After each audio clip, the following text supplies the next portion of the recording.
Hello and good morning, everybody. Welcome to day 2 of Ascent Akihabara.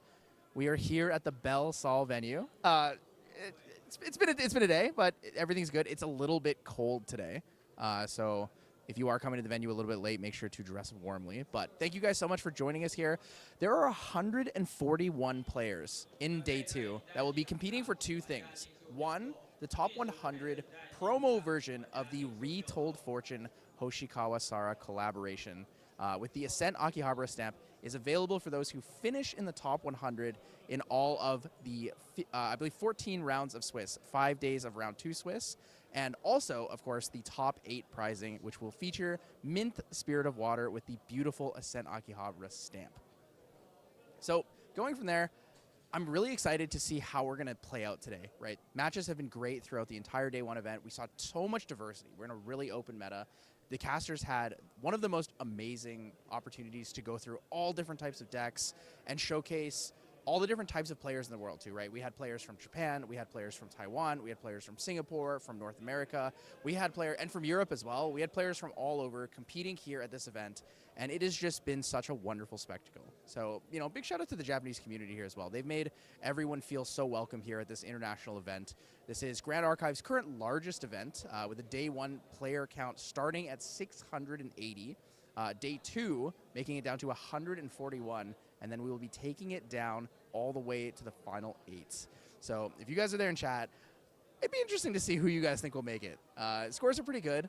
We did see, you know, one of the, I believe it was Raylam. Raylam was all the way up to, I think he was 801, which was kind of crazy. He's been doing real well. So it's cool to see who shifts at the top tables, who gets banished upstairs to the Shadow Realm. But yeah, overall, a lot of cool things. Ablation looking very good into today. But yeah, I'd be kind of interested to hear how the casters are going to do that. So we're going to send it over to the Mr. Freedom and Hiro Shisho.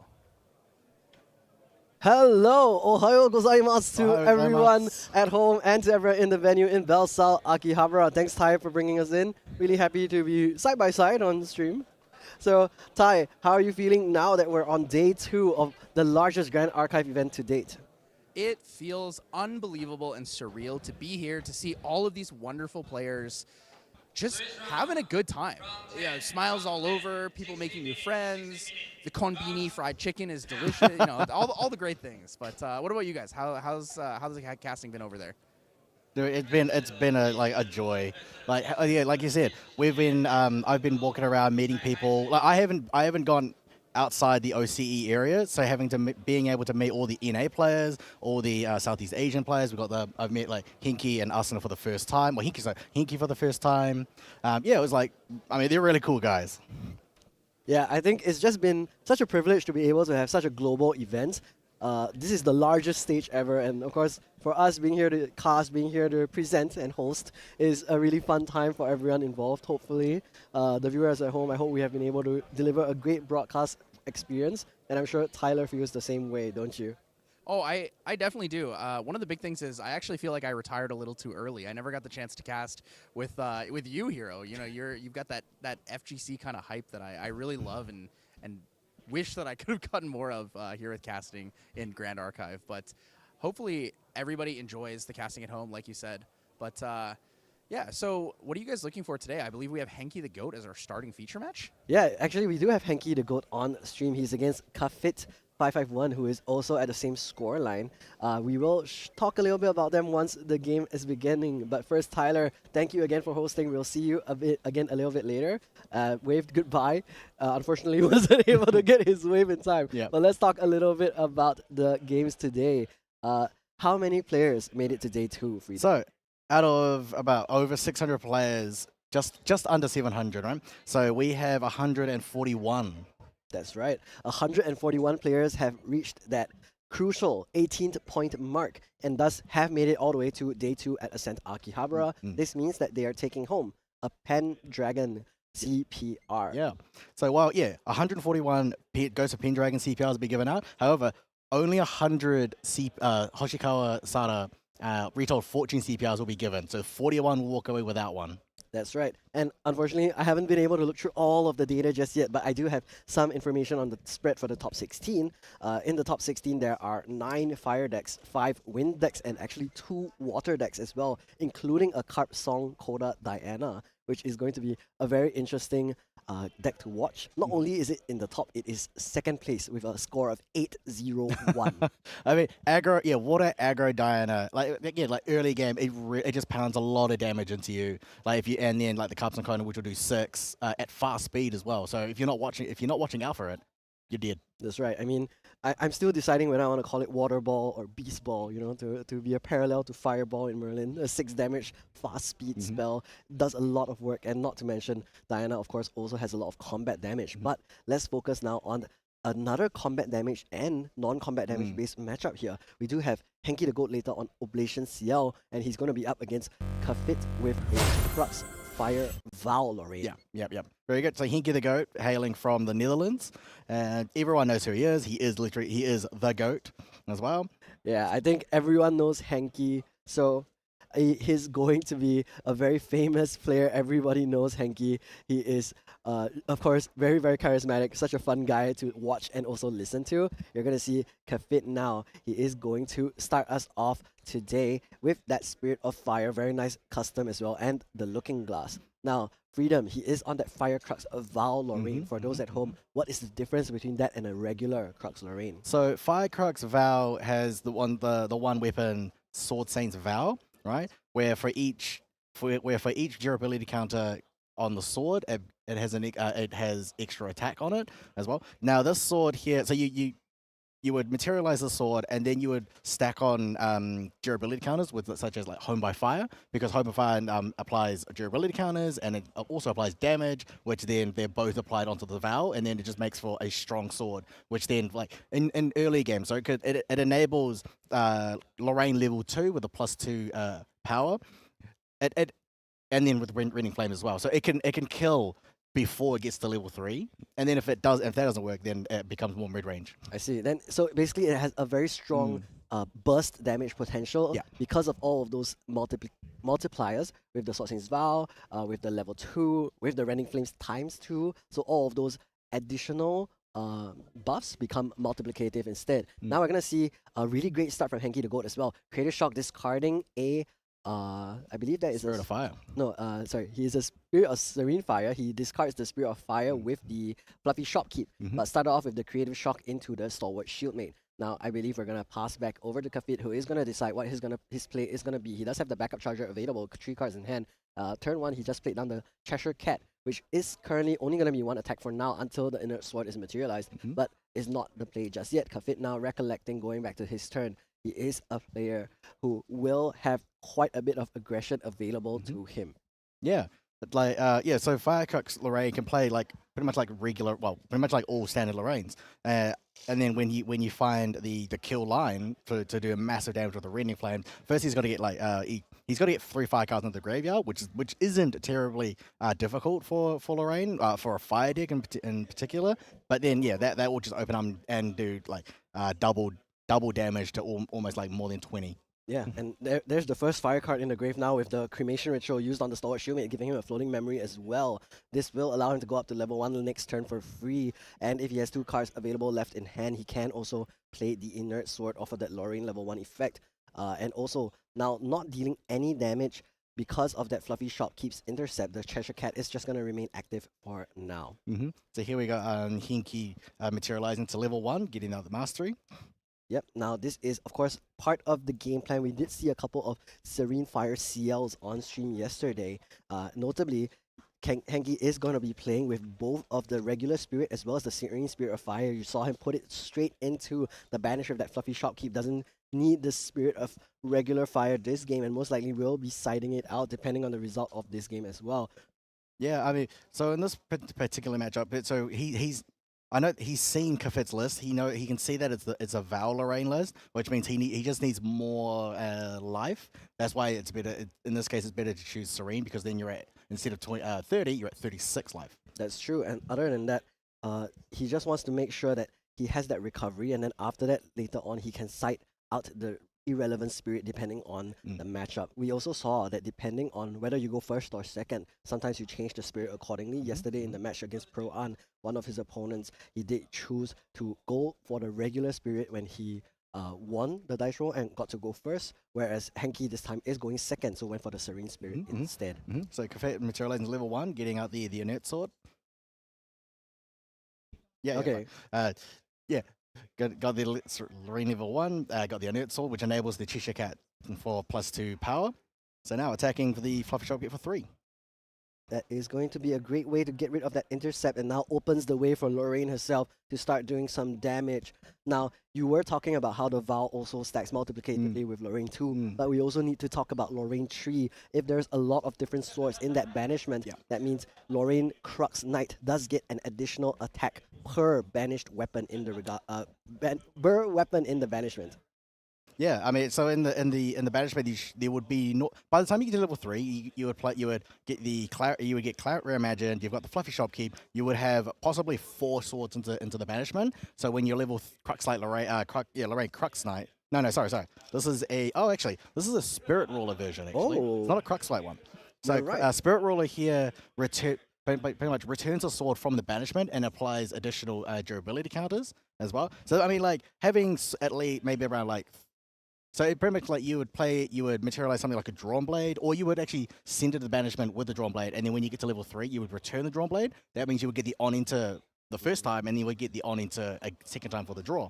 I see. Alternatively, you can also use that in conjunction with the Sword Saint's Vow, because when that one cost sword comes back from the banishment, it does have an additional 3 durability counters, and with the Sword Saint's Vow, that means an additional 3 attack as well. Yeah, that's a really good way to utilize your Sword Saint's Vow. So you don't have to spend 1 memory cost or floating to materialize the Sword Saint's Vow. You can actually just bring it back when you get to level 3. Yeah, alternatively, I mean, you can also use the Sword Saint's Vow, and then once it's broken, you can also get it back. Yeah. So there's a lot of different ways to go about it. Now, we just saw a Creative Shock discarding a floating memory and then a turbo charge from Kafit, so he's really building up that influence. Now back to Henki, he is going to decide on his materialization first, I believe. And look at those sleeves, by the way. Custom Henki the Goat sleeves with a literal goat on them. I think it would have been funnier if they had his face on it instead. Yeah. Then, you know, I'm the goat. Or maybe we should like edit Henki's face to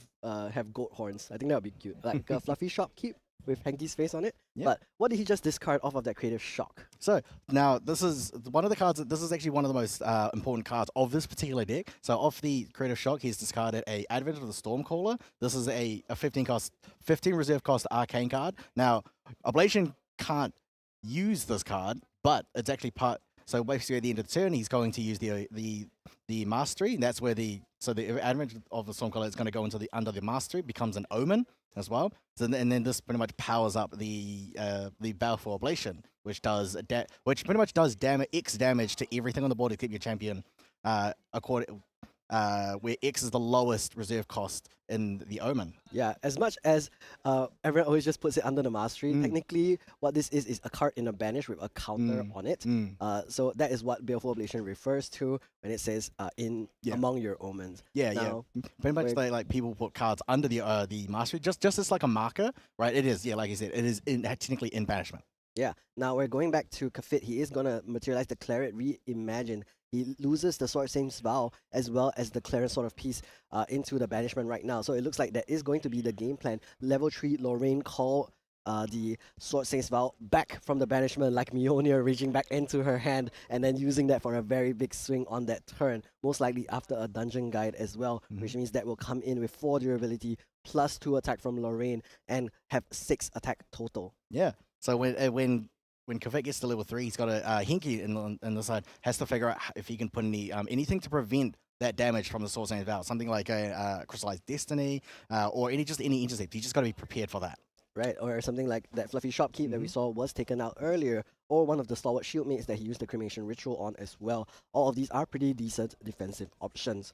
Not only that, of course, there is the Crystallized Destiny, there's also the Resolute Stand, but if a Rending Flames is coming in for 9, even a Resolute Stand will only make that down to 6 times 2, which will still be a lot of damage. Now, this Cheshire Cat, Hinky doesn't have an answer for it. So there's no natural true sight, or it doesn't have any no smoke outs or anything that gets rid of this. So this is pretty much going to be hitting Hinky for 3 almost every turn until he gets out something like a Carter, or until he gets the Baleful Ablation, which clears the board. Yeah, and we're going to see actually a Dungeon Guide up to 2 here from Kafit. So he is going to go up to Lorraine, level 2, Blade Master. I wonder if that means there's a second Dungeon Guide coming, so that the Sword Saint's Vow is also going to be making its way onto the board this turn. There is a lot of influence available for Kafit, so maybe that is going to be the case. He's already going to be putting cards down now. It is actually just going to be a Tempered Steel, the very nice promo from the Ascent Akihabara and also some previous Ascents. He is going to Tempered Steel on the Inert Sword, now go in for 4 damage into Henki's face, putting him at 10 already. That's going to be 1/3 of his maximum life when at level 3, of course, before counting the Serene Spirit. Yeah, yep. So yeah, I mean, so one thing about Seal is they've got Seal has so much life. You need to be able to get get as much damage in as possible, because once he's at level 3, he's got 30. Yeah, and speaking of that, he goes up to level 3 immediately. Pre-Recollection, Baleful Ablation, with the Advent of the Stormcaller already an Omen counter on it. This is going to be 15 damage, already half of Kavit's total life. And not to mention, if Henki has another Baleful Ablation in hand, that means after he recollects, he will be able to use that again in order to take all of Kavit's life. However, there is the Clarence Reimagined already on the board. This means Kavit can protect himself from up to 6 damage from all instances of damage this turn. Yeah, so at the moment, it's actually now resolved. So he's going to take the 15. If he attempts to do it again, he does have access to 3 durability counters of the Clarent to protect. Each durability will protect 2 non-combat damage. Yeah, and I see it, there's an ablation in hand already. So he can go and send it if he really wanted to. Plus, not to mention, even if there is going to be some protection from the Clarence Reimagined, the level 3 CL Mirage's Graves effect at the end of its turn is 2 unpreventable damage. Here's the Baleful Ablation again for 15 into Kafit. Is he going to be able to survive this? He has to burn at least 3 of his Clarence Reimagined stacks in order to survive this, as well as the 2 damage from CL Mirage's Grave at the end of the turn. Yeah, so he's got 3 charges of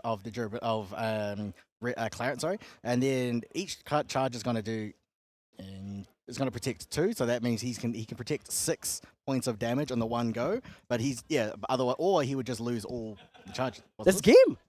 It's already over. Henki the GOAT immediately levels to 3. Pre-rec, Baleful Ablation. Recollect, Baleful Ablation again. 30 damage in the matter of seconds. Amazing. I think Kafit here pretty much saw that once he already took 15. Even if he tried to save it, he would only take maybe like 9, which put him to 24. Yeah, well, puts him up to about 24. That's just too much damage already, because Henki in this deck also has access to weapons. He's got his Mastery, which also powers up his combat damage as well. We haven't even seen his other cards yet. So we've seen yesterday we saw Ablations with Blackjack as well. This one, however, does not play Blackjack. This one plays Devastating Blow, because it's more of a preferential thing. Because you just want for Blackjack, you need 21. You need a total of 21 reserve costs in the under the for the Omens. However, Dev Blow doesn't need that, because then you can just keep Advent under the Mastery. Yeah, and I guess look at how fast that game went. And again, let's remember, because Kafit was only at Lorraine level 2, the maximum life total was only 24. That means even if Kafit burned all of the stacks of his Clarence Reimagined, he would still have taken 9 damage from the first Baleful Ablation. Passes to his turn, Clarence Reimagined effect is gone, and there, second Baleful Ablation on the Materialization stack. 15 damage, exact lethal from Henki. What a game one for him today in round 10 of Ascent Akihabara. Yeah, so so if he took the second, even if he tried to deflect 9, he would only be at 24 out of 28. So I mean, like, he's just too vulnerable after that. Yeah, exactly. Because of that level 2 difference, not having the extra 4 life, and that's going to be the reason he cannot even get out of anything. Now, looking at the sideboards now for this game 2, Kafit, of course, has turn choice. Now, what do you think is going to come in from his sideboard? So we're looking at Hinky's sideboard here. So here we can use such a so Crystallized Destiny is a really good play here, because of the Sword Saint's Vow or any like Rending Flames attacks here. So that high damage is going to be just going to be prevented. That's right. Both players have Crystallized Destiny in that sideboard, and I think both ways is going to be really, really good. For Kafit though, if he tries to Crystallize Destiny on the stack of the Ablation, if Henki has a way to swap an Omen, he can very easily pop that out as well. Other than that, there's also going to be a very interesting card in the side of Henki the Goat, which is the Regal Inquisition, which can be very, very helpful too in order to clear any of the attack cards from Kafit. Yeah, exactly. Well, conversely, like I mean, like you could also get the rending flames into the into graveyard, but you don't also got to make sure you don't give him any more fire cards there because he doesn't have access to. Oh, actually, sorry. So he main boards a nullifying lantern, which if he plays it early, then it just renders rending flames pretty much kaput. That's right. And I don't think there is something like actually, yeah, I don't think there's a devastating blow available for Kafit, so that nullifying lantern will be quite a deterrent for him to use his rending flames. And unfortunately, we just weren't able to see him go up to level 3 yet. Yeah. I mean, once he does, then yeah, like, he could actually set up his game plan. However, Ablation was just too quick. Now, for Kafit, in his sideboard here, 3 Annul Spells. Annul Spells is great against Baleful Ablation, because right. Baleful Ablation costs 3 to activate, and then Annul Spell makes you pay 3 more. Exactly. So, I mean, it's basically a norm, but a bit more specific Frostbind. And it's going to be a little bit more difficult to pay through. You see, Henki just now, during that pre-recollection step, didn't have that extra 3 to pay. Yeah. And I think now that he's aware that Annul Spell is a possible sideboard option, because again, today, open deck list, he will probably have to play a little bit more respectfully. Yeah, so he can side in Annul Spells, he can side in the Blanches, which also helps against Baleful Ablation, because Baleful Ablation is preventable. So CL level 3's trigger, however, is unpreventable, so you can't do anything about that. So that's where like Blanche does die out to that one. But a Blanche can help prevent as much damage as possible. Then you got the Crystallized Destiny, which can also help him here. Yeah, but I think the more interesting card in Kafit's sideboard is the Varuk Smoldering Spire. This is a card that prevents prevention. So he's just saying, okay, this next attack is connecting no matter what. No Crystallized Destiny, no nothing. I'm going to make sure this attack lands. Now, starting off the game already, Henki now having a Sable Remnant here. So 1/1 floating memory gets +1 if there's class bonus, but Sable Remnant is immediately going to hit the graveyard from that Cremation Ritual, allowing Henki to draw more cards as well as set up a floating memory to go up to level 1. Now Kafit's turn, going to go for that Creative Shock. Doesn't have a floating memory in hand just yet, but hopefully it's going to draw into one from this top 2. It looks like it does not seem to be the case because he would have snapped this card that otherwise is a Cheshire Cat into the graveyard instead, unfortunately. Oh, no. Yeah, I mean, losing a Cheshire Cat early, it's not great. It also means that he wasn't able to find any floating memory in hand. But yeah, you just want to be able to level up as quickly as possible, just because you don't want you just want to get ahead of your opponent. Yeah, I mean, we don't want a repeat of last game where there was a level 2 Lorraine getting hit by double Oblation into immediate lethal after Henki hit level 3 the first turn. Kafit though has gone up to level 1 Lorraine, loses the Cheshire Cat off the Creative Shock, loses the Cremation Ritual off of the level 2/1, has the Inert Sword now on the board, is going to try and start putting in some damage. Here's 2 damage from that Inert Sword now, 3 cards down. Are we going to see a Cheshire Cat? Yes, we are. Another 3 damage from this Cheshire Cat, putting Henki up to 5, already 1/3 of the total life of the Serene Spirit of Fire. However, here is the CL level 1 now materialized for Henki the Goat, going up to CL Loyal Valet. Yeah, this is good. This is good from Kafit. Get more damage and get as much damage as possible. Getting the Cheshire Cat really early. Good. However, let's look at the difference in terms of the influence gained so far, because although Kafit is already at level 1, he's Creative Shocked into a non-floating memory, lost another card from his memory again. Meanwhile, Henki the Goat has done floating memory into Cremation Ritual, so he's gone very positive in hand so far already. Now he looks like he has another play, maybe it's a Creative Shock or a Gentle Respite. However, I think because of the fact that Kafit is down so much, that something like the Gentle Respite won't resolve like last game. So what is going to be the play? It is going to be that Fluffy Shopkeep. What is going to be taken out of the material deck now? Pretty much the repeat of the last game. It's the same one. The regular Spirit of Fire and the Devouring Malice. That's right. Both of those cards, I think, not going to be super useful in the current matchup. He has a lot of other great regalia to materialize. So Fluffy Shopkeep, just another net neutral card, which is really good, as well as an Intercept, which will prevent 3 of this damage coming from the Cheshire Cat the following turn. Now I wonder if Kafit is going to be risking more cards in his influence to go up to 2, but it's not. It's just going to be the Clarion we imagine right now. Maybe looking for a couple more cards before he goes up to level 2, maybe hoping for a Creative Shock or more floating memory. So just materializing the quick 1 cost plus sword. This is looking like pretty much. So the start of this game is now just looking at the same same as game one. So each one, pretty much it's almost the same, right? So Cafe has activated the Cheshire Cat. Hinky on in return activated Fluffy Shopkeep. Pretty much the same, and then Clarent doing the same thing. They've both just done the same thing for game one, but this is fine. This is good where we're at. That's right. However, if we're doing the exact same thing as game one, that means we're in a really bad position, isn't it? I think Kafit needs to do a little bit better comparatively. And it's actually in a little bit worse of a position because he didn't have floating memory compared to last game as well. So he is already a little bit behind. I feel like he does need to head up to that level 3, try to start pushing in damage with the Sword Saint's Vow, try to prepare the Varuk Smoldering Spire so that he cannot be denied by a Crystallized Destiny, and hopefully be able to take game 2 in this best of 3. Yeah, I mean, so we'll see what Cafe has in store in future in the future turns. So yeah, he's going to put a cremation ritual on the sacrificing the Cheshire Cat.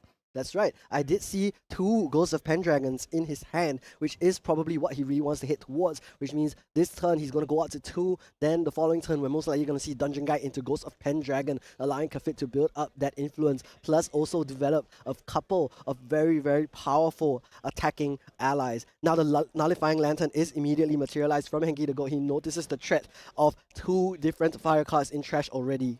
Yeah. So putting the nullifying lantern pretty much nullifies all the elements in graveyard, so they all become norm, which means that rending flames requires fire cards in the graveyard. Yeah, and Henki now after the materialization gonna create a shock in pre-recollection. I did see the Advent of the Stormcaller already in the hand, so that might be one of the targets, and it is going to be sent to the graveyard immediately, going to become an omen probably at the end of this turn. I also do see a Gentle Respite available for Henki. Again, because his influence is so high, that is most likely not going to resolve, but he does want to hit level 2 with a floating memory if possible. Yeah, this is now okay. So this is pretty much going on the same track, on the same tracks as previous game. Pretty much, yeah. The Advent has now gone under the mastery. He's already now the Baleful Ablation is pretty much active when he gets to level 3. That's right. And the Creator Shock was actually done in the main phase, so that is the cards. That's the way he's going to put cards down into memory to level up to 2 the following turn. Now we're gonna look at Kafit. He is most likely going up to level 2 here, and there it is. He is already turning the memory shuffled. Here is 2 cards banished, and it's 1 Ghost of Pendragon as well as a Hasty Messenger. However, because Kafit doesn't have the influence to play a second Ghost of Pendragon alongside the Dungeon Guide this turn anyway, I think that's not too bad of a loss. He will, of course, still be able to draw into more cards. Let's see whether that Dungeon Guide Ghost of Pendragon is going to hit the board this turn. Now I'm rather interested because he's going to level 2. He gets the +2 power for the turn and get on kill gets draw. He doesn't get the on kill in here, but he does get the +2. I'm just wondering if he's going to spin that on the inert sword. Yeah. Oh.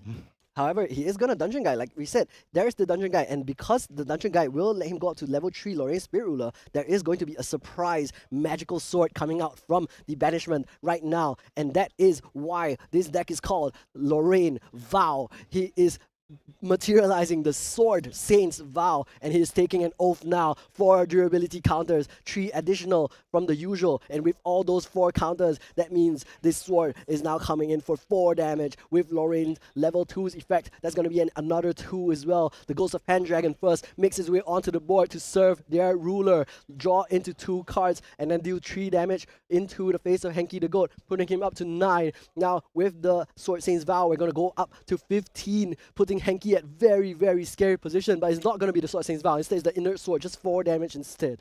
Well, I'm just wondering where. Oh, actually, no. So earlier in the game, I actually saw 1 card in his hand, the Spirit Blade Dispersion. Yes. So for the people at home, Spirit Blade Dispersion is a warrior spell, 0 cost. It removes all durability counters from any number of sword weapons you control and then banishes those weapons. That you can choose any amount of units and deal damage equal to the amount of durability counters removed this way, split amongst them. Right now, Kafit has 7 durability counters on his weapons on the board, which means he can deal 7 damage split among any number of units on the board at fast speed. So, I mean, if he had 7, he pretty much almost had... yeah, pretty much at level 1, you're at 20 life. I think he had almost exactly. He just wanted to make sure he's just got the clear, he's just got a good turn. He can activate this at the end of this turn if he wanted to.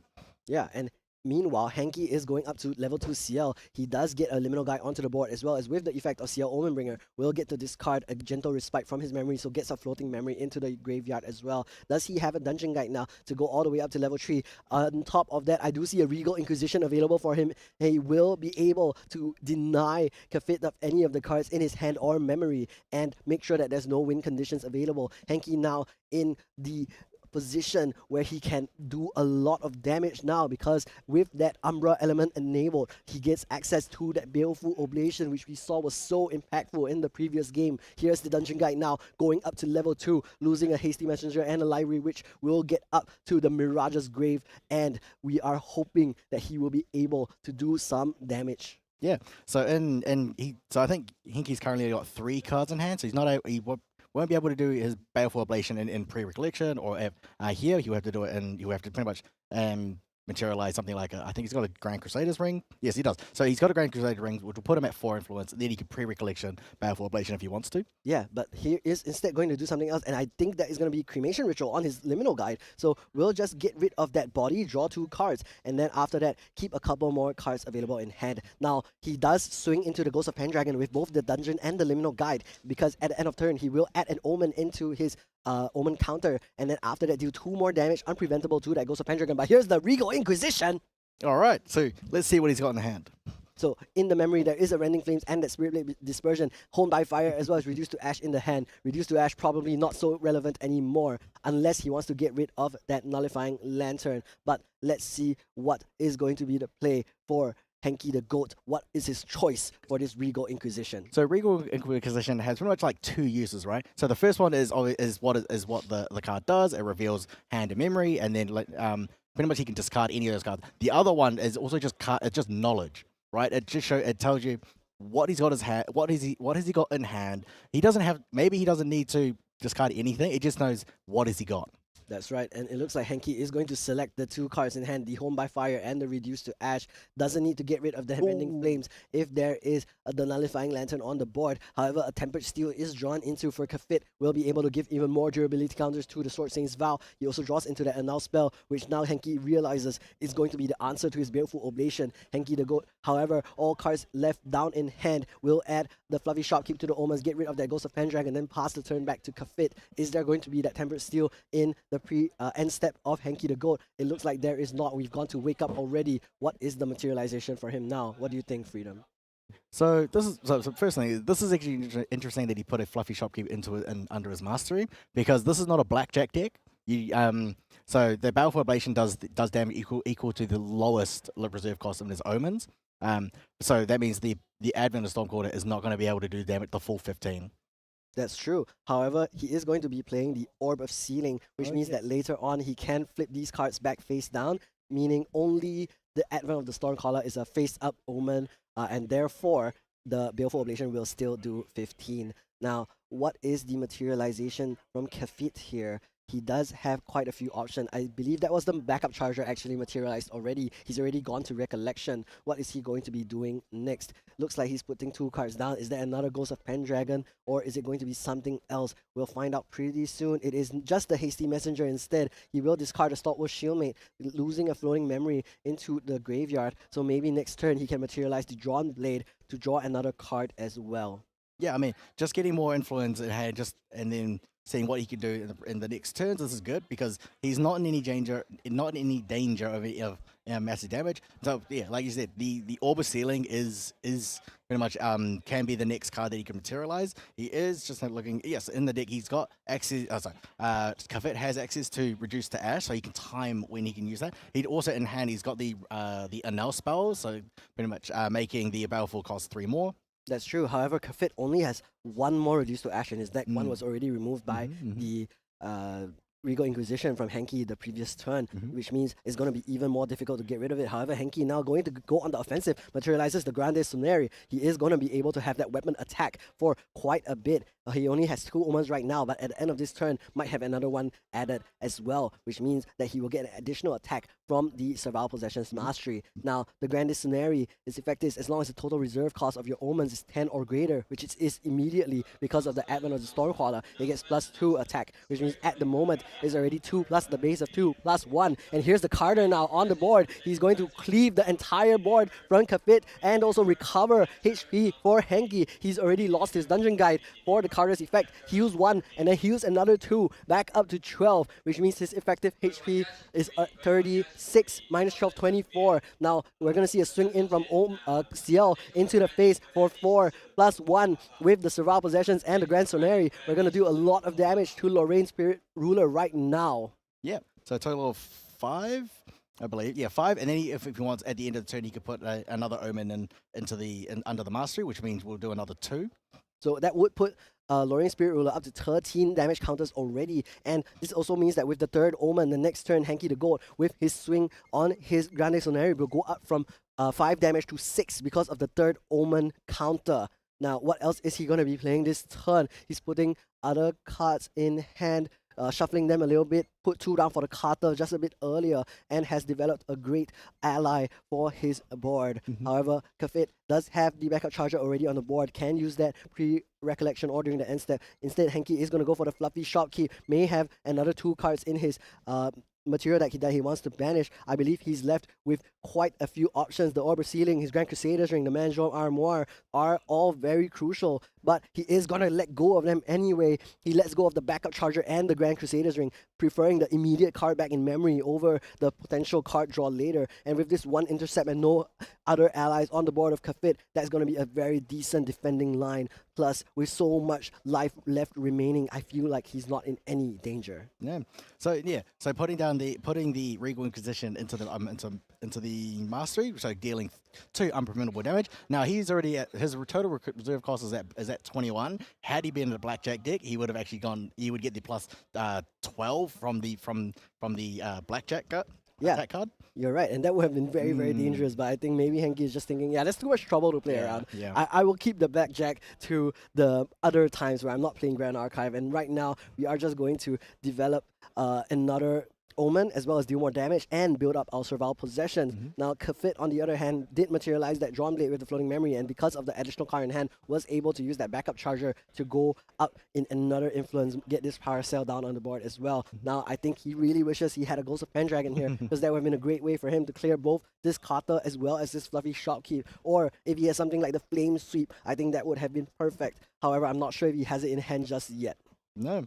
So, having this Fluffy Shopkeep here pretty much helps Henki block any large attacks from the Sword Saint's Vow. Now he's already got the Nullifying Lantern, pretty much stopping any future Rending Flames. Now Rending Flames still does 3 damage on its own, but yeah, perfectly you want the double. But Nullifying Lantern's good. The Fluffy Shopkeep here for blocking is good.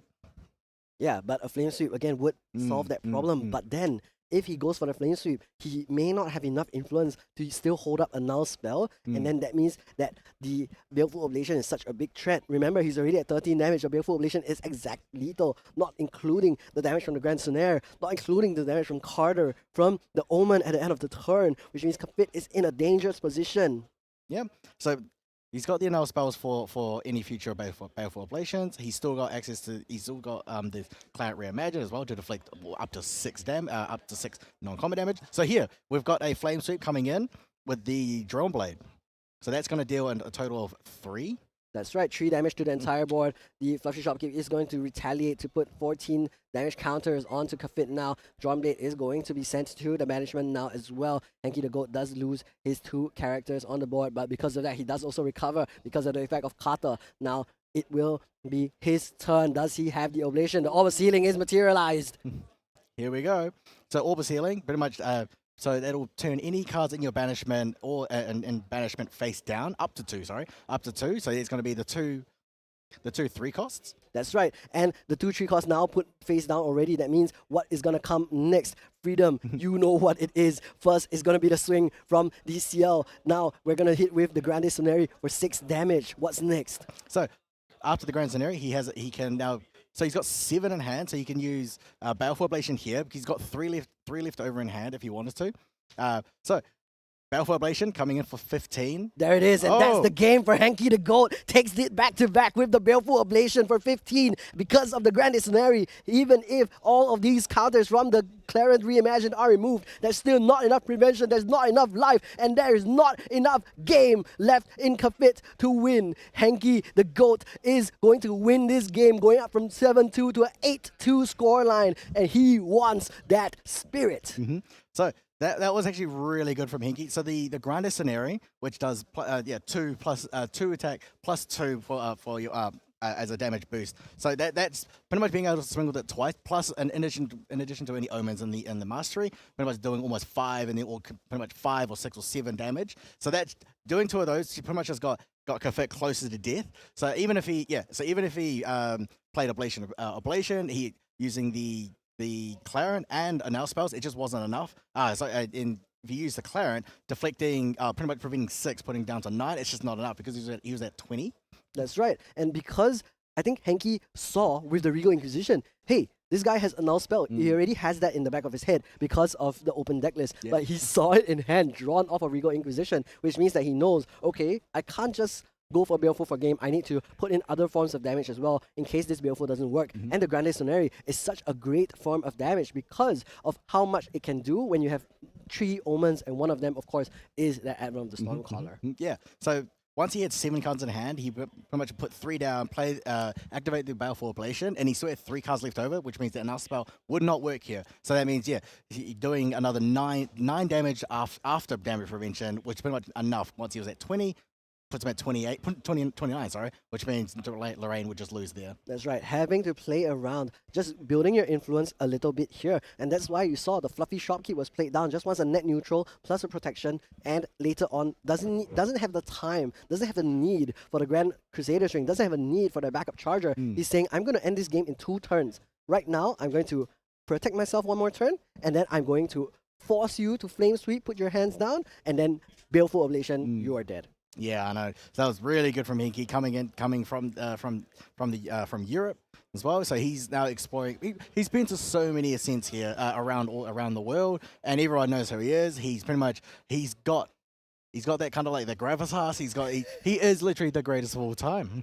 Yeah, I mean, well, he might be if he proves it today. He could make it all the way to the top, win the biggest Grand Archive event ever thus far, and prove that he really is the GOAT. But he does have quite a couple more rounds to go through to get there today. We are going to have 5 more rounds of Swiss. Right now, we are at round 10, and that means there is going to be 4 more rounds to determine who are the top 1% of players at Ascent Akihabara. So yeah, we've got 141 players for day 2, and only the top 8 will make it through to the untimed playoffs rounds. That's right, and it's going to be such a rough ride all the way up. Remember, 18 points is the threshold that you need to hit day 2, but it's going to be a very tough way up to hit the top 8 if you start off at 18. And for reference, of those 141 players that are in today's event, there's 77 of them at the 18-point mark, which is a lot of players getting that Ghost of Pendragon. But are they going to be able to 5-0 and try for that top 8?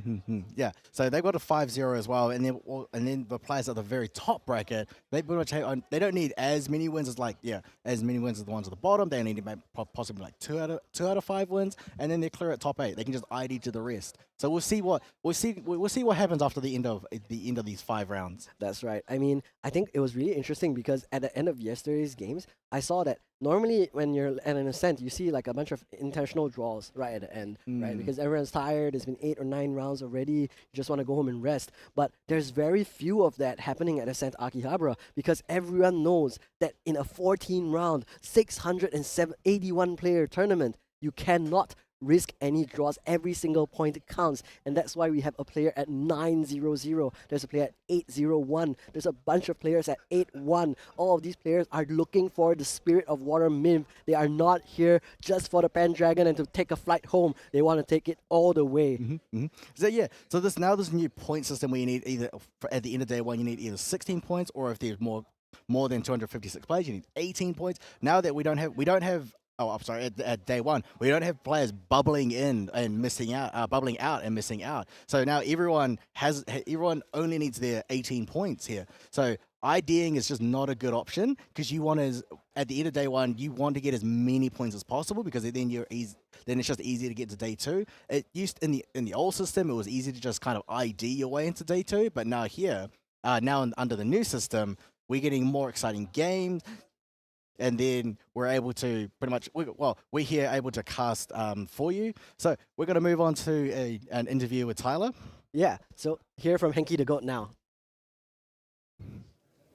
Hello and welcome back to the end of round 10, the first round on day 2 Swiss. I am joined here by Lineage Break Henky the Goat, all the way from the Netherlands. First of all, you got it right this time. Thank you. The true, Netherlands. Yeah, last that was rough. Sir, you have it. You just to the camera. That was the greatest moment I think I've seen in GA. That was disgusting. I love it. I top decked it game 1 and game 2. It's amazing. It planned out exactly as I wanted to. Yeah, it's perfect. Your oversealing dropper. I was like, when I saw his hand with Rigo, I was like, okay, you can have the rending. If you don't draw like reduce to ash for 2 turns, I'm winning. And then Oblation obviously just GG. Yeah, it's definitely a big one. So I want to talk a little bit about your competitive accolades. You've done a lot of things. Yes. So I believe your first top was Chicago, Slimes. Slimes are your big thing. Then it was Santa Clara. You got second with Slimes again. Yeah. Then Slimes fell off a little bit. You actually did really well at Ascent Toronto during the really hard pre-errata 3 visits Razor Gale meta. I played 10 rounds straight of Razor Gale. And you got 10th. I got 10th, yeah, so I got nothing to show for it. Yeah, but you made it all the way back. You were the EU Nationals winner of 2025. You took it all the way to 3rd place in the World Championship. So, I mean, it's huge. You're here in Japan at Akihabara, the Belsal venue here. How does it feel to be playing in this venue versus all of the other events you've played over the years? To be honest, to me, it's just another tournament, just bigger. But I've played bigger tournaments, so I've played 4,000 people Yu-Gi-Oh tournaments, and so for me it's just another tournament. Like for a lot of people, like Japan is special. Akihabara, Felix showed me around. Special is the right word to call it, I think. But for me, it's not. Like I want to go, I want to go to Japan and have a holiday for 2 weeks, but I couldn't. So Japan would have been special for me, but the tournament, it's nice to see so many people from all over the world come here and be so excited. And there's so much nice stuff to do. So that way, it looks a little bit like World, so that's cool. Yeah, it's really cool to see how big it actually ended up being. Yeah. I mean, I feel like I don't think you were banished upstairs, but everyone's big up there. I was Oh, obsessed you were? the first 2 rounds. Yeah. You Then banished I got upstairs and made it all the way here. Just top tables now, having a good day. That's awesome. So talk to me about why you chose Fire Ablation CL today. You know, you're well known as like an allies player. You love allies. You play a lot of allies really well. You're probably like the best allies player. You can't really play allies when everybody's flame sweeping you. So I had the same problem like in ALC when people start playing Merlin, so you can't do it. So I had to find a new deck, and honestly, I had no clue what to play. Like Taipei, I played Luxem. I tried Slimes, didn't work because I like Slimes, so I wanted to work, but it just didn't. And then I was gonna play Merlin, and then I went to locals, and then some kid brought me with Oblation. And I was like, okay, I might test it. And then I played some Merlin versus Oblation, and I just kept rolling it. I was like, okay, this deck's pretty good. I mean, I don't like the deck that much, because you need to draw Advent, you need to draw Oblation, and preferably Dungeon Guide. But if you do, as you see, that's pretty good. You just raw. So it's a fun deck to play, so. Yeah, so with the Ablation deck, there's kind of 2 main focused versions of the deck that people are playing here. Obviously, everyone is playing Advent with Ablation. Yep. However, the main difference is Devastating Blow versus Extorting Blackjack. Did you have a chance to test the Extorting Blackjack version? No, I haven't tested much. I built the deck on Tuesday. But I don't like the Blackjack does a little bit more damage, but you need the Omens. Yeah, it's less consistent. Yeah, and it's like so many situations where you don't want to banish multiple Omens, or you need to get the Orb again. So I thought Devastating Blow was just more consistent. Yeah, that totally makes sense. That's you are the consistent player. And I cut the Spirals for Fluffies. Maybe that's not a good choice. Spirals kind of good, but I just like Fluffies. They help me save some damage. You know, I agree with you. As much as I think Spirel is probably like the best Umbra card out there right now, it is really hard to say that like Fluffy is just good in everything. Because when you look at your material deck, almost always have two things you don't need. In a I had to matchup, right? banish GCR and backup charge just to draw one card. I was like, these draw one by themselves. I was like, screw it, I'll go for it. I pay 3 to draw one anyways. Right? Back same thing. Just a different timing on it. But yeah, so thank you so much for joining us here, Mr. Henke of Lineage Break, all the way from the Netherlands. You're welcome. Congratulations. What's your record so far? 8-2. 8-2 is pretty good. 24 points going in. Still 4 more rounds, so it's a long day. But I'm just happy. I need to make top 100. So that was coming into this tournament. I sold my top 100 promos for this event. So if I didn't make top 100, I had to pay the guy back. And This guy's literally I do Dogo. not want to pay this. I was so nervous. I don't want to pay the guy back. I need to make top 100.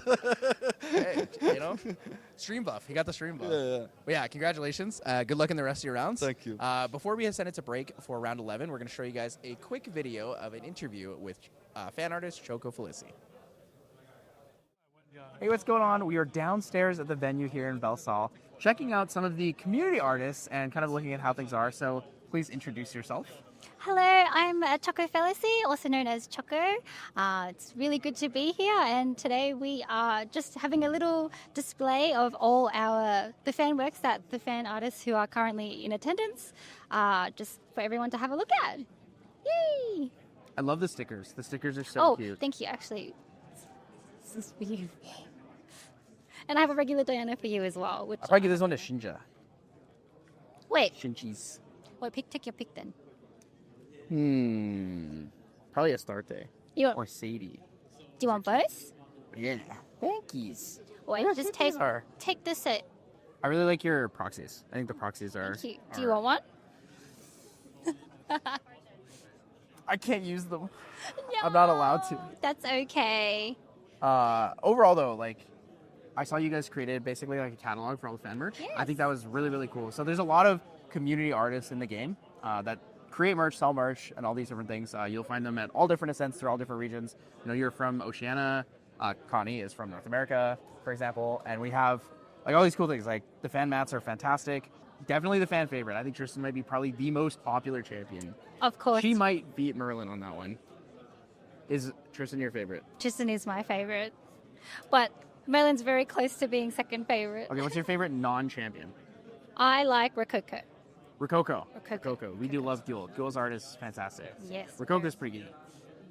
So, any sneak peeks on like future merch you're making?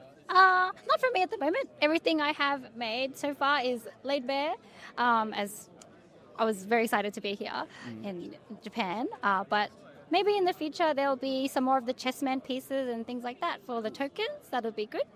So yeah, I'm looking forward to that. If you guys want to pick up any of the merch and you're here at the venue, make sure to come downstairs at the Belsal venue and you'll see them as soon as you walk in. Just come and have a look and say hi to all of us over here. Thanks. Bye-bye.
will get my drink on tonight. I'ma get loose, get wild. If you're not in the mood right now, honey, don't kill my vibe. I will get my drink on tonight. I'ma get loose, get wild. If you're not in the mood right now, honey, don't kill my vibe.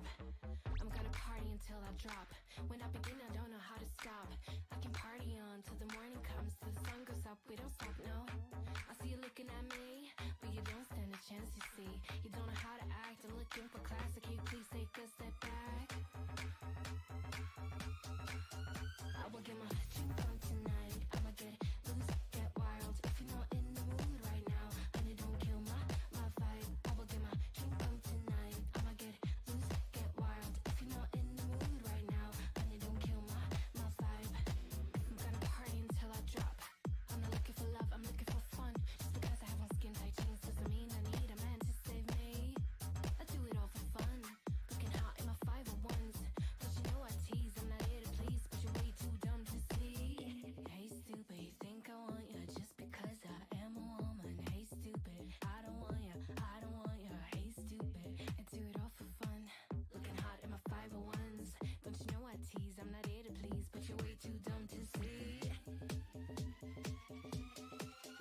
I will get my drink on tonight. I'ma get loose, get wild. If you're not in the mood right now, honey, don't kill my vibe. I will get my drink on tonight. I'ma get loose, get wild. If you're not in the mood right now, honey, don't kill my vibe. I will get my drink on tonight. I'ma get loose, get wild. If you're not in the mood right now, honey, don't kill my vibe. I will get my drink on tonight. I'ma get loose, get wild. If you're not in the mood right now, honey, don't kill my vibe. My vibe. My vibe. My vibe. My vibe. My vibe. Hey stupid, you think I want you just because I am a woman. Hey stupid, I don't want you, but you're way too dumb to see.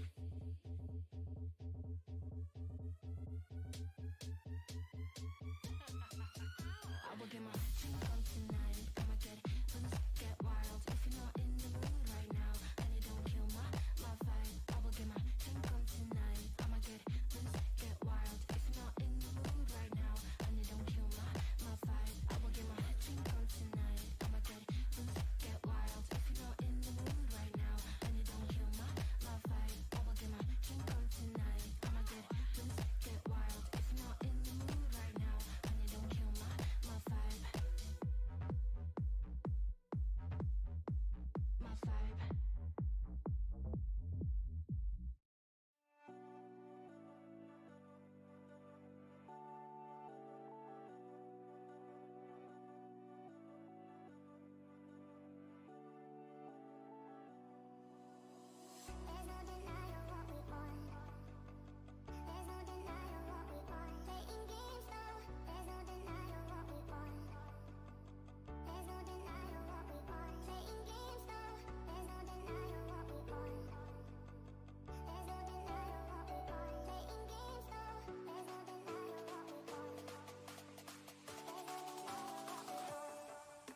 Welcome back, viewers at home. We are again at Ascent Akihabara. It is round 11 of Swiss. And do we have a treat for you? We do. We have a storied player possibly in contention for the #1 Arasana fan in the world. We have Limbo here going up against an extremely, I would say, a player a lot of players were watching at this event.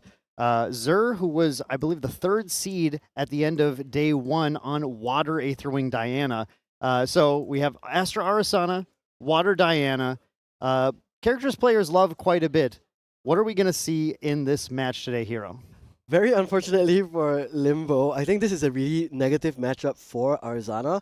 Water Diana not only is really, really quick, but she also is a water deck at the end of the day. So some of them are running things like the Frostbind, the Chain Charge, all these can make it a little bit difficult for Arizana to play, especially because you go down on influence really quickly.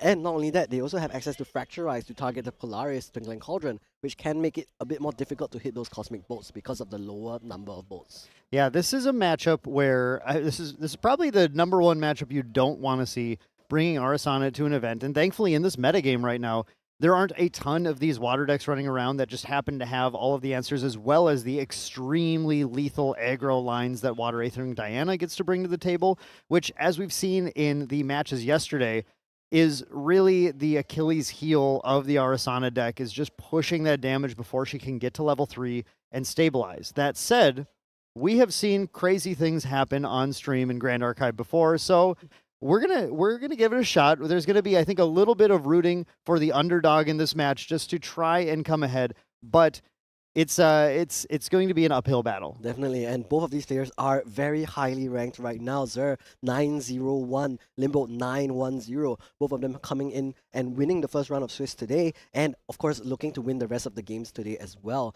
Now, I do have some additional statistics I guess I want to talk about in terms of the element spread that we have for today, since we didn't manage to count it up earlier. Of the 141 players that have made day 2, we have 78 fire decks, we have 40 wind decks, and 23 water decks.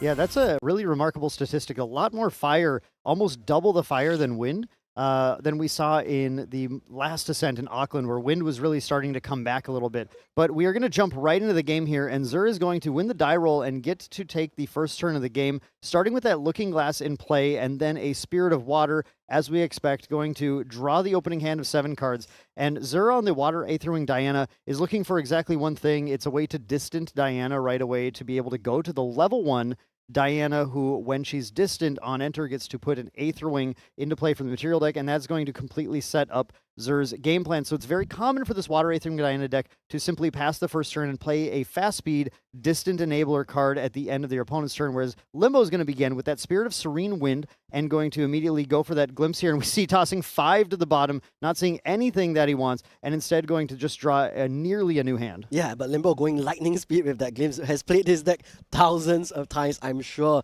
Little fun fact as well, he was on a different Water Ally Ciel Nico hybrid deck for Ascent Taipei and did manage to take that to day 2 as well. And in his winner interview, we asked him, of course, why aren't you on Arizona for this event? And he mentioned, well, Arizona right now not doing too well. I don't want to bring my wife to an event and then make her do poorly. So I bring men. If the man loses, it's fine. It's not my wife's fault. But happily for him, Arizona is kind of coming back, is doing a decent job now that Rao is gone. And so he's able to bring his favorite deck. And there it is, starting off with that Fertile Grounds as well.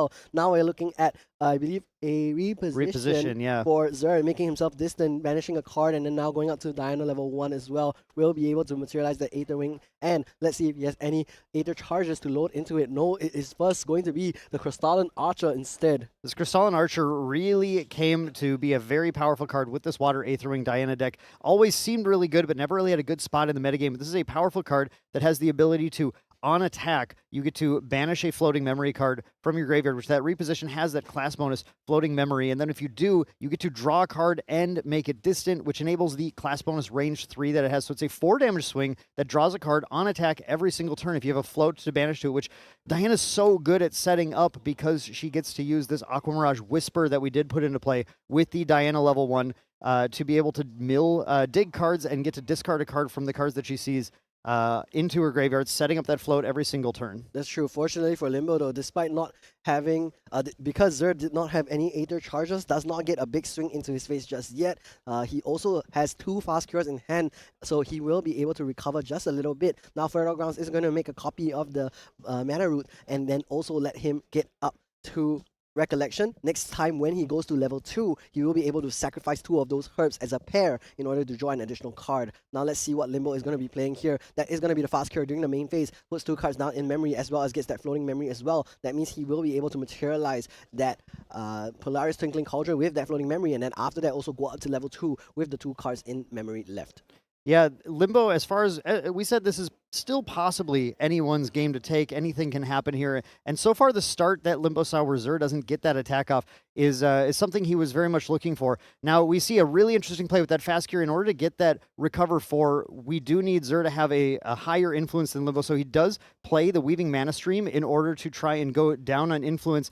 And then we see Limbo playing the Stifling Trap in response, dealing 2 damage to the Crystalline Archer, taking Limbo's influence down even further, allowing that fast cure to get that recover 4 off, and then finally finishes by using the fast cure's floating memory to put that Polaris into play, chancing a Fracturize, hitting it from Zer in the next turn, but it's completely worth it, I think, for Limbo, who needs everything to go right in order to win this match. Yeah, and let's not forget, this also means that the Crystalline Archer, which was representing 4 damage per turn, is now off the board. Limbo also recovers all the way back to 0 damage counters, which means, all things considered, he's at a very safe position for now. We do remember, of course, Diana has a lot of explosive turns. Here is going to be the Flash Grenade materialized for Zer. Will allow him to use that Weaving Mana Streams effect to put it straight into the Aether Wing, loaded and ready to shoot at Limbo right now, who has all of his hand cards into the memory. Yeah, Weaving Mana Stream is, as far as the Water Aetherwing Diana decklist is concerned, one of the most important cards you want to find to be able to accrue that value every turn. Every time you banish it to float, you get to load it into your Aetherwing. And then when you fire it off, it goes back to your graveyard, becoming a float again to be able to use to banish turn after turn. And here we see that firing of the Aquamirage Whisper coming in, dealing the 3 damage, and then allowing Zer to glimpse 4. Zer gets to completely set up the deck now and try and find a floating memory to discard, or sometimes even one of these tamer animal or beasts that we have that have a high life stat to be able to enable the Carpsong Coda finish that he has in the deck as well. And I don't know if you saw it clearly, but there's a reposition. There's a Carpsong Coda, there's a Toad Troll in that top 4. So he has everything that he wants already. Now he also has a Frostworm, which lets him draw into this Crystalline Archer. Will banish a floating memory, that reposition that he milled earlier, draws into that Crystalline Archer he put at the top. And then next turn, he'll be able to mill out the Toad Troll that he also saw on the top 2 remaining cards of his deck.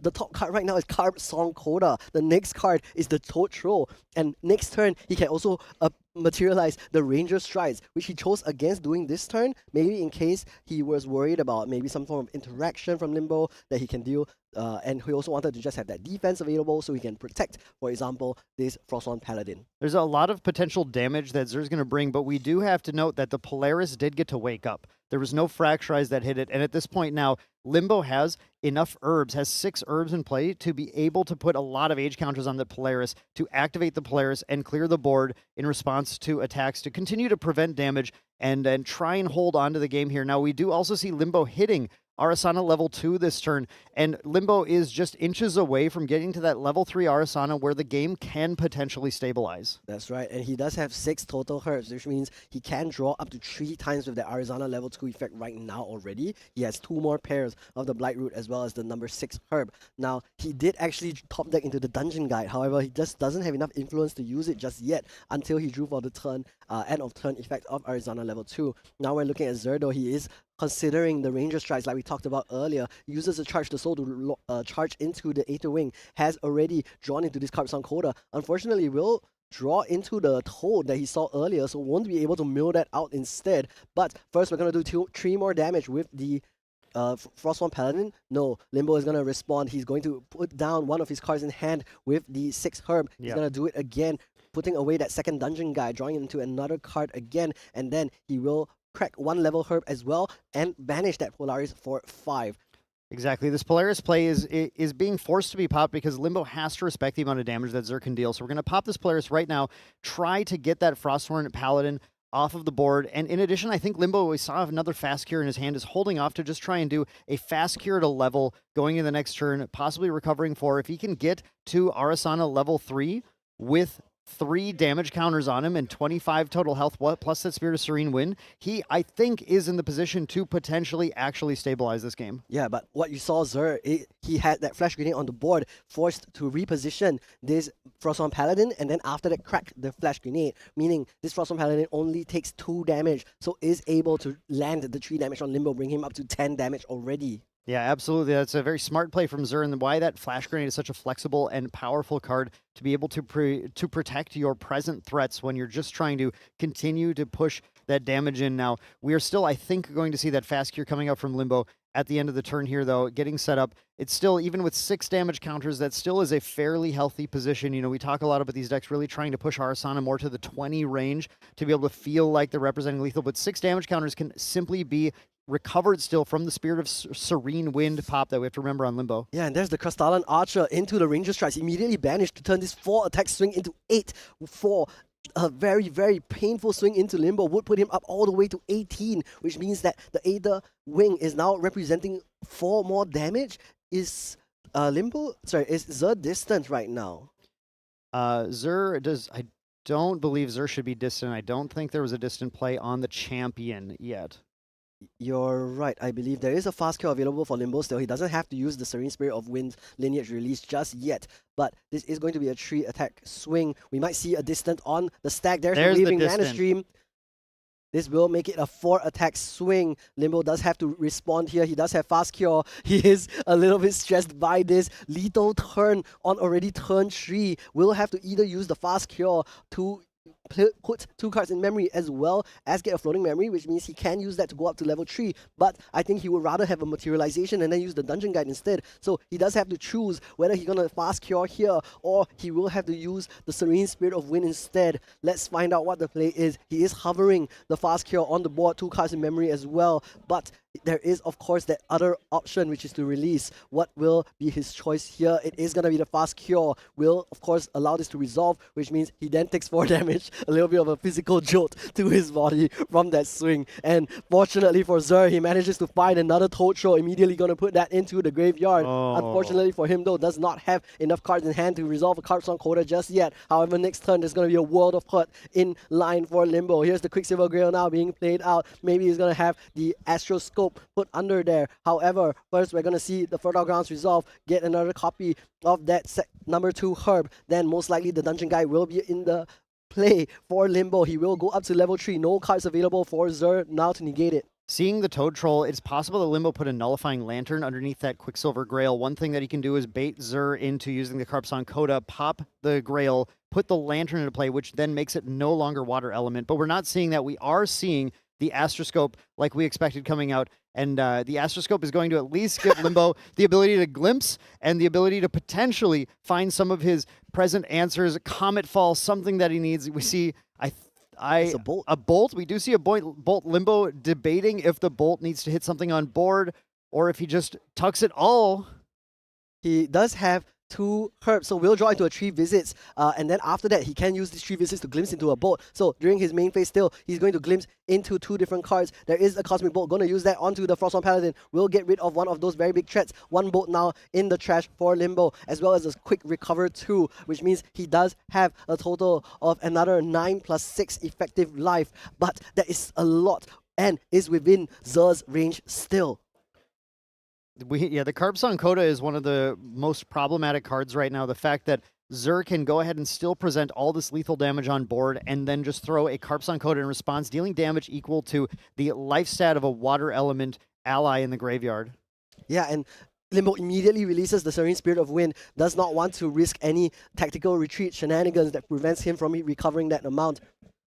Only 1 Weaving Mana Stream in the Aether Wing right now, so only 2 damage currently represented by Zur. But remember, there is that Carpsong Coda still available, which it would put that up to 8. Now, he just needs to find 2 more damage, and that will be enough to send Limbo to game 2. But is that the case just yet? We will have to see still. No cards available for Limbo in hand right now, so if there's any turn to send it fully, it is now.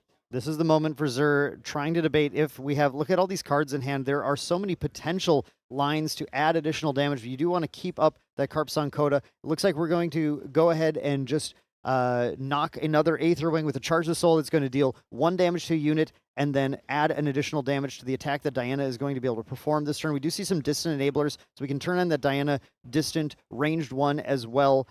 Pushing still a very, very strong attack from the champion on top of holding on to that Carpson Coda. We're going to also see the Etheric Calibration, so Zur's going to get a glimpse here and get to add knock another Aether Charge into the Aether Wing. It is going to be the prudent knock indeed. We'll go into the memory now. However, that can be used next turn. But this means that this Diana right now is going in for 4. That will put Limbo up to 19. That's going to be another glimpse for Zur. I think it's going to be the last of the game. There is floating memory available for Zur. 2 mil off of the effect of the Aqua Mirage Whisper. But with 4 cards remaining in hand, there is going to be a Carpson Coda. Limbo just asked, do you have it? And he does. And game 2 is going to be on the way soon.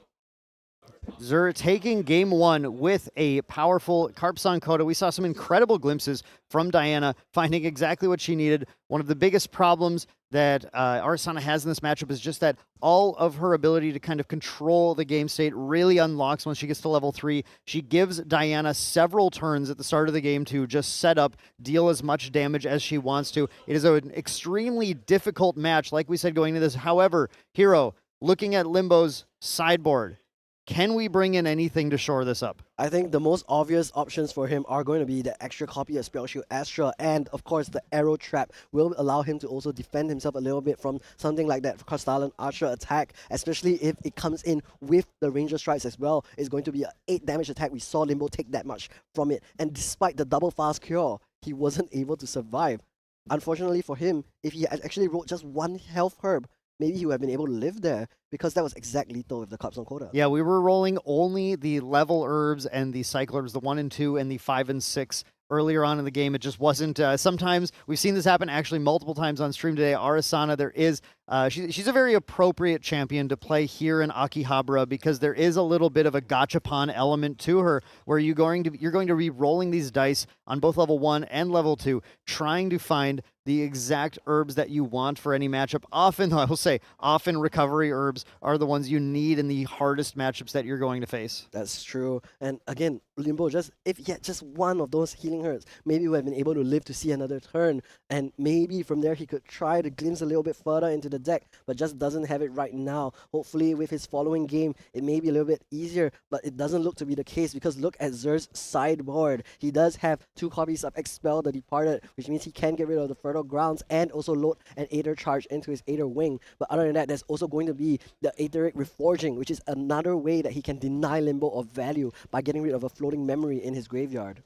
Yeah, it's already a pretty favorable match for Zur, but there's definitely ways to shore up this list even further from the sideboard and make it even more difficult for Limbo to be able to survive. However, in the second match, Limbo is going to be going first. Yes. That is an advantage. We saw Zur going first in that match, and the key difference in that match was Zur going first allowed Zur to materialize that flash grenade. The flash grenade being in play is what stopped the Frosthorn Paladin from being taken off, and that added an additional 6 damage that Limbo just couldn't handle. So getting to go first in this matchup might completely change that, because the materializes are in Limbo's favor. That's true. And for example, if Limbo had some additional herb generation as well, could have popped the Polaris for a bit larger and would have been able to kill the Frosthorn Paladin through the Flash Grenade. But other than that, maybe he could have also chosen to wait until the Crystalline Archer hit the board, because with a 5 damage Polaris, that would have beaten the 2 life Crystalline Archer even through the Flash Grenade as well. True. That's one of those moments where we have that omniscience and we get to see what Zur has in hand, but of course Limbo is unaware of whether or not there is another ally that's going to come down at that point, and has to just simply decide, well, I would rather just not take the 3 damage here. Yeah, if only, I feel like playing Arasana would be so much easier if you could just see everything at any point, what's in your opponent's hand, what's in your deck. Of course. And of course, Limbo is going to be going first. Just forgot for a minute. Like, oh yeah, I lost. I can choose. But we'll be going for a Glimpse 6 again. Hopefully, is able to keep a little bit more than the one card that he kept last game. Is keeping 2, just 1 more than the previous game. And I do see a Scout the Land actually available, which is a great way to keep your hand neutral and also look through to find your key pieces like the Dungeon Guide, which he has actually managed to draw already. Limbo must not be used to losing games. If he's not sure if it's time to decide to go first or not. We do see it. This is, I think, the first time that I've been casting this event, seen Arasan on stream and not drop a Fertile Grounds turn 1.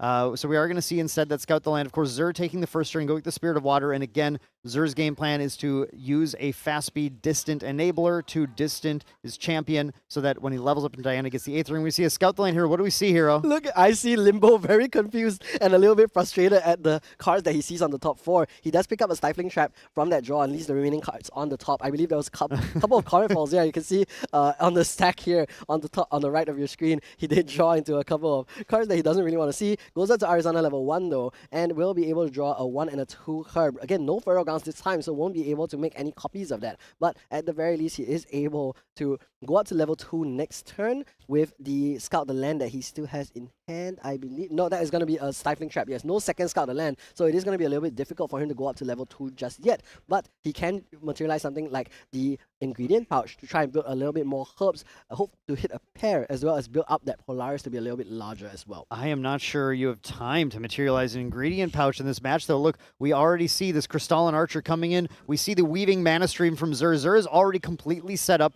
to continue to punch in a crazy amount of damage this... Oh, sorry, the Crystalline was banished. Excuse me. The Crystalline was banished to level... we're going to see the Prudent Knock, though, in the Recollection phase, going to draw a card into memory and then knock that into the Aether Charge. Then we have the Weaving Mana Stream is still set up. And there we see the Frosthorn Paladin, which is a pretty nice card. Does not get to add the Weaving Mana Stream when it banishes, because you do have to pay the cost to banish a Weaving Mana Stream. Yeah, and Limbo is immediately just going to burn 2 of the level herbs and going to use Nascent Barrier here, I believe, to protect himself from some damage. So prevents 1 plus X, where X is your level. This is going to prevent 4 damage. This means that Zur is not going to be able to glimpse, and this also lets Limbo put 2 cards in his memory so he can level up the following turn. This also is going to be a Charge the Soul added to the stack. This means 1 damage will pop from Limbo's Nascent Barrier. It will still prevent 3 damage. Right now, there's only 1 Aether Charge in the Aether Wing. This will get added to the Aether Wing, though, so that'll bring the damage up to 3 total with the distant ranged 1 from Diana. So that is going to allow 1 damage to pop through this Nascent Barrier if it's currently preventing for 3. Okay, so... And doing so is really important. To get 1 damage and is really critical because that allows the on-hit to trigger to allow Zur to glimpse 2 and still mill a card in value. Okay, so if Nascent Barrier has already resolved, so Limbo first has to glimpse 3 before anything else can happen. So Zur now is going to charge the soul, and then he will... I believe he's not able to load it just yet because it is on the stack of the... Oh, the attack is already in the intent, right? Oh, So that he was on won't the be stack able- of the yeah, attack. correct. Okay. These players are moving so fast, it's a little difficult sometimes to keep track of where they are in the phase. But here's the Crystalline Archer now. Will banish that Charge the Soul immediately. Deal at least 4 damage to Limbo. Limbo, of course, a little bit frustrating to not have those 2 herbs go into a Polaris and develop more age counters. But because he's able to put the 2 cards in memory, will go up to level 2, which is great as well. He rolls a 1 and a 2 again. Definitely not what he wants to see. But at the very least, he does still have some herbs. He finally draws into the Fertile Grounds. And I believe he also has a Dungeon Guide available in hand. So he can go up to Dungeon Guide right now, go up to level 3, and then after that, if he will do that indeed, now we're going to probably see him materialize the Polaris as well at, during his main phase with that 1 card left in memory. But that will leave Limbo just going for top deck gaming, trying his best to find some answers. Let's see. Dungeon Guide coming in, dealing 1 to the champion because we can't get that. Unfortunately, don't have the damage to get that Crystalline Archer off of the board. But that Archer is going to be a serious threat, a serious problem that Limbo really needs to deal with as fast as possible. We don't see either the option of materializing the Polaris. We could activate the Polaris right now, banishing our final card, going down to 0 influence, but that's definitely a losing game for Limbo, especially with only two herbs in play, 2 age counters to be able to place on it. You're right. And with already a Crystalline Archer on the board, is going to be very painful for Limbo to keep taking damage as well. Weaving Mana Stream is loaded into the Aqua Mirage Whisper, allows Zer to draw another card. This Weaving Mana Stream card really enables the entire game plan for this Water Aether Wing Diana deck. He will be able to recollect. Last turn, he was not able to get the Glimpse and Mill off of the Aqua Mirage Whisper because of the effect of the Nascent Barrier. But right now, Limbo is hands down, and he is able to not do anything to respond to Zer. Here's a Charge to Soul now, going to do 1 damage to Limbo, put another card into that Aether Wing, and we're going to see 3 damage swing from Diana. Aether Dilettante will allow him to mill 1 card off the top after glimpsing 4.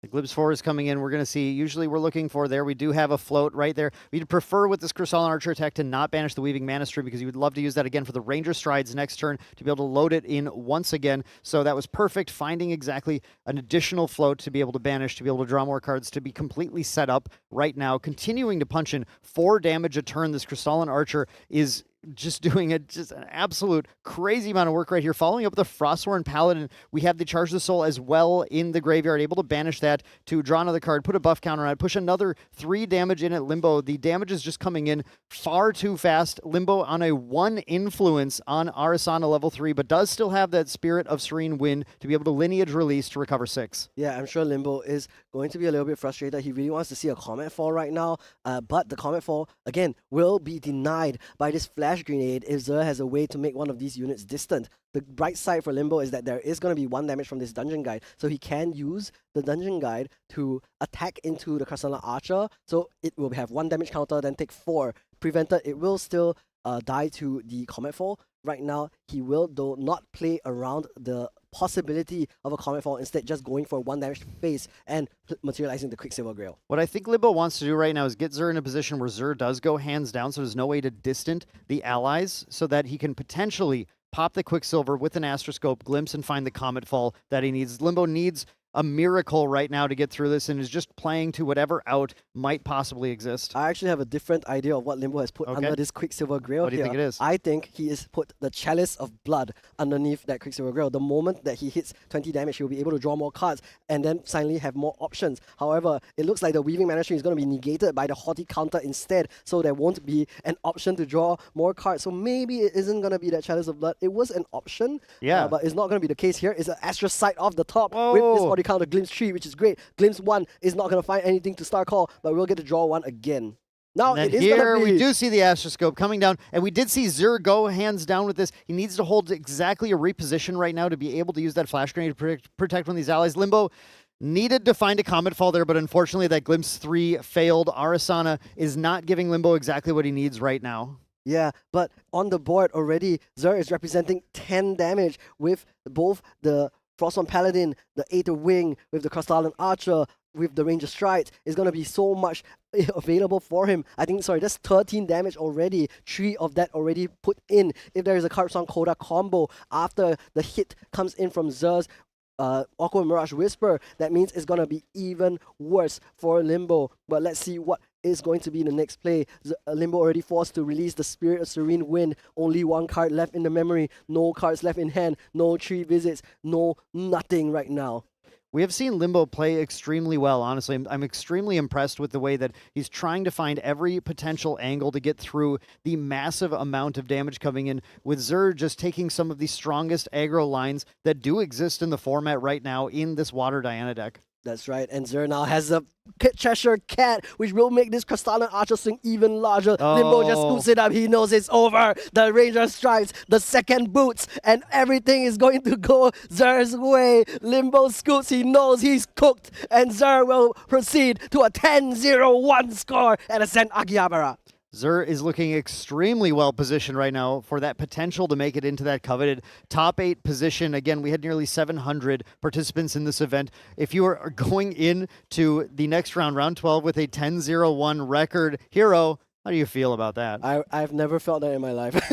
Me either. I may never feel that in my life, but I think it's going to be, of course, a really great feeling. You're really well positioned to make your way and earn one of those Spirit of Water mints, which is going to be, of course, one of the best prizes to get. But other than that, the higher your standing in Swiss, the better your chances in the top 8 as well. Because once you're in those untimed rounds, once you're in that top cut matches, whoever has the higher seed gets to decide turn order. And we did see the power of going first, especially in that first matchup. Again, the ability to get that flash grenade out immediately completely changed Limbo's ability to attempt to control the game. So the higher Xur seed is, the higher the chances are that this Water Aetherwing Diana surprises everybody and makes it to the finals of Ascent Akihabara. That would be an incredible story for a lot of the players who are there, who are fans of the Aetherwing Diana design and have wanted to see her be truly successful on an Ascent level for a while. So that's really exciting, but of course we can't count out Limbo, who only is taking second loss of the day here, still doing extremely well. Limbo, the believer in Arasana, his wife, as he likes to call her. I don't think he's going to be completely phased by this. I think he's ready to move on and continue to show his devotion to Arasana to everyone. I mean, on the bright side for Limbo, I think he's the only Aetherwing Diana in the top cut today, but I may be wrong. We have to double check that later. Other than this matchup being very poor for Limbo, I think he has come in very well prepared. He is, of course, very familiar with the deck. And like I said, if he didn't think he could win with it, I don't think he would have brought it. Exactly. So he is very, very confident. I think coming into the tournament, he's going to be one of the favorites still with that 9-2 scoreline for the remaining 3 rounds. Yeah, and as you did point out here, there's 78 Fire players in day 2 today, and you bring this Arasana deck basically to face one element. You want to face all these Fire decks, and you want to just say, okay, if you want to spend some time leveling, I'm going to level 2, but I'm going to do way better than you once I get level 3. That's right. And I wonder if some of the success of this Water Diana deck is also because of the reduced numbers of the Wind and Water players that are more likely to play the Sensor of Restful Peace. We all know how much that deck relies on the graveyard so much. You saw the Weaving Mana Stream get so much value over the course of those 2 games. And if everyone is trying to prepare for Fire instead with the Nullifying Lanterns main, for Wind with the Nullifying Mirrors main, then suddenly they cut Sensor of Restful Peace. Now, decks like Diana can shine. Yeah, Diana has a few pretty rough matchups that do exist in the metagame. We have decks like Seiryu that can be a serious problem for Diana. The very skilled Seiryu player is able to very quickly establish an unassailable board with that dragon while also threatening to just push lethal on that level 1 champion against not a level 3 strategy, so you only have that 19 life pool to work with. We do have cards like Flash Grenade. We saw the power of those, but those don't stop Arcane Blasts. Those do a little too much damage. So there are some rough potential matchups out there, but so far we've seen Ver hasn't taken a loss on a match yet. Ver has either had incredible matchups or has had incredible play skill, and I imagine a little of both are at play. I mean, with a deck like this Water Aetherwing Diana, there are so many lines, you see so many cards. On average, you will see, of course, all of your cards already. You'll draw an extra 4 or 5 cards per turn as well. Over the course of a game as well. Per turn would be crazy. No, but I mean, you will see all of them because of the glimpse with your Aetherwing effect. And then other than that, you also get to choose how much floating memory you get. You also get to go distant. You have so many different allies. All of them draw additional cards as well. There's so much gas in the deck. And very unfortunately though, it does lose to the Sensor very difficult. Unless you have the answer in the Fracturize, it could be a very big deterrent. So far, unfortunately for Limbo, just doesn't have that in his deck because it would cripple himself a bit too much as well. Right. And I think we didn't point out something that I think is really fun about this matchup, which is the fact that it was our 2 new Astra champions who both have serious glimpse strategies going against each other. These are the 2 decks. If you are the player who likes looking at as many cards as possible per turn, these are the 2 decks that you want to look at potentially playing, because you get to constantly look at the top cards of your decks and decide what you want, but that also adds this crazy level of skill. So anytime I see these players playing super well at an Ascent, I know these because I've messed up the math myself constantly of glimpsing 5 and going, okay, I want to draw this one, I want to star call this one, I want to Aether call this one, and trying to set it up correctly just to have your opponent do something unexpected like mill one card from your deck, like, okay, it's actually all over now. I really should have predicted they would target me with the Fractal of Rain or something. They're, these are difficult decks to play, but also extremely fun and extremely rewarding. Yeah, and I think other than that, it's also extremely interactive, which is going to be very interesting. You saw the Flash Grenade, the Polaris, there's so many cards on the effect stack that makes things a lot more interesting as well. And then, of course, that's one of the best parts about Grand Archive, that's how interactive it can be at times, depending on the matchup that you have,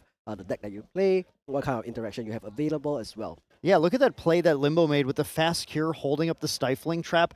That was such a clever way to say, I'm going to fast cure right now, and I'm going to bait you out to play something so that now I can stifling trap your Crystalline Archer. I can force you to think you can stop me from recovering for, but then turn it around, right? And that interaction is just absolutely incredible. But there's no better person to hear from about this than the winner himself, Zur. Let's go to the interview with Tyler. Hello and welcome back. We are here with the round 11 winner, Zur. Congratulations, Water Aether Diana. It's a really cool deck. It's been doing really well, brand new this season. It's really strong. So you're from Malaysia. I looked at your past history and stuff in your events. You've been doing pretty well, but this is the first time that you've played Water Aether Diana. Before you used to play Fire Aggro, right? Yeah. So why did you swap? It's because I played Fire Aggro in a recent Store Championship, and I realized, I think back then, most matchups are favorable to Fire Aggro, but nowadays every deck has evolved. They've become faster, stronger, so I kind of have to pivot, and I think Water Diana is like a upgraded Fire Aggro, so I kind of pivot to that.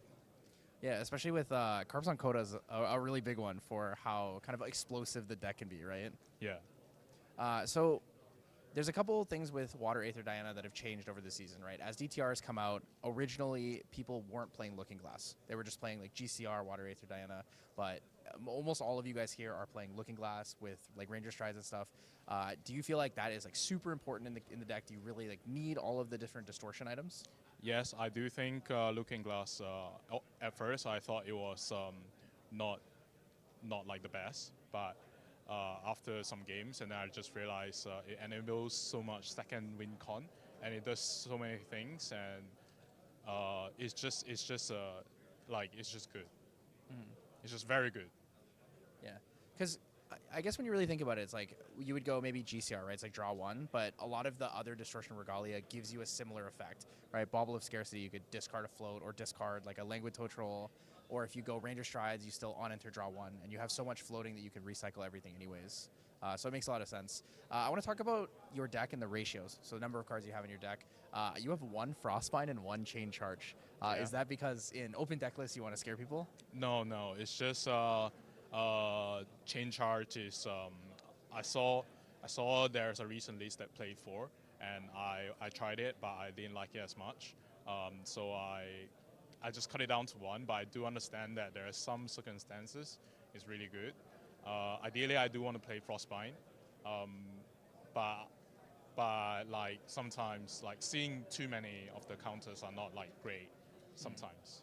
Yeah, it makes sense too, since when you think about Water Aether Diana, most people look at Water and they're like, oh, this is like Negate Central, very, very heavy on interaction, reaction, stuff like that. But Water Aether Diana is really proactive, right? It's really aggressive as a deck. So I guess it does suit the Fire Aggro player in our hearts like that. I want to talk about sideboard, mainboard. Most people here are running 2 Aether Wings in their main. You're running the second one in the sideboard, the Manus Cascade. You put the Consumption Ring in the main instead. Can you talk to me about why Consumption Ring is so important for you? I was testing with my friend's Tristan deck, and then I realized if they have counter spells as well, like in cap, then Consumption Ring like really comes into play sometimes. And then most of the time they don't really interact with my weapon, so I put the second weapon in the sideboard. True, that makes sense because Aquamar's Rooster has the Spell Shroud as well. So you're basically saying if you want to use like double Carps on Coda or something to clean out a game, having Consumption Ring to do it on their turn is like really valuable. Yes. Okay, that makes a lot of sense. I have one more question for you. You have a couple one-ofs in your sideboard. Talk to me about Deflecting Edge. I couldn't figure out why there's a one-of Deflecting Edge on the deck. Oh, it's just it's 1 mana, and like so it's like Chain Charge. I see, yeah. So it's just like one more like silver bullet answer. Yeah. At low cost. Okay, that makes a lot of sense. The Staggering Strike is a one of also kind of confused me. Is it to like enable another attack when you're ranged, or is it like to deal with Cheshire Cats, or what's the whole deal with that one? No, it's just to like like Tristan, just for Tristan specifically, because I don't want to play two because I don't want to like commit too much on my sideboard to like one matchup. Yeah, so it's just for Tristan. Yeah. And I guess it makes sense too, right? When you have a lot of one-ofs in a deck where you're glimpsing like 7, 8, 9 when you're attacking, it makes sense because you will find the cards that you need eventually when you stack them up.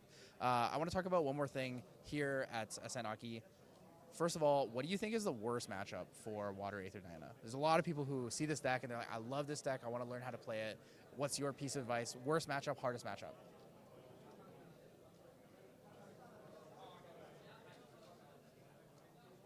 Is she just good into everything? I don't think I'm good into everything, but it's like there must be something. Like I just can't think right now. No worries, no worries. Yeah. I mean, you're doing really well, so it kind of makes sense. You just cooked like one of the best Arsenal players in the world. All right. I mean. Sorry, Cam. It happens. It happens. But yeah, thank you so much for the interview. It was great to have you guys again. This was Zur from Malaysia, round 11 at Ascent Akihabara. Good luck on securing. I think you've probably secured top 100 at this one, but good luck on your top 8. Sure. So thank you Thanks so so much for much. joining us.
Welcome back, everyone, to Grand Archive Ascent Akihabara. I'm Main Deck Dan, joined once again at the casting booth by Freedom. How are we feeling, Freedom? Well, I've had a good hour break from the well, I didn't cast the last round, but you know, I quickly observed what happened. It sounded like a slaughter, didn't it? It was a bit of a slaughter. Yeah, it was a bit tough seeing, of course, a well-loved member of the community, Limbo, with that Arasana deck, who he absolutely adores, just going up against one of the worst possible matchups you can see. Even though there was a bit of fight in that first game, none of it unfortunately panned out for Limbo, but congratulations again to Zur, who is now going in top seed in this event, doing incredibly well. Probably one of the players best positioned right now to make it into the top cut. But we are entering round 12, Freedom, and in this round we have another exciting match that we have to show off with another well-known player in the game. We have Hyoka, and Hyoka, if you don't know, Hyoka is the player who has been on Wind Rai since before we even thought this was a deck that you should be playing. Not just Wind, Rai. Just Rai in general. Just Rai. Yeah. The Rai stand, the Rai player going all the way back even into the water metagame in the last metagame we had. Hyoka just staying a stalwart fan of Rai and always consistently performing well still. And Hyoka is going up against a pretty well-known challenge in the current metagame. We have Tetsu on Fire, Crux, Lorraine. Yeah. So this is going to be a really fun, really cool matchup for both, well, pretty much for the audience as well. So Wind Rai, everyone wants to see what Wind Rai does in this format because Rai started off really well like DOA and FTC all the way to like ALC as well, and then he kind of fell off. He kind of just like went down just a little, but now it's come back. Yeah, we have a metagame where Fire level 3 decks are very prevalent. Merlin decks are back, and that was the thing back in that metagame, like you said, back in the ALC metagame, Fire Merlin was one of the premier decks that got played. So Fire Rai decks often just went over the top and were able to beat it. Now, Fire Rai can't go over the top of some of the other decks in the format anymore. We just have more interaction. There's more things. What we like instead, and we talk about this a lot this weekend, but these decks that have a diverse game plan as far as their means of dealing damage to the opponent, not just entirely spell-based damage, but the Wind Rai package that Hyoka's been running for a couple of seasons now is the one that runs the Arcane Elemental combo where you get to play an Arcane Elemental for free because you have enough Arcane cards in Banishment, and then you additionally just return it to hand with these efficiency spells that allow you to continue to just replay it and attack with it over and over again. Plus, you still have the Advent of the Stormcaller, Arcane Blast combos that you get to do. It's a potent deck, and it really challenges a lot of these level 3 decks who just aren't putting enough pressure on Rai fast enough. Yeah, like, so with the Arcane Elemental, it's coming in every time it's attacking for 7, and then Summon Gale bounce it back, or even Disorientating Winds just bounces it back. Play it again, because it costs 7, but it's got efficiency, and Rai is like no stranger to efficiency. Right, exactly. It's a potent combo. It's a combo that's actually been around since Dawn of Ashes, that some players had been exploring all the way back then in set 1, set 2, but didn't have the same favorability at that time that the Fire version of Rai had. But a deck that's also been around since Dawn of Ashes is this Fire Crux Lorraine deck. Now, of course, back in the Dawn of Ashes days, we really like Spirit Ruler Lorraine, the other Lorraine level 3 that allowed you to bring back one of your swords from the banishment, and you would get the value off of using the drawn blade, attacking with it, then going to that level, bringing it back out, getting to draw an additional card and playing Ascension stuff. But now, as we talked about in previously in the stream, Lorraine Crux Knight is back because we have cards like Fluffy Shopkeep and Clarent Reimagined. These cards that allow you to very, very rapidly banish swords from your material deck, so that when you hit that Lorraine Crux Knight, it's suddenly you are turned into turbo, where all of your attacks are punching in for 5 damage each at a minimum often. And that makes it so that with these powerful high durability swords, the Lorraine Crux Knight package now provides a sustained pressure that a lot of decks have trouble beating. So before the Ryle ban, like Crux Knight was really popular. It still is popular now, right? Where with the Insult package, right? Yep. So yeah, banishing swords into activating Insult, attacking with all the swords, attack with the Votive Runeblade, and then all the swords are in banishment, and that's where it just gets powered up. Yeah, exactly. Now, we no longer tend to run the Insole package. Instead, we are often just favoring doing simple attacks, and that's going to be what we're going to see from Tetsu here today, powered by the Clear Reimagine. And we are jumping right into the game where we have Tetsu with that, of course, pre-game action, putting the Looking Glass into play, and then Hyoka with the Spirit of Fortuitous Wind. Now, we got to talk about this because this has been a spirit. These spirits, when they were first revealed, a lot of people said, well, I don't know why I would ever want to do this because you draw your 7-card hand into memory, so you kind of skip your first turn. And then people realized, well, wait, Rai just wants to banish cards. Rai just wants to play cards to banish to level. That's all Rai cares about doing. And this actually lets you not have to have a first turn play in order to level to Rai and start to do more things after that. So Fortuitous Wind gets you that Glimpse 7, get to perfectly set up your hand, and then just banish as many arcane cards as you can to try to level to the next level and start to play the game from there. Well, I mean, like one of the worst problem issues for Rai is if he has a hand full of arcane. And now, before this was like before backup charger existed, there was just no way to play those. There was no way to put them into memory. Fortuitous Wind helps with that. Yeah, and we just got to get back in the action here. We have Tetsu playing a 3 of Hearts, getting the attack in.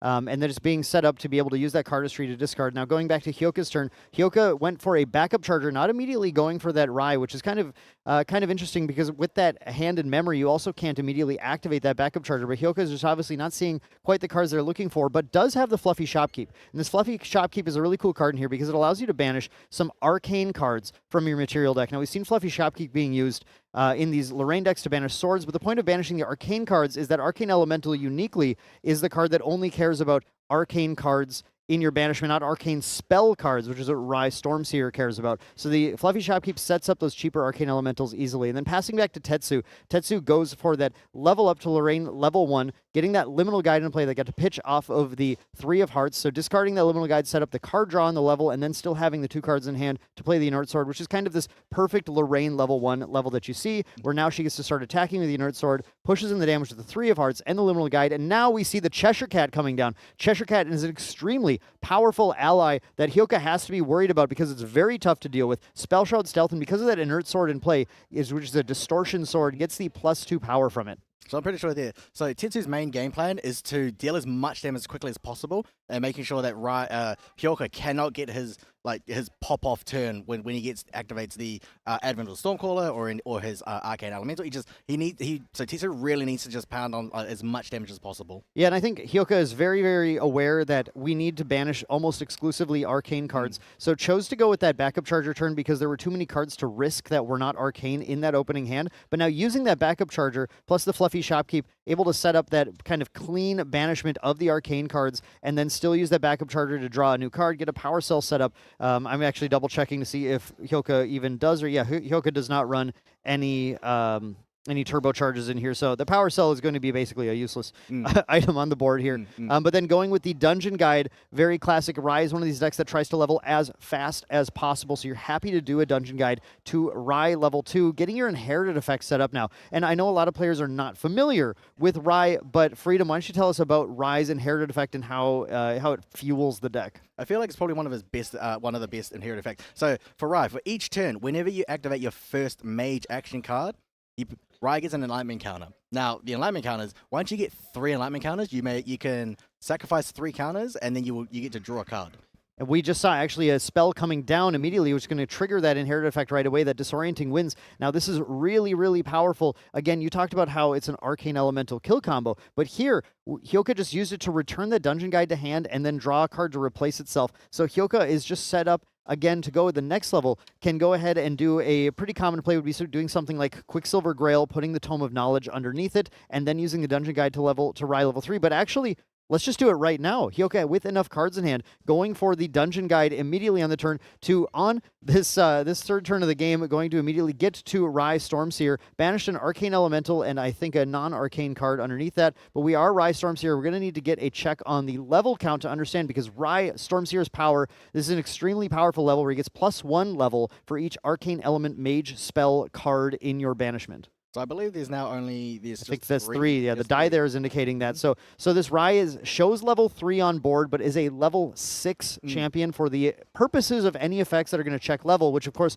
as you mentioned, Freedom, efficiency is the big one. Now, many people might be wondering why is he already going to 3 like immediately? That's why Rai used to have the moniker of Turbo Rai, Turbo Fire Rai, where he wants to get to level 3 immediately because that's where Rai excels at. Once he's level 3, all his cards become active. He's got access to careful study, which is also fueled by efficiency.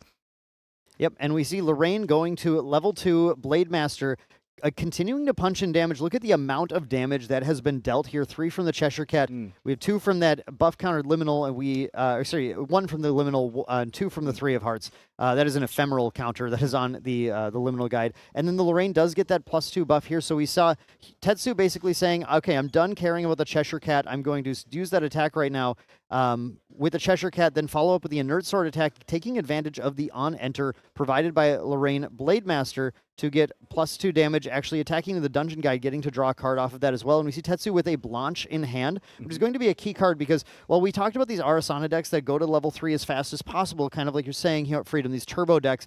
They're going there to try and control the game and hold it down. What Rai does is goes to level 3 and then tries to absolutely overwhelm you with a massive amount of damage. And Blanche is one of those key sources of being able to prevent things like Advent of the Stormcaller from dealing an infinite amount of damage. We do see here the materialization of the Quicksilver Grail as well, and the typical play is to put the Tome of Knowledge underneath it, but we're going to see right now, because in the Recollection, Tetsu's going to go for a Reduce to Ash on that Quicksilver Grail and force Hyoka to decide to use it.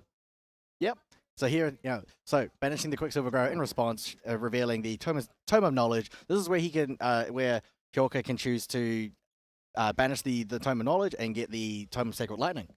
He can be able to activate that during the main phase here. Does get to, additionally, just has +1 level while the Tome of Knowledge is out. And yeah, here we do see the activation of the Tome of Sacred Lightning. The ultra rare card from Dawn of Ashes allows you to basically combine your books into one super book. And the Tome of Knowledge now has its abilities attached onto the Tome of Sacred Lightning's abilities. So we have the ability to always have that static +1 level class bonus from Tome of Knowledge. We have the ability now to rest the Tome of Sacred Lightning, which allows you to banish a card from your memory and draw a card. And then you also, when you need to, can banish the entire book stack to draw one more additional card. And Rai likes to use this to get additional banishes, controlling what's in memory, because it is a banish at random, in order to banish additional arcane mage spell cards to pump up that Stormseer's level.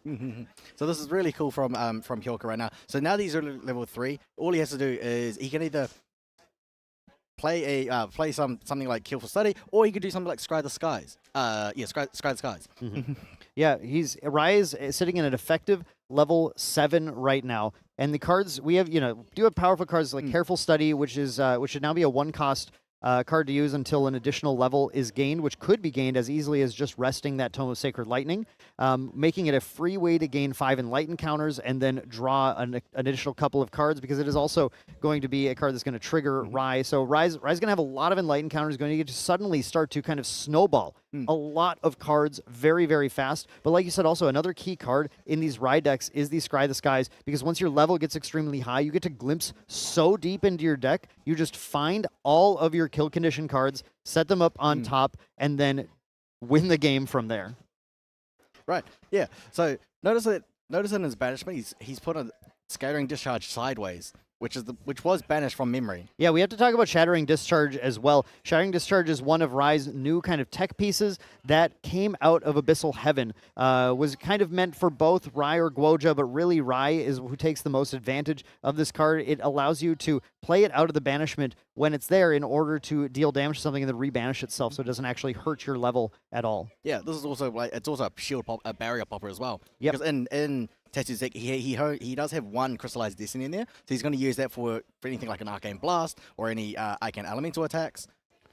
And there we do see the Careful Study coming down, has that efficiency keyword, which does allow you to play it for 1 less per level that you have, which is how Rai is able to so cheaply play these Careful Studies now that we have reached this level 8 because of the banishment of the Arcane Erratic Bolt from the Tome of Sacred Lightning. So we're just basically cycling through Careful Studies right here. We have now gained 6 Enlightened counters. Now this is huge. Power Overwhelming. This is the start of the crazy combo where Power Overwhelming lets you remove any number of Enlightened counters, and Hyoka's going to choose to remove 6 in order to increase his level, or 7. There's 7 total. I'm trying to track the levels here. 7 plus 3 plus 4, 5. Yeah, we've gotten to level 15, which makes Advent of the Stormcaller a fast activate, or sorry, not fast activate, a free activation that allows now Hyoka to dig a ton of cards into the deck to be able to find arcane cards. But we had in response to that, Tetsu plays Blanche Sheltering Saint from hand, has that fast activation at level 2+, and now that is going to unfortunately prevent all of the damage that would be dealt from this Advent of the Stormcaller. This is going to reveal 15 cards on top of the deck, banish any amount of arcane element cards, and for each card banished, choose a unit and deal 2 damage to it. But that just go into the rules about how this works. So there's going to be a bunch of arcane cards that do get banished from this, which is going to increase Hyoka's level massively. Keep that in mind, because even though he's got the temporary level boost from Power Overwhelming, these are now going to get banished and create a more permanent level boost for Hyoka.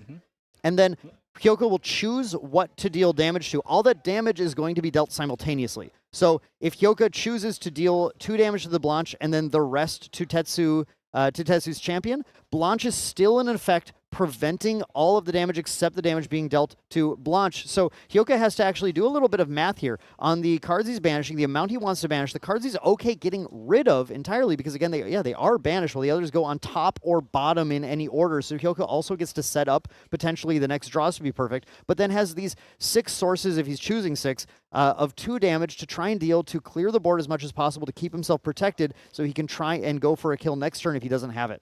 Now the Advent of the Stormcaller does deal 2 damage per banished revealed arcane cards. However, that's not all it does. It doesn't just do damage. It does set up the next turn as well. So it is kind of like a glimpse in a sense as well. A glimpse. That's where this Power Overwhelming, even getting rid of 6 Enlightened counters would have been a potential 2 cards. This is entirely worth it a lot of time. If the opponent doesn't have the Blanche, this is just going to be like a lethal shot often against many opponents. But here, it can at least help Hyoka try and manage the board a little bit, as well as additionally setting up that next turn so that Hyoka can go ahead and maybe find an Arcane Elemental lethal line or something that he needs to. Because there's a lot of cards that Hyoka might want to have access to here in order to set that up. So here, of the 6 cards, we've seen Arcane Sight, we've seen 2 or 3 Arcane Spell Shield Arcanes.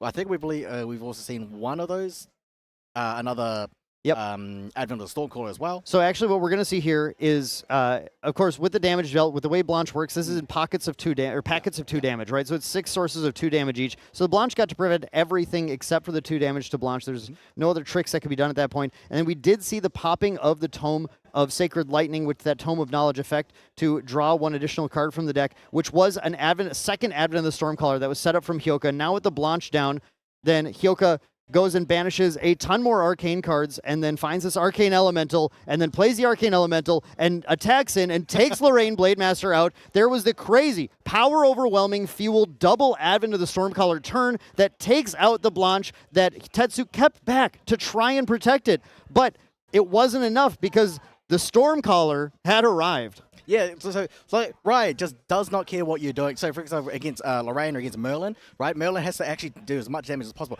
Riot, in particular, does not care what you do. Once they either get Advent of the Stormcaller off or the Scry of the Skies, then they've pretty much already won. It's like, you're already dead. Yeah, exactly. Yeah, you are already dead. Indeed, is what happened here. Hyoka just had enough cards in hand, had the double careful study, found the Power Overwhelming, found the Advent of the Stormcaller, and then once you get 1 Advent of the Stormcaller off, it's so easy. Unless you totally brick on these 15 cards you're digging down, it's so easy. Now you do have to do the math. We saw Hyoka in the tank there for a little while, right? Really considering, okay, I need to play this correctly. But the thing about the Rye deck is, you play it correctly, you win, is how that line works. And you know that there is a guaranteed win here if I can just make sure I don't do this wrong. And so there's definitely plenty of reason to let the player take their time here, think about it, make sure, okay, there are 15 cards, and they can go anywhere right now. I got to make sure I do this right. Yeah, exactly. So, that's why Hyoka is known as the guy, the Rye guy, right? So, being able to find the second Advent of Stormcaller off the first one, and then the first one being able to clear the Blanche, Yeah. that was just perfection. Yeah, you think about how much that I've actually talked to some players who are just like picking up Rydex, and they look at Power Overwhelming, and they're like, I don't get why I want to use this card because drawing cards is so good. Well, in this case, you got to really see what Power Overwhelming, where it gets its name from, right? Because by sacrificing those 6 Enlighten counters, instead of using them to draw 2 cards to get a temporary +6 level for that turn, it was an effective 12 reserve value for Hyoka in his ability to play 2 Advent of the Stormcallers that turn. It's like Hyoka had 12 extra cards in hand for that turn, which is truly an absurd amount of value when you can line everything up. Now, also note that that's not just his only win con as well. So he's got Advent of the Stormcaller. He does have the Arcane Elemental, which you didn't even need at this round for this particular game, right? Right. He's also got access to the Arcane Blast. Arcane Blast, yes. Yep. As well, sorry. Yeah, we have Arcane Blast, and then, these decks for a while have also been running cards like Erratic Bolt. It's a card that you don't want to have to use, but it's a card that does good damage. It can be the way to win the game. Especially Erratic Bolt works really well when you get into the crazy, like, super Enlightened counter gaining, like double Power Overwhelming. We saw it at Worlds actually last year, going to level basically 75 and then launching an Erratic Bolt. I'm like, yep, I think this gets you. There are a couple of ways that Hyoka can string together the damage, but there we got to see one of the, in my opinion, one of the coolest ones. When you get to go from Advent of the Stormcaller into Advent of the Stormcaller, it's absolutely crazy. Right. So now that going into the game too, what does Tetsu need to do to actually win for these further 2 games? You saw Tetsu really taking a good line that game, really pushing that aggressive line, getting that Cheshire Cat out, even sacrificing the Inert Sword just to try and push damage on, right? Tetsu was in a pretty good spot ultimately, but it turned out that Hyoka just had the cards that he needed. It just had everything that was needed to get there. Tetsu can try and take a more defensive stance, can try and Blanche or Destiny, but I don't actually like that a ton. No. Because, like you're saying, Freedom, it just goes over the top. It doesn't really care what you do. You play Crystallized Destiny, you play Shattering Discharge. You play Blanche, it says, okay, that's fine, I'll just kill it, and then I will go ahead and go over it. I actually like these Regal Inquisitions, though. One thing I would want to do with Tetsu is potentially try and level to 3 fast and pop an Inquisition. And if you can resolve an Inquisition and hit the key cards, honestly, it's the careful studies and the advents, and stop your opponent from doing that, you might be able to disable them long enough to get your aggression. And what we're going to see Tetsu start with is a common start in these fire decks, the Stalwart Shieldmate going into Cremation Ritual, which is going to draw 2 cards for Tetsu. Tough to read if you're only an English reader, unfortunately, but sometimes we do know these cards already, which is nice. The Cremation Ritual allows you to sacrifice an ally and then draw 2 cards into hand, and that puts the float in for Tetsu to use to level with the Lorraine, plus the 2 cards to be able to put that Inert Sword into play with that additional cost to materialize it. Whereas on Hyoka's side, it was a very simple Spirit of Fortuitous Wind. Pretty much that. Hyoka's foregoing his first turn, getting being able to, if he wanted to, again, get the backup charger next turn and the second turn, or just level up straight up to ride as well.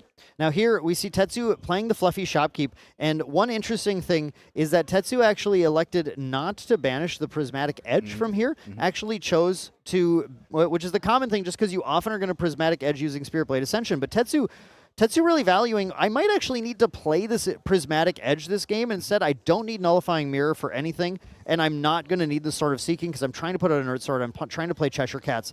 So choosing 2 cards that he knows he's not going to use, rather than necessarily always choosing to banish swords, I think that's just fascinating because the Prismatic Edge might come into play if the game goes late enough. Yeah, I mean, I think that's fine. So Tetsu going for a bit slower approach here.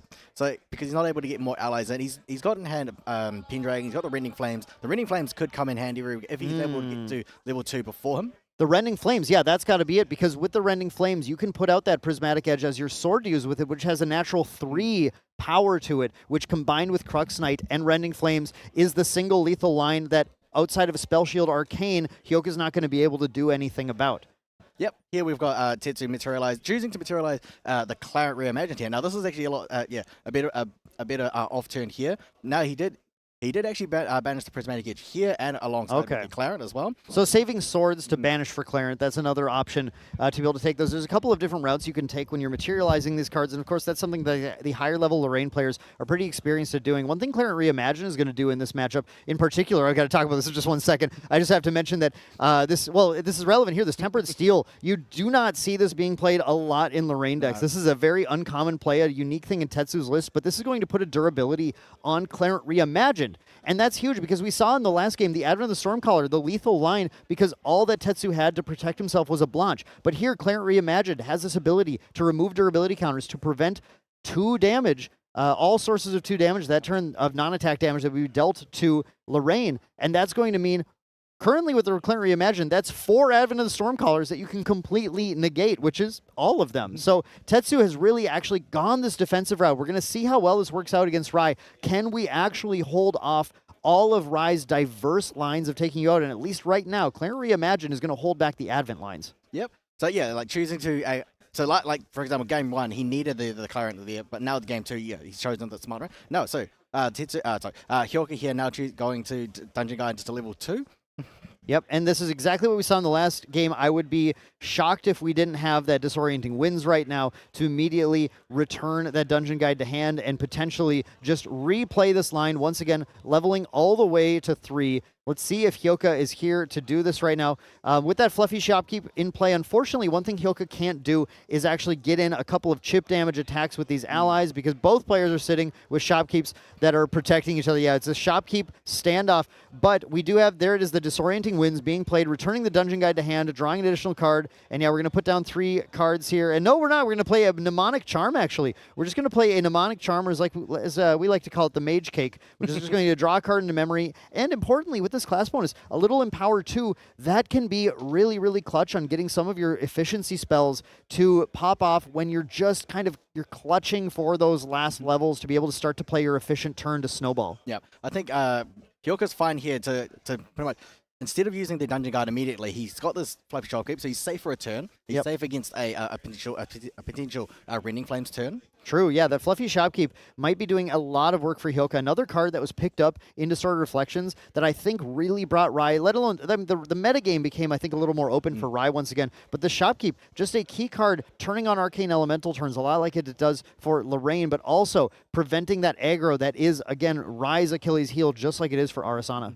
Yep, so at the moment he's only got 1 fire card, so he's not able to do Rending Flames, but however, using Lorraine to attack the Fluffy Shopkeep, he does of course get a draw. Yep, the on-enter was in effect, so +2 to the attack, and then on-kill draw card. We're able to use our first sword, our inert sword, to get rid of that. Now, it looks like this is a no Cheshire Cat game currently because we lost the inert sword. It is possible to Ascension it later if you really want to play a line like that, but a little unlikely. We have the 3 of Hearts coming down here. Like you mentioned, Freedom, we need to get 3 fire cards in Graveyard for that Rending Flames to be able to be doubled, and 3 of Hearts is a fire card that will also allow Tetsu to pitch to discard another fire card from his hand in order to start to set that up. And we see Hyoka with exactly the line we saw before. Quicksilver Grail. There is almost certainly a Tome of Knowledge underneath that. And now we are going into the Dungeon Guide, letting us level up into Rise Storms here. But this is a cool play here where you get to actually use that Quicksilver Grail in response to the Dungeon Guide to selectively remove 1 card from your memory so that you're able to then banish the exact cards you want to on the Dungeon Guide here too. We're seeing everything kind of happening. We're seeing the Arcane,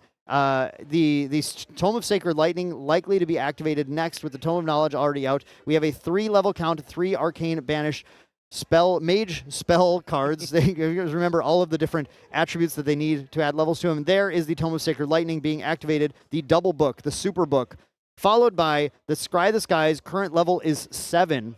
So we're going to go ahead and glimpse 7. Yep. So now, this is where Hyoka is going to be able to plan out his next turn. So we can see 2 Disorientating Winds. We can see an Arcane card. He's got the Resolute Stand. Pretty much now, what's he going to do in this next turn? This is where Hyoka is going to bide his time to think about. Yeah, Hyoka has to look at these cards, and unfortunately, I'm looking at this, and I don't know if I'm seeing as much purple as Hyoka is really looking for. You want to see a lot of those arcane cards when you're digging with the Scry the Skies, but I do see one Advent of the Stormcaller. I see a couple disorienting wins, and yeah, like you're saying, Freedom, this is the setup, right? We're going to glimpse 7. You get to put these on the top or bottom in any order, and then draw the top card into memory, and you have to think very carefully about how you're going to draw, what you're going to draw, what you're going to leave on top to potentially draw immediately. Rai has 4 Enlighten counters as well, so whatever you put on top is going to go into memory. And then the second card down, you can potentially draw immediately into hand by spending 3 Enlighten counters from Rai. So we're going to put a chunk of cards, look like maybe 4 cards, 3 cards on the bottom. And now we're going to take a look here. Hyoka's going to decide. He said, those cards I don't need. Those are, I think, the Fluffy Shopkeep and some other stuff. Toss those away. Actually, maybe I see the Fluffy Shopkeep still as a way to stop Rending Flames. That's a potential here, but we're going to put the rest of the cards on top.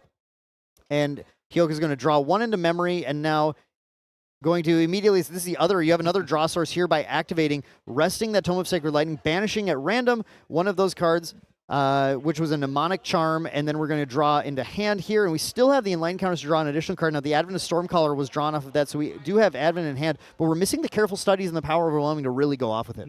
Yep. So this is where, if you're going up against a potential Rai opponent, one of the smart plays would be to negate the Scry, right? Because you don't want him to set up the turn, even if it delays a turn, but you don't want them to be able to set up the future OTK turns. So that so incapacitate, negate the Scry the Skies, or negate the Advent of Stormcaller, because then that means that they don't know they won't be able to set up. Yeah, exactly. Yep. I think you often think you want to negate the cards that kill you in this deck, but you don't. You need to negate the setup so that Rai actually can't string everything together. Now, Hyoka went for the second Mnemonic Charm here, and that's a really interesting setup play where I think we're looking at that Advent of the Stormcaller in hand, and Hyoka's saying, well, I don't have Power of the Overwhelming. I don't have Power Overwhelming. I don't have Careful Studies. I can't get all the Enlightened counters to really go off, but I have an effective level 7 right now because we have 3 banished spell cards and we have the Tome of Knowledge effect in play as well. We have 2 sources of Empower 2, so we're looking at a total level of 14 right now, which is going to be potentially, where we need to be in order to get that Advent of the Stormcaller combo turn off, but with not enough cards in hand to really take advantage of it right now, Hyoka just says, all right, I'm just going to pass. You haven't dealt enough damage to me yet. Yep. I'm going to see what you can do. But Tetsu follows it up pretty strongly, going to Lorraine Crux Knight, then getting that Ghost of Pendragon down, immediately returning that not returning Clarent Reimagine, but returning that Looking Glass that isn't doing anything particularly useful anymore back into the material deck, drawing 2 cards, and getting a 3/4 body on board that is going to be particularly threatening. And one thing I want to point out is that Tetsu does keep the Fluffy Shopkeep awake to intercept the Arcane Elemental, understands that I will lose to Arcane Elemental if I don't have every potential barrier in the way of its damage, and then passes the turn to Hyoka. So we know that Hyoka also has, I think, I believe 2, at least probably 1 disorienting win. So that is an answer for to get rid of the Fluffy Shopkeep as well. So then the arcane elements will just go ham against the opponent. Absolutely. But getting rid of the disorienting winds does prevent 1 attack from the Arcane Elemental, so it still is an effective way to try and prevent a little bit of damage. We do see Hyoka then going for 3 visits, getting to Glimpse 2, and importantly Recover 2, keeping just a little bit healthier to try and find this combo line. As well as now materializing the Tariff Ring, and the Tariff Ring, along with his decently healthy life total considering the state of the game, is going to make it pretty tough for Tetsu to get that damage through. Tetsu's really going to want to hit a gigantic Rending Flames in order to win the game, but Hyoka might not be giving him another turn because we do see a Scry the Skies coming down. We're going to dig even deeper. That might not have been the perfect Scry before, but we're looking at 7 more cards with our base level of 7, and there's lots of good cards still sitting in this deck. Hyoka actually already knows exactly what he wants to draw into memory. It looks like already choosing that, then just going to set up the bottom 3 cards and then the top 3 cards with 3 Enlightened counters on Rai. Very possible to draw the exact card needed to go off here. Yeah, it looks like the judge didn't like that shortcut, so we're just gonna we're gonna head to take the card back into memory. Okay, now we're gonna draw it into memory, and then we're going to banish at random with the Tome of Sacred Lightning. I assume that card is a random arcane card that just banishes to get a level here. We're gonna go up to 4 arcane mage spell cards banished, which is gonna bring Rai's effective level right now to 8 with the Empower 2s in play, going up to 12 Rai is getting very, very close to being able to go off to that Advent of the Stormcaller turn, but importantly, we did draw that Careful Study. That's very huge, and looks like we're going to draw one more card off. This is where you really have to do your math. Do I want to draw cards? Do I want to save for a Power Overwhelming? What am I doing with these Enlightened counters? How am I going to maximize their value?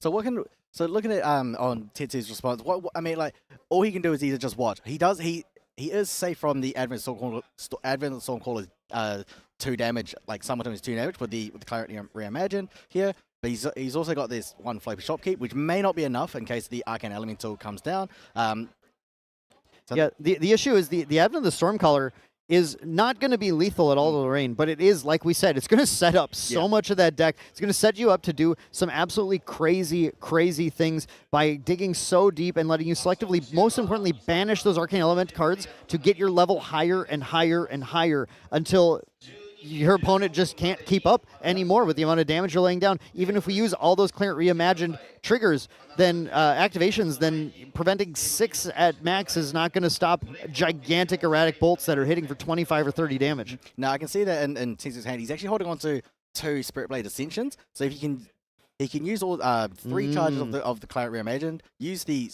Ascension, bring it putting the Clarent into the material deck and then bringing it out again. He can do it twice. Exactly. That's something we often think about Ascension, putting a sword back and taking a new sword out, but you can just return the Clarent Reimagined to put more durability counters on it. Each time you do that, you can use 2 of the durability counters to activate it 2 more times and then play another Ascension, return it again. But we do see the resolution here of the Advent of the Stormcaller with Hyoka digging in for the 15, or I think it might be 14 cards at this point, having to pay 1 with that. We do see 2 Arcane Elementals, we see a Scry the Skies, and we see a lot of Arcane cards to potentially banish here. There's some Careful Studies as well. Hyoka basically saw all of the good cards in his deck right now in this Advent and gets to choose exactly where he wants all of them to go. All right, so he's going to choose the... So he's got the 2 Arcane Elementals. He's got an Arcane Blast. He's got Power Overwhelming. He's got Spell Shield. He does have all of them as well. So now he's just choosing how does he want to beat Tetsu here. Yeah, again, you're in Hyoka's position now. One thing is, a lot of cards are in memory, so we don't have quite as much influence to necessarily work with this turn. Not that Rai cares that much, because all of his cool card effects are really just, getting rid of your caring about your influence by just leveling up instead. Hyoka goes with that Advent of the Stormcaller because the Clarent was protecting Lorraine, goes instead to deal the damage to board, clearing a lot of the board off, and then here's everything that Hyoka sets up in a pile here. And these cards, I think, must be going on top, if that's the case. Just deciding the order of the things that he left here and trying to find the optimal order, because Hyoka is going to have to go into 1 more turn. Like I said, that influence is just a little too low, and we didn't do the Power Overwhelming turn where we get to just go absolutely crazy. We've already kind of expended all of our little buttons. We have a lot of buttons and levers to push and pull in Rai on your turn, which is why these turns often take a long time. But we do have that Careful Study, at least, which we can go ahead and draw into hand, and then we're going to go ahead and draw a couple more cards and draw into another Careful Study. Never mind, I don't know if we do need another turn, because we are immediately drawing, and Hyoka knows exactly what he's drawing. Again, there is a lethal line here. Hyoka is digging and finding all of the cards that he set up. Is he just going for the Resolute Stand? Absolutely not. Another Careful Study. Another Careful Study. Another Careful Study. 5 more Enlightened counters on Hyoka. Hyoka is getting ready. I think it looks like about to make a motion to pass. Okay, we're not quite ready to go off, but we did snowball absolutely a ton of cards. And yeah, like you're showing out there, Freedom, that Tariff Ring plus a Resolute Stand in hand for Hyoka. I don't know that Tetsu can get through that. Yeah, I mean, so Tetsu pretty much now only has this turn to try and defeat Hyoka here. Otherwise, Hyoka next turn, he will have the game there. Yeah, this is effectively the final turn for Lorraine, because Rai has seen the storm. Rai knows everything that's coming, and Rai is ready to bring the lightning down on Lorraine on the next turn. It all comes down to this, but Lorraine having that Rending Flames, you pointed out several times, Freedom, that is going to be Tetsu's lifeline here. The problem is potentially that Resolute Stand preventing a total of 6 damage from the double damage on the Rending Flames. And there's the Tariff Ring. It also means the Rending Flames cost an additional 2 to use. It's just going to limit the potential of Tetsu to be able to get there. But the Spirit Blade Ascensions, can we return the Clarent Reimagined? Can we bring out the Prismatic Edge? Can we deal some damage from the Fire Trigger on the Prismatic Edge? What is Tetsu going to be able to figure out here? So what you can do here is he can bounce the Clarent Reimagined, get the Prismatic Edge, do the So do the Oni to the Prismatic Edge, dealing 3, because he just needs fire in his memory, which he most likely will have. Has creative shock right there, so it's very likely to be the case. We're going to get that out here, but oh, okay, wait, we might not be going for that. We're actually just going straight for a devastating blow. I think Tetsu is going to try to survive the turn. I think Tetsu is going to try to weather the storm on the next turn here, just pushing in with it is a powerful devastating blow. This is a strong attack. It costs 3 plus the 2 from the Terrafring, but with the buffs from Lorraine, we have plus 4 damage from there. The Clarent Reimagine is 1. The devastating blow is naturally 7, so it is an 11 damage attack. It's almost lethal. Okay, I can see what he's doing here. He's activating the devastating blow. He's just wondering. So he's not using a weapon. I don't believe he's going to use the sword. Okay. He's going to spell shield there. Now he's in response. He's going to Spirit Blade Extinction, Baiting out the spell shield. Yeah, exactly. And getting the Prismatic Edge. Yep, Tetsu put Hyoka on holding a spell shield Arcane up, which he likely saw him draw that turn from the setup from the Advent of the Stormcaller. Oh, he's holding on to 3. Yeah, 3 Ascensions. That's crazy. But yeah, it needs to bait out the Spell Shield Arcane, so not going to use his sword at all there. Wants to keep that sword out there so he can return this. Now, what's going to happen is the Spell Shield Arcane has resolved. That means there is a prevention bubble sitting on Rai. But before we allow the attack to resolve, by using Spirit Blade Ascension, we return the Prismatic Edge to play, resolve this on-enter trigger, reveal the fire card, choose to deal 3 damage to Rai, which is going to use up Spell Shield Arcane's prevention effect, and only put 3 Enlightened counters on Rai instead of the potential 11 or whatever we're at there. So here so Hyoka does have 6 Enlightenment counters, so in case he can find 2, draw 2 cards just to find his any answers, he can draw 2 to get the to emergency Resolute stand if he needs to. He can also just play the Resolute Stand from hand. I believe the last card he's holding on to is that Resolute Stand by just simply not drawing a card next turn, which Hyoka, I'm sure, is completely fine with at this point, having found everything he really needs. This is going to be a moment where I'm not sure that Tetsu is going to be able to find the line out of that because the Terrafring cost so many cards. If Tetsu was able to play those Spirit Blade Ascensions as well, then this could absolutely be a lethal turn by just hitting with that blow and then returning multiple Spirit Blade Ascensions. But Hyoka is going to go ahead and use those enlightened counters, draw 2 more, trying to find another Spell Shield Arcane, because obviously if he can resolve a Spell Shield Arcane against this devastating blow, that is going to absolutely be game for Hyoka. So here, in response, he's currently got 7 from the devastating blow, and if he is using that weapon, that is 3. He's also got 3 swords in banishment. I'm not sure he can use the weapon. It depends on when Hyoka decided to respond to the Spell Shield Arcane. I believe they're already in combat, so no weapon is being used. So yeah, I'm going to guess that 10 is currently the number. Yep, but that only puts him to 23. Correct, yeah, and with that Terrafring, there's just no additional damage that could be dealt. There's nothing else that you can attack with, and we don't currently have the influence to use another Spirit Blade Ascension to get that lethal damage in. But Hyoka, I think Hyoka's doing the math and deciding how much do I need to actually use a Resolute Stand right now, or am I just safe? And Hyoka says, I think I'm okay. Yeah. With 1 card left in your hand, I don't think there's anything you can do to stop the storm from coming down. Hyoka can see it you can see it on Hyoka's face, on Tetsu's face. He knows Hyoka's got it.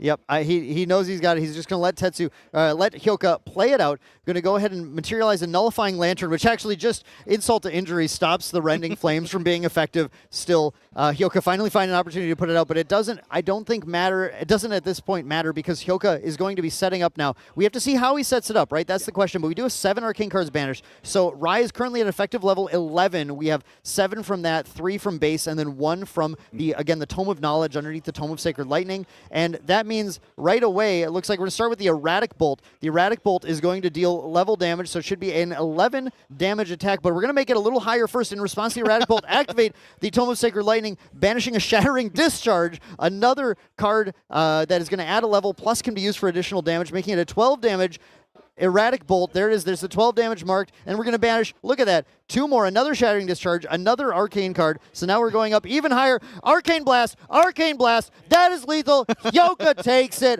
Rai wins. Hyoka's going 9-3 now, continuing to fight to try and make it into that top 8 at Ascent Akihabara. Well, Tetsu almost had it. He just needed 2 more to get that lethal. He was so close. Those Spirit Blade Ascensions, they were ready. They were there to close it. Yep. However, that Terrafring came in clutch. Exactly. The Terrafring, you cannot understate the power of that card. Terrafring shutting the opponent down at their key turn. We knew going into that turn that Lorraine had exactly 1 turn to win the game, And Hyoka knew it as well. Hyoka said this is where he could have put a Nullifying Lantern. He could have put that out and say, I don't want to get Rending Flames, but it didn't matter because Devastating Blow, a commonly played card in this current metagame in the Lorraine decks, was already lethal. But the Terrafring, that did all the work. Yeah, basically, yeah. Having to put down 2 for the Terrafring meant that he had exactly 3 Ascensions. He can only use 1 of them. Had he had the other 2, he would have been able to use all 3. Yep, using all 3, that's 9 damage. That's also the potential to potentially just get the right sword out like he did with the first one, get that Prismatic Edge. So setting that up, dealing an additional 9 damage. Rai just did not have the life to be able to handle that amount, but it didn't matter. Unfortunately for Lorraine, for Tetsu, that's going to be a bit tough now to make it into the top 8, but still playing it out for that cash prize, playing it out for that top 100 CSR, which should be, with their current position, with 8 wins already, pretty easy to lock into that top 100 at that point, and you really want to get that Retold Fortune CSR exclusive to Ascent Akihabara for these top 100 players. It's an incredible, incredible prize. But Hyoka, now, a lot of players really look up to Hyoka. And so it's a very exciting moment for those players, for the Win Rai believers, to see one of the, like you said, Freedom, the original Rai player really taking it again in Akihabara and pushing for that victory. Well, it turns out like Rai can still do it. Yeah. Right? Rai can still win. You got to believe. You cannot count Rai out anymore. Watching these games play, watching this metagame kind of shape with these level 3 fire decks where they just don't have the kind of gumption that we've seen in some, like the Water Diana we saw earlier, the Fire Dao-Chan at the final round last night. We saw so many incredible aggro decks, and those are tough ones for Rai to deal with. But if this field is so full of level 3 decks that don't have as much power in the early game, man, I like the choice of Rai. Yeah, because naturally, Rai does beat Crux. It's one of his best matchups because, like you saw in this game here, Hyoka didn't. Generally, Rai doesn't care what Crux does. Now he did obviously almost lose the game too, but then like once Rai and Hyoka is able to set up their kill turn, they don't care what you can do next. Yeah, these fire decks that go to level 3 just don't have Crux. Crux is not known for its defensive utility, right? Yep. Fire is not known for its defensive utility. All they have are a few often norm element cards or those cheeky cards based on your champion like Clarent Reimagined that can come out and provide a modicum of protection. But the way Grand Archive is designed is that if you want to protect yourself, you need to be in wind or water. Those are the ones that can actually do it. And so when our metagame is so heavily skewed, like Hero had pointed out, 78 fire decks, 40 wind decks, and then around 23 water decks, I believe is the number.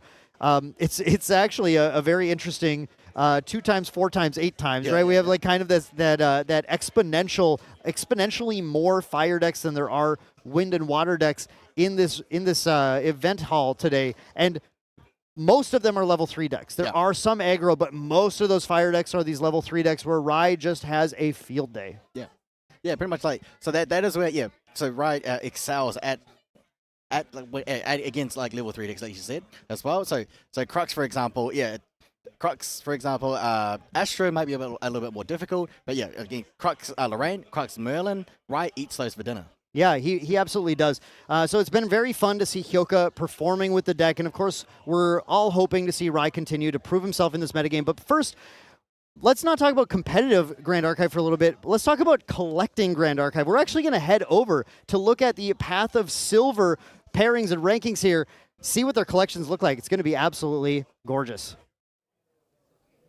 Hey, what's going on, guys? I'm here at the Path of Silver, the second main event here at Ascent Akihabara in the Belsal venue. I'm joined by Mr. Taco Boss, one of the most handsome people I've ever met.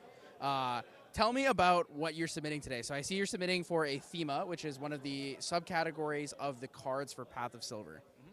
Yeah, so the submission that I'm doing here is for Ferocity. And so every card here is trying to maximize the Thema set that goes towards Ferocity. And so for those of you guys who are unfamiliar with Path of Silver, every Path of Silver uses 3 of the 5 subcategory themas at the event. So this one I believe is Ferocity, Grace, and Valor, right? So tell me about why you chose Ferocity. Is there any specific reason, whether it's you had the cards or you just like the cards or anything like that? So I actually have 2 friends of mine, and the the three of us together each used our sets to go for 3 different themas. So I picked Ferocity because I liked the color background, and then the other 2 are doing the Grace and Valor. So they actually have, one of my friends has my Tristan foils and CURs. So I'm kind of sad on that one, but as long as he gets one, I'm willing to let him hold it. Well, thank you so much for telling us about your theme of submission here. Good luck. Hopefully you get into that top 8. And we're going to head over and check out what the top 8 overall is looking like right now. So we'll just sneak over.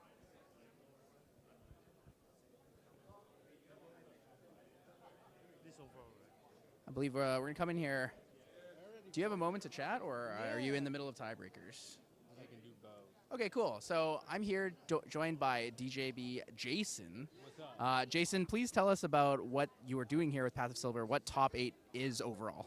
Yeah, so basically it's, your collection and basically everything that you like, want to trade with people, building a set to take here to win, the money cards, the prize cards. This one's Shira, which is my second favorite. God bless Morgan. But yeah, so it just gets other people involved, trading, working together. Takes a lot of work, a lot of time, sweat, just a little bit of crying, but it's so much fun. Sorry, we just heard the no promos, but yeah, good luck, Jason, with your submission. I know you worked really hard on it. It's been a long year coming since well, maybe not a year, but a couple months since Worlds, working towards this. We were in some friend groups who were working together for overalls before, but now you're taking on the mantle. So best of luck, sir. We're gonna move down the line and check out a couple more submissions here. Is this my favorite podcast? Talk GA Mark. Oh my goodness, you can't say that in front of other people. I can say that in front of him. Oh my goodness. I think. He's gonna break the camera right now. So, Mark, Yes. talk to us about Path of Silver. I believe you've done a lot of Path of Silver. I think you've actually won a Path of Silver, right? It's called Path of Sleeping. Where we don't sleep, and you play at Path of Silver, yeah. Path of Caffeine. Path of Caffeine, Or- Path of Day 2 Sleep, yeah. But Path of Silver is great. It's one of the most fun things I've ever done. That's why I keep doing it. The calculation, the camaraderie, working with folks to get sets completed, it's really fun. Yeah, it's really good. And then we hope hopefully this looks like it's going to be a nice showing today. Yeah. Well, best of luck with it overall. Keep doing the podcast. Love it. Thank you so much. One other thing that I wanted to ask quickly before we head off with the Path of Silver segment. What do you want to see the most in a Path of Silver spirit? Oh. What do I want to see the most? Whether it's a new spirit or a different type of stamp or anything like that. What would you want to see the most? I think a new spirit will be good, right? But I think I mean we're always gonna get like a blank spirit or like lost spirit, yeah. So yeah, happy to see another lost spirit. I think should be good. But I think like the Shinra is like always top. People really like that one. So yeah. Well, thank you so much for joining me here, Mark. Appreciate it. Good luck with your top 8 submission. Good luck with everyone, and we're gonna send it over to the casters. It's very cool to see those incredible collections at display, the Path of Silver. I can't imagine the amount of value on the table there right now. Freedom, have you ever submitted for Path of Silver, the 50-card collection, what we were just seeing there? Well, actually, no. This is actually my first time seeing Silver in person. I've never, because we don't have Path of Silver in Oceania. Yeah. Hopefully in the future as well. But however, I have. I've been doing the Sylvie set redemption, so that's pretty fun. Yeah. They added at Worlds last year this ability for everyone to kind of participate, even if your collection isn't, like those ones are. You're able to redeem small sets of cards from 4 to 7 cards in order to earn special things like playmat, foil promo, non-foil promo, Sylvie grading service ticket, that kind of stuff. I was actually doing that earlier during my off round, and in my next off round, I'm going to finish it up and make sure I get all of my redemptions done because I got to get all those cool promos and prizes. Yeah, I mean, it's pretty cool because I was going outside scrambling, like, oh, I need this card. But then if you can't find this card, you do have the ability to re-roll as well. So yeah, if you can't find them, you can re-roll them as well. But anyway, like I wish I could enter this kind of silver. I don't have that kind of like money, but yeah. Yeah, it's crazy. And one of the cool things that Path of Silver does that I want to highlight that our Path of Silver competitors or collectors or whatever we want to call them were highlighting was the fact that there is so much camaraderie that happens from Path of Silver, let alone also the vendors at the event love it because players are coming up constantly buying all their cheap foils and then looking around like, you know what, actually, while I'm buying this 200 yen card here, actually, maybe I'll spend 4,000 yen on this foil ultra rare that I don't have a copy of or whatever. That's really nice for them. But then so many people I talk to are just loaning cards to each other to help finish those redemptions, finish those sets, and saying, oh, hey, yeah, do you need this one? I need this one, and helping, trade even temporarily or permanently with each other. It really engages the community. It really brings everyone together, and it's such a fun element that is very unique and very exclusive to Grand Archive's major events. Yeah. I mean, like you don't have to do the overall part of the silver. You can also do one of the cool themers as well. Right. The overall, like we saw Mark from Solar Games there, who definitely looked like he needed a little bit more sleep. I think he was spot on with the Path of Sleep there.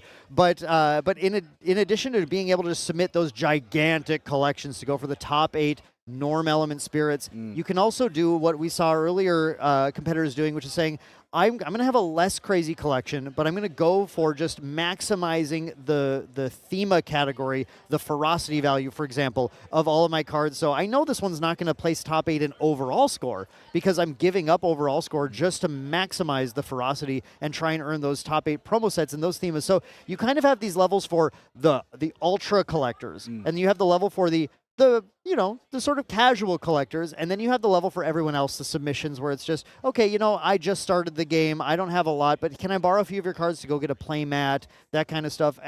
Really, there's something for everyone now at these Path of Silver events. Yeah, I mean, like after I finished casting all the, I'm going to go back and finish all my redemptions as well. Now, you asked me if I've done silver. Now, let me ask you, have you attempted to do Path of Silver? It's also not something that's quite in my wheelhouse. I just don't have what I really would need, I think, to be able to play super high in those.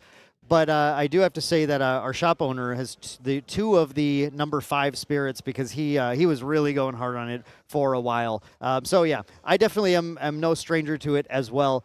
But for now, it looks like we're not going to do an interview with Hyoka, which is all right because he needs a little break. He needs a chance to reset that rye brain.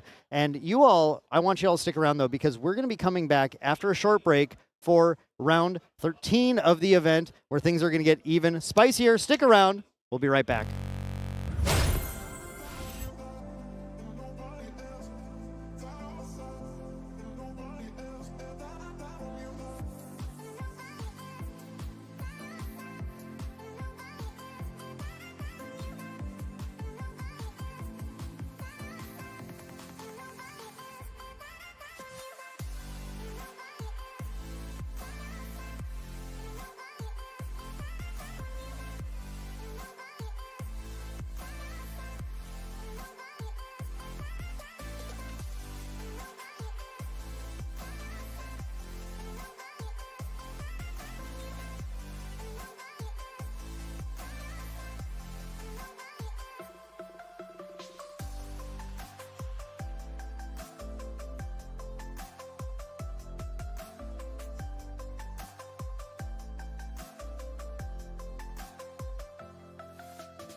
Hello everyone, welcome back to Ascent Akihabara. We're at nearly the end of all of the Swiss rounds, round 13. One after this to go. Now, who do we have on stream but two repeat participants from earlier today? All right, so repeat, yeah. Again, we've got Hinky the Goat on Fire CL Oblation, and we've now got a returning, hopefully redeem himself, Limbo. Yeah, I mean, you can see him in the background here, taking off his jacket, just getting ready for the games as well. Limbo on that serene win. Arizana, his as self-proclaimed wife as well, really going to hope to do a little bit better now that the matchup isn't as polarizing as that Water Wing Diana. He pretty much had to block that off from my memory because it was so quick. Yeah, I mean, it was a very, very quick round, but thankfully, because of that, I was able to go grab a nice lunch. It looks like both of them are at a 9-3 scoreline right now. At an X3 mark, it is actually going to be up to bubbling in, whether or not you actually make it to the top 8. So they will have to win both this and the next round, and also will have to try and bubble in. So it is going to be quite a difficult top 8 to get today. Yeah, we're so close to the final top 8, and hopefully one of these two can get in. If both of them get, so one of them will get in. If both of them could get in, would be great as well. I think Hinky, who's been working so hard this year, and he just hasn't been able to he hasn't found the perfect deck because he was an allies player, but then Crux Lorraine with flame sweeps, oblation, that's just been blowing allies out of the window kind of thing, and then that's why he just decided to go on ablation. Yeah, I mean, you heard him say it. He built the deck on Tuesday. He's here now just testing it out, thinking it has a lot of great outs. If you find the Dungeon Guide, if you find that Advent of the Stormcaller can do a lot of burst damage. Meanwhile, Limbo, of course, not a stranger to the Arizona deck. The exact opposite of Henki, in fact. I'm sure he's built his deck very long ago. Has also recently... Well, not that recently, but has upgraded all of his lineage to that CSR version. And hopefully we'll get to see all of that on display. If today he is going to be able to pick up one of those Spirit of Water mints, maybe we'll even see him upgrade even further. So this matchup in particular, right? Fire Oblation CL versus Serene Wind Arasana, right? How does that matchup go for each of these two? I think both of them are decks that actually take the game a little bit slower, but at the same time, if you draw well enough, you can finish games very, very explosively. Yep. As we saw on Henki's previous game on stream, the turn he hit level 3, immediately pre-rec Oblation, recollect Oblation again, 30 damage one turn, that's game, right? Unfortunately for Henki though, Arizana is one of those decks with meanwhile, look at Limbo, so excited to be on stream again and hopefully not have a 20-minute round this time. But as I was saying, Arizana, one of those decks with a lot of interaction built into the deck. Already counters, Astra Seal, all of these ways to prevent damage from coming in. Not to mention Spell Shield Astra, which can not only prevent the 15 damage from the Baleful Oblation, but it can also look at a top 15 after you've prevented that damage. Yeah, I mean, so Arizona does have that Serene Spirit of Wind, also has access to the Recover Herbs. Now, essentially, she's got 31 life as well, plus Herbs as well. So, however, that's not a lot of damage for, that's not a lot of life for Oblation, because if they're doing Advent, they're doing 15, and then again 15. But then between that or before that, they'll be doing some chip as well. Yeah, I mean, so 31 plus Herbs is not difficult. It's just whether or not, let's say he sees double Oblation, but also if he does the first Oblation before Limbo gets to level 3.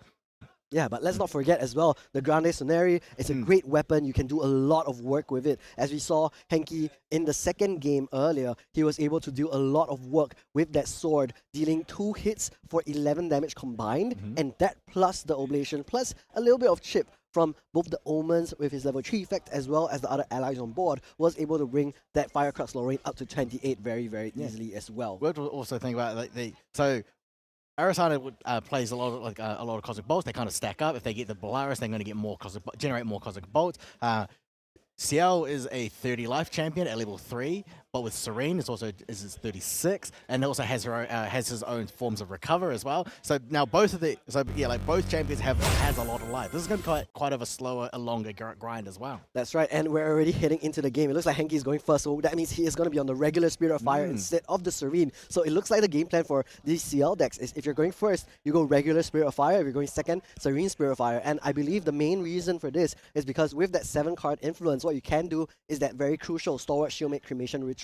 With only 6 cards in hand going first, you aren't able to do that because of the 2+3 cost total. Now, let's look at the starting hands for Henki. What do you see, Freedom? I can see and he's got 2 DGs. He doesn't have any form of discards as well. So no hasty messengers, no creative shocks. So he's got all these, he's got floating memory, he's got Stalwart Shieldmates, but no fast floating, no spells that he can just activate on at fast. Yeah, but he does actually have the Gentle Respite, which he can use in the following turns. But the problem with that is Limbo is Serene Spirit of Wind, which means he will only have 7 cards right now. If he plays a card like for example, Fertile Grounds, he will go down to 6 influence, which means that that Gentle Respite will not be giving him the extra card in memory. And there is the Fertile Grounds for Limbo.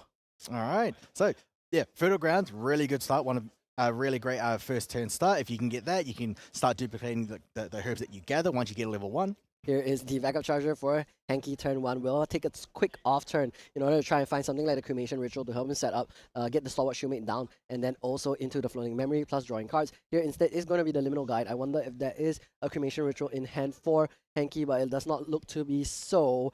Remember that later when Limbo does crack the Polaris, he will get rid of any allies on board. So if Hanky is patient about it, waits long enough, maybe that Polaris will help Hanky by putting this Liminal Guide into the trash for him. Now, Limbo is going up to level 1, is going to get, gather herbs, and then we are going to see him banish a Scout the Land, get those 1 and 4 herbs this time. Yep. Compared to the previous game, was able to get some healing herbs this time now. Yep. So it looks like most likely the recover. Oh, sorry, that actually went over here actually. Yeah, the Fertile Grounds is duplicating one of the level herbs. That's right. So normally you would want to have more healing, but because in this case you want to sacrifice these herbs in pairs, it's actually better to keep 1 of the healing herbs and then 2 of the level herbs that you then use to sacrifice instead, since they're less useful. Now Hanky is going up to level 1 Sia Loyal Valet. He will banish a Stalwart Shieldmate from the memory, going up to get that Servile Possessions memory as well as start setting up for his main game plan. That Gentle Respite isn't currently that useful still, but he can just use it as a slow speed way to get a Floating Memory into the graveyard as well as to put 3 cards in memory. This is a bit less efficient, but at the same time it's kind of like a backup charger in that sense. You pay 3, you get a card technically through the Floating Memory. I mean, so yeah, so you could he could play those the Gentle Respite just to put Floating Memory into the graveyard, because Limbo is not playing Sense of Restful Peace because well, you don't want to, you can't, because of your own floating, but also your 3 visits as well.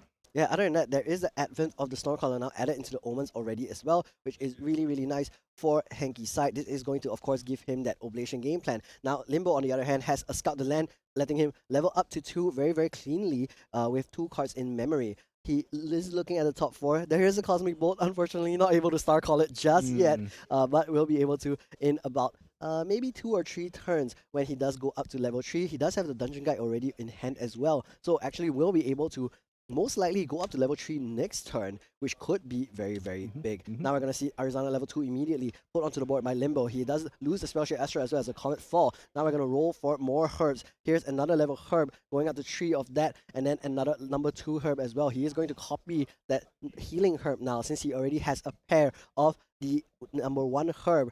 Now going up to level 3 with the Dungeon Guide, maybe. There it is, putting 3 cards down. Dungeon Guide up to level 3. Arizona already will be able to start Star Calling. And as you remember, there is a Cosmic Bolt on the top 4 cards of Limbo's deck. However, I think he really wanted to banish the 3 visits. That is his last card in memory right now. But unfortunately, just isn't able to do that. We'll get to draw at the end of his turn now, though. Yeah, I mean, like, why does Arizona want to go so low in influence? Because, like, you know, then you can't play any cards. Why is it? You're right. I mean, Arizona is a deck that, of course, like other level 3 decks, always wants to go up very, very quickly to get access to their powerful advanced element, in this case, Astra for Arizona. And for Arizona, you can also start building up your influence again. As you saw at the end of Limbo's turn, he was able to draw a card off of Arizona level 2's Inherited Effect, and now is going to slowly start building up his influence again, using cards like the Astra Sight of Star Calling. Meanwhile, back to Hanky's turn, it is going to be the Dungeon Guide for him. Yeah, so Dungeon going from level 2 to level 3 here, and pretty much operating his gameplay. He does have a Baleful Oblation in hand.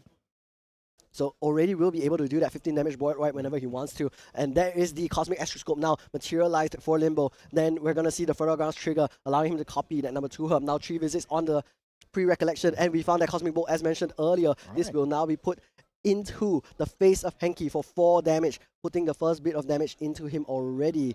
That is going to be 5 out of 30. Remember, no Serene Spirit this game, because he did in fact go first. Dungeon Guide now putting in another bit of damage. That's going to be another 1. Now 6 damage total. 20% of Hanky's entire life, and end of turn, Limbo will draw 1 more card. Yep, so 1 Cosmic Bolt in banishment. Oh, sorry, that's 1 Cosmic Bolt in graveyard. So now, yeah, the next bolt is going to come in for 6. So Hanky on on this turn. So he's now level 3. He's got an Advent under his mastery. He does have at least one ablation. There is going to be that as an option. 15 damage, of course, still a little bit difficult for Henki to find lethal. Limbo is going to pop 2 of those healing herbs and then immediately crack the Polaris for 6, shuffling 6 Cosmic Bolts back into his deck. He already managed to glimpse 1 of them, very, very fortunately, after the Scout the land at level 2. Now we'll be shuffling 6 more Cosmic Bolts, increasing the rate of hitting them. Not only that, the 3 visits that he initially put back into the bottom of his deck is now also an option for him to draw into, which is also a great way for him to get another 3 visits out total. Yep. So while the Polaris is resolving and he's shuffling in the deck, Henki is now just going to respond with a Baleful Ablation for 15.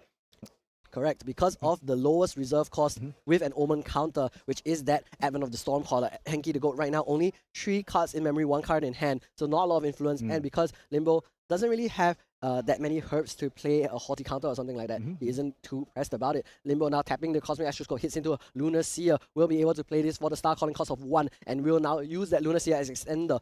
Glimpse 2 more cards, puts the 3 visits on the top of the deck, another card down to the bottom. Now going back to Limbo again, he will get to start his turn, then he will be able to materialize a card such as the Grand Crusader's Ring to draw more cards, or maybe even Chalice of Blood later to try and develop a bit more hand size. However, not currently at the 20 damage mark. I also just noticed Limbo is actually not on the Grand Crusader's Ring. He is on the Quicksilver Grail instead. So that could be something that he uses to put something like the Safeguard Amulet underneath it for some safety. So let's see what he ends up putting underneath that later. Now for the grounds. All right, let's see if it is a Safeguard Amulet. I mean, it probably will be as well. Yeah, so now he's got access to a Glimpse 3. He's got access to a Glimpse 2. And he will also have another Glimpse 2 with the 3 visits on top. So he will now Glimpse 3 with the Cosmic Astroscope. Here's the Combat Fall for 4 onto the entire board. That is non-Astra units. So Henki going up to 10 damage counters now, 1/3 of the way to finishing himself off. Now we will see Limbo draw another card for the end of turn. Yeah, look at that. So yeah, once when he went to level 3, he pretty much went down to 1 influence. Now thanks to thanks to his herbs, thanks to the Fertile Grounds, he's now gone up to an influence. Yeah, he's already at 5 because he's been able to draw an extra card every turn. Now, we're going to see the Manjol Armor now used by Henki. On the stack of that, we're going to see 3 visits for Limbo, recovering 2, down back to 13. Then also we'll put the cards down to the bottom. Doesn't see what he likes exactly, but I did see a Spell Shield Astra on the top. Now, it will depend whether or not he's able to draw that this turn in response to something like another Baleful Oblation. Yeah, so he's played 1 3 visit. He's also got another one in hand in case, so he's not going to run out of those. Yep. So Henki now is going to activate with a second Baleful Ablation. And then in response, the Safeguard Amulet under the Quicksilver Girl, as mentioned, now will protect Limbo from some of that damage. He's going to take all the way up to 24 damage counters this turn. And there's no Grande Soneri, there's no cards in hand left for an ally. But at the end of this turn, he can deal 2 damage with that Omen. However, remember, Limbo does still have the Serene Spirit, so will not die just yet. All right, it's going to go back, rewind back to their Baleful Ablation, just doing a check, a quick damage check. So yeah, so judges are now just conforming, just like discussing what's going to be happening at the moment. So yeah, we're currently on this Baleful Ablation. We've just reversed. Maybe they haven't fully resolved the stack yet, and then he proceeded to hit the damage counter. But Limbo is also going to release the Serene Spirit on top of the Safeguard Amulet, preventing not just that 4 damage, but also now that healing, recovering 6 as well. Now we're gonna see Henki the Goat. He does pick up the Baleful Oblation, put into his Omen counters, but he does have the Manjol Armor on the board, so he can pick that Baleful Oblation back up the following turn. Yet he does still need to materialize the Orb of Sealing in order to get one of the other Omens face down. Chalice of Blood now materialized for Limbo. Here's the second Cosmic Bolt. This is going to be coming in for 6 damage. Now, halfway to lethal. Limbo, can you find it? He does have quite a few hand cards right now. Lots and lots of options still for him. Will he be paying the 2 Star Calling cost for this or casting it for free? It is just going to be activated for free this time. Yep. So he still does another. Still has the Astroscope here, the Cosmic Astroscope here for another Glimpse 3. So we're just going to see if Henki, Limbo can find another one. So Henki here has materialized the Orb of Sealing here. So he is able to seal. Oh, no, sorry. He is able to Magsome the Baleful back to hand and then switch it to something else and then using the Orb of Sealing to seal whatever that replacement is. Correct. Yeah, that would be a very good turn for him as well. And one interesting interaction with the Omen counters is even though they are technically like we're always presenting them as under the mastery, Yes. but as long as they are with an Omen counter, they're technically cards in Banish, which interacts with the card Astra Seal from Limbo's deck as well. So we will have to see if there's another Baleful Oblation, for example, added into the Omens, and he tries to activate a Baleful Oblation that would be able to negate for free. However, because of the Orb of Sealing, most likely that's not going to be the case. We are going to see another... So Limbo is just double checking what was added into the... Oh, it looks like the issue is Baleful Oblation was activated and the Lunar Seer was used again, but it was supposed to go to the trash. So we're just trying to resolve the trigger stack in this case. Yeah. So just a reminder that Baleful Ablation deals damage to every unit except the champion. So I think both players have forgotten that the Lunar Seer was on the board as well, which also takes the full brunt of that damage as well. Correct. So at the very least, that means that Limbo, I think the way they're trying to resolve this is instead of the Lunar Seer, it just means we'll tap the Astroscope instead to Glimpse Tree. Oh, yes. And I think that's a decent way to try and resolve that issue.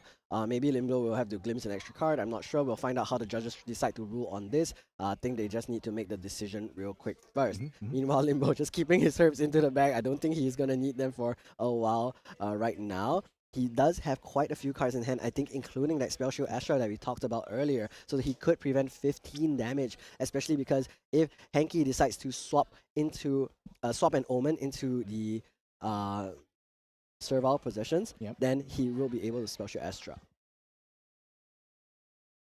Yep. So So in Limbo's hand, we can see that he does have a Astral Seal. So in case another Baleful Ablation happens here. So so they have ruled it instead of because the Lunar Seer has been killed. They've resolved that Limbo has decided to use the Cosmic Astroscope instead. Yep, here is now the Lunar Seer Star called off the top for the 1 Star Calling cost. Now going to tap that as well to look for 2 more glimpses. Here is an Astrocyte now. Star called for 0. Glimpse 1. Cosmic Bolt draws a card. That is going to come in for 8 now. Limbo almost has lethal already. This Cosmic Bolt is coming in for free. And again, Hanky still has the Baleful Oblation available in the Omens. Can use that with the Dimensional Armoire. Only 3 damage away from taking Limbo to game 2. However, that may not be enough for him yet.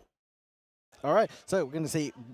However, though, he is currently awake. So, sorry, Aristotle is currently awake. He does have access to. He does have the. Oh no. He has serene.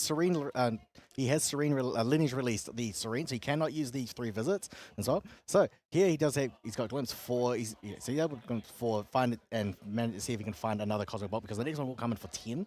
That is what he needs. He just needs that. He needs to find that now. Otherwise, Hinky is going to do his max zone combo and then Astro Seal the 2 and then dealing 15. That's right. Orb of Seeding is already going to be used. He's going to use them on the 2 cards here, and that is going to leave only the Advent of the Stormcaller as the awake, face up Omen counter with the lowest reserve cost. Now it looks like we're going for the Devouring Malice instead. Okay. With 1 floating memory, so only 1 count. That means he can only choose 1 of the 3 effects that Devouring Malice turns on for him. Number 1, remove a counter to either. Oh, never mind. On the stack, we're already going for Necklace of Foresight. There is another Cosmic Bolt found by Limbo. Here, Hanky the Go is now swapping the Maelstrom Armoire.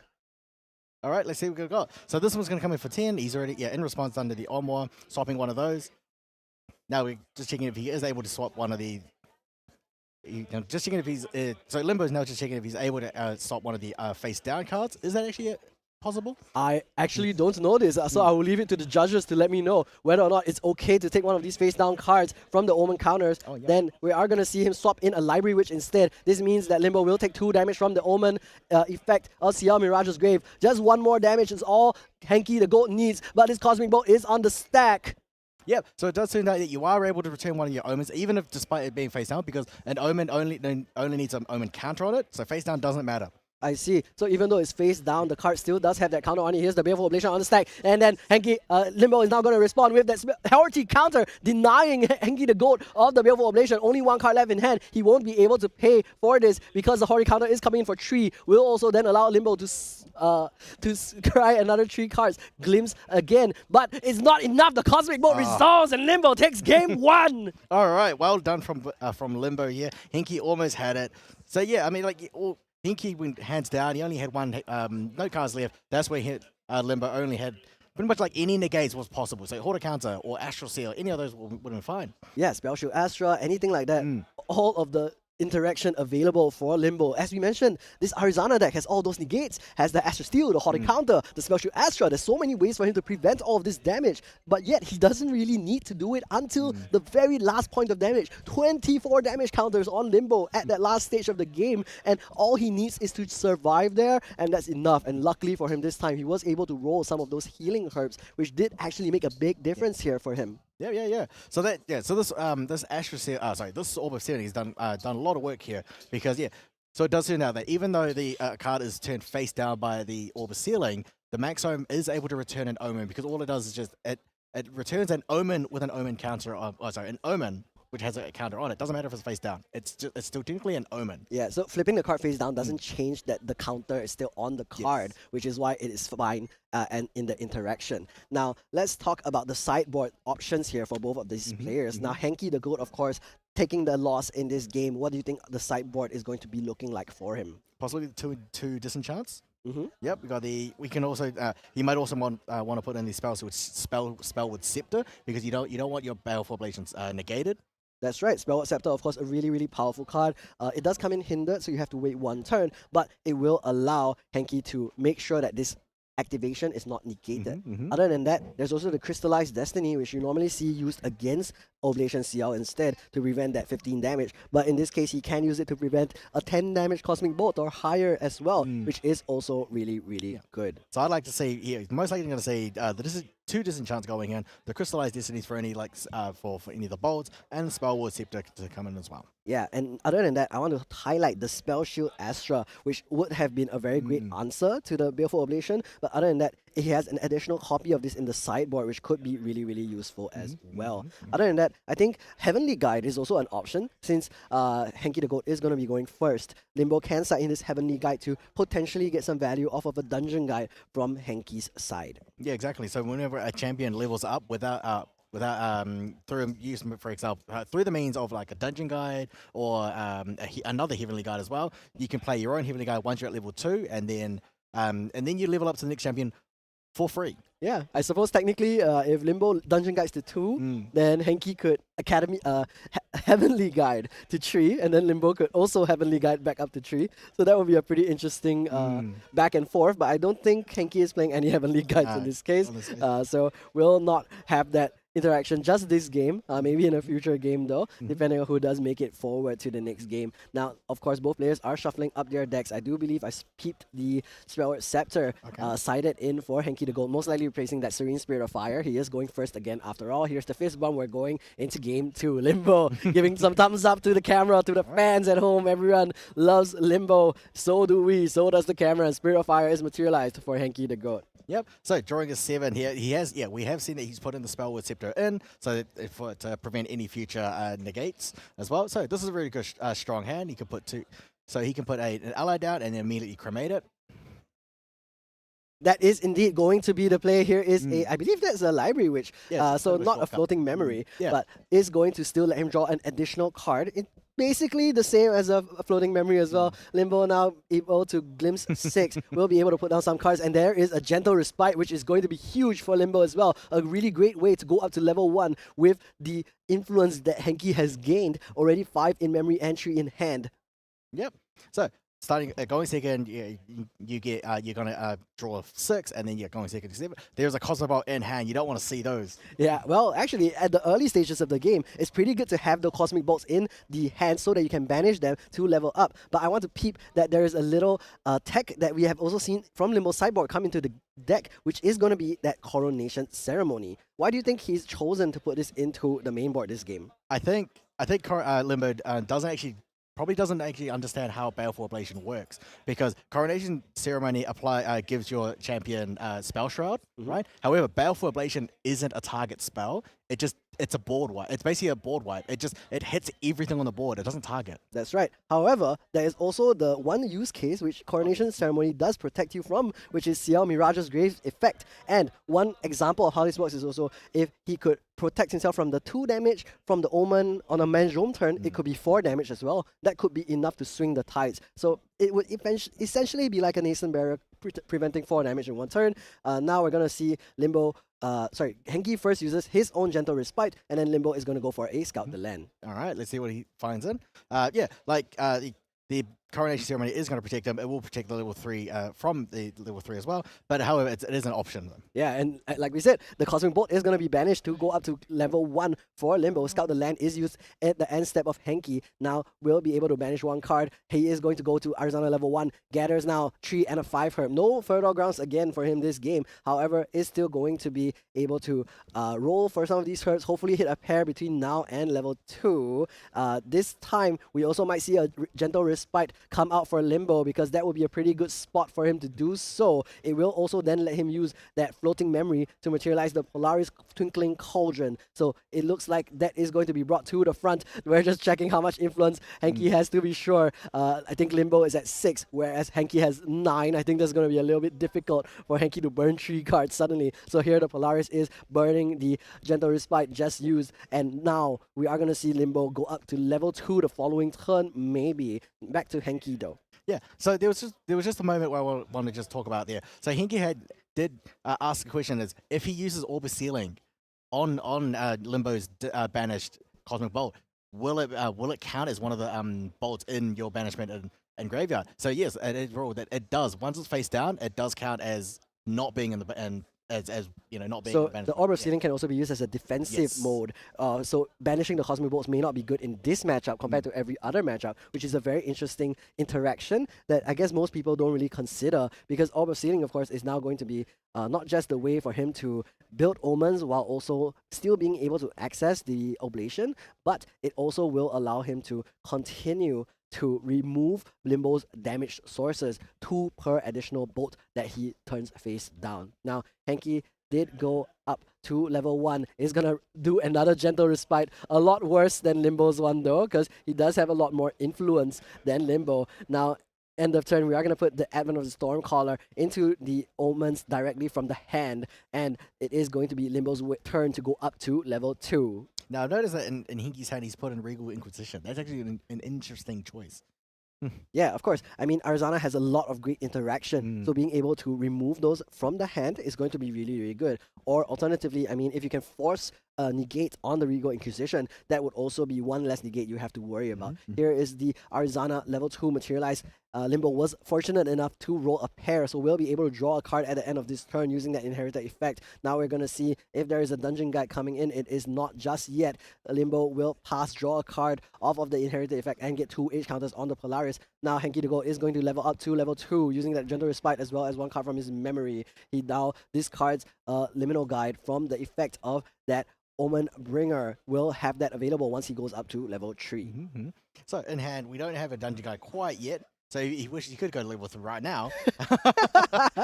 So it seems like he does not quite have a good doesn't have a good hand. He's got a Cremation Ritual. He's got a lot of he doesn't have any allies he can use for the Cremation Ritual yet. He's got a lot of interaction. He's holding on to two Carters, I think. As well as a Devastating Blow and I believe a Crystallized Destiny too. So like you said, a lot of interaction. There's a Disenchant in hand, but Limbo just wasn't able to draw Fertile Ground, so it doesn't really matter right now. Limbo, though, full hand of cards. What is going to be his play next turn? Are we going to see maybe the ingredient pouch try to build a couple more herbs so that he can continue to generate more card draw and influence? Or is there going to be just something like the Quicksilver Grail Safeguard Amulet again to protect himself more? Yeah, I think Henki has no actual viable options here. He's got exactly all interaction, no allies. So here and on Limbo City, he's going to materialize the ingredient pouch, gathering more herb tokens, powering up that. Yay! Powering up the Polaris. Yeah, yay, he says as he rolls a pair and does a little dance. So we're going to see most likely a dungeon guide here, I believe, to go up to level 3. He is going to allow that to resolve. No interaction on the side of Henki the Goat just yet. Another Dungeon Guide and a Comet Fall are going to be the targets for the banish. And an interesting thing here is that because there's a Dungeon Guide in the banish, that means if Henki the Goat does try to Dungeon Guide on his own, that can be Astra Sealed for free later. But first off, we are going to see the end step trigger, allowing Limbo to draw another card and end the turn to Henki. Yeah. So now that Limbo is now level 3 before Hinky. So Hinky's going to take an off turn, just going to get a draw from the Grand Crusaders ring, seeing if he can get anything here. He did draw a Stalwart Shieldmate, so he is going to be able to Cremation Ritual it. Yeah, and it looks like that might be his play already. Does have to go Stalwart Shieldmate to draw an additional, Grand Crusaders ring to draw an additional card because his hand just so far hasn't been doing too well for him. But here it is, the Stalwart Shieldmate into the Cremation Ritual. But this means that Henki is actually fairly vulnerable right now. 25 maximum health, but again, does not have the Serene Spirit of Fire. He does draw into the Baleful Oblation, and he has enough cards to cast this play this pre-recollection, so that may be the plan next turn. But first, let's see how Limbo is going to proceed. First off, there is Limbo's turn 2, which is the end step of Henki. He will have options to play here, such as the Astra Sight that we see in his hand, or the Wisdom's Reprise that he also can use to Glimpse Tree, as well as draw a card into memory. So before Limbo's turn even starts, he already has a second turn now. And first, here is the Dungeon Guide for Henki. He does draw into that off of the Cremation Ritual, but we're going to Haughty counter this for 2, not allowing Henki the Goat to Dungeon Guide just yet. That does go into the banish instead of the trash. Haughty counter also allows you to Glimpse Tree. Limbo is going to put 1 card on the top. Now, just double checking what the total number of glimpse is. Limbo is going to go back to his turn. Yep. So putting Hinky off another turn of going to level 3. Now I think this is where we've got the Stalwart Shieldmate down here in Graveyard. So he is able to go to level 3 pretty much like at 2 losing 2 from memory anyway. And here is the Dungeon Guide going in for 1 for Limbo, and then Ingredient Pouch during the main phase. Just want to grab a herb, see if he can get another pair before his end step. And then most likely we're going to see nothing else this turn. He's going to actually crack the Quicksilver Grail for the Cosmic Astroscope, using the 3 visits in the memory in order to pay for it, banishing it, and then getting the 3 visits now in the banish, able to be used for free. Here is the Luna Seer now played for free. Or is it going to be Star Called for 1? So it looks like like most of the time you might just get it for free. Okay, I see what he's doing. So he has Star Called the Lunar Seer, and then he is going to, on the stack, play his Polaris, banish his Polaris, and deal 4 damage to the current board before the Lunar Seer is actually on the board. This way, Limbo is able to keep his Lunar Seer, because Polaris isn't like Comet Fall where it only hits non-Astra units. This time, that Lunar Seer would have also been removed. Now, Lunar Seer is going to hit the board for free, and he will leave it active, most likely to use it on Henki's turn. Yep. So, going to level 3, Hinky's going to level 3 using with the 1 floating from the Stalwart Shieldmate and banishing 2. So he's going to banish one of the Regal Inquisitions, and I'm not quite sure what I saw of the second card, but it was an Advent of the Stormcaller. Ah, right, okay. So a Liminal Guide triggers from the graveyard. And lets Henki draw an additional card, which is great. Lots of influence now for Henki since he's taken so many off turns. I think 9 or 8 total influence. Liminal Guide now coming in for 1, drawing First Blood into Limbo. Now we're just going to check what the play is. Yep, both players are Hinky just checking how many cards in both players' hand at the moment. So Limbo has got access to Astral Sight. He's got more the Gentle Wisdom's Reprise. Yep, here is attack. And on the stack, we're going to tap the Lunar Seer, 4 damage to all non-Astra units, including Henki's Champion as well. So that puts it up to 6 damage counters now, once again at that 20% mark. Remember, if the Orb of Sealing comes out, Limbo's Cosmic Bolts will lose damage. However, he doesn't have that just yet, which means the next bolt is going to come in for 6. Lunar Seer being tapped though does mean that Limbo has a few less options. Henki the Goat is going to go for a devastating blow into Limbo. This is going to come in for, I believe, 7 plus 1 because of the 1 Omen. Yep. So 8 total damage now. Limbo deciding what to do. Takes it. Yep, takes that. He can afford to take the damage, because then now he's going to put cards down. And then Limbo does. Sorry, I think. Yeah, so Hinky does still have enough cut to do a Baleful Oblation as well when he chooses to. Yes, he does. However, I think he doesn't want to do it when Limbo has interaction available because of the threat of something like the Spell Shield Astra. Limbo gonna glimpse 2, sees a Zephyr and a Tenderland, doesn't want to either of those cards, send them straight to the bottom. Now we're gonna see what is gonna be his next play. Wisdom's Reprise is going to be used during Henki's end step. Still, here is a Cosmic Bolt now. This is going to be and then after that he will have to draw into memory. So that is currently what he's got, 1 in banishment, so that's going to come in for 6 as well. So now he's got 2. He's got 1 in he's got 1 in banishment. Now he's got 1 in 1 Cosmic Bolt in graveyard. So the next one's going to come in for 8.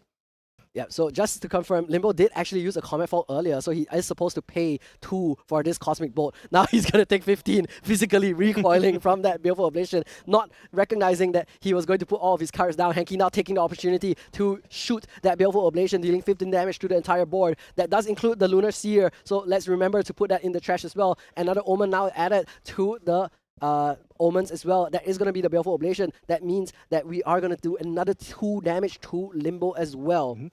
Hopefully both players will catch the Lunar Seer that also goes. Yep. No. So now that Henki is pretty much all hands down, we're moving over to Limbo's turn.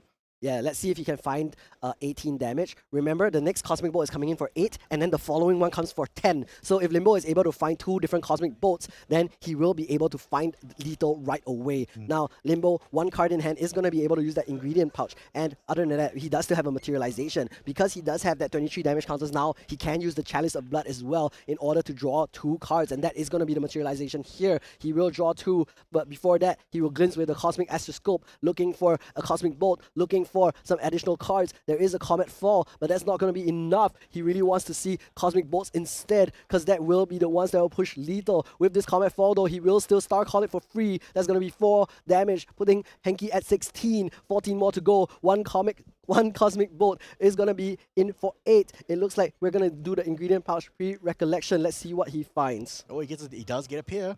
Yeah, a pair is really nice. However, that is the healing herb, so he may want to keep that instead. Does Limbo have options? I see multiple Astra sites, but other than that, I don't see that many other options for Glimpse. Of course, if he can resolve the Spell Shield Astra, that will be insane amounts of damage. But Henki the Goat right now has the option to play something like the Mandrel Armor, pick this Baleful Ablation back up from the Omens, and then after that, he can immediately go for another Baleful Ablation. If he has another Advent of the Stormcaller in the hand, for example, he doesn't even need to take 1 turn off for the Orb of Sealing. So let's see what Henki does. So he's going to materialize the Maximum on War because we did see earlier that he banished 1 Advent of the Stormcaller. We know that he has a second though, because he did have 2 in hand before he put the 1 down into the Omens.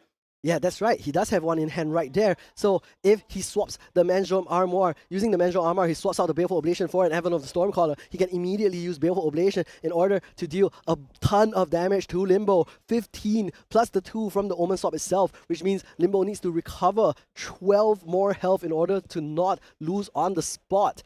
Yep. So checking how many cards in hand. So Limbo currently has an influence of 8.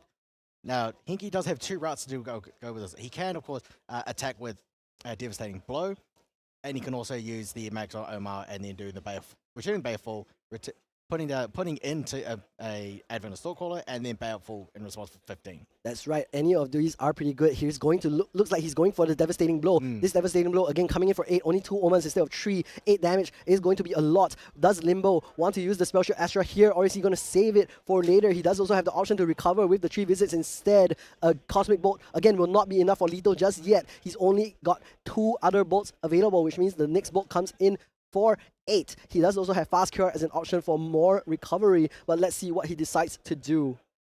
So, contemplating whether or not he wants to take... Yeah, so he's going to Astral Seal. Yes, he's going to Astral Seal the Devastating Blow.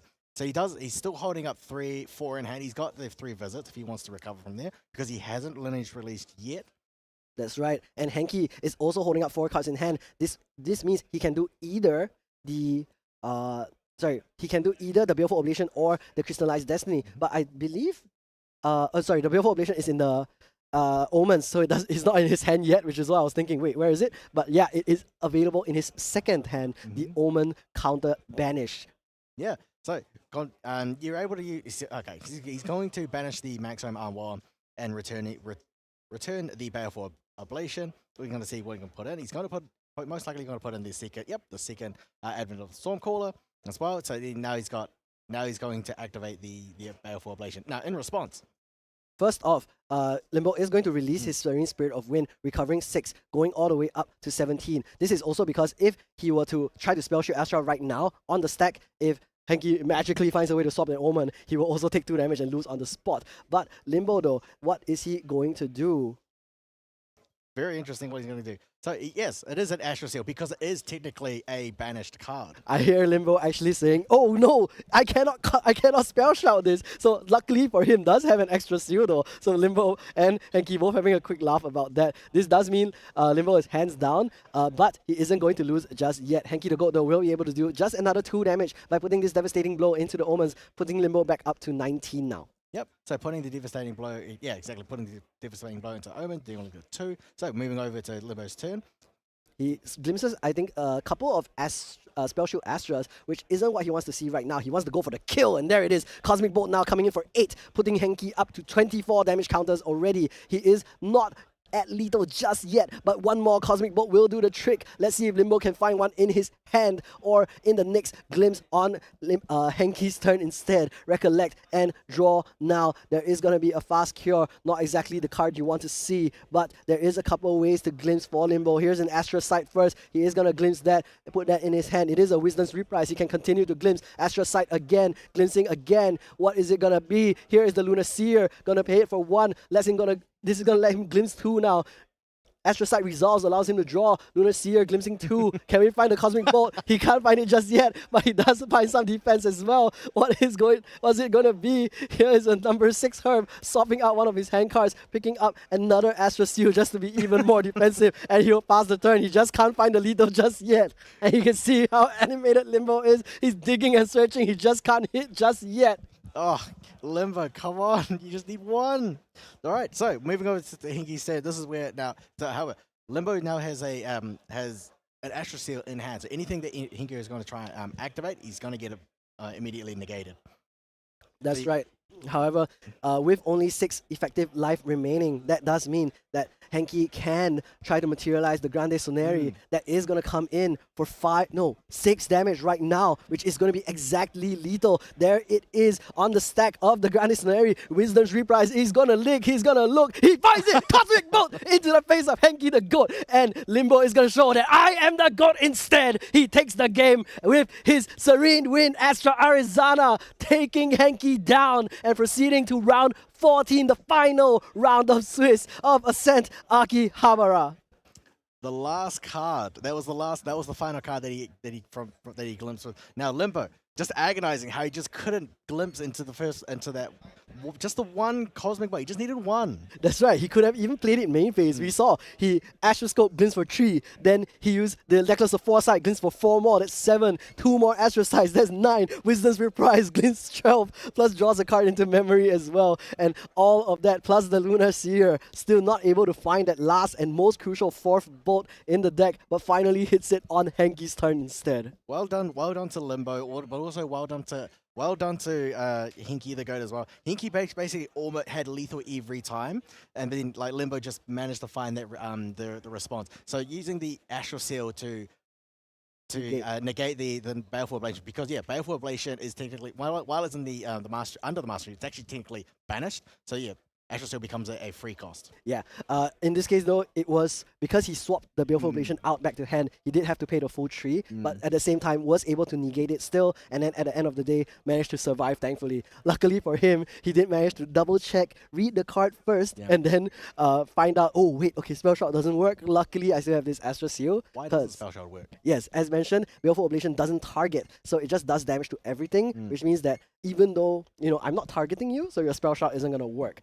It's kind of like fireball in a big room. You cast a fireball and it hits the entire room. You can't really protect yourself from it either. Oh, interesting. Very good. So well done. Well done to Limbo. He moves on. I believe he's now confirmed top 8 here. We will check that after this round. That's right. We still have 1 more round after this. We're just going to set up for an interview with Limbo if there is time as well. But so Wind Arizona. Wind Arizona. I mean, Apex has a very famed Arizona player as well in Aqua. He's still trying to fight his way up there as well. I can't remember his exact score right now, but hopefully he's also doing okay for himself. Limbo, of course, also a famed Arizona player. I think there's also one more Arizona player from Taiwan on the top tables as well. So it is going to be a deck that, again, as you can see from Limbo's gameplay, has a lot of interaction built into it. Yeah, I mean, like, so this is this is a much better outcome for Limbo than he did for the the second round of today, where he just went up against his worst matchup. This is actually a lot, not favored, but just like a lot better than that one, of course. That's right. I think Arizona really shines when you're against matchups that either are a little bit slower and you can kind of outslow them, right? I guess there's that dichotomy between the types of decks where fast beats slow, and then slow can sometimes beat slower, or there is a kind of dragging out kind of gameplay. Yeah. So like, yeah, exactly. Like Arizona excels when against other level 3 decks. It doesn't excel, not great against aggro, but they have to just like out level and out recover as well. So we're going to hear from Tyler with an interview with Limbo. So we'll see you soon. Hello and welcome to the end of round 13. I am joined here by the other Astra Goat, the Ari Goat himself. It's a Limbo. Yes. Congratulations, you are 10-3 now. I have to ask you. Hey, yes. How does it feel to be 10-3? There's one more away from like guaranteed. I really want to say the Henki, the goal is the all of the Grand Archive best player. I really like him. This is my how to say, old He said Henki the goal is the greatest of all time, just in his opinion, and he's his idol. I can play with the idol. I just finish. It's good. How does it feel to know that you beat the greatest of all time? Actually, I want to see the Henki goal on the top 8. But I want to meet you too. Yes. Oh, Henki the goal. So, did you feel coming into today that Astra Arsana is good here, or okay? Because this is the final season about the DTR. So I want in the final, I bring my favorite champions over here. If one will win or lose, I just enjoy the game. Yes. But do you think she's good right now or bad right now? Actually, she match is water. If it's 0% to win, I think that's good enough. Yes. I still bring her. Yeah. Yeah, it's definitely tough. It's definitely tough. So, looking at your matches, I know there's a couple cards in your deck I'm curious about. You're playing 4 Scout the Land and 1 Prima Materia in the main. Can you tell me why? Because 因为那张卡片是代代画，我超爱它当吉祥物。Because the artist of those cards are from Dai Dai, and he bring it to like it will bring him lucky. It just bring him lucky. Yes. Cam agrees. Cam would agree. He agrees. He's got the thumbs up. I wish I could swivel the cam over there for you guys. But okay, so that makes a lot of sense. You know, it's all about the vibes. Vibes based is good. I have a question about Quicksilver Grail. So a lot of people are playing GCR, but you play QSG. Yes. Why? Because you match the water fractal Delchan or other thing, you need to hide the lantern, 那个灯笼。You need to hide the lantern behind the QSG. Lantern and Safeguard, right? The important is if you Arizona have a level 2 and you don't want down to guide this turn, you want to next turn, you can use the Quicksilver to hide the 那个占星棒。So he can hide the Astra Scope and behind the QSG. Yes, and dungeon guy, and one turn is have the Arizona level 3 and the weapon. I think really good. That makes a lot of sense. That's like Sylvie Tech, where they used to just go level 2, QSG, like any Terra stuff. Okay, in your sideboard, you're also playing 3 Beseech the Winds, right? 就是你有带那个3张那个风吊坠，那原因是什么呢？我不会讲，因为现在竹子很多，一堆人会拆竹子，那我会把那个复制草下掉，就是换成那个东西。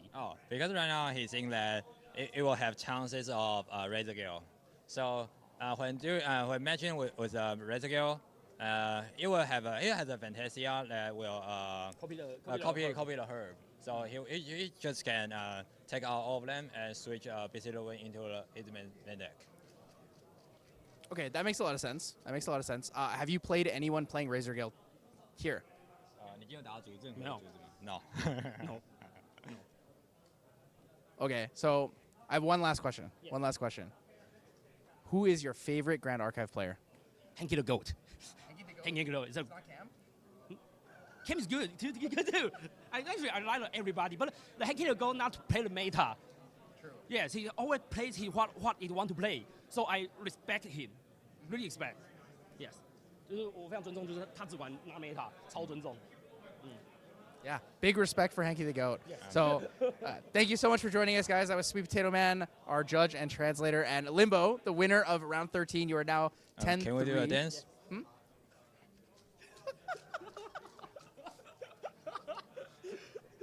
All right, guys, thank you for joining us. We'll see you at the last round of Swiss Day 2 soon.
Welcome back, ladies, gentlemen, and everyone else, Grand Archive lovers alike. We are back for the final round 14 of Swiss in Ascent Akihabara. This is going to be an incredibly important round here because this is the final round, the final chance for these players to make their mark on history and make it into the top 8 of the largest Grand Archive tournament ever held. Yeah, and fortunately for me, I've been able to say this line twice.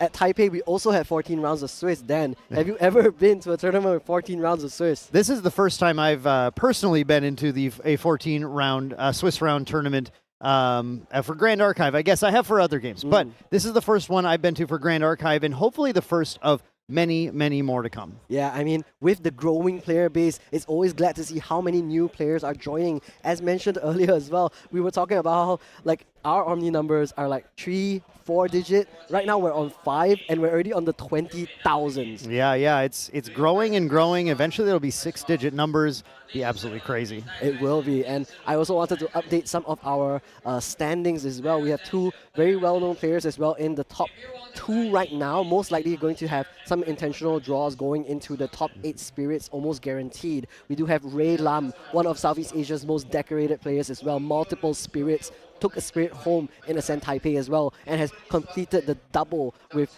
the repeat here in Ascent Akihabara. Yeah, and we also have Jet, who is was paired against them and drawing in as well in the top 2 seeds. Jet, an extremely well-known player from the North American region as well, and I believe both of them were on Fire Crux Lorraine. Really proving that's a deck we've had on stream a few times, and it's been quite potent in many matchups, and proving that deck's just pure resiliency and power. That being said, there's also a lot of really powerful win decks in the top 16 decks right now. Of course, those are the people trying to fight for that final top 8 slot. Seiryu, of course, is going to be a very common deck. I believe I counted at least 3 of them right now on the top tables. Yeah, Seiryu, we expected going into this some of the best players of Guoja come from the Southeast Asian region, so of course they were going to be here to Ascent Akihabara, but also around the world there are lots and lots of good ones. But speaking of players from around the world, or perhaps even, let's say, world champions here, we have Glenny Boy, who's going to be one of our players in this final streamed Swiss round. And he's going to be trying to make it in. This is a win and in round for these players. And his opponent going to be Gaming Xiaopao, going to be on the Guoja list. The Guoja Seiryu list that we were just talking about, one of the strongest decks in the format, and a deck that is frankly fairly favored going into the Fire Merlin matchup. Glenny Boy, well known for Merlin, of course, having won Worlds 2024 with Merlin. He's one of the Merlin experts. Can he overcome this tough matchup? Well, Gaming Xiaopao is a player from Philippines. He's Southeast Asian. He's been doing really well with the Seiryu Guoja as well. Has been playing it for quite a while, ever since around the time of the Fractal meta as well. He's been playing Guoja for a really long time. This deck has been getting stronger and stronger over time. Lots of incremental buffs, not just from cards being released, but also from the meta shifting and giving it slightly better matchups over time. And here we are at Ascent Akihabara. And here he is on the final stream table for the Swiss rounds. Now, one of the things that I think we see with so many Merlin lists in the room, every player tends to put their own little mark on the list. One thing that I think might be in Glenny Boy's favor, as far as just like starting to try and turn those numbers a little bit closer to having an even matchup, is the fact that Glenny Boy went all in on saying, I want to have the strongest wind matchup possible by running 2 copies of Potion Infusion Seal, a water floating memory card that he can freely discard, but that can set up for the trifecta against Windex, where when he brings that prismatic edge out, he's able to reveal fire and water and his opponent's wind cards from memory to get a massive amount of effects. Glenny Boy has a very fascinating approach to Merlin today, having taken Incarnate Majesty and Majestic Spirit out of the deck, relying on the Spirit Blade Ascensions and the return of the Crux Sites to try and get as much value as possible. So we'll see if Glenny Boy can assemble that Ascension combo, all 3 elements, that might be able to turn the tide. That's true. I mean, because of taking out that Majestic Spirit, that does give you more space, both in the material deck, in the sideboard, and of course with the main deck itself, because you don't have to run those cards.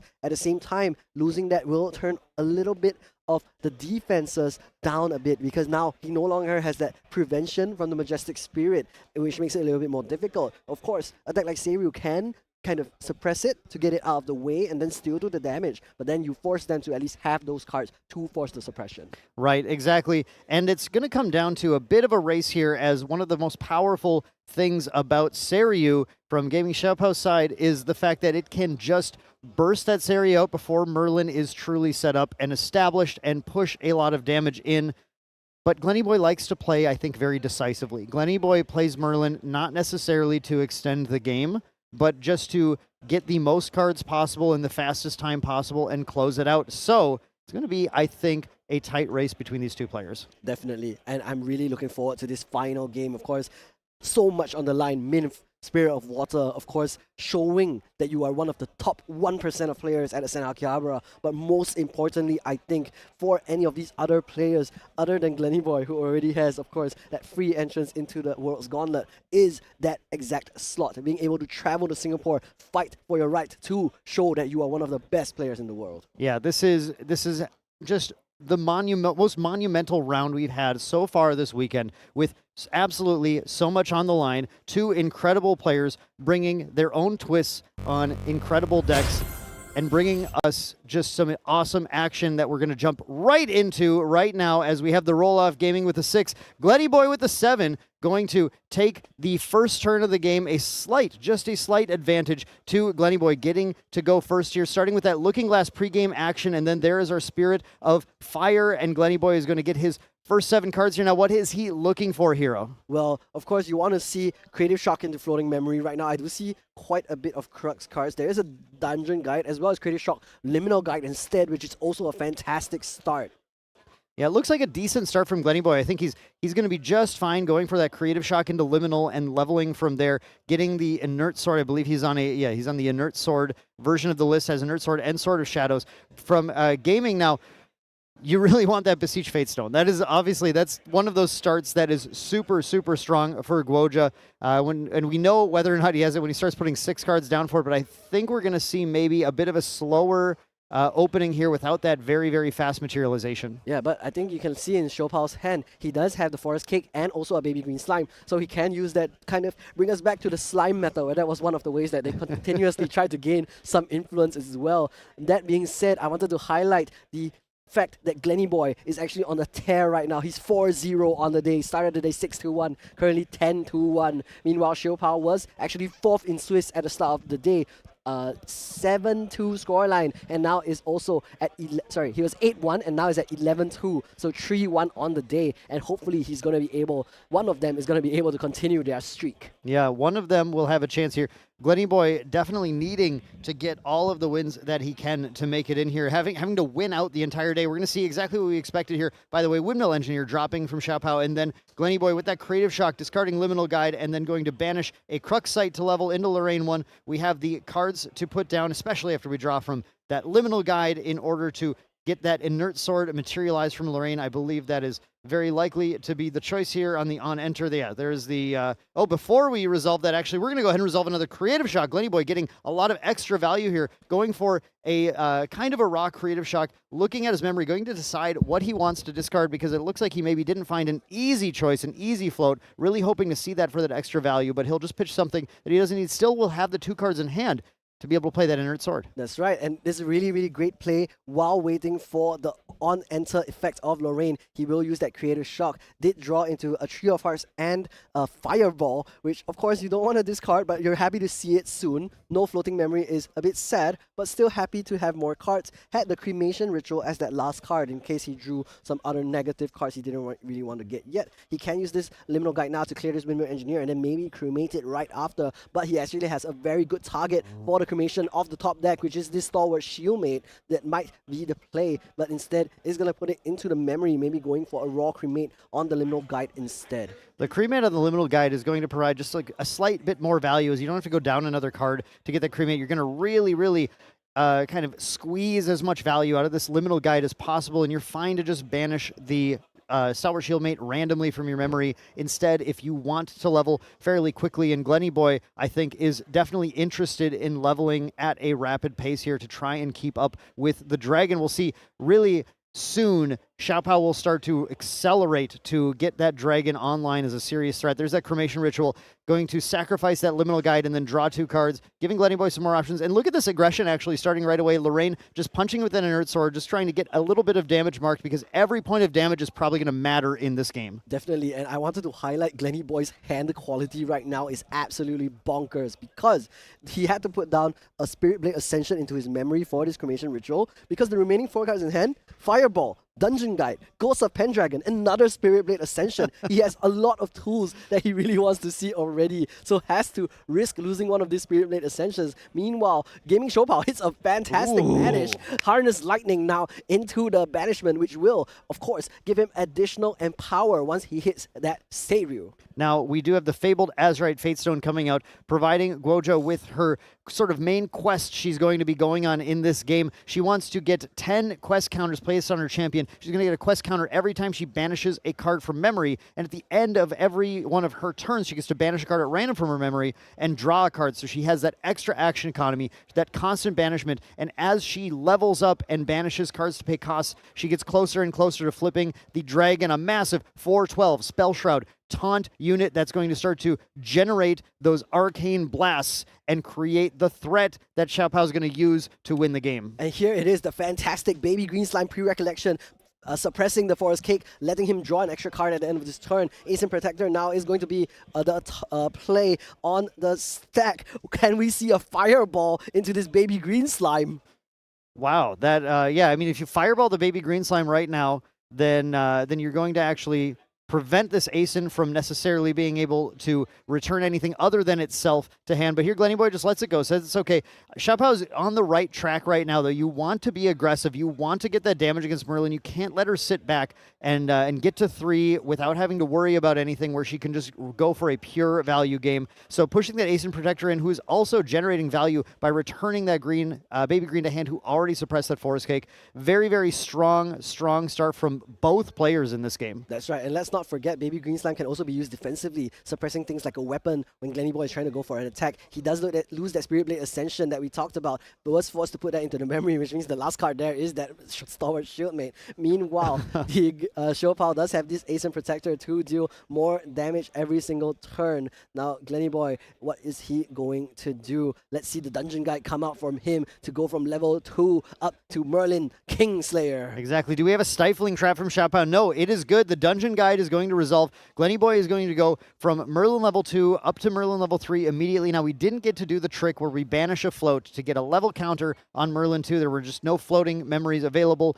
but Glenny Boy is perfectly fine with that because we do have the Sword of Seeking. We have the Ghost of Pendragon, but like you said, returning the Baby Green Slime is going to make the Ghost of Pendragon a bit of a tough play here. I think that Xiaopao's just going to let it happen, though. Yeah, because with 2 different Regalia on the board, he isn't going to be able to stop the Ghost of Pendragon from doing what it wants to do. Yeah, the Looking Glass, right? We returned the Looking Glass instead, so there's nothing to be able, there's no way to even target the Looking Glass, so absolutely good call from Xiaopao to leave that back and not go for that. Is of course what we're going to see at this top level of competition, where players completely understand the interactions that are happening. Now, there's our first Ghost of Pendragon. Glenny Boy still has 3 more in the deck. I don't believe he's any more in hand right now, but is sitting on a Spirit Blade Ascension. That's a very, very strong card with that sword in play. It's very difficult to interact with because it's a cost to return the sword to your material deck, so you can't Baby Green that in response. Exactly, and here, speaking of Baby Green in response, Gaming Showpao is going to use this Baby Green Slime before Glenn hits to his end step. This means that Glenn now has opportunity as well to do stuff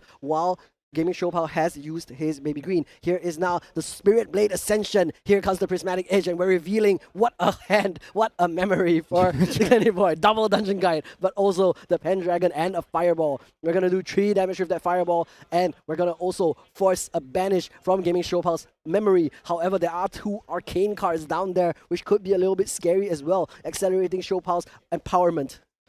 That is a crazy amount of guides. I almost think this is Pro-An playing and not Glenny Boy right now. Yeah, Pro-An unfortunately isn't going to be competing at this level for now. He has unfortunately not managed to make it to the top 8. However, we are going to still see Glenny Boy and Gaming Showpao see which among them is going to be a top. Fairy Whispers is banished from the effect of the Prismatic Edge. Now, we are going to go to Guojia level 2 with the level 2. We are also going to banish 2 cards, and therefore, we are going to Sorry, I think there was a slight miscommunication. Glenny Boy hadn't passed turn yet, but Gaming Show Power was going to, well, it's level 2 already. Now Glenny Boy is going to swing with that Prismatic Edge, and then now we then go to Gaming Show Power's turn, where he then goes up to Gojia level 2. Glenny Boy is in a position here that I think is a pretty enviable one. He's got the threats on board. He's managed to maintain the threats that Xiaopao has presented. The Ascent Protector is gone, has already gotten some use out of his Prismatic Edge, got some damage, got some banishment, is really kind of pushing a lot of pressure onto Xiaopao, and Xiaopao needs to kind of respond in earnest right now with something like a Dungeon Guide, getting that Seiryu online to start to be able to compete, because the slower Xiaopao goes right now, the more Merlin is going to start to accumulate those level counters and that value. And there is the Dungeon Guide now for Xiaopao. He will use that in order to go up to level 3. Gojia, Heaven's favorite. We saw this deck win in Ascent Taipei, the last large Ascent in Asia, and now may also be heading into the top 8 of Ascent Akihabara. First, we're going to flip the Seiryu Azure Dragon, making its way onto the board. Here is his advent. Now we'll be able to deal 4 into the Ghost of Pendragon, getting rid of that very crucial Crux element ally, as well as the CPR that you are able to get at day 2 of Ascent Akihabara. Not only that, we're generating an Arcane Blast, which is another one of Gaming Show Power's win conditions. Now we know that Glenny Boy has another Ghost of Pendragon in hand. He might just go for the Materialize with the cards left in Xiaopao's hand, or maybe if he only has 2 cards, he can Materialize whatever he'd want, actually, to possibly a Drawn Blade or something. But if Xiaopao had 3, he would go for the Looking Glass here in the Materialize phase in order to make sure that that Baby Green cannot interact with it, to make sure he can resolve the Ghost of Pendragon. Definitely some choices to think about. Definitely, and at the same time, he can also just go for an Inert Sword, for example, deal 2 damage, and then after that return it with the Ghost of Pendragon. Glenny Boy can also get rid of this baby green slime using the Dungeon Guide to prevent any suppression shenanigans going on that as well. But instead, it's going to be the Tariff Ring, because Gaming Show Power, very low on influence. He feels like this is going to be able to deter the attacks from Gaming Show Power instead. Yeah, I think one thing about putting out Ghost of Pendragon, oh, there's the Cheshire Cat. That Inert Sword would have been pretty spicy with the Cheshire Cat coming down, but you do have to get the Looking Glass out as well. No, you don't. We're level 3 now. We have the Exalted Element unlocked. We no longer need to do that. So, yeah, interesting. I think there's some interesting choices for Glenny Boy going into the next turn, but right now, this Tariff Ring might have just the juice to try and hold off Gaming Xiaopao for one more turn, because Merlin does need to reach an even level count. On those even level count turns, as Merlin gains a level counter every turn, she gets to draw a card, and her attack gets buffed in power, so she ends up being a lot more impactful every other turn. Glenny Boy definitely wants to get there, to get his hand to a place where it's very, very healthy in influence, and then he can start to exert that influence to control the game in his favor. We do see Xiaopao respecting Glenny Boy's potential for that fireball kill here by getting out that Safeguard Amulet right now, so that he's not going to be caught off guard. Yeah, and moving to Recollection, Glenny Boy now has to decide whether he wants to pop his Tariff Ring this turn or wants to save it for later. Right now, he's just checking how much influence Gaming Show Power will have. Total will be 4 after he draws for a turn, which means he will be able to put an attack down with the Seiryu as well as one other character. However, he will not be able to use a command, for example, alongside it, which is probably what Glenny Boy is trying to play that Tariff Ring to play around. And there it is, going to be the Tariff Ring with 4 cards only. There is no potential for a command attack. Yeah, it looks like Gaming Xiaopao just passes the turns, so the Tariff Ring successfully held off everything that's happening. We do see the Undying Dreams being played. I'm not sure what he targeted. It didn't matter. He's just going to go ahead and use that float to get a Drawn Blade out this turn. So now we're seeing the Merlin value turn happening, using that float to play the Drawn Blade on enter, draw a card. Merlin gains a level counter, draw a card in Recollection. Then we can still play in Recollection if we want to before we go to the draw phase to draw an additional card, recollect everything, and then we have all this influence to play with, all this potential damage to do. Glenny Boy is currently the calculator right now, trying to figure out, I am level 5 right now. Is there a lethal line in my future? Where is it? Is it now? Is it later? Yeah, but the good thing about the Tariff Ring being popped for Gaming Show Power is that he leaves Azure Dragon Seiryu active, and this means that it does have that taunt available, not allowing Glenny Boy to go for any attacks with that even level counter. We do see now the Cheshire Cat, but I believe it's going to be the Ghost of Pendragon again.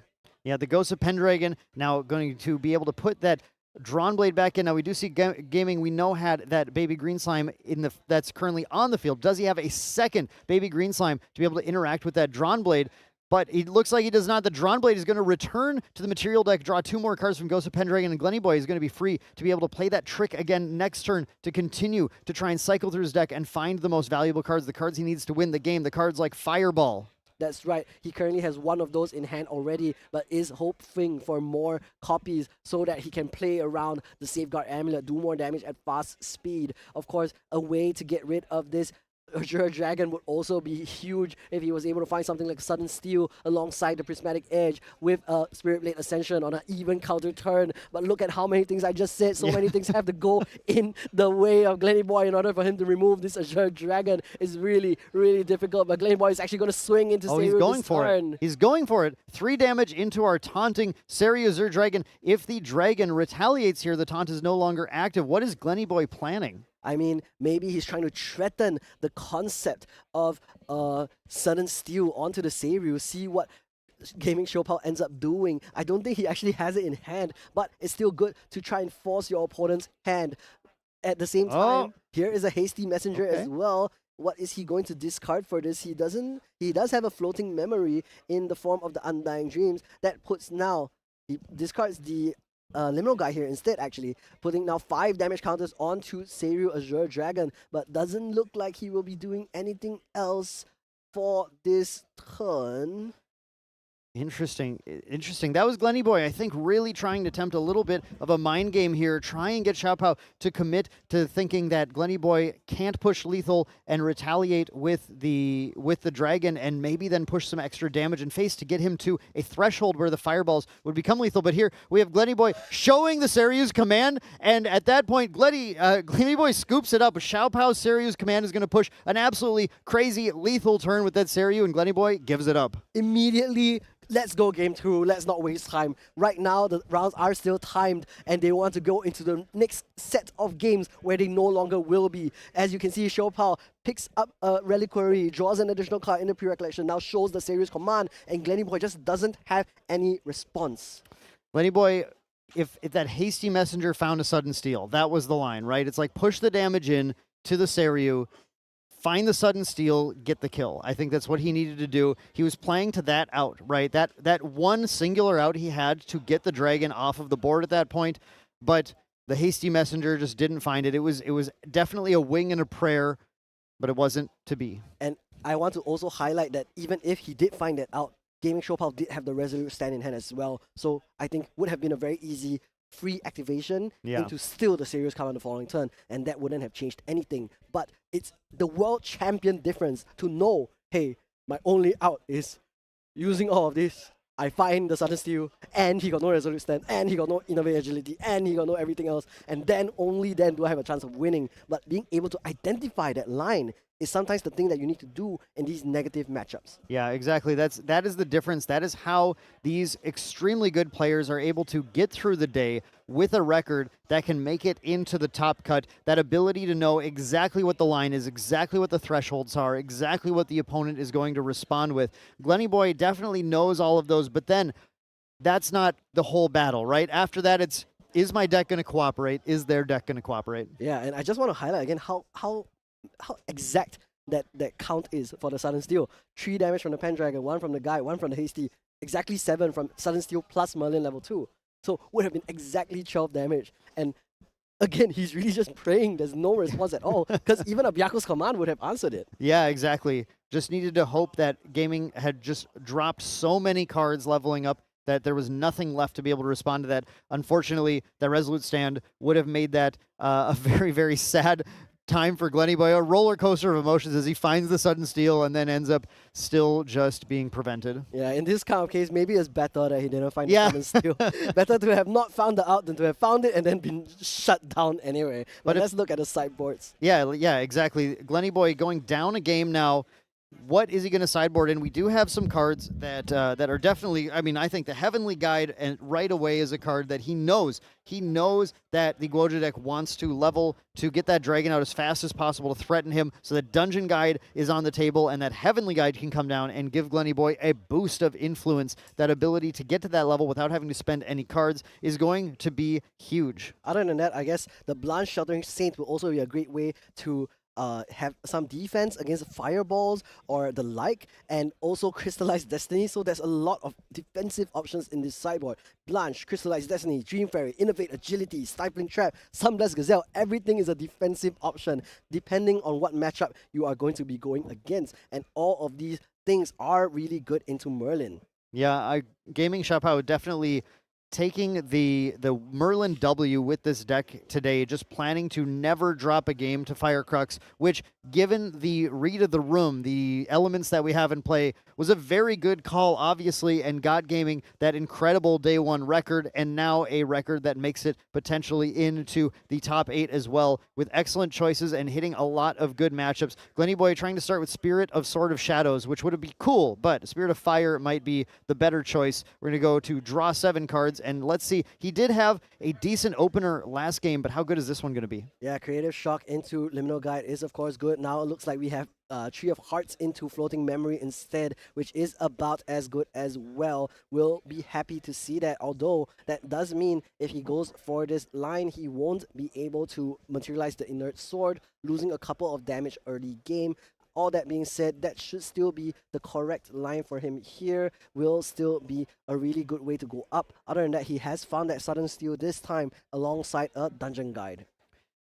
Gaming Shopao going for that draw 7 here. And again, that if we see the Beseech Fate Stone, Gaming's off to the races here, but it looks like we're maybe not seeing that again this time. Instead, going for another value line, going for the Windmill Engineer, going to imbue 2 win cards in order to play this. Do we see a Reclaim or an Ascent Protector? Yeah, we do have an Ascent Protector in hand as well, so we can immediately get a lot of value out of this play in addition to the bit of damage being dropped. And there comes the Ascent. Glenny, do you have an answer? He does not. No Sparkle Light or anything.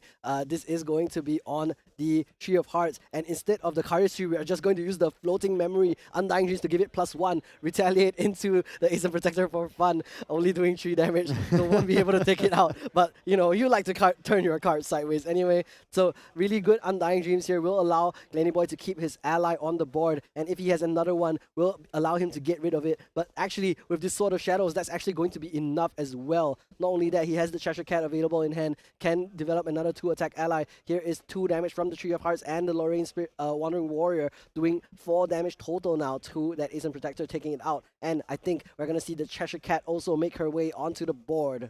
I think a lot of newer players of the game might have immediately used the Cardistry ability there. So it was very, very smart of Glenny Boy to remember that this Floating Memory card has an effect. And sometimes it's really, really powerful in this case, allowing him to completely maintain board control here. And now putting him into the position of actually being the one applying the pressure in this game with that Cheshire Cat coming down as well, opening up some lines to even do something like potentially play that Inert Sword to continue to mount the pressure if Xiaopao is not presenting enough back. Exactly. Just, again, Guojia level 1 showing off the material deck. Nothing much really changes. I believe there is a Nullifying Lantern in the side, but I don't think that comes in. But Gaming Shopao, maybe just a slight oversight, didn't swing the Windmill Engineer into the Tree of Hearts, because that would have actually secured the kill through an Undying Dreams as well. True, but I believe the Three of Hearts could have retaliated at that point, so he was trying to, I think, keep the Windmill Engineer safe. That's something that I am guilty of forgetting about quite a bit, that I can get retaliated at. That's true. And there is the Trained Hawk now eating a forest cake, being a big old tree bird,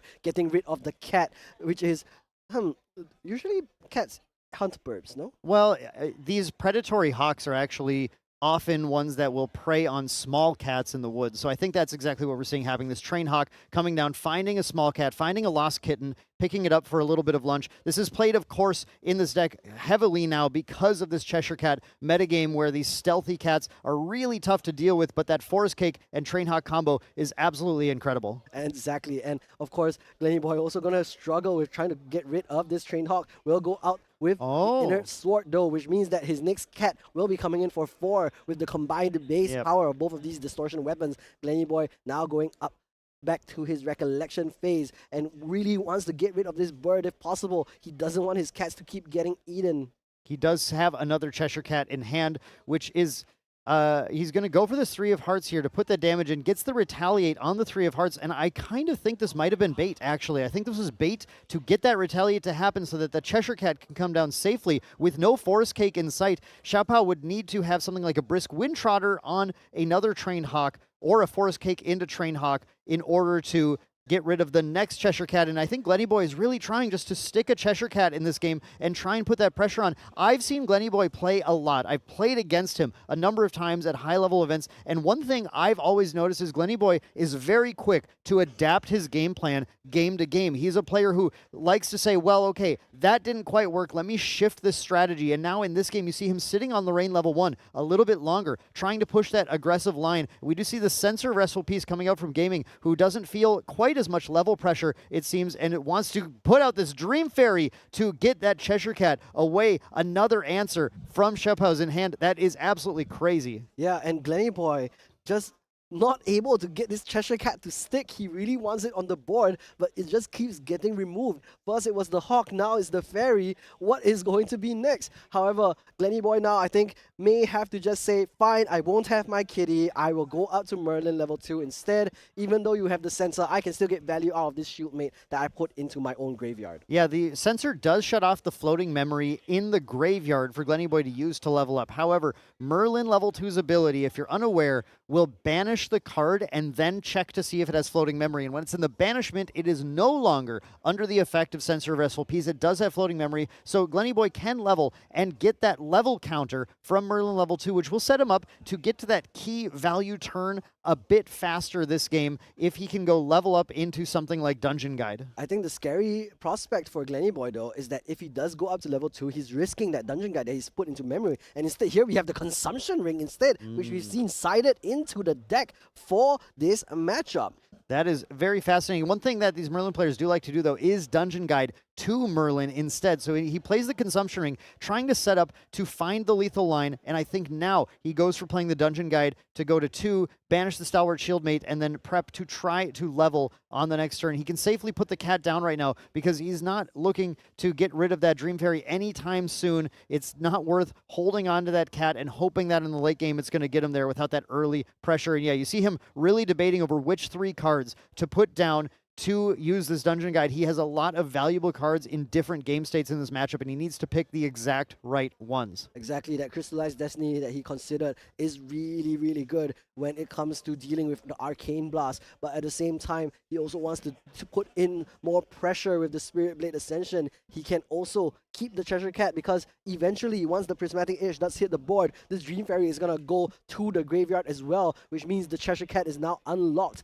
In the meantime, Kotia does go up to level 2. We'll get another draw for that on-enter effect. Already at 4 quest counters now. This means that a Dungeon Guide or a Beseech the Winds or something like that will allow Gaming Showpile to go up to level 3 with 9 quest counters. Oh, now we have a fast speed Longtail Growsword. This is a fast speed ally activation. Glenny Boy skipped playing the Dungeon Guide at all there, and I think he might have been suspecting the Stifling Trap from Xiaopao, which was very smart because with our Omniscience here, we can see that the Stifling Trap was in hand. Xiaopao would have absolutely stopped that Dungeon Guide. Glenny Boy just trying to play it a little slower, but the thing is, in order to level at all, he does still need to play something. That Sensor of Restful Peace is in play, disabling 1 float. He needs to get at least 2 cards in memory with that Restful Peace out there in order to level, but Xiaopao is mounting this powerful Guoja ally strategy, this alternate way that it pushes a lot of pressure on the opponent. Going to Guoja level 2 has unlocked the level 2 bonus of Brisk Windtrotter, so now he gets to put 2 buff counters, 1 on the Grovesword, 1 on the Dream Fairy, and is punching in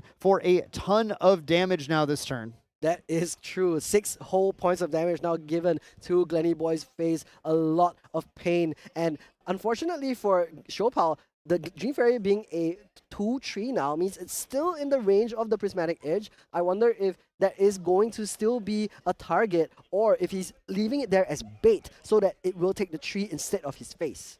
We have at the end of turn, we have that trigger on the Guoja.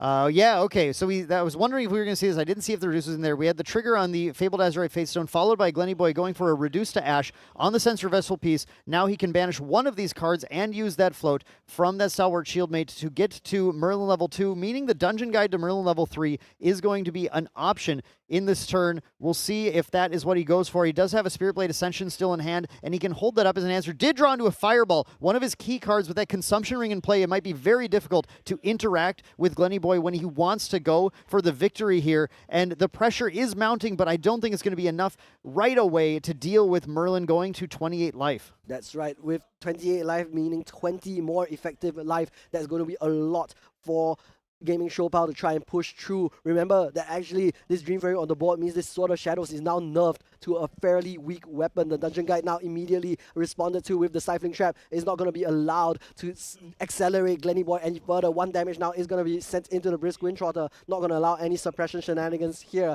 to give even more buff counters to the rest of his allies. And I believe that's going to be a pass from Glenny Boy. He did have the 2 cards in hand. He might have wanted to use the Spirit Blade Ascension, but he's not going to be allowed to do so. Glenny Boy really wanted the Dungeon Guide to resolve there. Definitely saw that he made the right call on the previous turn when he did see that Stifling Trap come down. Unfortunate that it hit his Dungeon Guide. It did get 1 card out of Xiaopao's memory, out of Xiaopao's influence though, and that is really key because Xiaopao is going all the way to 3 with just 1 influence here. Going to be a turn that is not super impactful. The dragon is going to flip. It is going to come down. It's going to deal a chunk of damage, but not going to necessarily kill Merlin quite yet. Just going to set up that Arcane Blast. We have 4 damage from that, 2 from the Dream Fairy, and then 3 from the Groves Ward. So we do have that 9 damage coming in, generating the Arcane Blast. But we are going to give Glenny Boy the turn now. He's got the 3 memory. That 3 memory can allow him still to go to Merlin level 3 and attempt to stabilize or find a lethal line from here. And that is most likely what he's going to be doing, but I just wanted to highlight how important that Stifling Trap actually was. Gaming Showpal losing that because he top decked into Seiryu's command, which I think would have been lethal on the spot. I think Showpal also drew into it and noticed and was a little bit unhappy about it, but I guess can't really complain when it comes to this kind of situation. No floating memory in the graveyard for Glenny Boy to benefit of both of them. He's just going to banish the Stifling Trap. He's mad about that. Yeah, I don't want that to. Glenny Boy's never mad about anything, but he is a jolly good fellow. You can't really see him laughing with his mask on right now, but he does look very, very happy most of the time. Does still have those 2 cards in hand. Will be able to use something like the Spirit Blade Ascension right now. He is going up to 1 level counter already, but a Spirit Blade Ascension right now has quite low value in comparison to what he could be getting normally because he only has 1 card in hand and his opponent does not have any cards in memory either. It's a pretty tough board for Glenny Boy to be facing down. I think just has to sit on these 3 cards and really pose that he has some sort of answer to what's happening. But as you mentioned, Hero, that serious command, that is going to be a serious problem for Glenny Boy. The question is if gaming is going to put Glenny Boy on having any sort of answer right now, or is just going to go for it and say, here's the command, do you have an answer? Otherwise, I win the game. And this is such an important interaction here. The Consumption Ring is going to be popped on the stack of the Incandescent Reliquary because Gaming Showpal still has only 2 cards in hand. If the Reliquary was allowed to resolve, Gaming Showpal would have been able to use one of those commands on the stack of the Consumption Ring. So right now it's kind of just stuck with the 4 cards in hand. Isn't going to be able to use any of those commands, but he can use his voice commands, his hand to command all of his allies to still go into Glenny Boy's face, pushing him up now to 19. Now if the dragon swings up to 23 damage, and that's going to be so much, so close to Glenny Boy losing here in the final round of Swiss at Ascent Akihabara. Glenny Boy would have loved to hold on to that Consumption Ring because we have those things like Innervate Agility. We have these cards that can actually prevent that Fireball damage, and Glenny Boy is getting to the position where he needs to win the game basically this turn or it's all going to be lost. But that Consumption Ring, of course, has that key defensive utility as well, so that was very effective from Glenny Boy. And Glenny Boy just trying to get a value turn here with whatever he can, going to activate the backup charger after resolving the Merlin ability to get the level counter, to get to draw another card. And here we have that, looking at the backup charger here, the backup charger is going to get activated, drawing another card into memory, putting a power cell into play. Now Glenny Boy is going to recollect, draw a card, and can he find a lethal line through Xiaopao's 4-card influence? Well, that's the thing. He does find the Ghost of Pendragon off of the level 2 Merlin effect. Will be able to get the Ghost of Pendragon now onto the board. He will return the Looking Glass back into his material deck. Draw 2 cards. What else is going to be the play? If he can find that Potion of Fusion Seal, that'll be huge. But no, instead he finds the Crux Sight. He is going to be able to use the Spirit Blade Ascension in order to return this Sword of Shadows that is now basically defunct because of the Dream Fairy. But will it be enough? He's only done 6 damage so far to Gaming Showpal, and Gaming Showpal his entire hand up still. Glenny Boy has the influence and the ability to take the Seiryu out, but the problem is these allies are still lethal. with his ability to use the Ascension to bring out a prismatic edge, he can get out the edge, attack with it using the Merlin buff, and attack with the Ghost of Pendragon, and he can use the Cruxite to get the Ascension back for the final damage if he needs to. He is able to really manage one of the hardest to deal with threats in the game right now, but the problem is just that this board has not been dealt with. That's right. And that's just the unfortunate reality of this current game. But Glenny Boy is still going to be trying his best. Here's a 3 damage swing into Seiryu Azure Dragon. Now another swing with Merlin Kingslayer herself. He is going to wait on the stack of this attack. We are going to see a response from Gaming Showpao. If he uses Byaku's command on Seiryu's Azure Dragon and retaliates, that's going to be lethal as well. And that is going to be the play. Byaku's command, going to put a buff counter on, waking up Seiryu, and the Seiryu retaliate. It might come down here, but actually Glenny Boy says, wait a second. There is still going to be options. 3 damage counters already on this Seiryu on the stack. I think there's only one out maybe. It needs to be triple Ascension, triple Prismatic Edge, 9 damage into this Seiryu's Azure Dragon, and then Merlin won't be able to take the retaliation. Glenny Boy though, trying his very best. Here is the Cruxite looking for an out. Is he going to be able to find it? He only draws into a Cheshire Cat. Once again, locked by the Dream Fairy. I don't think he has an out. It wakes up the retaliate, and that is game for Gaming Showpao, defeating the 2024 World Champion Glenny Boy, locking in to top 8 of Ascent Akihabara. A well-played match by both. A difficult match for Glenny Boy to face the world champ, defeated but never defeated in spirit. One of the happiest players and nicest people I've ever met, and I'm sure that that those two are still bumping fists, being great sports, and having a good time. I'm sure. I mean, I'm just thinking like maybe he should have tried to go for lethal, really pray for that lethal instead with the Ascension, with the Prismatic Edge, with the swing into face, with the Pendragon, with the Fireball that he had in hand. But I'm doing the math and it still doesn't add up. And this is all before the interaction available from Gaming Showpao as well. Yeah, we would have a 5 damage swing from Prismatic. We could potentially get 6 damage, 11. Yeah, we're not getting there. I don't think we can use the Fireball in both Ascensions. It was a very, very tough position for Glenny Boy to be in, and the power of that Seiryu deck is how much pressure and how much it turns the game around for Merlin, where Merlin has to suddenly think, well, I have to get this dragon off the board. I can't commit enough to take it out. Gaming played extremely well, proving their prowess and locking in to an extremely coveted top 8 at Ascent Akihabara. Once again, biggest Grand Archive event ever till now, and hopefully it will continue to become bigger and bigger as we go on. But today, where we are as we stand right now, this is going to be one of the top 8 players at the biggest Grand Archive event ever, and you are going to watch later today who is going to be the champion of this event. It's going to be even more intense than this match was. This was the highest stakes match that we've had on stream all day, but the stakes get even higher when we move into top 8 in our next round, as players are playing out now for not just placement of their minth. Every minth in the top 8 is going to be serialized with the placement you get at, again, the biggest Grand Archive event ever. But additionally, that cash pool, those cash prizes, those extra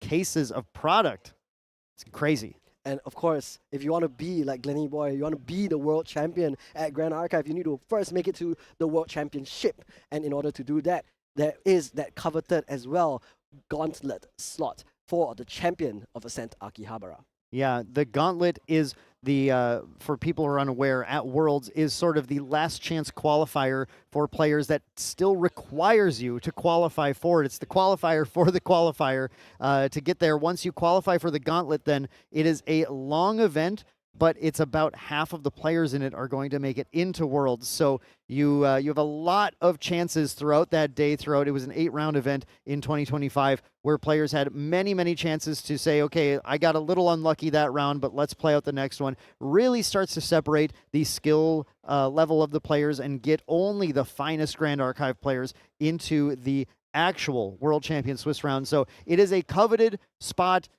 as are many of the prizes at this event, but of course is going to be a huge honor for that chance to fight for the ability to be the next Glenny Boy, or I have to add main deck Taylor. Of course, we do have to add main deck Taylor. Recency-wise, he is, of course, the current world champion. I wonder if, in some other games, there's like current unofficial world champion, which is just the most recent person who beat the current world champion. Sure. But I don't know who that is. I don't live in the same region as main deck Taylor. Maybe you can share it on Twitter later for a fun fact. Well, here's a fun fact. At our regional that we held at our LGS, Taylor was completely undefeated in that he went 3-0-3. So he did not actually top 8 the regional, but he also never lost a match, to be fair.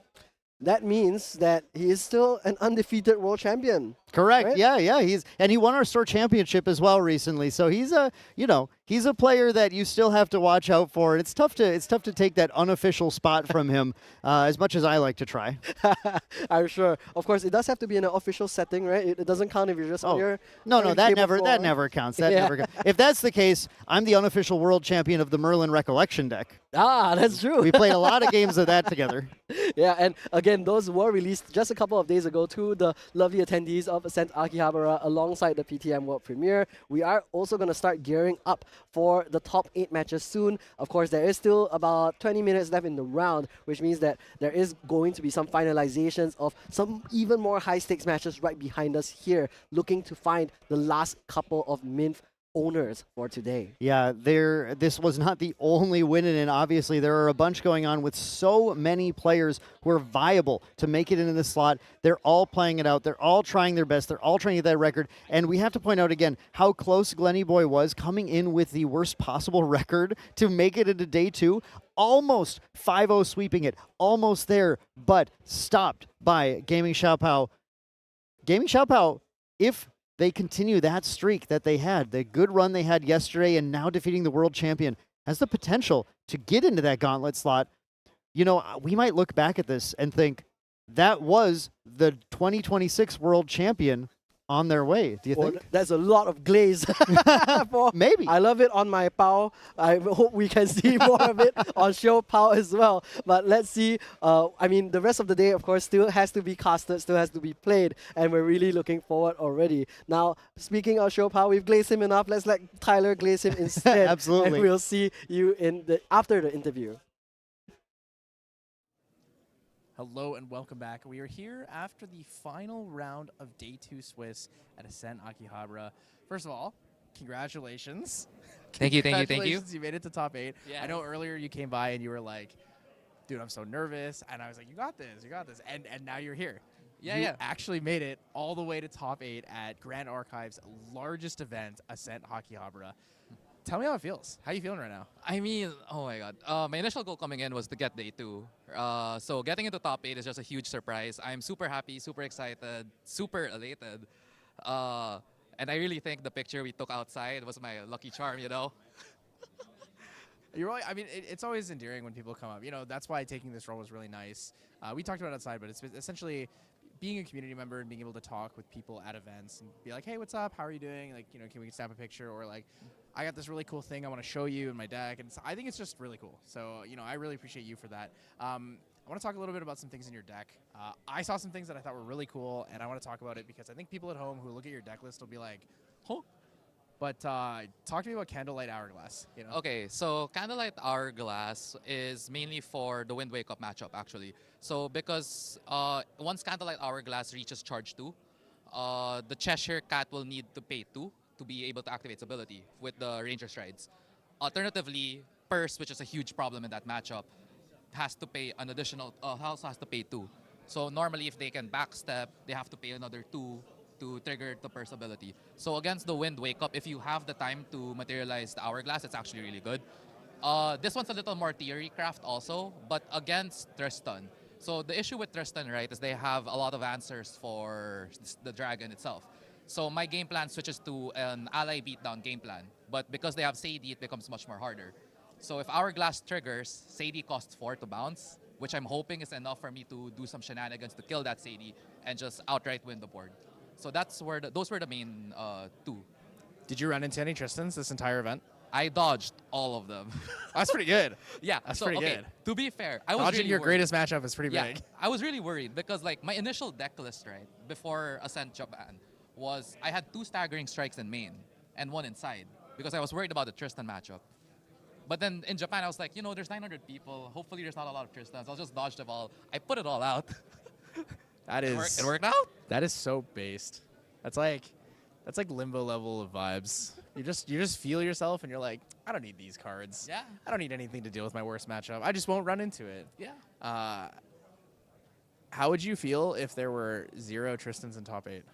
I have no idea if there are, but that'd be interesting. I will thank everyone in this event.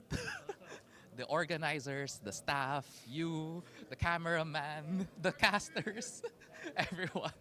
But then it's still not a sure win. The cameraman. Yep. Okay, so I want to go a little more bit over Candlelight Hourglass. So originally when that first came out, people played it against suited mainly because obviously cardistry abilities. But when I saw in your deck, I realized, it's really good into Wind Wake Up.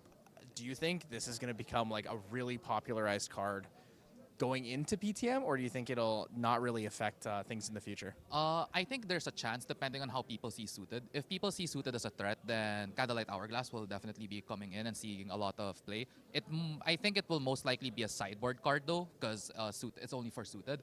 But for Seryu in specific, it could be a main board because it's actually a substitute for Forest Cake if you don't draw it. So you can baby green the Hourglass, and also it costs 1. So it actually also progresses the quest counter for Seryu. So it's a pseudo Tangu. And you can't reduce it either. Yeah, it's a pseudo Tangu in some sense. It's actually a pretty neat concept. Pretty neat concept overall.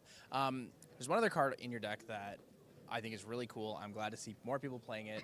I believe you're playing 2 in the main, 1 in the side. It is the Sun-Blessed Gazelle. Yes. Talk to me about that. Explain to the people at home how it works, why that's an impactful card in this setup. So Sun-Blessed Gazelle is taunt. On enter, if your influence is 3 or less, you draw a card and heal 3. And then the biggest part of that is it gains plus X health based on the opponent's influence. So if you're fighting a Merlin, if you're fighting a Lorraine who just gets a lot of influence because of Pendragon and stuff, a la Croc style, all of a sudden Sunblessed Gazelle is just an unkillable unit on the board. And another thing I like is that because Seryu will be rested, that solves a lot of my issues. They're not going to target Seryu, you have to target Gazelle. Yeah, this is one of those things where it's not a super common deck that gets played, but in Water, Kongming, if you have 2 Hydro Guard Retainers, a lot of the taunts in the game have no power stat, but because they both have a 1 power stat, if someone tries to kill one, you can take 2 hits, and then you can retaliate, and then they have to hit the other one. So it's the same thing with the Seryu and the Sunblessed Gazelle. So seeing people play it, it was really exciting to be like, people figured out the tech of how to protect your dragon outside of dying to ensnaring fumes because assassin cards are awesome. Yep. My bad. Yeah, that's actually also another point. It's also good against Tristan because now their only win condition is Shadow Strike.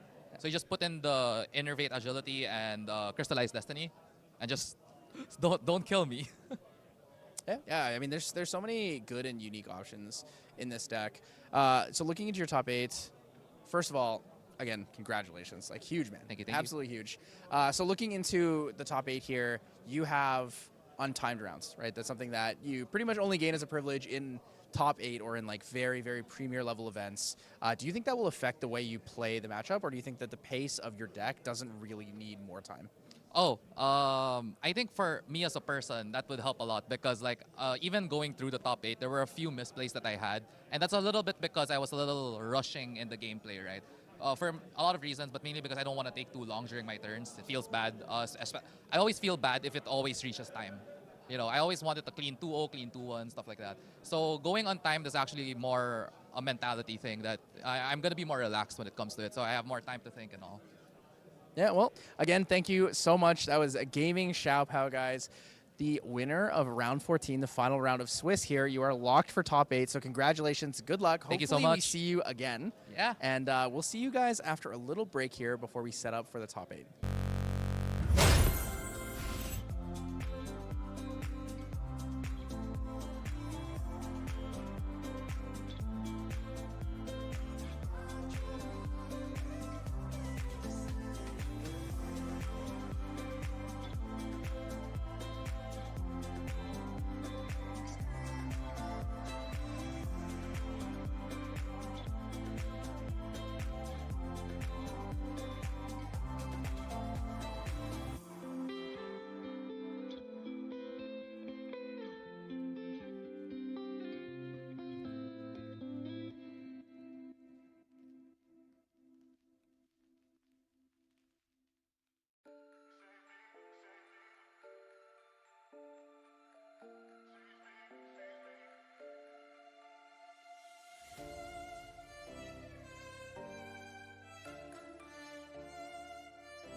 No, I'm strapped like I'm touchdown.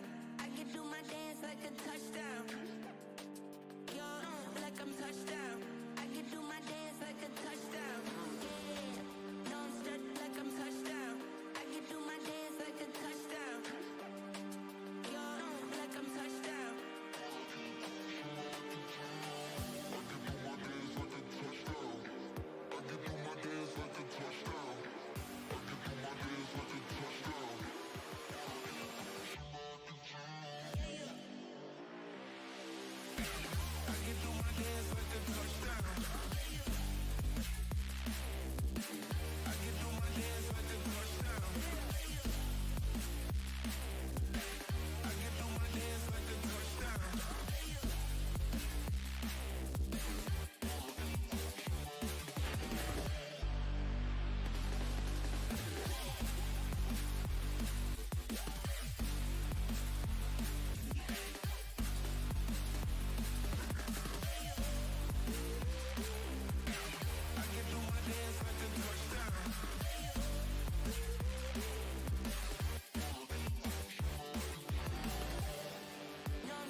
I will get my drink on tonight. I'ma get loose, get wild. If you're not in the mood right now, honey, don't kill my vibe. I will get my drink on tonight. I'ma get loose, get wild. If you're not in the mood right now, honey, don't kill my vibe.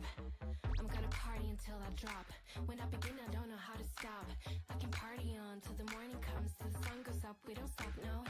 I see you looking at me, but you don't stand a chance, you see. You don't know how to act. I'm looking for class, so can you please take a step back?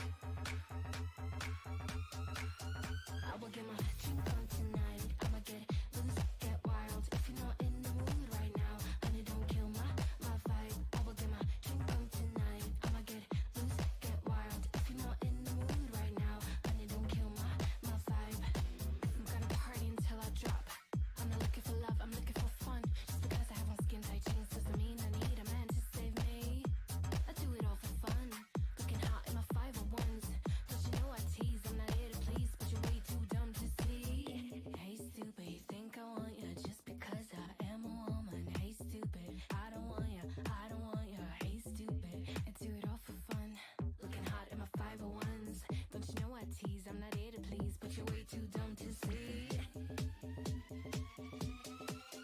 I will get my drink on tonight. I'ma get loose, get wild. If you're not in the mood right now, honey, don't kill my vibe. I will get my drink on tonight. I'ma get loose, get wild. If you're not in the mood right now, honey, don't kill my vibe. I will get my drink on tonight. I'ma get loose, get wild. If you're not in the mood right now, honey, don't kill my vibe. I will get my drink on tonight. I'ma get loose, get wild. If you're not in the mood right now, honey, don't kill my vibe. My vibe, my vibe, my vibe, my vibe, my vibe, my vibe.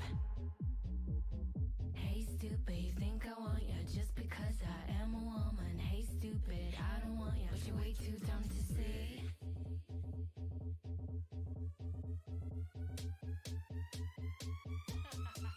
I will get my drink on tonight. I'ma get loose, get wild. If you're not in the mood right now, honey, don't kill my vibe. I will get my drink on tonight. I'ma get loose, get wild. If you're not in the mood right now, honey, don't kill my vibe. I will get my drink on tonight. I'ma get loose, get wild. If you're not in the mood right now, honey, don't kill my vibe. I will get my drink on tonight. I'ma get loose, get wild. If you're not in the mood right now, honey, don't kill my vibe.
Back, everyone, to Ascent Akihabara here in Tokyo, Japan. I'm Main Deck Dan, joined at the Castus by Freedom, and we are about to head in to our top cut. The top 8 has been determined, Freedom, and what are we looking at here? So for this next matchup here, we have Owly, who is on Firecrux Val Lorraine, versus Hoyi on Wind Seidu. Yeah, this is, we have Ali, also known as Jet, Yep. a player who is very well known from the North American region, who is on a unique take on Firecrux Lorraine. I think that's one of the coolest things that we have to talk about here. This is the, oh, excuse me, no, I did, no, this is it, right? I got it right. It is This is the Sword Saint Yes. Vow version, though. Yeah. We have 2 Crux Lorraines who made it into top 8. One is a more traditional build, but Jet's is the Sword Saint's Vow version that's trying to utilize that Sword Saint's Vow, as well as some cards that are able to apply additional durability counters on it, like with this Tempered Steel coming up again in our cast today, which is really exciting, and Spirit Blade Dispersion as a finisher. It is a powerful, unique take, but it's going up against Win Seiryu Freedom. Mm-hmm. It's a tough matchup. It is a very tough matchup. I do want to just add one thing about this Firecrux Val Lorraine deck. Okay, so we saw one early on stream, Yeah. right, made by another pilot. However, Owly is actually known as the creator of this deck. Yeah. And this is actually, at this event, we have in the top 8 a couple of decks that are more unique, that were created by pilots that other players took to the event as well, but the creators are the ones who made it in the top 8. I hope we get to feature the other one at a future round as well. But this is Owly on the Sword Saint Vow version of Firecrux Lorraine, and then we are against Wind Seiryu. Now, we did see in our last matchup in the Swiss rounds, we had Glenny Boy on Merlin against another Wind Seiryu, and these Wind Seiryu decks, they do enjoy going up against some Crux. So Wind Seidu is kind of like a toolboxy deck. You've got the drag, you've got Seidu, who is doing a lot of damage through just 4 damage per turn. You've got it's also just banishing arcane blasts and then empowering them, and then you're playing them. However, there's a lot of other cards that Wind Seidu decks have that pretty much just interact with the game. They're kind of like almost controlling. They've got responses to almost everything. That's why it's kind of more of like that toolbox kind of deck. Yeah, it's got the power of the Fabled Azurite Fatestone, which allows them every turn to banish a card at random from their memory, and then draw a new card to hand. And what that really enables, it's a little sneaky. It's a little bit nuanced, but that extra +1 card to hand after you get to commit cards on your turn keeps that deck so flexible and so responsive, which is why these decks are often playing these cards like Innervate Agility. And looking at the list, Hoyi's list here, we do have 3 Innervate Agility in the main board, which is potentially a strong response to the damage that Ali's going to try to throw at them. In addition, all these traditional responses, we've seen Stifling Trap, a great card at sort of slowing down the Crux deck. And we also see 1 copy of the Tempest Downfall in here. Not something that always makes it in to the Wind Seiryu list, but a card that sneaks around in a single copy in a lot of these Wind decks, just as a flexible response to a lot of problematic threats on the board. So it looks like, I think one of like what Hoyi's game plans will be to materialize the Sensor of Restful Peaks. Actually, hold on. This is a Sensor of Restful Peace. Or no, this one is... No, this no, doesn't. sorry, this is the one that doesn't have it. There is one of our Seiryu decks that does not actually have Sensor of Restful Peace. Go ahead, Freedom. Talk about that card, why that's so important in this matchup. So this is very important because Crux decks in general are very floating memory heavy. They generally take about 10 to 12 cards with floating memory here, and then they use that to level off to go to 2, and then Dungeon Guide to 3, right? There are also uses where... Actually, no, that's pretty much it. Yeah. That's the one. But the one thing that you do want to have, if you don't have that, might be a Nullifying Lantern, at least to try to disable the elements in the graveyard to get Rending Flames. So we do see Hoyi not playing the Sensor of Restful Peace. So Hoyi not likely to do the game where maybe you might actually go like Beseeched Fatestone to materialize Sensor right on the first turn if you're going second and need to try and disable that. But we don't get the Sensor. We can out of the board put in the Nullifying Lantern if we're afraid of the Rending Flames. And obviously, a Sword Saint's Vow powered Rending Flames is just obscenely mega lethal to every champion. I mean, exactly. The Rending Flames is going to double up to maybe possibly 9, and then double to 18. And he's also got access to Spirit Blade Dispersion as well. That is not the only. That's not the only kill line for a Sword Saint Vow Lorraine, because you can banish the Sword Saint Vow Lorraine very early with Flipping Shopkeep or Claret Reimagined, but you can also bring it back with the Lorraine Spirit Ruler.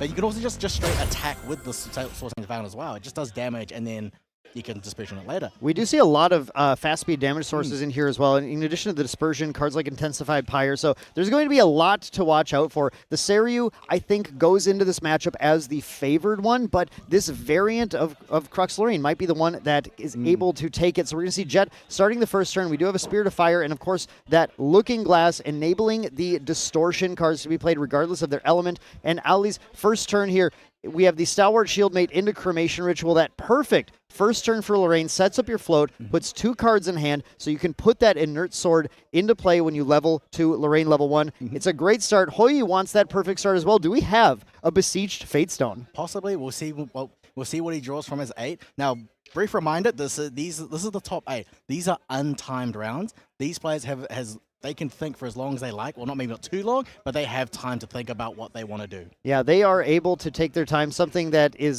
sometimes forgotten as players who make it to their first top 8 don't realize that, you know what, you can finally slow down a little bit. We're not making sure that we have to get in under the clock here. Of course, we have players in this top 8 who are very experienced at the high level here, and I'm sure we're going to see a lot of thinking happening as we need to, but plenty of math to go through as these players, as they're so experienced, also are going to still be naturally fast at the game.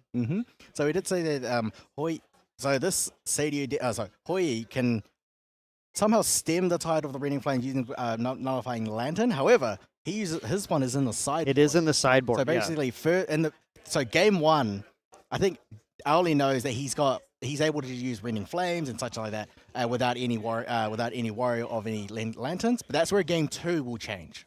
Absolutely. If Hoyi sees that Rending Flames, if it's a lethal line, it's something that he can definitely put in. And with the access to those Besieged Fatestones, there are plenty of extra materializes that Hoyi can get to find an opportunity to put that Lantern out and try and keep it safe. Of course, I am certain we have some amount of reduces in here, but we're going to see Hoyi finally resolving that Fairy Whispers, going for a Windmill Engineer imbued with 2 more Windmill Engineers. So we finally get a good glimpse at what Hoyi's hand is, and it's maybe a couple more Windmill Engineers than you would love to have at the start. Auli going to their turn, going to exactly as expected, banishing the float from the Stalwart Shieldmate, putting Lorraine level 1 into play, and then materializing the Inert Sword, paying the 2. Now looking at the hand, we have some 3 of Hearts, we have some Liminal Guides, we have a Rending Flames, we have a lot of things that Auli is super happy to find right now, let alone just the fact that Lorraine gets to attack right into this Windmill Engineer, take it off of the board, disabling any additional value that Hoyi might be able to gain by doing something like an Ascent Protector later, followed by the 3 of Hearts coming in for 2 more damage and setting up to be able to use that ability, that cardistry ability to discard a Liminal Guide. That's actually a really good play. Yeah, so being able to set up using the cardistry ability, he does have a floating memory in his hand. So if he wants to, or you could attempt to try and draw a new one and then discard it straight away. Yeah, and we do have on Hoyi's turn going up to Guoja level 1. Of course, Seiryu decks love to go to Guoja as soon as possible to enable that Fabled Azurite Fatestone. Again, we talked about this, the ability to banish a card from your memory every single turn to draw an additional card. It keeps you so reactive, and we saw a perfect banish of a Seiryu's Command, putting an arcane card in the banishment, which is something that these decks try to do to set up the empowerment. What are we seeing here? Windmill Engineer imbued by 2 more Windmill Engineers. Hoyi start the quad Windmill Engineer opener.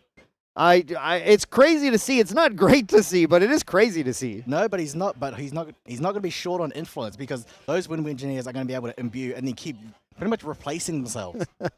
Well, there's one gone on this banish at end of turn to draw a card, getting a first quest counter onto Guoja, and giving Hoyi a hand with some reactive cards. We do see the addition of another arcane card in hand, something you might want to banish, and I'm trying to spy a couple of cards. We do see Dungeon Guide as well, a card Hoyi is going to definitely be relying on. Here we see that activation of the cardistry ability on the 3 of Hearts, discarding the Liminal Guide, and now setting up.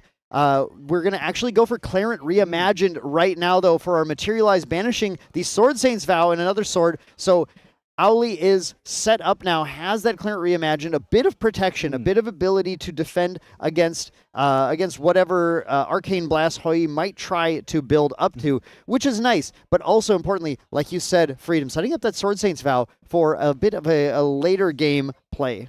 Yeah, because as before this match, Ali did say that this kind of build is actually a lot faster and also goes to level 3 with a lot more influence than the traditional Crux Knight or the other other form of Spirit Ruler, but it is you pretty much go to level 3 with more influence than Crux Knight does. Right, and once we go to level 3, as we're doing Spirit Ruler, we're able to then put that Sword Saint's Vow out, so it is set up in the banishment exactly where it needs to go. Hoi going for a slower play, actually, the Portentous Tengu coming out as a, again, with that hand. That hand was a little weird with the 4 Windmill Engineers. We'd love to find a few more of our important cards to really get going here. Going to get a quest counter on Guoja as well from that Portentous Tengu, drawing another card into memory, and in the Recollection phase with only 2 cards left, Auli's going to do a fast speed action, go for that Creative Shock before anything can respond to it, and then that's going to discard a Stalwart Shieldmate. We do see a Tempered Steel hitting hand for Auli as well, a key card for that Sword Saint's Vow later on because it is a craft skill card, and that is going to allow that Sword Saint's Vow to get additional durability counters. Yeah, so now he follows up, finishes it off with the Escape the Wreckage, and then bringing back the 3 of Hearts. Escape the Wreckage on 3 of Hearts is such a cool line. We usually are used to seeing Escape the Wreckage. Well, back in the Slimes meta, you would see it as a way to just gain influence by returning the Slimes that were already drawing you cards. Here, the 3 of Hearts has a one-time activation of Cardistry, but by using that Escape the Wreckage while Hoi's hand is down, he's able to safely return it to hand, draw a card into memory, and if he wants to play it again to discard another card, he can. Yeah, very much. So, yeah, we've got, say, Hoi here taking, well, pretty much starting here. He's going to attack first with the Windmill Engineer, imbue his 3rd Windmill Engineer. So that's the 4th one. That's the 4th one. Yeah, this is the 4th one because the 3rd got banished. So absolutely crazy. Hoi just trying to dig and dig and dig and find anything that's useful. End of turn, banishing the Ascent Protector. Interesting. So we did have a potential Ascent Protector play there, unless, no, that was probably the card drawn by the Windmill Engineer, actually. Otherwise, I think you just slammed the Ascent Protector out there. But Hoi going into this turn, still holding onto the Dungeon Guide. At some point, he's going to be able to turn the corner and flip that Seryuin out of nowhere. But Auli immediately going to go to Lorraine Blademaster with the Floating Memory, then putting the Liminal Guide out, drawing a card, and start attacking into this board. Going to be able to clear the board with the Liminal Guide, and then, yeah, that Blademaster, as you're pointing out, the on-enter +2 and then on-kill draw card to continue to gain influence. Yeah, so you notice, like, look how much influence he's got when he's only level 2.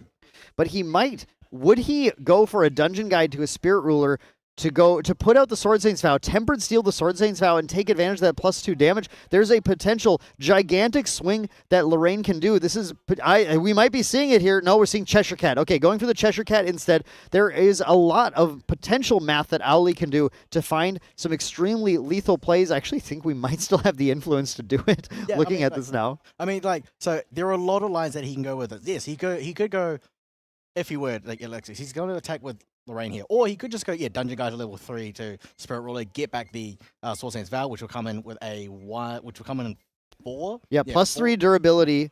And then, and if you do have the ability to play the Tempered Steel, also, you're going to put an additional 3 durability on this thing. Swing with it. It's going to do a ton of damage. Right. So he's just going to attack with the Cheshire Cat here first. He's just still deciding which line he wants to take here. He's not attacking with Lorraine yet. Yeah, he's holding back. Actually, right now, Hoi was just taking a look at the banishment, just trying to see, how many swords are out there and what we're going to deal with, what Spirit Ruler might be able to bring out. Of course, that Sword Saint's Vow is very lethal. Likely maybe needing to read Sword Saint's Vow, actually. It's not a card that you see played all the time here. Again, that's the unique part about Auli's version of Crux Lorraine, but here we do have it. So you see that ability, whenever you activate a craft action card, you put 2 durability counters on it, which is where that Tempered Steel becomes so strong in this deck. Getting a float in there that you can then potentially use for, actually, we don't even play Drawn Blade in here. We don't need Drawn Blade. We just want to put out Sword Saint's Vow and get a ton of durability on it. So yeah, so using the Lorraine to attack the Windmill Engineer, get on kill, drawing the card. Now he's going to follow up with a Fluffy Shopkeep. Possibly, is he going to? The Fluffy Shopkeep going to banish the Nullifying Lantern. Yeah, not a card that you need at all in here. By banishing these cards, we're going to get to draw a card into memory, and then we have a 1/3 intercept out there, which is going to be just a nice thing to hold on to because it does mean that Seryu has harder time finding the lethal lines. The combination, actually, remember, we have a Clarent Reimagined in play as well. Clarent Reimagined and Fluffy Shopkeep sitting behind those is just a mega safe place to be. And now I don't know if Auli was thinking there, do I need to keep it up yet or not? And deciding, I think, with only 3 quest counters on Guoja, I'm not worried necessarily about that Seryu coming out right now. I think Hoyu would have to devote a lot of cards to putting it out. So we can get 1 more damage off right now, just lower those thresholds a little bit. to make sure we can find the lethal line on the next turn. Oli really contemplating about which material deck cards he wanted to banish. So he did decide to banish the Nullifying Lantern and the backup Shadow because I don't think he doesn't have a problem with Influence. More is great, but he doesn't have a problem with it now. So when he goes to level 3, he's still going to have at least 7 cards. I think that I'm trying to see what was left. With the Sword Saint's Vow already losing the Clarence Sword of Peace and the Clarent Reimagined, those are used to pay the Clarent Reimagined. Backup Charger, Inert Sword out, Looking Glass out, Nullifying Lantern gone. The only card left in the material deck should be Sword of Shadows and Lorraine level 3. That should be it. But I think deciding then between Backup Charger and Sword of Shadows, and with this Cheshire Cat out there, that Sword of Shadows can represent a lot more damage on it as well. But going to Hoyi's turn, we do see the level into the Guoja, Blessed Scion level 2. We're going to get an additional 2 quest counters from that level. Yep. 2 quest counters from that level as well here. So Hoyi is positioning right now to be able to go Dungeon Guide into Seiryu flip if he wants to. We know Hoyi has been holding on to that Dungeon Guide, but first we're actually going to see that Tempest Downfall coming into play. The one Tempest Downfall in its main.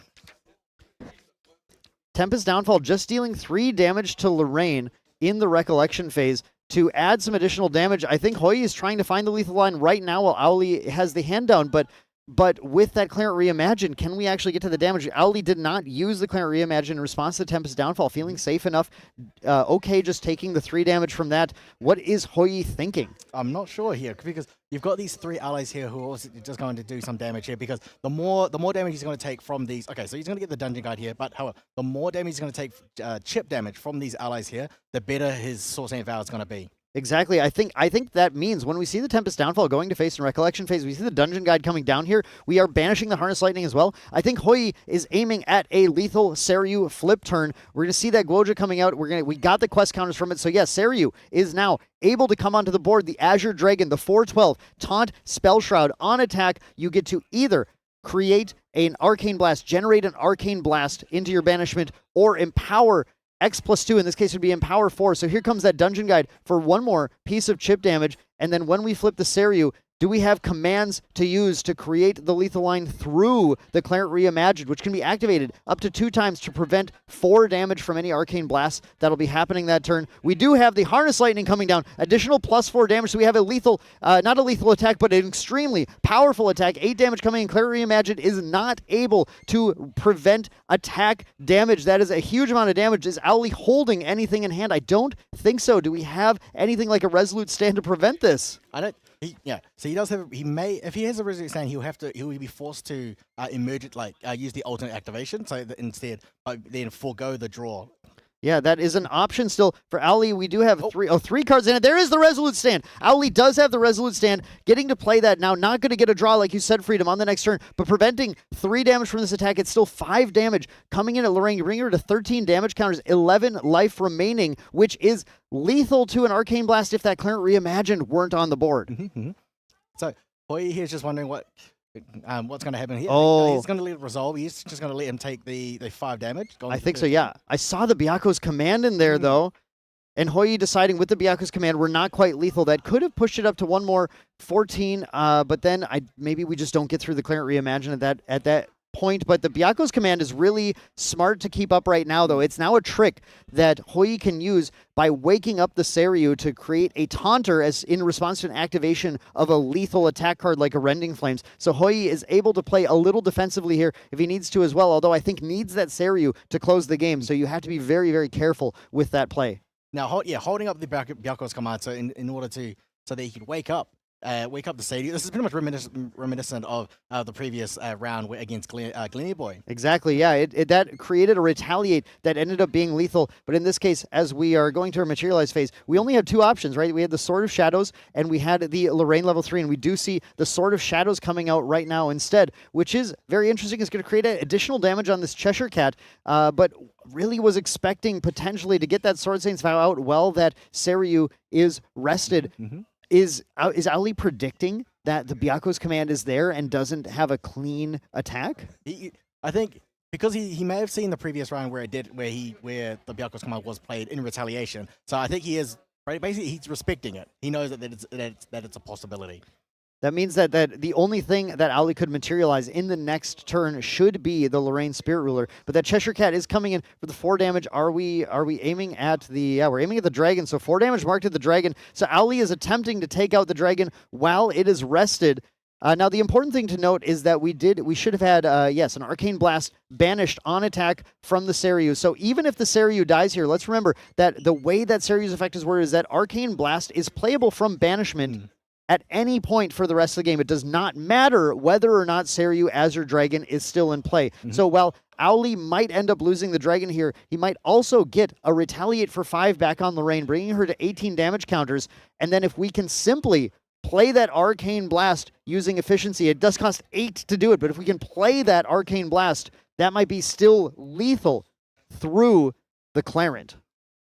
Right, so Owly here putting the Tempered Steel onto the Clarent. Yep, and then I think planning to Dungeon Guide to 3 if he wants to go for the lethal line. I think that is but the Tempered Steel on the Clarent, actually, that is very heads up because that creates an additional barrier. So it's actually, we can get the Arcane Blast down to 5 damage, which actually takes it potentially off of lethal as long as that fluffy shopkeep remains in play to stop the Dungeon Guide. I think Owly is perfectly mathing this right now. We don't see the attack from the fluffy shopkeep. Instead, we do see this Rending Flames coming down from Hoi, a very, very strong attack coming to try and finish off the Azure Dragon. Are we going to see the Byaku's command played to get the retaliate damage?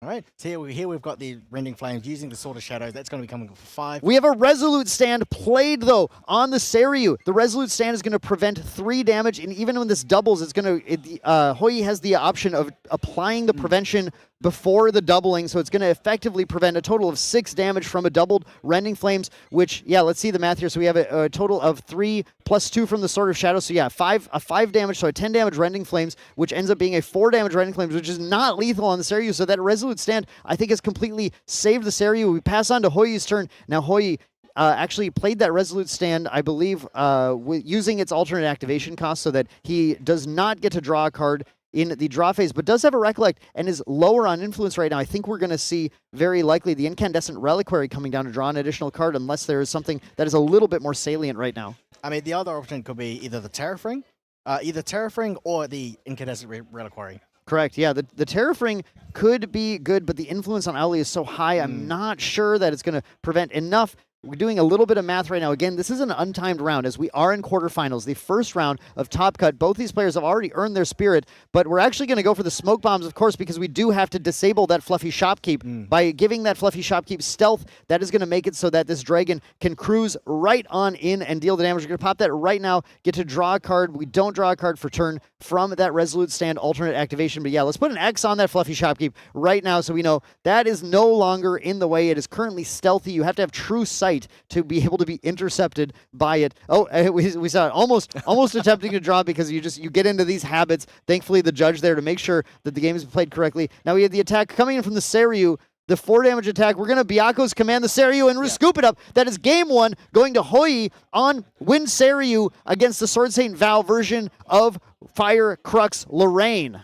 Yeah, I mean, that was great. So that Resolute Stand from Hoi, that pretty much saved him there. So being able to stop a 10 damage Rending Flames and then going on to his own, and then moving on to his turn and using the Sadie to attack. Didn't even need to empower and finish off with an Arcane Blast. No, the Byaku's command was enough damage. That was enough to fight through. You have to remember you can Resolute Stand your units as well, right? It's your allies. It's not just for your champion. A lot of people lock into, I'm going to Resolute Stand my champion. I'm going to Resolute Stand my champion. But using it on Seiryu to save Seiryu, that's one of the ways that, like you were saying earlier, Freedom, this deck plays so reactively. It has so many ways to try and not die, and let alone the fact that cards like Innervate Agility can also give stealth as Spell Shroud to, no, you don't need Spell Shroud, but can give stealth to your dragon as well because it affects all your units. That's why this deck is so hard to pin down, and when the players are good at the game, they have this ability to reach that maximum skill ceiling. It becomes a very,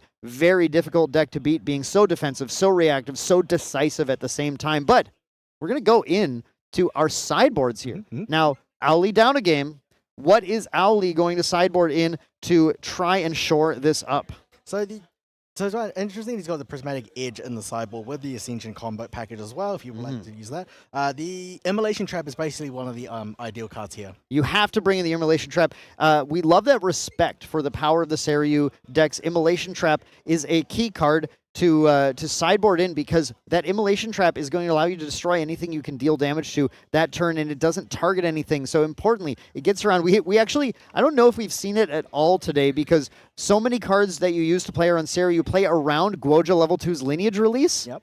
We tend to just not play the cards that target it because we want to play something efficient that just gets around it. Immolation Trap, one of those examples, a card that isn't going to target it. So the Guoja's Lineage release is not something we're worried about. We're just going to say if it deals damage, we're going to kill it. Yeah, pretty much. Now that's where Hoi has to pretty much watch out for it because anything that just hit chips Seiryu for 1, right? Then that's pretty much going to show that the Immolation Trap is coming. So he's going to have to watch. Maybe he wants to do any like early resolute stands, and then making sure that Seiryu does not take any damage at all, because otherwise that just pretty much takes Seiryu out of the game. Yeah, there we have the excuse me, it does target. I believe I was thinking of a different card. I just wanted to make sure. But it is destroy target damaged ally, so you will have to play through the Lineage release of Immolation Trap, but that's why we're bringing 3 copies. You want to try and find 2 copies of it to try and nail that down. It does just give you more options to be able to play. So we do have that as definitely a sideboard option. I think the Prismatic Edge is interesting. Of course, you bring that in against Wind decks, and you do get that additional ability to kind of control their memory. And one way to beat Seiryu is to keep their memory down a little bit, keep their influence down, because it prevents them from doing things like we saw earlier, like the combo plays of the commands, Byaku's command, Seiryu's command. So you do want to keep that off. I don't think we bring an Intensified Pyre. I feel like that's coming in more for the Water Mill strategies. So yeah, I think those are the main ones that we're going to see, but Hoi up a game has to feel pretty good at this point. Immolation Trap is the only thing he's going to have to worry about, but again, it's going to take a little more than just a single Immolation Trap to stop him. We do see the Spirit of Fire, Looking Glass from Owly, and then passing the turn to Hoi, going for Spirit of Wind, and that's going to be a draw 7. And looking at Hoi's hand, why not? Let's start with another Windmill Engineer, this time not revealing any additional Windmill Engineers. Byaku's command shown off, though. Yep, that was good. So we forgot to mention Hoi's sideboard. He will most likely put in the Nullifying Lantern into the main. Yeah, we did talk about that a little bit before the event. I think that Lantern is likely to come in. You can also see cards like Crystallized Destiny coming in, and maybe even Dream Fairy, another way just to deal with those Cheshire Cats to hold off that aggro. But here we see the follow-up to the Windmill Engineer is the Ascent Protector, the perfect play to bounce that back to hand, put an additional threat on board, and Hoi already trying to take the position in this game as the dominant aggressive player. Now, this Ascent Protector is going to be quite annoying because as a 3/4 ally, so Ali's going to have to either go for champion or get rid of this ally, because this is just going to, at 3 damage, it's going to pretty much poke at any allies that Owly is going to put down. Yeah, this can help control the board. The only thing you're worried about is Cheshire Cat. But we're going to see Owly doing... wait, is this a Merlin deck now? We're going to immediately go for a Dungeon Guide to level 2 Lorraine instead, and going to get this attack with the Inert Sword, dealing 4 damage to the Ascent Protector to take it off the board. Just like you're saying, Freedom, you have to get that off the board, but we do get the additional on-kill draw effect of Lorraine as well. There is our Cheshire Cat. Following it as well, this was an incredible response from Owly. Dominant, nice, extremely strong first turn from Hoi that's re-dominated by Owly, taking control of the board, now dropping a Cheshire Cat, having a level 2 Lorraine, an Inert Sword, and a Dungeon Guide in play. As we did see that he did side in the Nullifying Lantern. I did like that play from Owly there, attacking the Ascent first and then playing the Cheshire Cat afterwards. Yeah, and we have the Sunblessed Gazelle, a card that is banished here to Guoja level 1, coming down now into a Forest Cake, drawing a card. We did see a Dungeon Guide drawn there, a key card for Guoja to find. Of course, in that last game, that Dungeon Guide to bring the Seiryu out is what put the lethal line on board. So Hoi is very happy to find that Dungeon Guide right now. Now going to continue the turn with that Forest Cake. Going to start with the Fairy Whispers. Let's see what we're getting. A card, a Trained Hawk is, I think, the #1 thing to find here. We do 3... that's the wrong Seiryu list. Going to have to try and find how many Trained Hawks we do have in here. I think it's very likely to be 3 unless we're serious respecters. They are, and so his trained hawks are actually in the sideboard. Whether or not he wants to put Oh, okay. We're not sure yet, but we're not. Yeah, we're not. Well, sure now, he's gonna put them in yeah, the deck. this 3 trained hawks were in the sideboard. I'm sure against Cheshire Cats, you do want to bring those in. Right now, finding a trained hawk would have been excellent to try and get the board back under control. We're going to see Owly going into a sort of shadows now, just buffing that Cheshire Cat even further. It's now a 4 damage stealth and spell shroud. So Owly already just pushing a ton of damage at Hoi, just trying to exert that dominance right now before Hoi gets out of control with that dragon. Yeah. So the Cheshire is proving to be one of the best cards of Distorted Reflections. There, it's just Spell Shroud, and Stealth, and then getting buffed by an Inert Swords, and also the Sword of Shadows. It's just a lot of damage and just cannot be interacted with. Here we do see the Dungeon Guide coming down, so we're going to Gojo level 2, then going to Dungeon Guide right to Gojo level 3. It's the same thing we saw last time. You can't count Seiryu out with a scary potential hand here. The Dungeon Guide coming down, immediately bringing the dragon out. Does Owly have answers? I do see a Resolute Stand. That could be the key. We don't see a Clarent Reimagined yet, though, and I think Hoi smells a little bit of blood in the water. The potential for that Arcane Blast to take out nearly half of Lorraine Blademaster's life total. Following up the swing, here comes the swing from Seiryu, 4 damage coming in. We do still have 3 cards in hand from Hoi, which represents either command. We're not going to see a Seiryu now, though, because we do have the on-attack resolving. I think Hoi might just be passing through. We do see another Byaku's command in hand. So Hoi kind of repeating the same line as last time, just has taken quite a bit more damage this time. Yeah. So Owly here playing with activating the Creative Shock. He's going to discard a Liminal Guide so that if he would like to level up to level 3, he's going to get that Liminal Guide trigger on and to draw a card. Instead, he's going to take it off turn and then materialize the Clarent Reimagined here. That is the respect, again, for the damage that the Arcane Blasts are going to deal. Of course, Hoi already has shown 1 generated Arcane Blast. But look, this time, we don't have other banished Arcane cards in the banishment, right? So that Empower isn't quite as strong this time as it was last time. But Owly has an opportunity now, the same as last game. Is there a line to take the Seiryu off the board? But he doesn't want to. He's going straight for the face. That Cheshire Cat is a serious threat.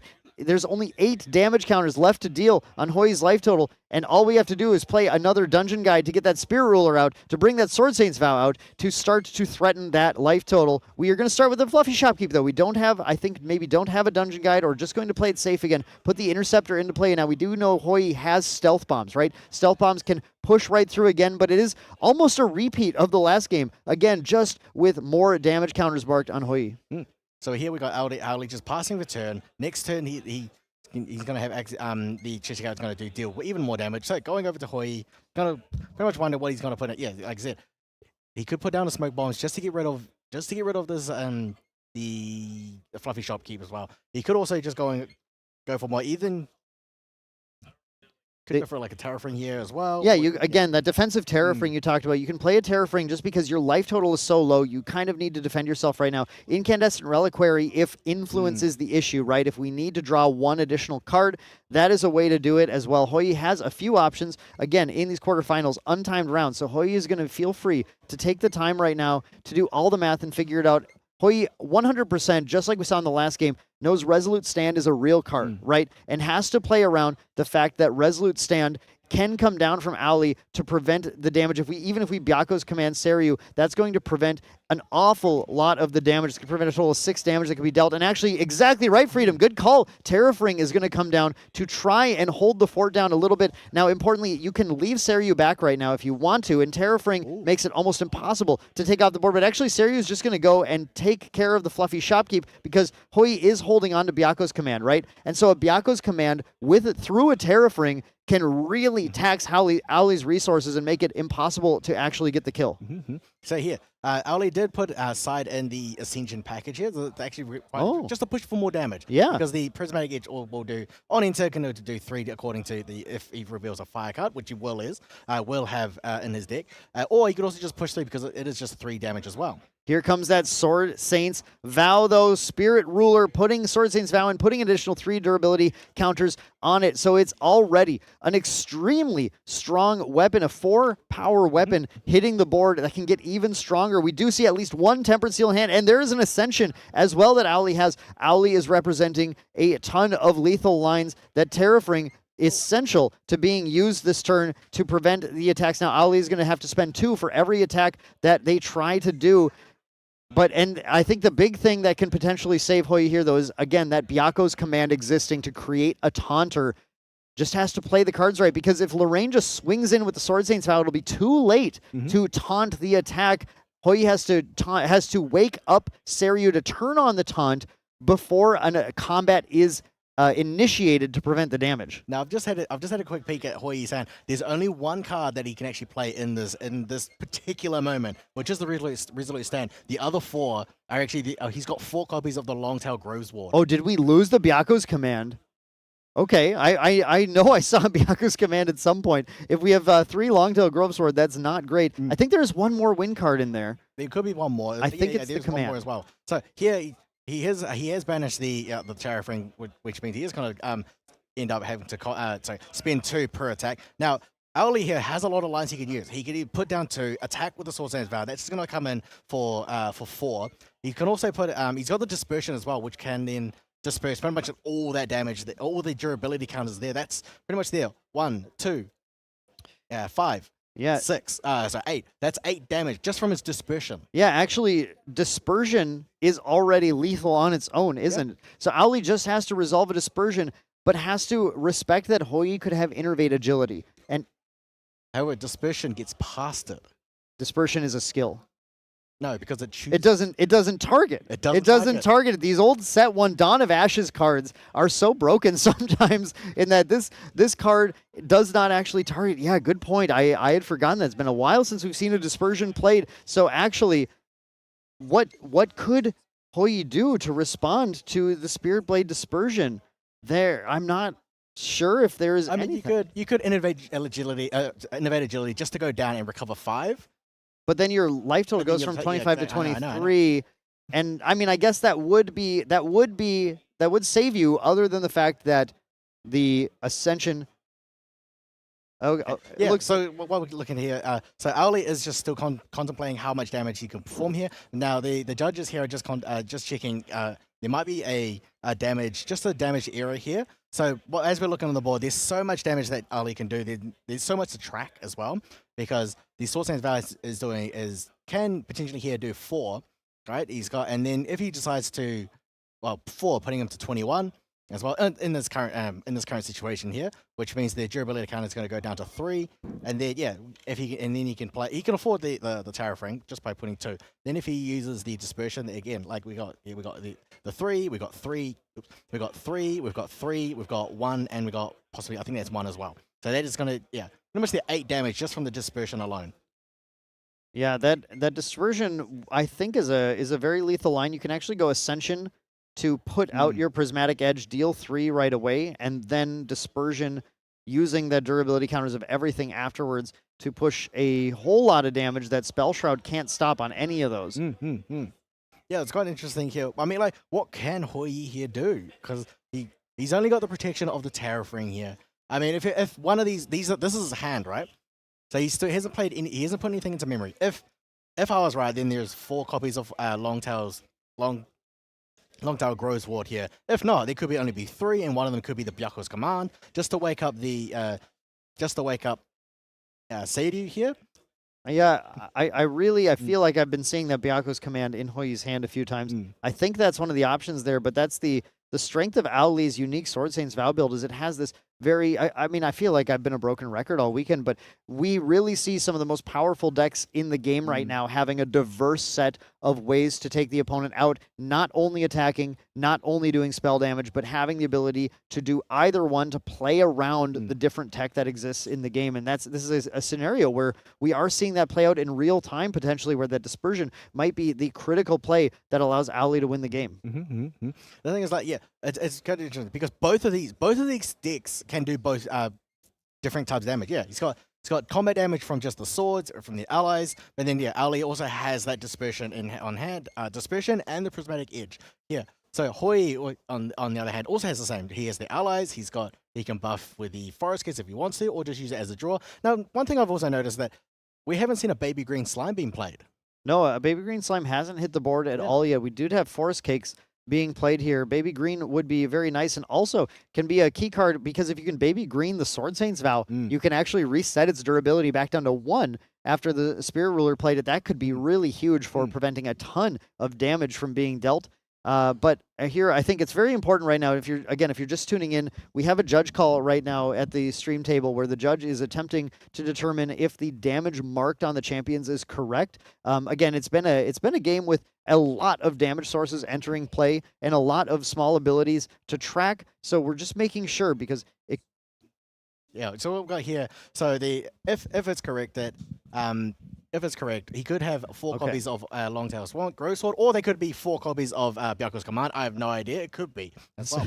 So we do have a correction finally. When a dungeon guide got swung from Auli at Guoja, it got marked on, from the other direction, Hoi at Auli, it got marked on Hoi instead of Auli. So now we've corrected it as 10 damage currently on Lorraine and 16 on Guoja. And again, that one damage might actually be a huge difference here. It might really change how the math is going to work out here with our dispersion. I don't think it actually. I don't think it really changes it because remember, under the Terra thing, he only needs to. He only needs to do 1 attack. Okay. Yeah. Because that. At 8, so Dispersion already does 8. That was lethal before the damage correction. And here, if we did have a Byaku's Command now, that Cheshire Cat has already swung. Cheshire Cat is attacking, and that means that we are too late to use a Byaku's Command to wake up our Seiryu and taunt the attack. That would have been useful in the case of the activation of an attack card before the combat sequence began, but now that combat sequence has begun, 2 has been used to pay for the Cheshire Cat attack, and now it is coming in and marking that damage. Just 5 left to go, and now Auli has a lot of opportunities here to close the game. Actually, Auli could have just used, he didn't even need to attack with the Soul Sands Valor. He could just straight up use a Dispersion then. I think he just wants to test the waters, just to see what response he might have. Yeah, and that's exactly what's happening right here. Dispersion is a free card to activate as well, so it's easy to just swing in with this Lorraine right now, putting 2 more in, trying to force Hoi to activate. Again, anything from hand, get the response out of the way. So the Dispersion here, it comes. Are we going to see Hoi responding with anything? We did. We do have a Resolute Stand. He has a Resolute Stand. Now the thing is, even if he activates the Resolute Stand, he should in response to the Resolute Stand, it's just going to do the Dispersion damage. It's just going to activate the Dispersion and as a fast speed attack. Hoi is just going to take it here. Hoi is going to take it and force Auli to make the lethal play first. Is Auli going to do 1 more attack and get standed? No, I don't think he can. He's just going to pass turn, holding up this Dispersion. When Hoi goes for a lethal line, the Dispersion comes down and finishes the job. Let's see what Hoi materializes to try and hold on to the game with Auli holding the card in hand. That is the key to his success and moving on to game 3. We do see Incandescent Reliquary coming down in response to Incandescent Reliquary. Before we get to draw any additional cards, here comes Spirit Blade. Dispersion trying to deal damage to champion. Now, does Hoi have anything that can respond to this? I don't believe so. This is a spell. Oh, there we go. But yes, it is, again, as a spell, you would think Spell Shroud might be able to stop it, but as Freedom very correctly pointed out, is choose any amount of units and deal damage to the amount of durability counters removed this way, split among them, just like the glory days of Erupting Rhapsody. I do see the Byaku's Command in there, but this is a card that gets right through any Spell Shroud. That means game 2 is going to go to Auli on the Crux Lorraine Sword Saint's Vow with the key play of the Spirit's Blade Dispersion, a card that most of these decks are not playing, but Auli's Special Brew was the key to the success. Moving on to game 3 against Seiryu, a deck that's been dominating these Crux decks throughout the weekend. Yeah, exactly. Because when Sadie has a lot as a better conversion rate when it comes to the top tables as well. Now the Spirit Blade Dispersion, which we only saw it. We saw very early before the errata when the durability counters got changed. Remember, because whenever you use something like Spirit Blade Insult and attack with those swords, right? Those durability counters weren't removed at the same time as damage. Sure. And then you would use Dispersion. Then it was changed, and then that's why Dispersion kind of like died off. Then it came back under like Water Allies Crux Water Dispersion as well. And then after that it wasn't used after that. Then Auli here bringing it back. Yeah, bringing it back, showing a lot of power in Spirit Ruler. I think that's one of the most fun things about Lorraine in this game is that she has 2 extremely viable level 3 champions depending on the playstyle that you want to enable here. And Auli really relying on the decisiveness of this deck. I mean, that's the big thing. You know, the other version, the Crux Knight Lorraine, has a good sustained kind of a siege pressure, right? Just every single turn, punch for 5, punch for 5. Whereas this version just says, I'm just going to shoot you for 8 that gets around Spell Shroud for free in response to your turn. That is, I mean, that's a crazy amount of decisiveness. Gives up that sustained pressure for it, but we see it working out. Yeah, I mean, yeah. So Spirit Blade Dispersion is a choose not a target, but just it chooses a unit or something like that. However, because of that, you don't know what's going to get hit. You have to respond before it resolves. Exactly. Yeah. That's also very powerful. Hoi getting the first turn of the game. Spirit of Wind into Besieged Fatestone. He finally saw it, the start that you want to have as Guoja for the turbo play, and we've seen Owly struggling when that Seiryu comes out to be able to close the game, to be able to protect himself. So Guoja getting to Besieged Fatestone is huge going into Game 3 with that fabled Sapphire Fatestone coming out and immediately getting that end of turn activation, putting a quest counter on Guoja. Guoja is ready to rock at this point, ready to get rolling and get that Seiryu out. We might even see that perfect combo line with the commands coming down and sealing the game before Owly can even get off the ground. But how does this hand look, Freedom? What's Owly's play here?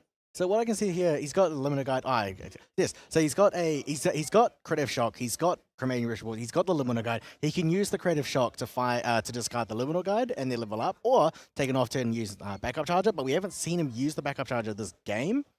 Wow, we went to level 2 immediately on turn 2, losing Dungeon Guide and Byako's command. To do so, it doesn't matter. Another Dungeon Guide coming down. We're going to flip Seiryu on turn 2 of this game. Here we go. The 2 quest counters, the 3 quest counters, the attack from Guoja. We're only on Spirit of Fire. Seiryu is already coming out and attacking for 4. This is the true turbo strategy. He knows he's safe. He knows there's not a ton that Owly's going to do right now. Just going to push that Seiryu, going to get that Arcane Blast out next turn, likely. Incandescent Reliquary, we have to build our influence back up. But if we do, if that last card is any command, it's game over. Yeah, I mean, that's why Wind Seiryu is also known as a Wind Turbo Seiryu as well. This is how quick Seiryu can be. Yeah, absolutely crazy fast. For Owly going for these optimal Creative Shock, Pitch Liminal, level up by banishing a Tempered Steel, going to Lorraine level 1. You guessed it, we're going to get the Liminal in play, draw a card, then pay to Sword of Shadow, or excuse me, Inert Sword likely coming down. Likely not Sword of Shadows. Inert Sword likely coming down from the Lorraine as well. We have plenty of in hand to do it. We might even do something else. No, we're going to start with the Inert Sword. Sometimes we've seen already earlier the Creative Shock in response, but here we're going to draw into that Ghost of Pendragon for turn. So, in hand, he's got a Immolation Trap here. So this Liminal Guide is going to hit the Seiryu. This is where he's going to use the Immolation Trap to destroy it. If he had 2 Immolation Traps, this would work. Ah, yes. But we do have the Guoja level 2 lineage release. We're going to count on Hoi remembering the release. Oh, is there? He has 2. He has 2 Immolation Traps. If he has 2 Immolation Traps, Owly might secure the game right now, taking that Guoja off of the board. That would be absolutely crazy. Is that 2? Is it? Are my eyes just wrong? It could be 2 Immolation Traps, or it might be just a Flame Sweep. I hope it's 2. For Owly's sake, we better hope that's 2 Immolation Traps, because there could be nothing better right now than dropping 2 Immolation Traps. I only see 1. Oh, I'm sorry, Freedom. Oh, I think I only see 1 Immolation Trap right now. But Owly's digging, cremating. If we find a second Immolation Trap, it's going to be game over. We're going to go for the Immolation Trap. Do you have it? We're going to, we remember, we're going to lineage release to negate the Immolation Trap. No, there are 2! There is a second Immolation Trap coming down that is going to destroy the Seiryu. It's out of the game. Hoi now has to find a way to win without the dragon. Now, the dragon and the Arcane Blast. He has 1 Arcane Blast in the banishment. So that is his only way to for victory. Is there another way that Hoi can win? How does without the dragon? How can Wind Seiryu win? Look at the Seiryu's commanded hand also. That is so sad. Hoi has to be so sad that the 2 Immolation Traps were found. Absolutely crazy luck, but how does he win? He has to put allies down. He has to attack. We do have an ally strategy we can use with the Arcane Blast as a finisher, but now Hoi has to build back up. Now, we do have the Incandescent Reliquary, right? We are able to continue to try to draw cards, and Owly has to start to put damage onto Guoja, who is currently level 3, has 25 life remaining. It does say in the corner, Blessed Scion, but that we are at the level 3 with the Luxem, 25 life, and that is a lot still to chew through for Owly. Owly has to make it through. Yeah, I mean, like, it's also Innovate Agility is not going to work. It's not going to work here, because if he has to de-level down, he's going to go from 3 down to 1. That's where pretty much Owly can now just play his game plan. He can play it at his pace. It's Hoi on the hand that now is on the back foot. Yeah, exactly. If we even, you're absolutely right. If we do innervate agility, we go all the way down to 19 life. We're not even gaining anything from that recovery at that point. It's absolutely crazy. Now we have the fluffy shopkeep coming down, putting up a defense. I think I'm not sure exactly what we're too worried about right now, but we're just going to make sure we can defend ourselves from anything here. That Arcane Blast coming down. Grand Crusader's Ring going to get the draw from Incandescent Reliquary, then pop the ring, draw another card. Hoi immediately, very quickly building back up to a reasonable influence to play the game, but now it is going to be all about doing things like this. Recollection, Longtail Grove Sword as well. That's so strong. Recollect and then draw another card. Now we can continue to build our ally board, push that damage. That is why the Fluffy Shopkeep is there, to try and hold off any of it. As Owly knows, all that Owly needs to do, level to 3, get that Sword Saint's Vow out, and just start pushing damage. So here we've got the Longtail Grove Sword attacking the Fluffy Shopkeep for 2.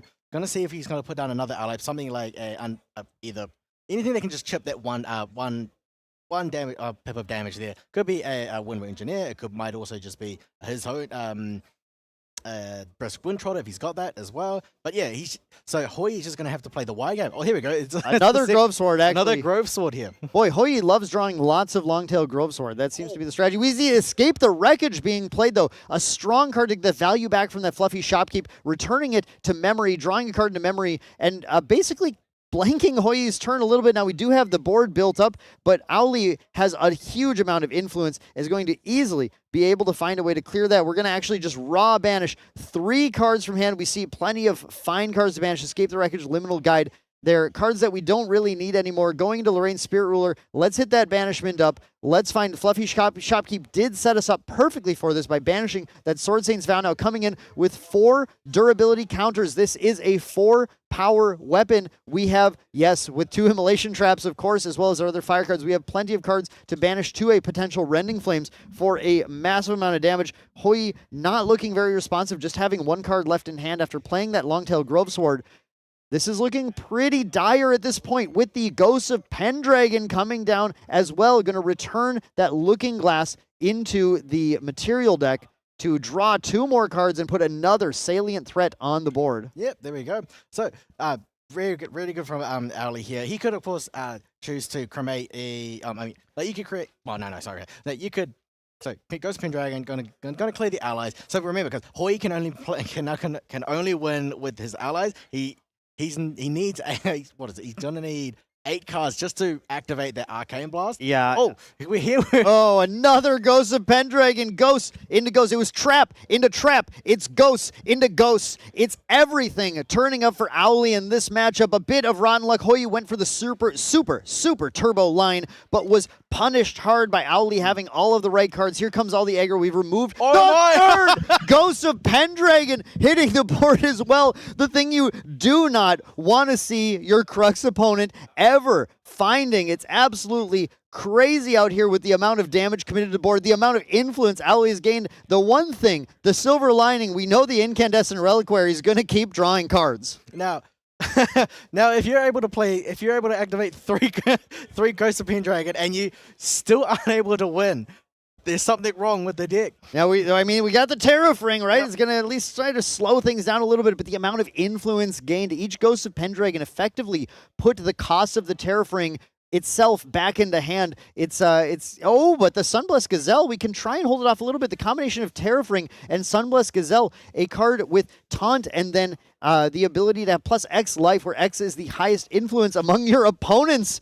This is a pretty hard threat to get through. Owly does have to get rid of that. Does Owly have a Smoke Bombs in here? No, we know that. A lot of swords in the material deck, none of our useful cards to be able to get through. Yeah, we have a 110 Sunblessed Gazelle right now, and a Tariff Ring. I don't know if that thing's gonna die in the next turn. I mean, so a 110, a 110 Sunblessed Gazelle as a taunt. Now that's only gonna save for 1 turn. Now except under the Tariff Ring here, that's only gonna save the hold him off for 1 more turn, because that can just deal 9 immediately, and all you have to do is just find one damage just for that.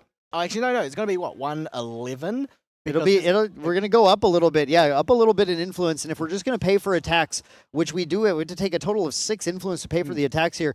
It's going to be tough to play anything else to continue to gain any more influence. We do see a Spirit's Blessing, I believe, drawn to hand as well. Spirit's Blessing, yeah, an ability to wake up Lorraine, but not super good under a Terrafring. We're going to see Lorraine start with the attack into Sunblessed Gazelle. No, we're going to actually start with the Ghost of Pendragon coming to Sunblessed Gazelle. A 3 damage attack. Yeah, I mean, I think we're just going to commit everything to the board right here and try and get that Gazelle off, because the Gazelle, once it's gone, well, then it's no longer able to protect Hoi. We have no more ways to get that Sunblessed Gazelle back out. However, we do know that Hoi does run a couple of copies of Sunblessed Gazelle, right? I think we have the potential to maybe hold off for a little bit longer. 2 Sunblessed Gazelle coming in from sideboard, yeah. Yeah, so here's one more. So the 3 pin dragon is going to apply 9 damage to the Sunblessed Gazelle. Holding it down with that taunt, right? Sunblessed Gazelle making it so hard for Owly to actually push for a lethal turn here. Is it just buying time for Hoi? Is it spinning wheels right now, or are we going to be able to buy time to find another threat? Is a very fair question. Yep. So here he's going to activate the Fluffy Shopkeep just to banish 2. So he's banished the inert sword and the Looking Glass, no longer needing the distortion items here. Yeah, deciding that we're okay without the distortions. But we see the Sunblessed Gazelle only had 6 damage marked, and Owly is passing turn here. So we went for the Terrafring play, but maybe just decided that we mathed wrong or something. We weren't able to get there on the Gazelle because we didn't calculate the 11. Might have been the case. I mean, I don't think it really matters here, because how is Hoi going to going to clear these 3 pin dragons? And also, like, maybe with a Panda, we can flip a Daunting Panda here from our Besieged Fatestone. Don't forget that's been on the board since turn 1 here. So we are going to have a Panda. We are going to have a Gazelle. We don't really want to attack with the Gazelle, of course, because that's our lifeline right now, our only way to get there. But at least right now, Owly had to put a lot down to do a lot of nothing on that turn. Now passing on to Owly's turn, going to materialize. That Sword Saint's Vow is coming out just with the 1 preparation, the 1 durability counter on it. Yep. It's an interesting die that has 3 symbols on it on the one, so I was trying to figure out what's going on there. But now, okay, it's time to get rid of this Gazelle. It's held things off for long enough. So here it's taken 6 damage. Oh, sorry, it's now taken 9 points of damage here. So I believe it's and then we're gonna smoke bombs the Sunblessed Gazelle on that last attack, holding it off for 1 more turn. It does mean that Owly is going to be able to attack through the taunt now, as long as he does not have true sight. But it's going to mean that all 3 of those Ghost of Pendragon attacks were effectively negated, as the Sunblessed Gazelle is still sitting in play, unless Owly wants to do something cheeky like dispersion away the Gazelle. Yeah. So Tempered Steel onto the Sword Saint's Vow, putting it up to 4 durability counters here. Flame Sweep here. That is going to get rid of the Gazelle. Yeah, with that powerful Sword Saint's Vow, 4 durability counters. What is the math here that we have, Freedom? Yeah, we got what, 6?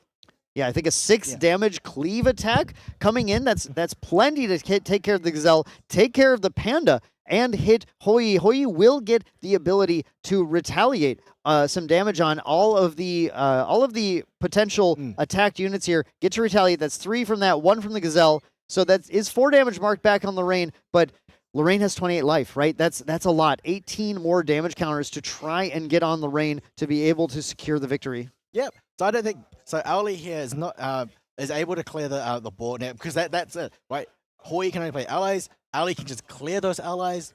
And that's how Owly's gonna pretty much like overcome. Is gonna win the long game. Yeah, exactly. Hoi going to, I think we saw Portentous Tengu coming out just to try and draw anything else. But like you've been saying, Freedom, they're 3/4s. I don't know how we cleanly clear these off the board.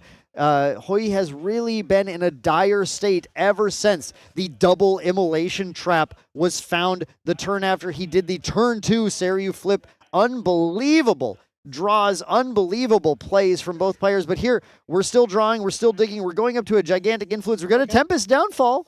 Tempest Downfall going to take out that fluffy Shopkeep, at least get that out of the way. Hoi does need to remove that if he wants any shot at winning the game, because the smoke bombs was already used to try and protect the Sunblessed Gazelle. Ooh. So here he's going to use one durability counter to protect the fluffy shopkeep because you can use them on any unit. Yeah, Clarent Reimagined is not just your champion. Again, like Resolute Stand, it is if target unit would be dealt non-combat damage this turn, so actually going to protect that fluffy shopkeep, basically negating that Tempest downfall this turn. Only 1 damage marked on the shopkeep. Now, Hoi could still find a way to get that 2 damage to be able to clear it, but man, that made that a pretty rough play.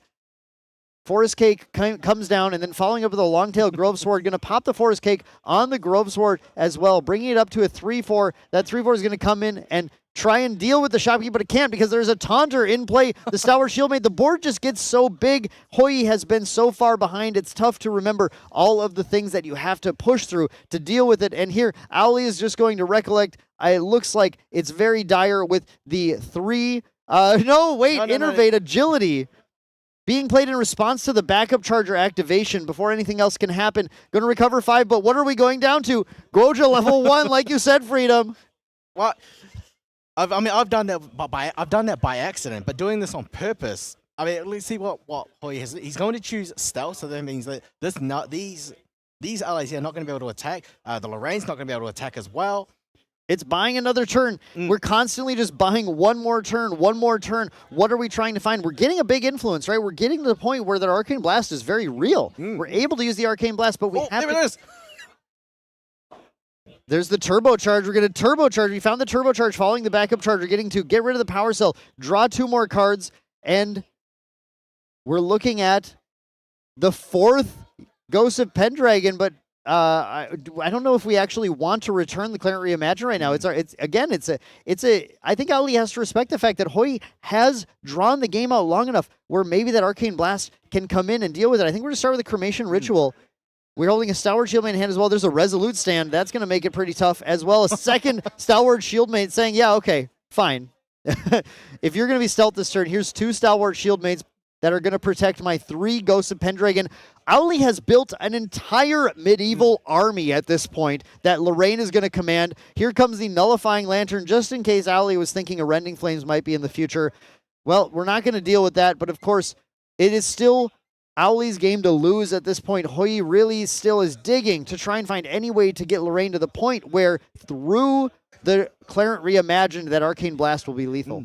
Now, yeah, so Owly only needs to do 11 points of damage down from 16. Yeah, only 11 left. There's already 9 on board. With the Clarent Reimagined, that's 10. I mean, it's pretty easy to finish the game off when it comes to Owly. Hoi struggling a lot more. How can I get through all of these Stalwart Shieldmates? How can I push the damage on with the Clarent Reimagined preventing potentially 4 damage from the Arcane Blast? That's 7. That was 17. We still have to find 11 more damage. We need a second Arcane Blast to be able to get there.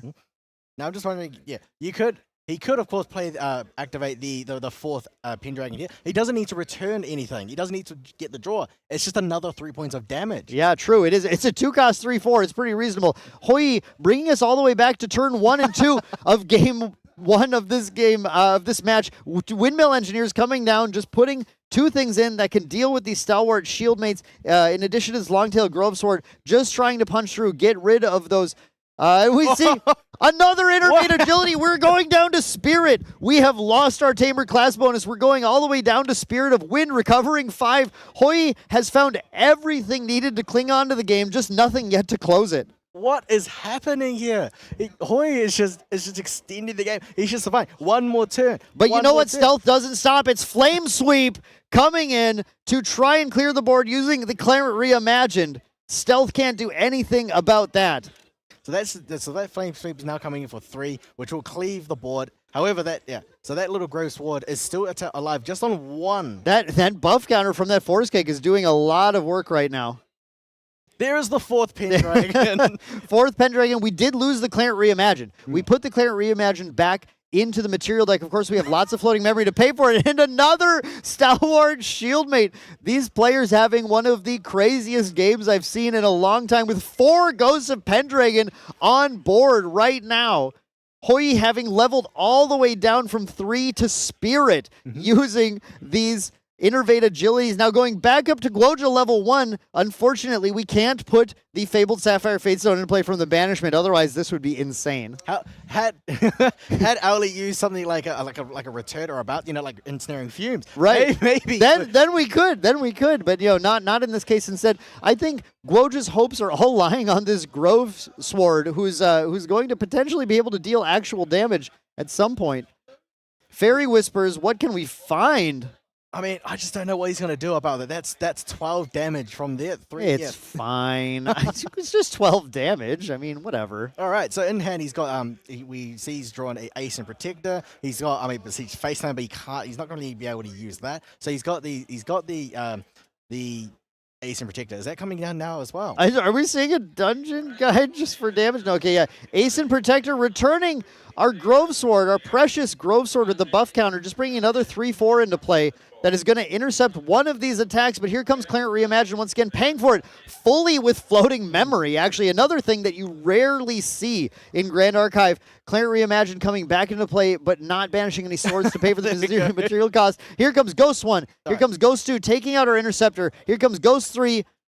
And then here comes Ghost 4 right afterwards, getting all of the damage marked, and 6 more damage marked onto Hui. Yep, that was 6. Yeah, 6 onto the Ascent Protector, 6 into the champion, putting it to 12. And there we have the Spirit Blade Ascension, putting the Clarent Reimagine back after we chose to pay with all that flow for it, bringing out the Prismatic Edge. Instead, now revealing a fire, revealing wind, going to deal 3 more damage from that, and then another swing for 3 in the future from Lorraine. Going to banish it, Beseech Fatestone, and then we have plenty of influence still. We have Owly finally charging in. Do we have the lethal line? Has Hui run out of ways to prevent the damage after extending this game for another, I don't know how many turns, like 6 turns of just spinning and spinning? We're actually going to cremation ritual on one of our Ghosts of Pendragon to draw a couple more cards. We do have threats in play, but Owly has to continue to play around whatever Hui has going to attack with the Prismatic Edge for 3 more. 1 more damage to deal. What's it going to be? We have the Intensified Pyre pushing the damage in, and that is going to be game for Owly. Owly wins the quarterfinal match, moving on to the semifinals in contention for the top 4 and potentially the victory here at Ascent Akihabara in an incredible, one of the craziest games I've seen played in forever, Freedom. That was nuts. So my eyes weren't wrong. It was actually 2 Immolation Traps in his hand. I can't believe that. The things we saw in that match, the number of duplicate copies of cards that got played, these players were drawing the craziest fast start from our Guoja player going into Seryu, from going to 0 down to 1 influence, I should say, then having a Seryu's command in hand. If one turn. If Owly didn't have exactly 2 Immolation Traps, then I think it was all over. Yeah, I mean, that was an amazing game to watch. And yeah, like Hui was just hanging on, just delaying. One more turn.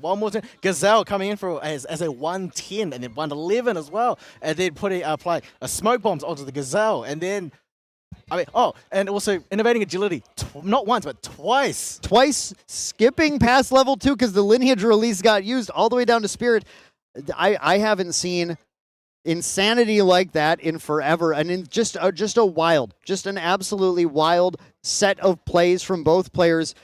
I don't know. Yeah. I'm really, truly, and rarely at a loss for words. Anyone who knows me well knows I'm rarely at an actual loss for words here, but that was a crazy match. Of course, huge congratulations to Owly taking that match with this unique brew. Like you mentioned, Freedom. This is Owly with the Sword Saints Vow brew, the creator of this deck. How do you think that has to feel? I mean, so as you said, it goes to level 3 with more influence than the Crux Knight variant as well. I mean, and you can also show it shows that the Spirit Blade Dispersion. Now, I was just thinking, is it just going to do 4? But no, in game 1. In game 2, yeah, Owly had all his swords on the board, able to do 8 damage just with the Dispersion alone. And remember, it bypasses Spell Shroud. Fast speed bypasses Spell Shroud, does an insane amount of damage, and It costs 0. Yeah. It's crazy. As long as Lorraine sets it all up, though, that's the cost, right? Setting it all up, but we saw the true power, I think, of this deck. The only thing we didn't see, I think the one thing I wanted to see was a gigantic Rending Flames from a crazy buffed up Sword Saint Sal, but I'm sure if you asked Ali, if you asked Jet, there were plenty of stories of that happening to close the game as well. We saw a lot of insane plays happening in that, but of course now we have Ali moving on, where Hoi, unfortunately, not getting to move on, but still getting to take the honor of top 8ing the, I would say, the hardest Ascent yet to top. I would think so as well. Yeah, I mean, I think it's, to my memory, this is probably his first top 8 as well. I think so. I haven't looked up on one of our resources to try and find where Hoi's play history has been, but I mean, you top an Ascent. I mean, you got to feel good. It doesn't really matter. It matters, but it also doesn't matter what the number on that myth is going to be, because it's your myth. Yeah. I mean, yeah. So, like, I'm still in shock, though. I know. You know. Playing the first Ghost Pendragon, possibly drawing into the second one, playing that one, drawing to the third one, and then eventually finding the fourth one, getting all 4 onto the board. I can't get over the whole army. 4 knights, 2 shield mates, and Lorraine in the back commanding the blade. Yeah, third one comes down. Those 2 fall. Third one comes down. Like, you are not getting to my knights. You are not going to get to them. Yeah. And, yeah, I mean, those. But I've also never seen, I've never seen someone hold off 4 Ghosts of Pendragon for as long as Hoi did. If this were a video game, there would have been, I think, constant dinging of achievement unlocked over and over again for both players for the amount of crazy things that they were doing. I mean, I think, like, Hoi was just trying to hold on, trying to get as much influence, because I think he wanted to get that. He may have wanted to get that single arcane blast that he hadn't banished. That had to be the game plan, right? At that point, all you can do is try and sneak in chip damage, get Lorraine to 17, get that Sword Saint's Vow, or excuse me, get that Clarent Reimagined off the board, and then go, did I win? Do I get there? But what was impossible was finding the sneaky chip damage, right? It was just, you're 2 on the back foot at that point. The double immolation trap, losing the Seiryu. You know, we were talking about a little bit like you have to find 2 immolation traps, but that's what happens when you do. I mean, props to Hoi, just like turboing to level 3. Like, I'm sure, like, he had it. He thought he had it there. Well, you have to make them have it, right? It's a case of you have to make them have the 2 immolation traps, and that's the only out. That's the only out I think that exists there. But I think there's nobody better to hear about this victory from than the creator of the deck and the winner of our quarterfinal round, Jet himself. Let's go to it.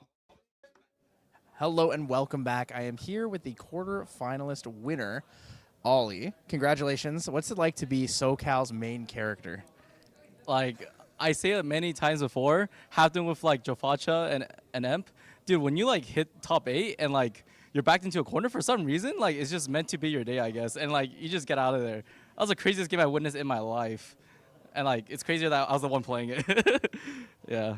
I mean, you've had a lot of times where this has happened. Ascent Toronto, you were the only Kong Ming Razor Gale player versus everyone else on Vanitas. You got to second, all the way up, grinding through that. That was a slog. CNETs. We played against each other at CNETs. You beat me, and then you got 5th. It's pretty good. Or 4th? 4th? Yeah, I think 4th. Yeah, 4th is pretty thing, good. yeah. So you got in from that. You made it through Gauntlet because you got top 10 at NA Nats, took the Gauntlet spot instead, and then played through Gauntlet, got into Worlds. So, I mean, you have a lot of competitive accolades. You built a lot of unique decks, too. So, on that note, talk to me about Sword Saint's Vow. Yeah, Spirit Ruler. It's definitely been a crazy year, and like Sword Saint's Vow was actually like just a random deck I thought of, like where like I actually originally went for Drawn Blade like a couple months ago before I started playing the deck, and I realized I was like, I just lose to Fire Aggro, so how do I beat Fire Aggro? So I'm like, okay, let's stack a Sword Saint to 10. And then I realized, wait, what if that's just our main win con? And it just started working out, and I'm like, oh, like stacking this is pretty easy because you get a lot of counters really fast. And like Lorraine just brings it in anyway. And like, oh, you have so much Regalia now, like through the DTR and stuff. So I'm like, now what I have to play like Spirit's Blessing now? And then like, because like I could just return Looking Glass. I have like a lot of Pendragon targets. And now it's like, now you just swing for like you swing for a lot with Vow, and you swing for a lot again, and then you activate like Dispersion. It's like so much damage. I'm like fireballing my opponents with like, it's like 2 fireballs in 1 for 0 cost. That can't be balanced. Sword Warrior Fireball is a crazy statement to make. So you're saying that Spirit Ruler is basically better than Merlin? Honestly, yes. That's based. Like, That's based. like I have 2 fireballs and one, and it costs 0. It is really good when you think about it as well, right? You know, you're talking about being weak to fire aggro, so you're just maining Lantern instead of having like Drawn Blade and stuff like that. And it's fine because you have Looking Glass as a target always, all the time. Whether it's Pendragon or Spirit's Blessing, you just are able to find what you need, whether it's draw more cards or push for a more aggressive lethal. But additionally with that, we have all these new cards, like you said, in DTR, right? Fluffy Shopkeep enables this kind of deck really well because it protects you, and having a 1/3 is kind of significant compared to everything else. So I have a question for you about why Escape the Wreckage. That card was really popular, and then it was like the worst card in the game, and then now it's become really popular again. Talk to me about it. So Escape the Wreckage, what a lot of people like basically compare it as, I myself too, is like a really bad cremation ritual. Because you get the card later, and you don't like draw earlier, but you know, like it's still a turbocharge basically at the end of the day. Like you're getting like the +1 off, assuming you already used the card for something. So Escape the Wreckage is just in there for consistency, because I realized the deck is very good. One half of the deck. The other half is like all bricks, because that's your win con, your kill con, and your like consistency cards. So like to get more consistency, I realized you have to just play Escape the Wreckage, because it gives you the draw 1 back, and it gives you the monster back, which matters a lot as the ally. Like when you're escape most time is a dungeon guide. So if you see dungeon guide escape, it's essentially the same thing as double DG, because you can DG up once, DG up twice. You don't really want double DG anyway, because you don't lose your Crux cards. But Escape the Wreckage is like better in a sense, because you get the card back compared to Cremation Ritual, and Dungeon Guide is a huge momentum swing for the deck, as like, because Lorraine like is famously like you need a lot of materialization phases, right? You need level 1, level 2, and level 3, and to skip those you need Dungeon Guide. But you also need to have Materialize Clarent on the way up, and if you don't have enough Valence, you need a Materialize Backup Charger, because how else are you going to turbocharge, right? So that's why like having Escape and DG lets you like materialize level 2 and level 3 very fast, while also getting all your other core materializes. So Escape's actually like really, really good. That was a lot more than I was expecting. That was like a super detailed answer. It's actually really, really good. I feel like I learned a lot about that. So Escape the Wreckage is super popular in Slimes. It's great here now. Talk to me about some of the newer cards in the deck, the DTR cards here. I want to understand Intensified Pyre. I think card's great. Talk to me about why specifically that card and the low ratio on it. So originally Intensified Pyre was actually just the only side deck card, because we have a person at local Serena that plays Water Genbu, and it was really hard matchup. So I'm like, how do I win this matchup? So then I'm like, all right, what if Genbu like mills both players, and like they're not gonna lantern themselves, and like she mills me fire for free. So what if I just like side in 4 pyres, and then you have more fireballs in your deck, because now you have Dispersion and 4 more fireballs. That's always live. And like now, and then like I was like, oh, it fixes the matchup. And then later on, it was like, oh, we need something to break Crystallized Destiny. All right, Dispersion breaks Crystallized Destiny, but like Dispersion is like you want to like use it for like big damage, right? Not small damage. So I'm like, oh wait, Pyre breaks Crystallized Destiny, and you know what's the best part? You can kindle it, so it costs 0. It's just a better fireball, honestly. I don't know. What I'm understanding is you just basically wanted to have 8 fireballs in your deck that all cost 0. Actually, exactly. Fireball is the best card in the game. I know all of you guys thought that Merlin was the demon. This guy's the demon. It's him. It's him for sure. But yeah, thank you so much for the interview. Big congratulations at making it through. Do you think that you got a good shot for first place? Honestly, after that match, like Dragon is my worst matchup, but like depending on my next match, I think I have a pretty good shot, especially what just happened there. You know, I feel like the luck is on my side. I don't want to jinx it though. Yeah, definitely. All right. Good luck in your next match. All right, thank you so much. And we'll be back with the semifinals soon, guys.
No, I'm stepped like I'm touchdown.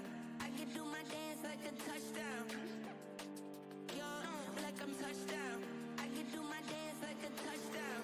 Yeah, no, I'm stepped like I'm touchdown. I can do my dance like a touchdown. Yo, like I'm touchdown.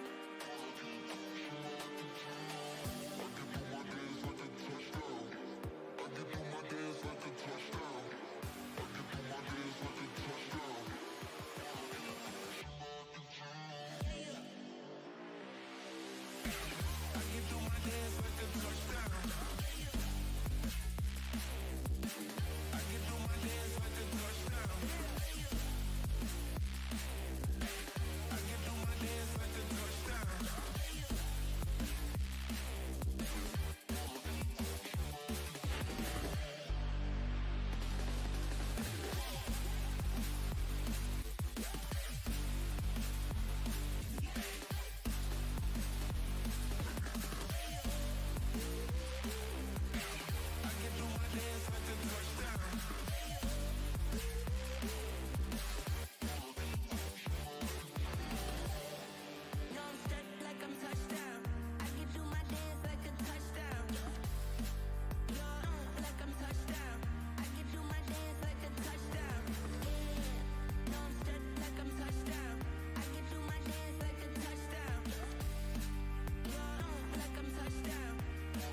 will get my drink on tonight. I'ma get loose, get wild. If you're not in the mood right now, honey, don't kill my vibe. I will get my drink on tonight. I'ma get loose, get wild. If you're not in the mood right now, honey, don't kill my vibe. I'm gonna party until I drop. When I begin, I don't know how to stop. I can party on till the morning comes, till the sun goes up. We don't stop, no. I see you looking at me, but you don't stand a chance, you see. You don't know how to act. I'm looking for class. Can you please take a step back? I will get my drink on tonight. I'ma get loose, get wild. If you're not in the mood right now, honey, don't kill my vibe. I will get my drink on tonight. I'ma get loose, get wild. If you're not in the mood right now, honey, don't kill my vibe. I'm gonna party until I drop. I'm not looking for love, I'm looking for fun. Just because I have on skin tight jeans doesn't mean I need a man to save me. I do it all for fun. Looking hot in my 501s. Don't you know I tease? I'm not here to please, but you're way too dumb to see. Hey stupid, you think I want you just because I am a woman. Hey stupid, I don't want you, I don't want you. Hey stupid, I do it all for fun. Looking hot in my 501s. Don't you know I tease? I'm not here to please, but you're way too dumb to see. I will get my drink on tonight. I'ma get loose, get wild. If you're not in the mood right now, honey, don't kill my vibe. I will get my drink on tonight. I'ma get loose, get wild. If you're not in the mood right now, honey, don't kill my vibe. I will get my drink on tonight. I'ma get loose, get wild. If you're not in the mood right now, honey, don't kill my vibe. I will get my drink on tonight. I'ma get loose, get wild. If you're not in the mood right now, honey, don't kill my vibe. My vibe. My vibe. My vibe. My vibe. My vibe. Hey stupid, you think I want you just because I am a woman. Hey stupid, I don't want you, but you're way too dumb to see.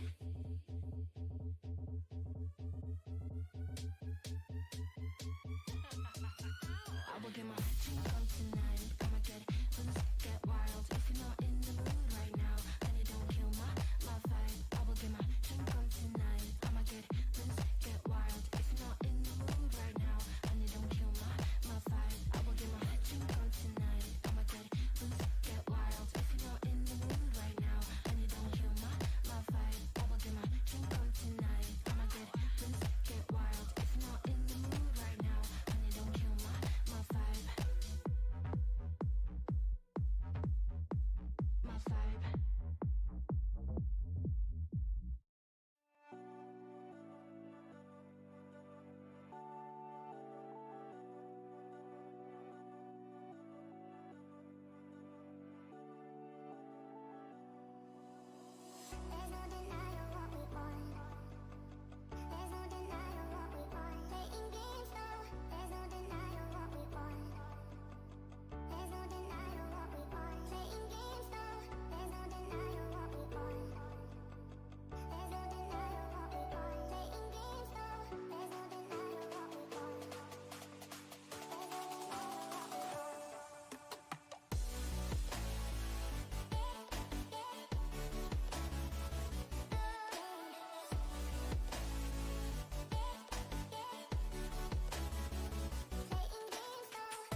And welcome back. We're here at the Ascent Akihabara. Now we're in the semifinals. I am Freedom, and here with me I have Hiroshisho. How are you doing there? I'm doing great. Watched a very amusing final, a top 8 match between Ollie as well as that Samuel player. What a what a game tree! But we are gonna go on to now the semi-finals. We are gonna be watching Ollie again, and he's against one of Hong Kong's most famed players, Ray Lam. Yeah. So Ollie here. So as you had seen before, Ollie is on the Firecrux Spirit Ruler Lorraine. Ray Lam here is on Firecrux Crux Knight Lorraine. That's right. So there are, of course, going to be very many similarities between the decks, but also quite a few key differences. You already were able to see Ollie on stream earlier. If you missed it, he is going to be playing cards such as the Spirit Blade Dispersion, which are going to be an interesting way to do some additional non-combat damage during a battle. But other than that, he also is going to be on the Sword Saint's Vow, which is going to be a very key burst tool that he can use in the early stages of the game. Yeah. So that Rending Flames is one way you can beat your opponent, just doing a high amount of damage. But in the quarterfinals, he only used it once and not to its full effect. But he also in the other games didn't need to use it to win. He just beat Hoyu with just Pendragons. He could beat him with the Spirit Blade Dispersion. I'm pretty sure Hui had never seen how that card works because, again, it bypasses Spell Shroud and also it chooses a target. Not a target, but it chooses a target. That's why it bypasses that. And you'll have to respond before it resolves. And so you don't know how much damage you're going to take. That's right. It's just like Creative Shock, which is another very common, much more common choose kind of spell. But here we are seeing Ollie again setting up Ray Lam on the other side. He is currently on his third Spirit, Ascent Taipei 2024, Ascent Taipei 2025, and now Ascent Akihabara. He will be very happy, of course, to have so much success so far in Asia, and hopefully maybe one day expanding that into the other Ascents across the world. Ascent Manila, of course, coming up next in January. Yeah, Ray Lam on Firecrux Lorraine. In this format, in the DTR format here, he's been pretty much topping the local regionals and Hasio and at Evo, and then I mean it's thick. He knows what he's gonna do. He knows the ins and out of this the Crux Knight Lorraine. Yeah, and of course, we are going to see him starting off here because he does have the higher seed as well. He came into day 2 with the third seed overall, 8-1-0, has ended up with 11-1-2, and immediately we're going to see the Stalwart Shieldmate into Cremation Ritual as the turn 1 play. Now Ollie, he is going to start with the normal Spirit of Fire as well. Let's see if he is able to match this with another Cremation Ritual as well, and it looks like there is going to be the Liminal Guide for that turn. Yeah, I mean that's the classic start, right? Just Shieldmate and then create an immediate. You've got the floating memory. Now remember, both of these players are not playing Center Restful Peace, so they can just go ham with their graveyard. That's right, Ollie does make to get a swing in, draw first blood in this mirror matchup. Meanwhile, Ray will have to go up to level 1 now, doesn't have an ally to attack onto the board just yet, banishing the Stalwart Shieldmate and now going up to Lorraine, Wandering Warrior with 2 cards left in hand. Yep. So Lorraine, Ray Lam here with materializing the Inert Sword. So he can use the Chishagats here just to apply any damage if he drawn them. He's got the Fluffy. So the Fluffy Shopkeep is a good play here as well because you want to get swords into the banishment. That's right. Both of these Lorraine decks do want the swords in the banish, but for different reasons. For Ray Lam, he wants them in the banish so that with the effect of Lorraine Crux Knight, he gets an additional +1 attack for each of those swords. Meanwhile, why does Ollie want to have these swords in the banishment instead? So differently. So for Spirit Ruler Lorraine here, you can put swords into the banishment. You don't get the plus power attack from them. However, Spirit Ruler can return one of those any 0 or 1 cost swords. In this case here, Sword Saint's Vow. Sword Saint's Vow comes in as 0-1, but no, sorry, it's 0-1, but it comes in with 3 additional durability counters. It's going to come in as a 0-4, but actually it's going to come in as 4-4. Yes, because for every durability counter, it also has 1 attack in a trade-off for that. On hit where it loses more durability. Now we are going to see the Fluffy Shopkeep down for Ray Lam, and Ollie is going to go up to level 1, losing Cremation Ritual. Losing a Dungeon Guide on the banish, but will have the Liminal Guide to draw a card back in return. Meanwhile, he does have his own fluffy shopkeep, so he does have his own Cheshire Cat, so we'll be able to start applying pressure with that inert sword, and it looks like he's considering swinging with the champion already. Here it is, Lorraine now hits into Ray Lam's face, and there is the Liminal Guide for an additional 1 damage. Now will the Cheshire Cat also make it down to do 3 more? And yes, it will. Yep. So this Cheshire Cat can instead clear this Flippy Shock if it wanted to, or it can just apply 3 damage to the champion as well. And I think in this case it's gonna go into the champion here. That's right. He really wants to put Ray on a clock as much as possible. He is the more aggressive variant of Lorraine after all, because once Ray hits the later stages of the game, all these swings are gonna get outclassed. Even with a 4 durability Sword Saint's Vow, Ray Lam is going to simply hit for 6 every single time. Here you're going to see him go for the Clarence Sword of Peace, already going to have that 3 durability weapon as well as some defense available to him if he needs to play around something like that Spirit Blade Dispersion, which we saw earlier.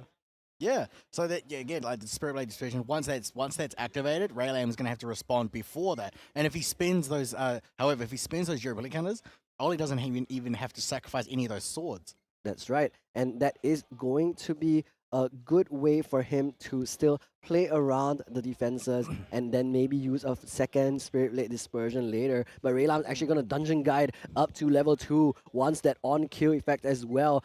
Maybe he has the Flame Sweep available in hand, wants to get rid of this Cheshire Cat if possible, and I think that might indeed be the play here. First, the Dungeon Guide is going to come in for 1, putting Ollie up to 7-9. There is the Flame Sweep. He will be able to clear the Cheshire Cat as well as this Liminal Guide. Unfortunately, though, there is an Escape the Wreckage from the side of Ollie. Will deny the draw 1 from the Lorraine Blade Master on kill effect. And at the same time, will also protect this Cheshire Cat and draw himself a card into memory. So he used the inert sword, so he's doing a full damage of 6. That's right. Instead of using the Clarent Reimagined, he can use the inert sword as well, putting that into the banishment, and then now having that set up for the next turn where he can start the Lorraine Crux Knight plan. The Clarent is already on the board and will allow Ray Lam to start swinging in for 6 every turn. However, Ollie now going up to level 2 Blade Master as well. If he has a Flame Sweep of his own, he'll be able to draw a lot more. However, there is a Home by Fire instead, which could also prove to be some scary damage if there is a Dungeon Guide in hand. He does have the Flame Sweep in hand if he chooses to go sweep the board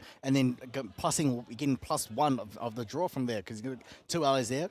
That's right, he will get to draw 2 cards off of that Flame Sweep, not to mention the 4 damage from the Sweep plus the Inert Sword as well, which could be very, very dangerous for Ray Lam, already taken 7 damage so far. Of course, now at the Warrior level 2 with 24 maximum life total. But let's see what Ollie ends up deciding. He can just play down the Cheshire Cat as well. Of course, one of them was banished from the memory to go up to level 2. I'm pretty sure that Raylam is now hands down, right? So that means he's open to an attack. So if he decides to do something like Home by Fire onto there, that's going to put Home by Fire there, putting that up to 4 damage there, and then plus I'm pretty sure if he's got the Raining Flames, then he's got the Raining Flames. I'm pretty sure maybe he doesn't have the 3 fire in the graveyard yet, but then he's just checking how much damage he can pretty much maximize here. Correct. I mean, this is one of the best opportunities for Ollie to try and push in some damage while Ray Lam doesn't have any interaction available. And I just wanted to highlight that this is going to be one of the faster games in our Ascent Akihabara run so far because of the nature of these two decks. And here is the Tempered Steel now, giving 1 durability to the Inert Sword as well as placing a Floating Memory into the graveyard so that Ollie can go up to a higher level later. But now we're going to see the Flame Sweep coming down. It is going to clear the entire board from the side of Ray Lam, dealing 6 to everything because of the 2 from the Inert Sword, 2 from the Flame Sweep, 2 from Blade Master, and now Ollie is also going to be able to draw 2 additional cards. Very, very happy with that result for sure, especially when you consider how he denied Ray Lam the same draw because of the ephemeral Liminal Guide as well as the Cheshire Cat Escape the Wreckage. So now he's got his 3 fire cards. One of them is Floating Memory, so if he wants to use that to level up, he can use that, or get himself a. I think he's no, he doesn't. He doesn't play Drawn Blade, not this one because of the Swords Name's Vow as well. He could of course use that to materialize the Swords Name's Vow, and then also in pre-recollection use that Home by Fire, and that's where we're going to see a lot of damage here because this This the Spirit Ruler Lorraine deals more damage a lot more quicker as well. That's right, but Rey Lam, on the other hand, is already going up to level 3. First, he materializes the backup charger, then Dungeon Guides up to 3, with the Clarence Reimagine now going in for a 6 damage swing with 5 swords already in the banishment. Not able to take the game just yet, but really putting Ollie on the clock if he does not go up to level 3. Next turn, Rey Lam has lethal on board with just the Clarence Reimagined. Yeah, I mean, yeah, basically it's just a speed, right? Sorry, a game of speed. Who's going to hit each other quicker? Who's going to beat each other quicker as well? So yeah, basically, like now that he's level 3, he's got the +5 damage from the swords for any attacks. That's where you can use the Claret Reimagine. That it comes in not as protection, but also as offensive as well. That's right. He can use that for defensive uses against the Spirit Blade Dispersion. But for now, we are just going to use this Clarence as a 3 durability, 6 attack weapon because of the 5 swords in the banish. Now, we are going back to Ollie's turn already. He might go to look at his material deck. Level 3 is an option and is going to be the one he chooses, banishing one of the floating memory, as mentioned, the Tempered Steel that was used on the Inert Sword earlier. Now he is going to lose 2 more cards. The Home by Fire is one of them. And however, Ollie is going to be able to materialize one of those swords from his banishment now. What is going to be the choice here? So I'm trying to remember which swords he had banished earlier. And I'm thinking that there actually isn't any.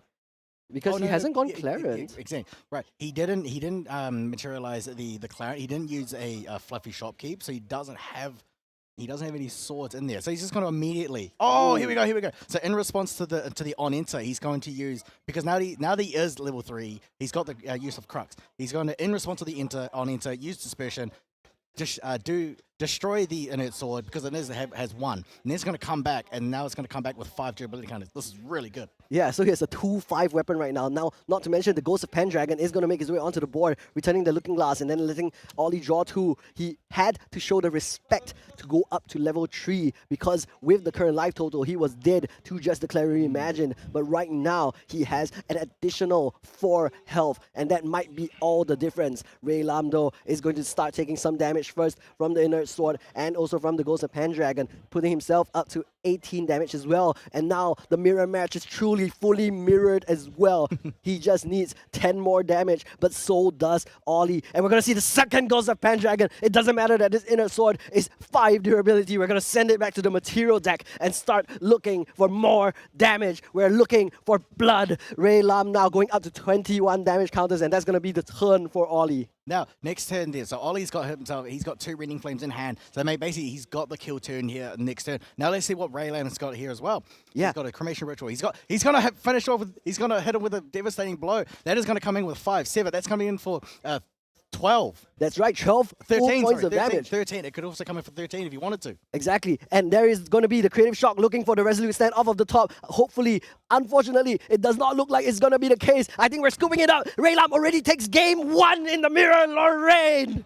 Very good play from, very good patience from Rey Lam is here. I mean, Ollie almost had, he just needed one more turn, but Rey Lam on the return, dishing out that devastating blow damage. And that's what we're talking about when it comes to the top cut of Ascent. Because Rey Lam was able to go first, because of that choice, because of the seeding, he is on the play, he has that advantage, is able to start applying the threats earlier, and that is what happens.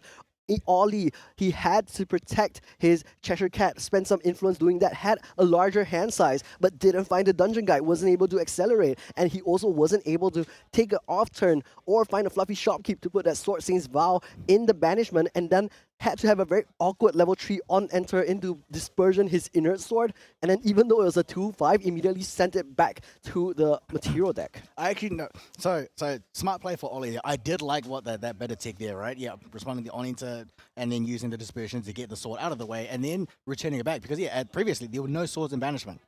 That's right. So at least he was able to get some value out of it. The Dispersion not only did 1 damage, but it also forced 1 stack of the Claret Reimagined from Rey Lam. So it was a great way for him to at least get some value out of it. I do think if he were more fortunate and had a fluffy shopkeep, for example, or had the time to go for the Claret Reimagined and then Dungeon Guide instead, he would have much preferred that. Since he did have the Home by Fire, he did have a way to try and push even more damage. But it is what it is. Sometimes things happen like that. Let's look at the sideboards though for what is going to come in for both of these players. Right, let's look at Raylan first. So what I can see here in the sideboard, most likely he's going to put in, he can put in the 2 crystallized, isn't he? Now the Heavenly Guide's also an option because Oli can Dungeon Guide to 3 as well. So that's why in response, Raylan can also go to 2 and then Heavenly Guide to 3 for free, right? Regal Inquisition is another option. There's just so much he can actually choose, right? Crystallized Destiny, Heavenly Guide, Regal Inquisition, Smoke out for the Chishkat if that's an issue, but then if not, then he can just use those flame sweeps as well.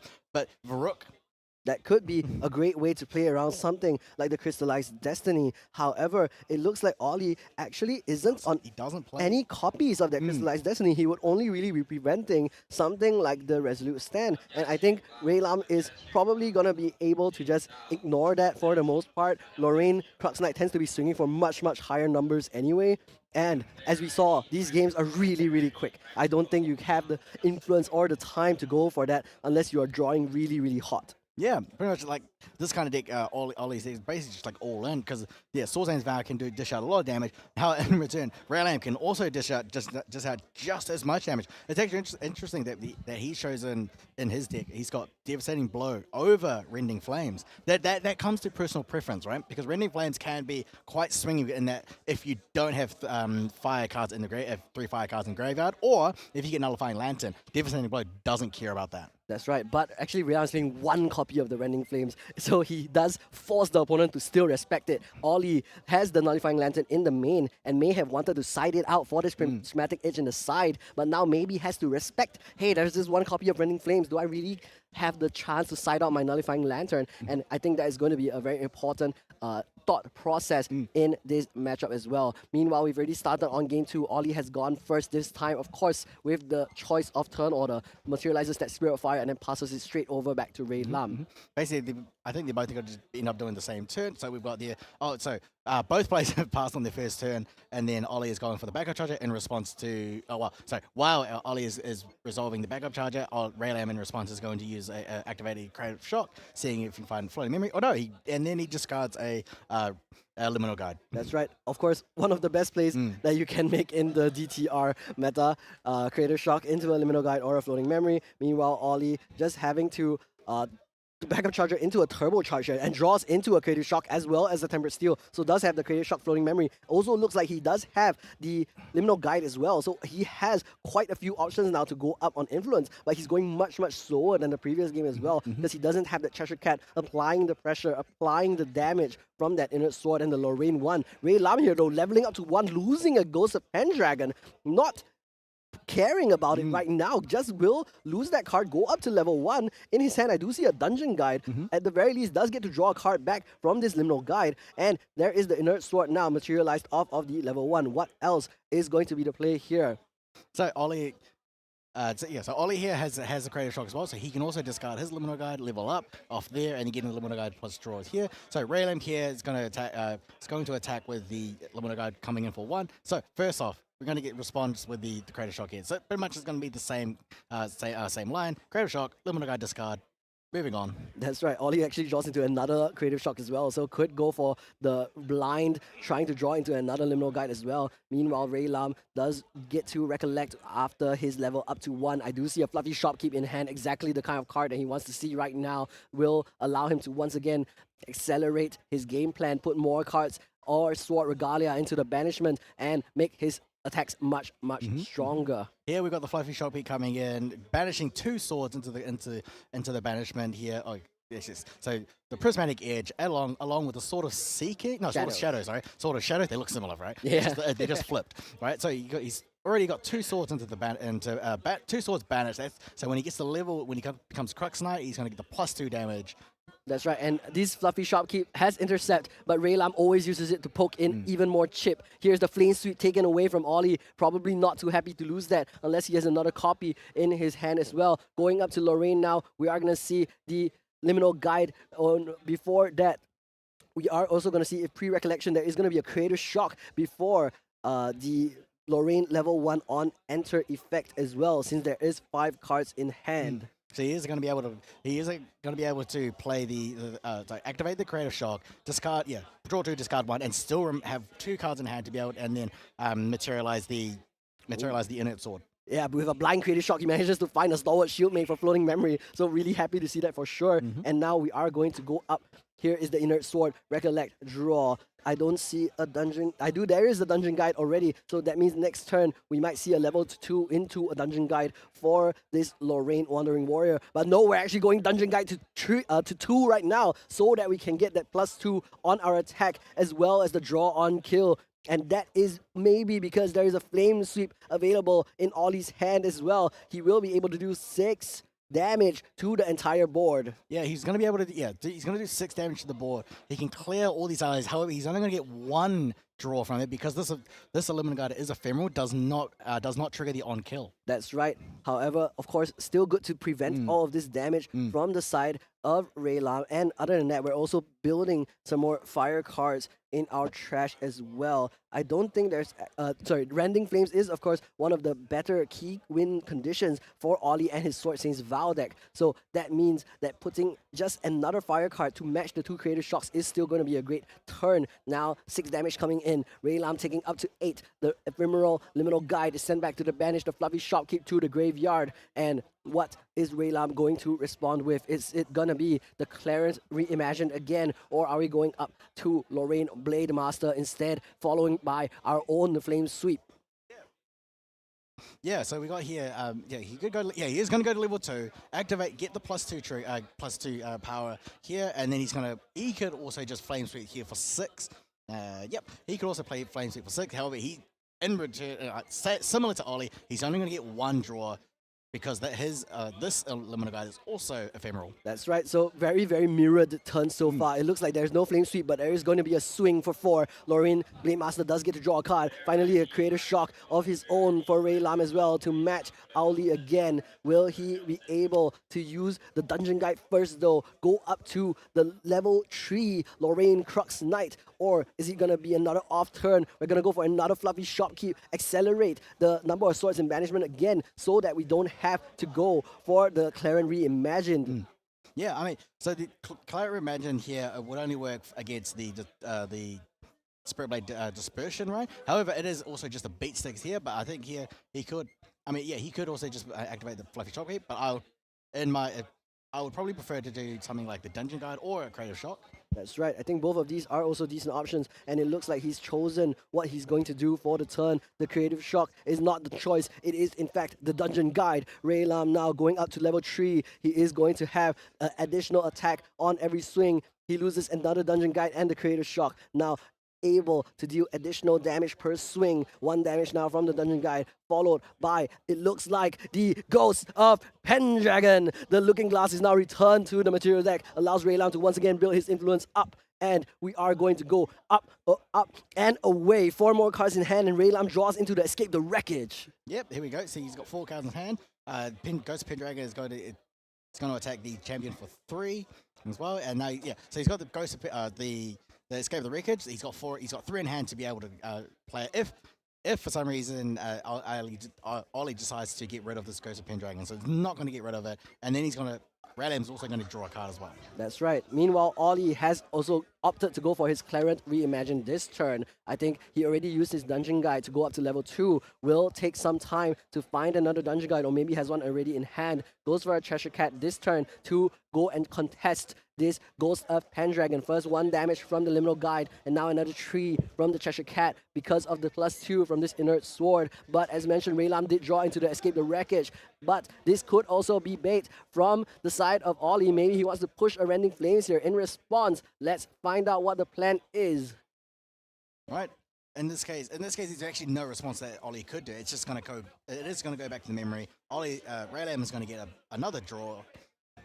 That's right. And I think it is still going to be a pretty decent turn for Ollie. He has, of course, lost a bit of pressure, but he will now have the Treasure Cat on board, which is hard to get rid of. Raylam, though, has banished 2 more swords because of the Clarence Reimagined that he's chosen to materialize this turn. Now his swings are coming in for 5 with the Clarence Reimagined, for 6 with the Inert Sword, and if he has an attack, it goes even harder. Remember, Ollie hasn't gone up to Lorraine level 3 Spirit Ruler just yet, which means that there's only 24 health on that board right now. So Raylam is just counting his influence, what he can do. So firstly, he could activate the Ghost Imperial Dragon, return the inert sword, and then he could also respond. And then after that, follow up with maybe another a flame sweep, because that flame sweep is also amplified by the swords as well. That's right. Now, first, the Dungeon Guy is going to come in for a swing, and then we're going to go Ghost of Pendragon, returning that inert sword to the material deck, drawing 2 additional cards once more, having, and again, this 3 attack body, putting in more pressure into Ollie. It is 10 damage counters now on this Lorraine Blade Master already. Remember, the Lorraine champion still hasn't swung yet, and is coming in for 5 at least. What are we going to see from Ray Lam? What is the attack going to be? Right, yeah, so from Raylam, yeah, what you can see is he's going to get pretty much just biding his time. He's just checking, he's just counting how many cards he's got in here, in hand, how he's going to go to next turn. In Ollie's here, we've got 3 points of damage here. We've got 3 points from Cheshire Cat. We've got 1 from the Liminal Guide, and then if there's a Rending Flames, for example, off of the Sword Saint's Vow, that's going to be even higher. The Sword Saint's Vow, of course, comes in for 4, with a Rending Flames going in for 7, and then that doubles into 14 instead. So that will be quite a lot of damage as well. Yeah. So what we can see here, what we're going to do here is that he's basically going to organize. What he's going to go is he could materialize a backup charger, or he can materialize the Looking Glass, because he can also get the other swords in. But Raylam is just very calculated here. Yeah, I think he's thinking whether or not he should use an attack like the Flame Sweep, because of how much threat Ollie is presenting. Every time there is going to be something like that Sword Saint's Vow into Rending Flames combo, that is going to be a bit dangerous for you to play around as well. And instead, let's see what he does choose to do. It is just going to be a regular swing with the Clarent Reimagined. Does not go for an attack card this turn. So that, again, right, so the Clarent Reimagined is buffed up by these extra swords and banishment, so that is attacking for 5 per turn. It's just a beat set. It can be used defensively. It can also be used offensively. I agree. I think that could be very helpful if Ollie does find that Spirit Blade Dispersion, and that card is now available for use because Ollie has gone up to level 3 and will have that option now. There is Escape the Wreckage going to be used pre-recollection on the Cheshire Cat, wants to be able to draw an additional card into memory so that he has more influence. I do see the Rending Flames, I do see the Tempered Steel, I do see a line for Ollie to try and find victory, but I wonder if there's any interactions from Raylam's side to answer.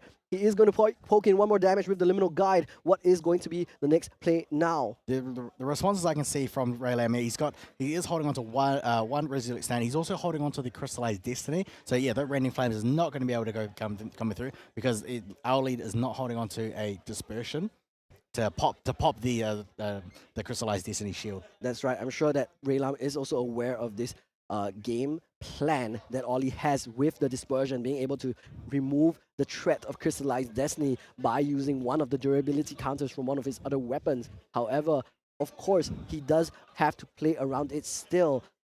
It does look like there is something purple in the hand of Ollie though. What do you think it is, Freedom? Is that the Dispersion? Yeah, he does have a Spirit Blade Dispersion, so a Crystallized Destiny is going to get popped. Because he can attack with a Sword Saint's Vow with a big attack. He can also use the Spirit Blade Dispersion so he can let the Dispersion resolve and then pop it using the Inert Sword, because it only has a 1 pip there.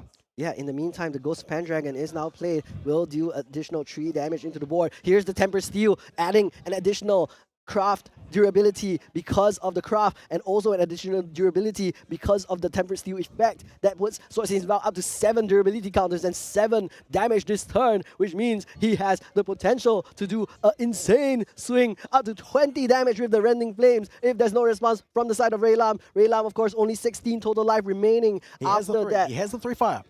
That's right, there is 3 fire cards in the graveyard, as we saw with the double Creative Shock, with the Flame Sweep. All of those are options. The Rending Flames is online for Ollie. The question is just whether or not to send it, and send it he does! The 1 remaining card in his hand is the Spirit Blade Dispersion. It will be used to prevent the Crystallized Destiny from turning his destiny to the ashes. And Ollie, though, he is going to send, he is putting the cards into his memory, still hasn't decided. But Raylam, in the meantime, needs to think, how is he going to react? So Raylam has, he can use this Crystallized Destiny to respond to the. This is where the Dispersion's going to pop the Disney. But he also, I think, if he has enough cards on it, he can use the Resolute Stand, the alternate activation of the Resolute Stand. He will just lose the draw for the next turn, but you need to survive. That's right. And how much damage will that do if the Rending Flames is, of course, the Crystallized Destiny gets popped, but the Resolute Stand does prevent 3? How much are we looking at, Freedom? Well, it's only going to negate, it will only negate the 3 from the Redeemed Flames, basically, here, because then we've still got 7 coming off of the Soul Sense Vows. That means 7 times 2, that's going to go to 14. And unfortunately, 14 just isn't going to cut it. Raylam now is going to show the Crystallized Destiny. Ollie does have to respond with the Dispersion, has to pop this Crystallized Destiny shield so that it doesn't prevent the entire Rending Flames. And now we're going to see, actually, Spirit Blade's Dispersion is going to be countered by the Clarence Reimagine. We're preventing 4 damage.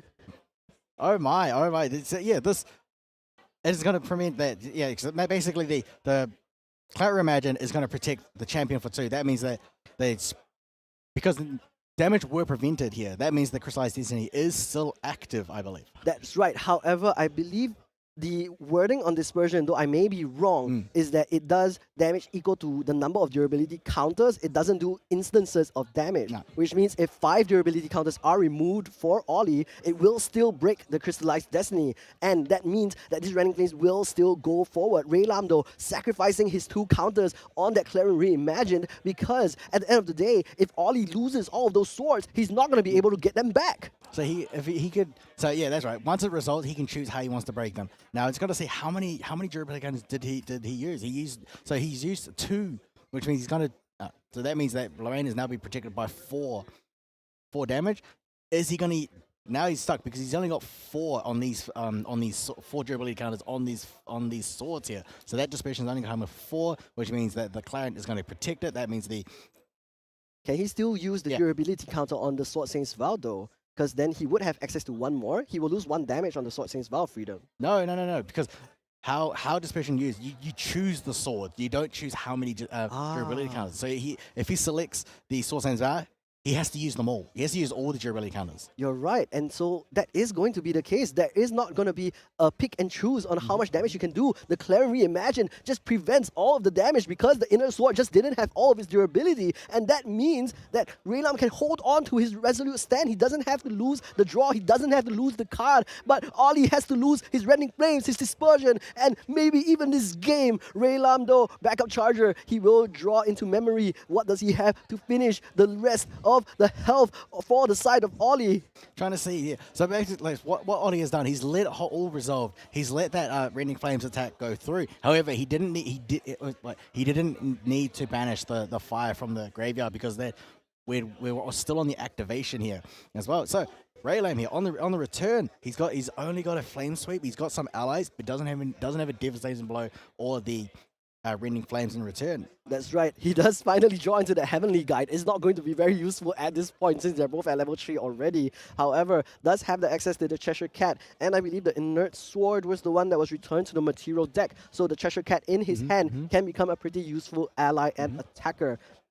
So that flame, so if he wants to put down the he's gonna put down the member. But if he were to play it there, that sweep would only come in for 7. It's not for lethal, but it's just gonna apply more damage. It's gonna get rid of this here. These allies are gonna do more damage later. Yeah, I mean, getting rid of these allies is of course still going to be a very key way to protect yourself from damage. Raylam already was able to save himself the Resolute Stand because of the fact that he used the Clarence Reimagine. Ollie just now, you can see him beside himself, a little bit frustrated, unaware, maybe forgetting about the fact that his Inert Sword wasn't full on durability. Raylam here with an option to Flame Sweep the entire board right here, right now, or to save it for next turn when he has a sword online as well and can do just a little bit more damage. Here we don't have any. There's no Regalia on boards here, so he's got that Pendragon.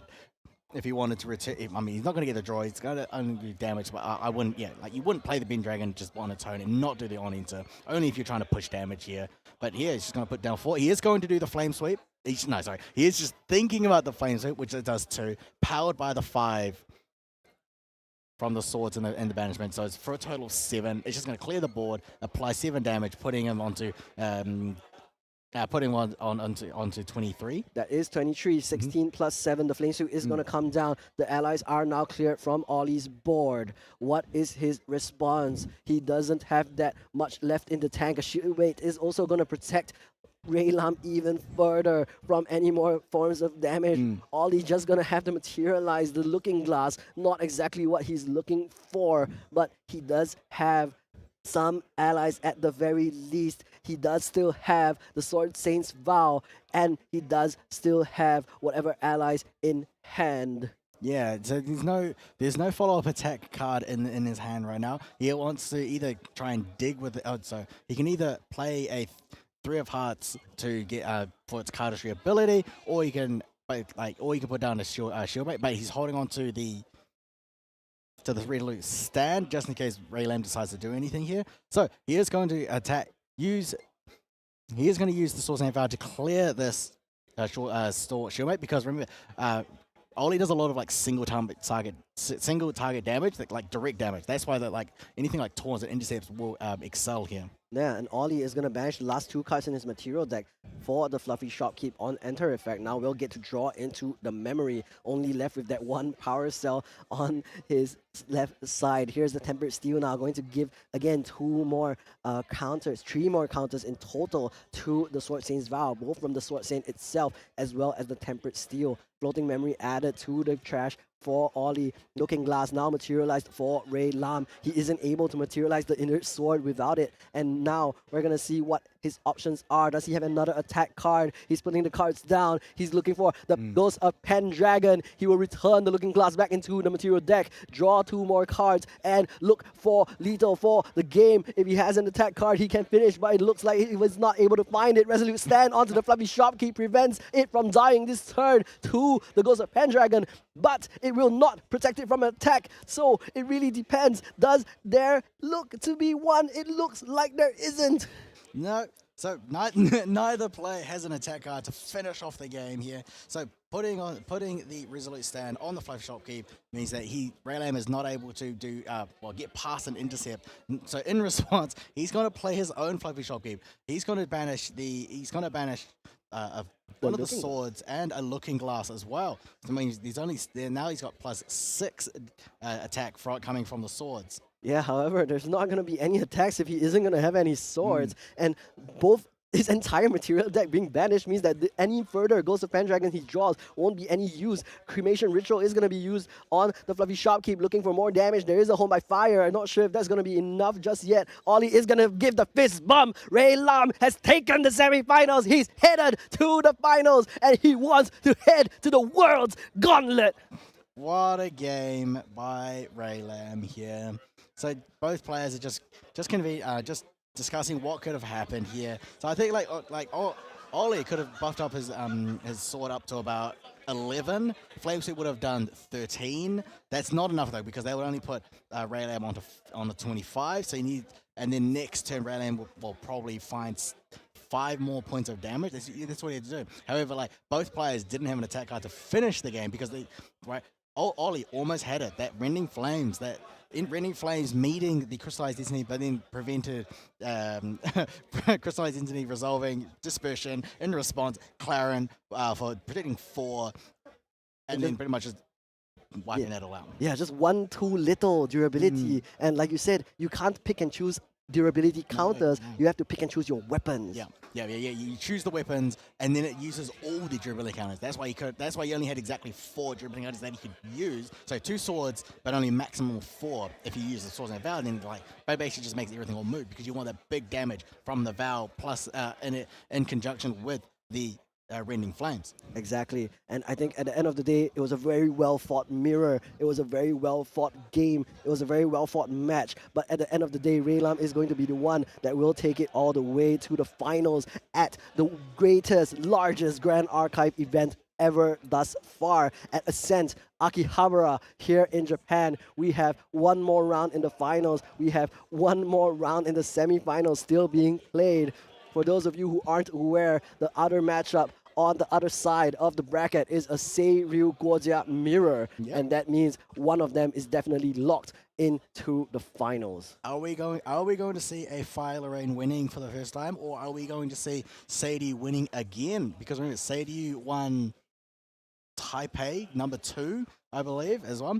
So what we've got here is well done to Ray Lam here, moving on to the finals. But also at the same time that he's going, Ollie is not out yet. He's still got one more match to play because there's the third place match between. Yeah, so Ollie is going to be playing in the third place match against the loser of the other semifinals. That's right. He is going to have to play Seiryu one more time before he goes home. Of course, for the third place match, the Spirit Serial is also on the line. And so for those of you who, of course, want to have the higher number, the higher placing, that's going to be very, very important. Not to mention, of course, every game counts in a game of Grand Archive because of the ELO system, the EP system, and you always want to have as much of that as possible. Yeah, I mean, yeah. So I really enjoy Firecrux Lorraine. I've said it many times on stream, right?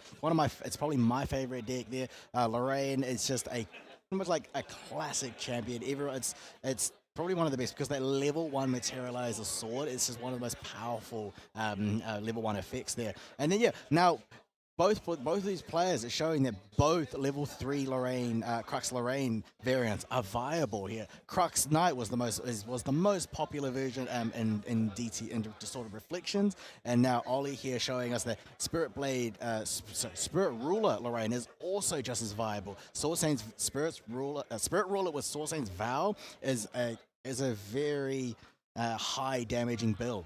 That's right. I mean, I guess it makes sense, heading into PTM with all of the chessmen, all of the pieces, it makes sense that the knight is the one that advances, although only in an L shape. In this case, does take the W though. So let's hear from the W winner himself.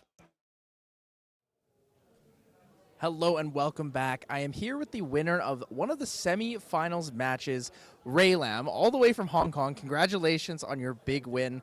I have a couple questions for you. First of all, 2024 Ascent Taipei, you got third. Good job on that one. 2025 Ascent Taipei again, you get sixth. And now you're here in Japan. Ascent Akihabara, you are on the way to the finals. How does it feel? OK， 首先就是先恭喜你在半决赛又赢下了一场。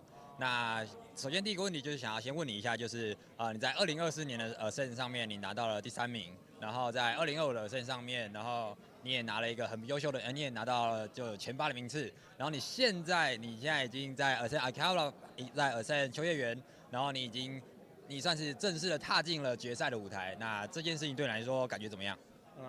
我的心情非常兴奋，因为我也准备很久，我也很高兴有一帮朋友跟我一起练习，陪我练习，给我不同的意见，所以我很开心可以进到这里，也很感谢他们陪伴我一起训练，没有他们就没有今天的我。Okay.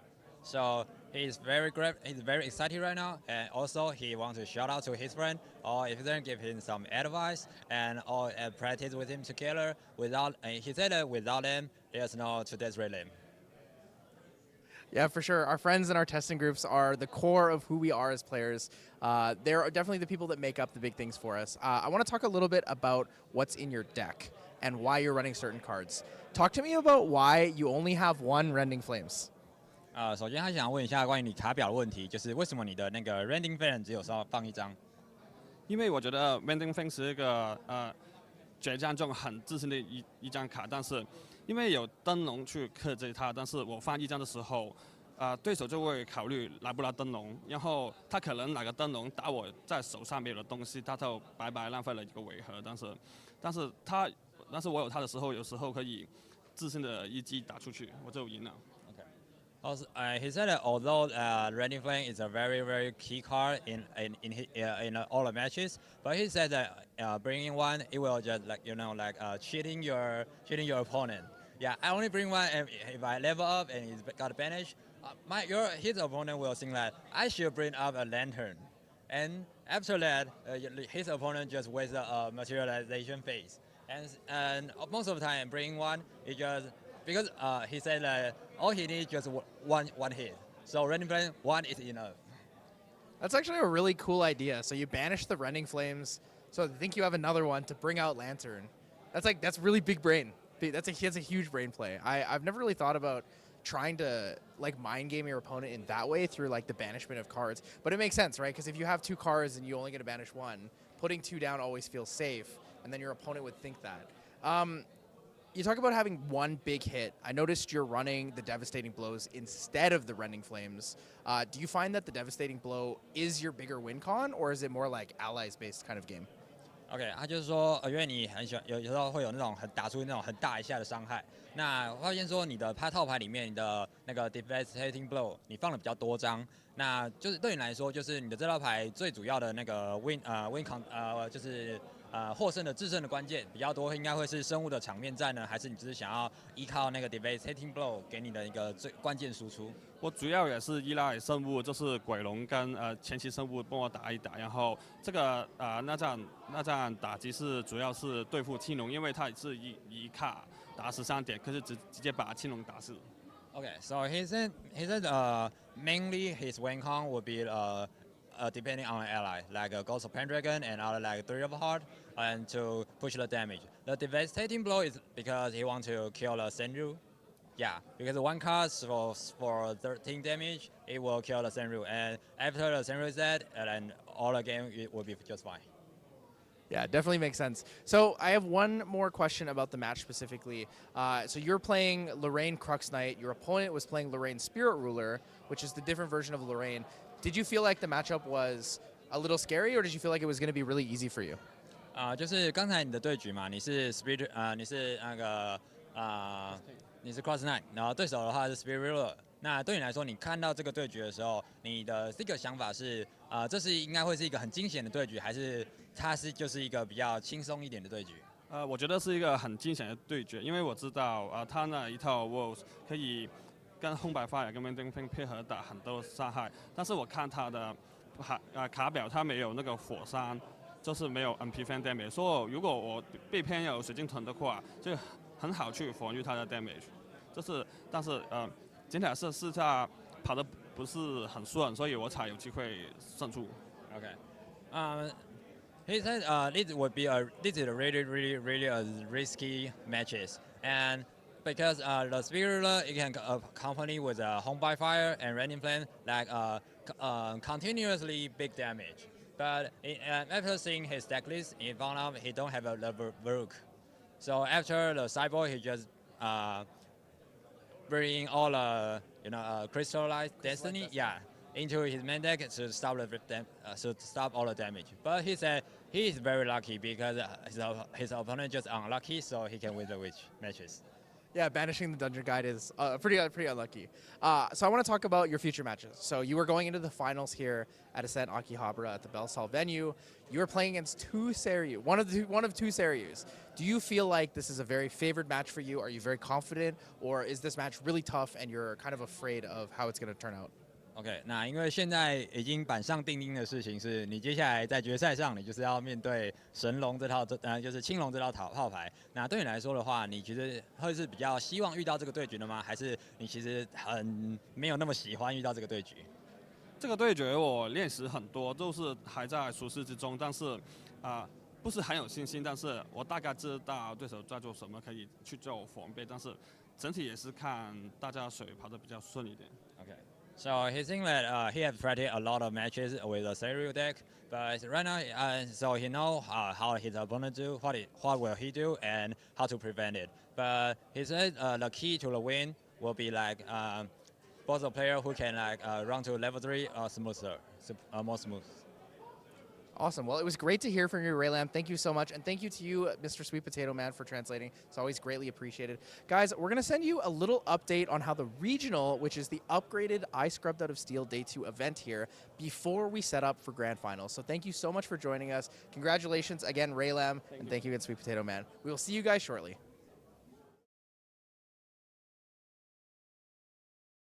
Hey, what's going on, guys? We're just here at the Ascent Akihabara Belsal venue. We're going to be checking in on the regional happening, which is the upgraded version of the I Scrubbed Out of Steel event. So upstairs, we have a regional going on for everyone who did not make day 2 at Ascent Akihabara.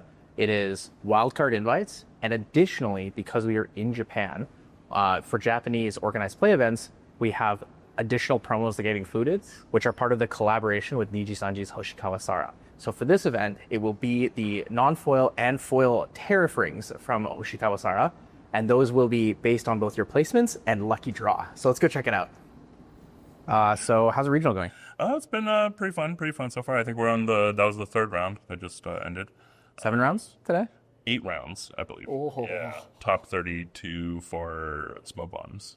Wow. Yeah. And the foil tariff rings as well. That's right. I believe, I forgot how many they said they have, but every round, at the end of every round, at the beginning of every round, they announce a couple raffles. You can win I believe it's 32 foils, 32 non-foils. So 32 foils are for placement top 32. Mhm. And actually, it might go down to 64. And then there's non-foil raffled as well, which is the lucky draw at the beginning of the rounds. Okay. But what are you playing today?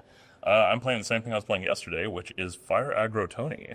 Are you Captain America-ing people? Blazing Throw, Shield Fragmentation? You know, I actually took that out. It's really fun. It's very super iconic, and no one expects it. But it doesn't always work out, and you know, there just needs to be more shields or a way to bring out shields. True. Pass activated shields. Yeah. New Tony proxy evolved. Yeah, or like something materialized as shield, like a Zhao Yun, but for shields and stuff. So I have a really fun fact for you about Japan. In Akihabara on Sundays, between 1 p.m. and 5 p.m., they close all the streets so you can just walk around anywhere. Huh? Wait. I just learned this. Wait, sorry, 1 p.m. to 5 p.m.? Yeah, you can just walk anywhere in the street. They just close off the streets. You can't drive through them. Wait, oh, I've So- never noticed that. You should definitely check it out at some point today if you have the chance. Oh, yeah. I obviously, we had no idea either, Actually, so yeah, if it's looking that- forward to seeing that. Yeah, if it's that time, I might just go out there right now. It's 1 p.m. right now. Oh my god, yeah, I would want to go check that out, actually. Oh, for sure. Well, I hope you enjoy that. We're going to go check out the inside of the regional, so we'll see you guys soon. What's going on, guys? We're inside the regional venue now. We are on the second floor of the Belle Salle venue. So if you take a look around, there's all the players here competing for the Smoke Bombs regional prizing. Now, some of you may be wondering what the difference between a regional and an Ascent or a store champs and all these things. They're different levels of organized play. So a store champs obviously held at a store. Regionals are held for a larger portion of the region. We've recently upgraded the day 2 event from just a kind of really big locals level event to a regionals event where players can play for NQP, which is National Qualifier Point cards that you'll use as entry points towards the national season in your region later in the year. So specifically for Japan, Japan is considered a wild card region, meaning you can use the prize cards you win from here for any region's nationals. So if you wanted to go to Europe, or if you wanted to play in Southeast Asia, if you wanted to play in Oceania, or if you wanted to play in NA, it wouldn't matter what region you use the cards for. So currently we have, I want to say we have around 250, 300 people in the regional. I believe the top prizing for the NQP cards, the National Qualifier Points, is 32. So you do need to hit that top 32 threshold for that. But overall, it's been really, really cool up here. People get really excited at the beginning of the round when they're doing the lucky draws for the Hoshikawasara Tariff Rings. So it's just been a really good environment up here. It's been really, really cool. All the judge staff has been fantastic, so big shout out to them. And honestly, it's really cool that we see regionals as day 2 events now, right? A lot more value in coming to an Ascent, but also more opportunities to play a very serious competitive event. So if you're looking to kind of sharpen those skills, make sure you come out to some Ascents, guys.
Well, come back, everybody. We are back at Ascent Akihabara for the final match between Ray as well as the other side of the Seiryu mirror bracket, Pulse. Yeah, this is it. This is the grand finals of Ascent Akihabara.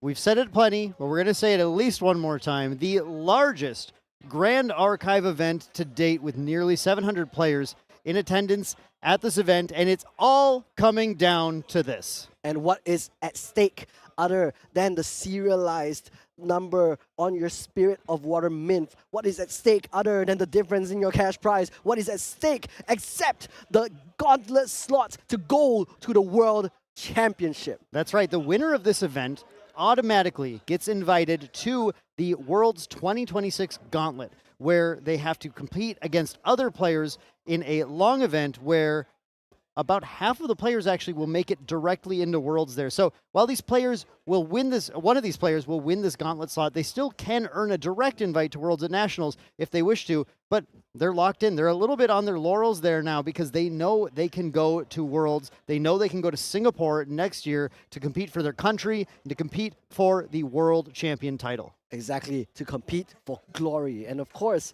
we may not have mentioned it enough today other than talking about the gauntlet slot itself, but we never talk about what it takes to get to the gauntlet itself, to get to the nationals that let you get into the gauntlet. For all of these different national level events, which you will get to go to over the course of the next year, 2026, there's going to be a lot of qualification requirements. You need to have invites, one of which is the Ghost of Pendragon CPR that you get at the various Ascents, like Ascent Akihabara. But other than that, you need to have enough of them that you have enough points, NQP, in order to attend the event. Exactly. There are multiple layers that players normally have to go through in order to qualify for Worlds, earning those qualifying points, earning those points cards, then attending a Nationals, then day twoing the Nationals, and then topping the Nationals, getting into those slots to get that invite, whereas the winners of an Ascent get to bypass everything, locked into that gauntlet slot. So there truly is a lot on the line, and we have a couple of storied players who are going to be competing for that chance at a first place and a lock into the gauntlet. On one side, we have Raylam. This player has achieved plenty of Ascent victories in the past, top cuts for Ascent, but looking to go for that first place for the first time. That's right, Raylam on his third Spirit right now, twice in Taipei, first time now in Akihabara, largest event ever previously in Taipei, now largest event ever again in Akihabara. And on the other hand, we do have Pulse, first ever Spirit, third place finish for him at Ascent Auckland, and now heading into this second Ascent right after. He's looking to improve that third place finish to a second or a first. Yeah, that is, I mean, it's been really impressive just to watch this player who is earning those high placements just continue to achieve and going higher and trying to go all the way to that first place finish. Is this going to be the event where either of these players finally make it to that first place and earn that gauntlet slot? That is a new thing this year, by the way, that was added along. We had the gauntlet for the first time at Worlds 2025, and now with the Ascents this year, we've added on that automatic invite. So much on the line for these players. And now both of these decks that they're playing, we're going to be repeating, in a way, a matchup that we've seen a little bit throughout the weekend. This is going to be Raylam on Fire Crux Lorraine, right? And while we did see an interesting Sword Saint Vow version from Jet earlier, Jet and Raylam faced each other in the quarterfinals, and it turned out that the more traditional Fire Crux Lorraine managed to take that match. So Raylam moved on.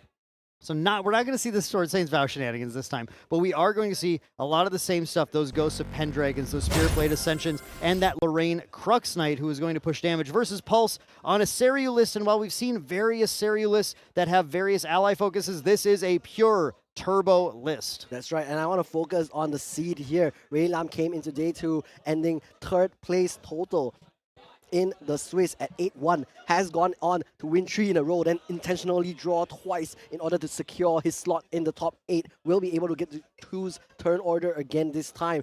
First, here with the Spirit of Fire, what is his turn 1 play? Yeah, Raylam getting that Spirit of Fire, drawing 7 cards, and of course in this Lorraine deck, your game plan is to try and get that value right away. You would love to do things like play Creative Shock, pitch a float, pitch a liminal guide. Raylam does have a Cheshire Cat here, doing a little bit of plotting, just trying to decide. I don't know if I see a dungeon guide. I don't know if I see any way of really accruing value other than this Fluffy Shopkeep, the card that will allow Raylam to banish a couple of swords right away to start to build up that Lorraine Crux Knight bonus when he reaches level 3, and that Fluffy Shopkeep is then otherwise just going to draw a card into memory and try and give Raylam a decent way to either level if he chooses to, or just a turn off to try and figure out what his next game plan is. And here we are. Even the turn 1 Fluffy Shopkeep does need a little bit of time. Every single micro decision is going to take a little bit of effort to make sure that you are getting every incremental value possible. Again, so much on the line in this game. Here we are with the Fluffy Shopkeep. Spirit of Wind is going to be for Pulse. Draws up to his 8th card already, and let's see if there's a great start. It looks like the Besieged Fate Stone is right there for the using, but will that be the first turn play? The Besieged Fate Stone is kind of the hallmark play of the Turbo Guoja list. However, Pulse is going to take a slightly different route here, going for this Windmill Engineer to draw a card into memory, and then going to potentially follow it up. There it is with the Ascent Protector to return the Windmill Engineer to hand. If Raylam has no response, needed Ascent Protector coming in, dealing with the Fluffy Shopkeep, getting it off of the board. That Fluffy Shopkeep would be a hurdle for Seiryu, and when we are just purely trying to turbo into the Dragon, we need to get those interceptors out of the way if we're going to close it. Yeah, that's a fantastic turn 1 for the side of Pulse. Meanwhile, Raylam going up to level 1 loses the Incapacitate for that level. What will be the materialization? It looks like the Inner Sword is going to be the play. We already saw that he does have the Cheshire Cat in his hand. Will be able to get rid of this Ascent Protector using the Lorraine's Inner Sword swing as well as that Cheshire Cat. Let's see if that is going to be his choice for the turn, or if he's going to go for something else. He does also have a Cremation Ritual available. Can use that in tandem with the Liminal Guide, but I believe not enough influence this turn. I think we're at 7 influence right now, so I don't believe we're at a good spot to do a Liminal Guide Cremation Ritual, though it would set up well to go to a level and try and accrue some value. Instead, we're actually going to go straight for the Dungeon Guide to level 2 Lorraine. One thing that you have to understand about this matchup is that Seiryu puts you on a serious clock, especially pre-sideboard. Raylam doesn't have those immolation traps, that key that we saw back in the quarterfinals to dealing with the Dragon. So we have to make sure we're positioned in a spot where we can put pressure back on Guoja so she's not free to just go for the combo and take you out. That's right. The Ascent Protector now removed by Lorraine Blademaster on the kill, also giving Raylam a card to draw back, getting rid of this very dangerous 3/4 ally, and not only that, progressing his game plan beautifully, going up to level 2, drawing an additional card, having this Dungeon Guide, which can be a great target for either Escape the Wreckage or a Cremation Ritual the following turn.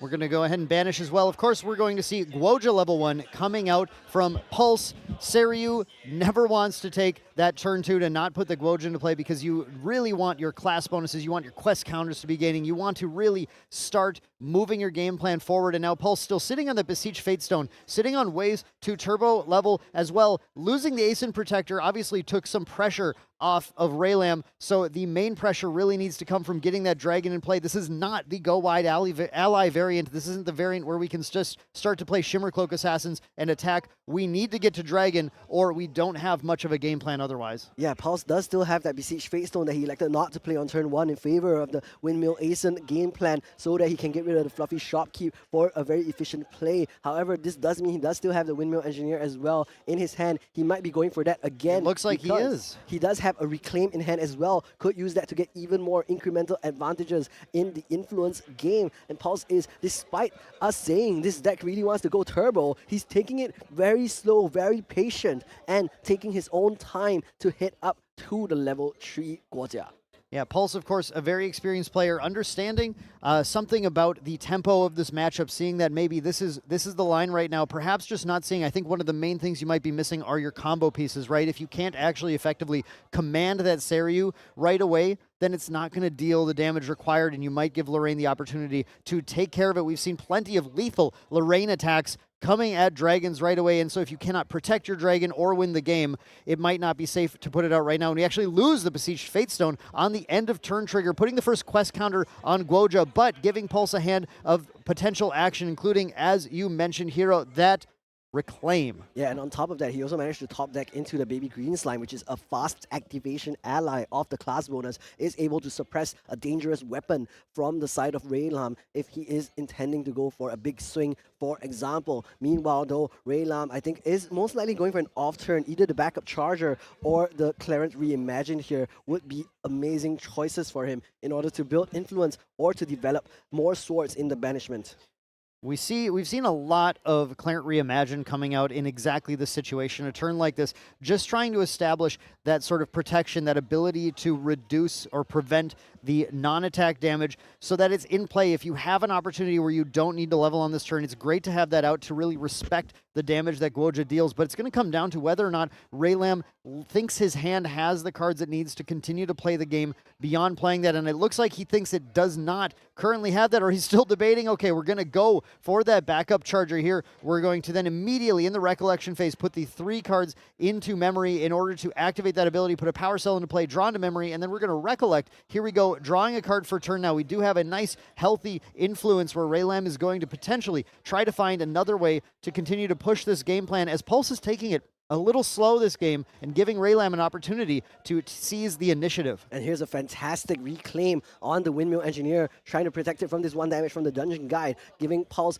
back that card as well as a floating memory that will help him go up to level 2. In the meantime, though, that also means he has much less influence to react to something. That also means something like Resolute Stand is no longer on the table for Pulse. Devastating Blow, in the meanwhile, is available for Raylam. And, of course, one of Rending Flames. Currently, not enough fire cards in the trash to go for that double damage play, though. I think Raylam is going to hold on to that Devastating Blow because that could be a key way to get the Dragon off the board. A lot of players have started running Devastating Blow in these Crux lists because it deals with Majestic Spirit and it deals with Seiryu. It just punches a ton of damage at them. When combined with the Crux Knight ability on its own, it's often already lethal to dragons, making the Lorraine the premier Dragon Slayer, which is why I think Pulse is continuing to take it slow, going for the Pretentious Tengu here, drawing another card into memory, getting another quest counter from that, and just waiting to try and find the pieces needed to be able to close the game without giving Raylam that opportunity to take the dragon off the board. Because like we said, that is the win con for this deck. There are not many beyond that. That's right. So I think the most important thing is that he wants to go up to level 3, and he also wants to really find that Resolute Stand in order to protect Seiryu, Azure Dragon, from a devastating blow to both himself and to Pulse's chances of winning the game.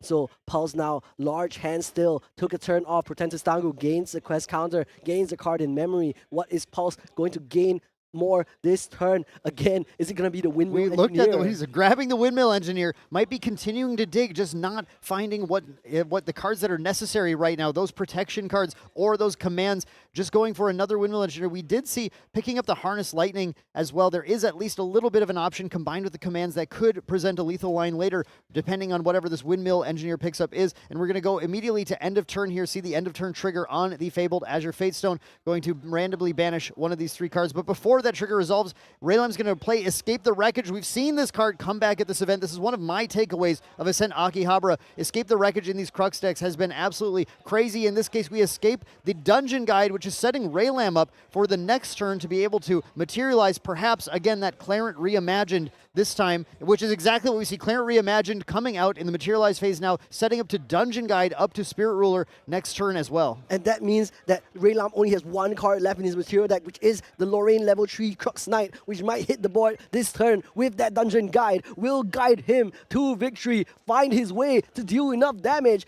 Remember, Pulse only at Guozia level 1 right now, only has 18 max life, but again, not enough damage has been chipped into his life just yet for Raylam to try and send victory.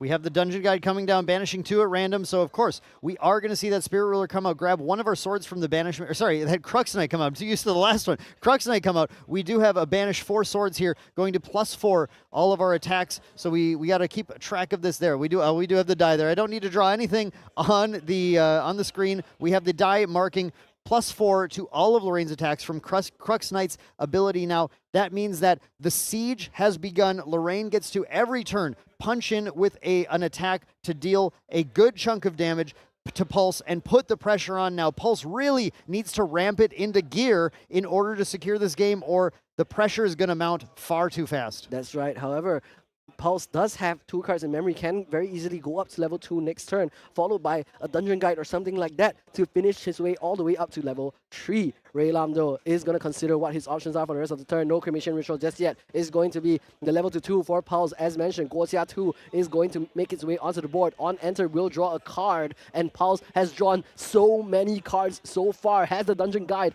on his hand already. And drew the Seryu's Command off of the Guoja level 2. So now we are going to see the level 3 using the Harness Lightnings in there. We're keeping 1 Harness Lightning in hand plus the Seryu's Command. It looks like Pulse is trying to find a way to perhaps get back into this game, get back on the scoreboard. We're going to have that Harness Lightning banished. That's going to be an important card because that's going to increase the Empower from Seryu's on attack by +1, get 1 damage in from the Dungeon Guide, and now we do have 10 quest counters. That means that Fabled Azurite Fatestone is now able to flip into Seryu, the Azure Dragon. But he chooses not to do it just yet. Instead, end of turn effect will still trigger, loses another Seryu's Command. But remember, Pulse chose to put all of these cards down. He knows exactly what he wants. Has banished another Arcane card into the banishment, which further empowers his swings with Seryu, the Azure Dragon. Ray Lam immediately skipping his materialization phase. Will go in for a 6 damage swing now with the Clan Reimagined. Now left with 2 durability counters. 1 more damage coming in from this Dungeon Guide. How else are we going to find the remaining 11 to take us to game 2?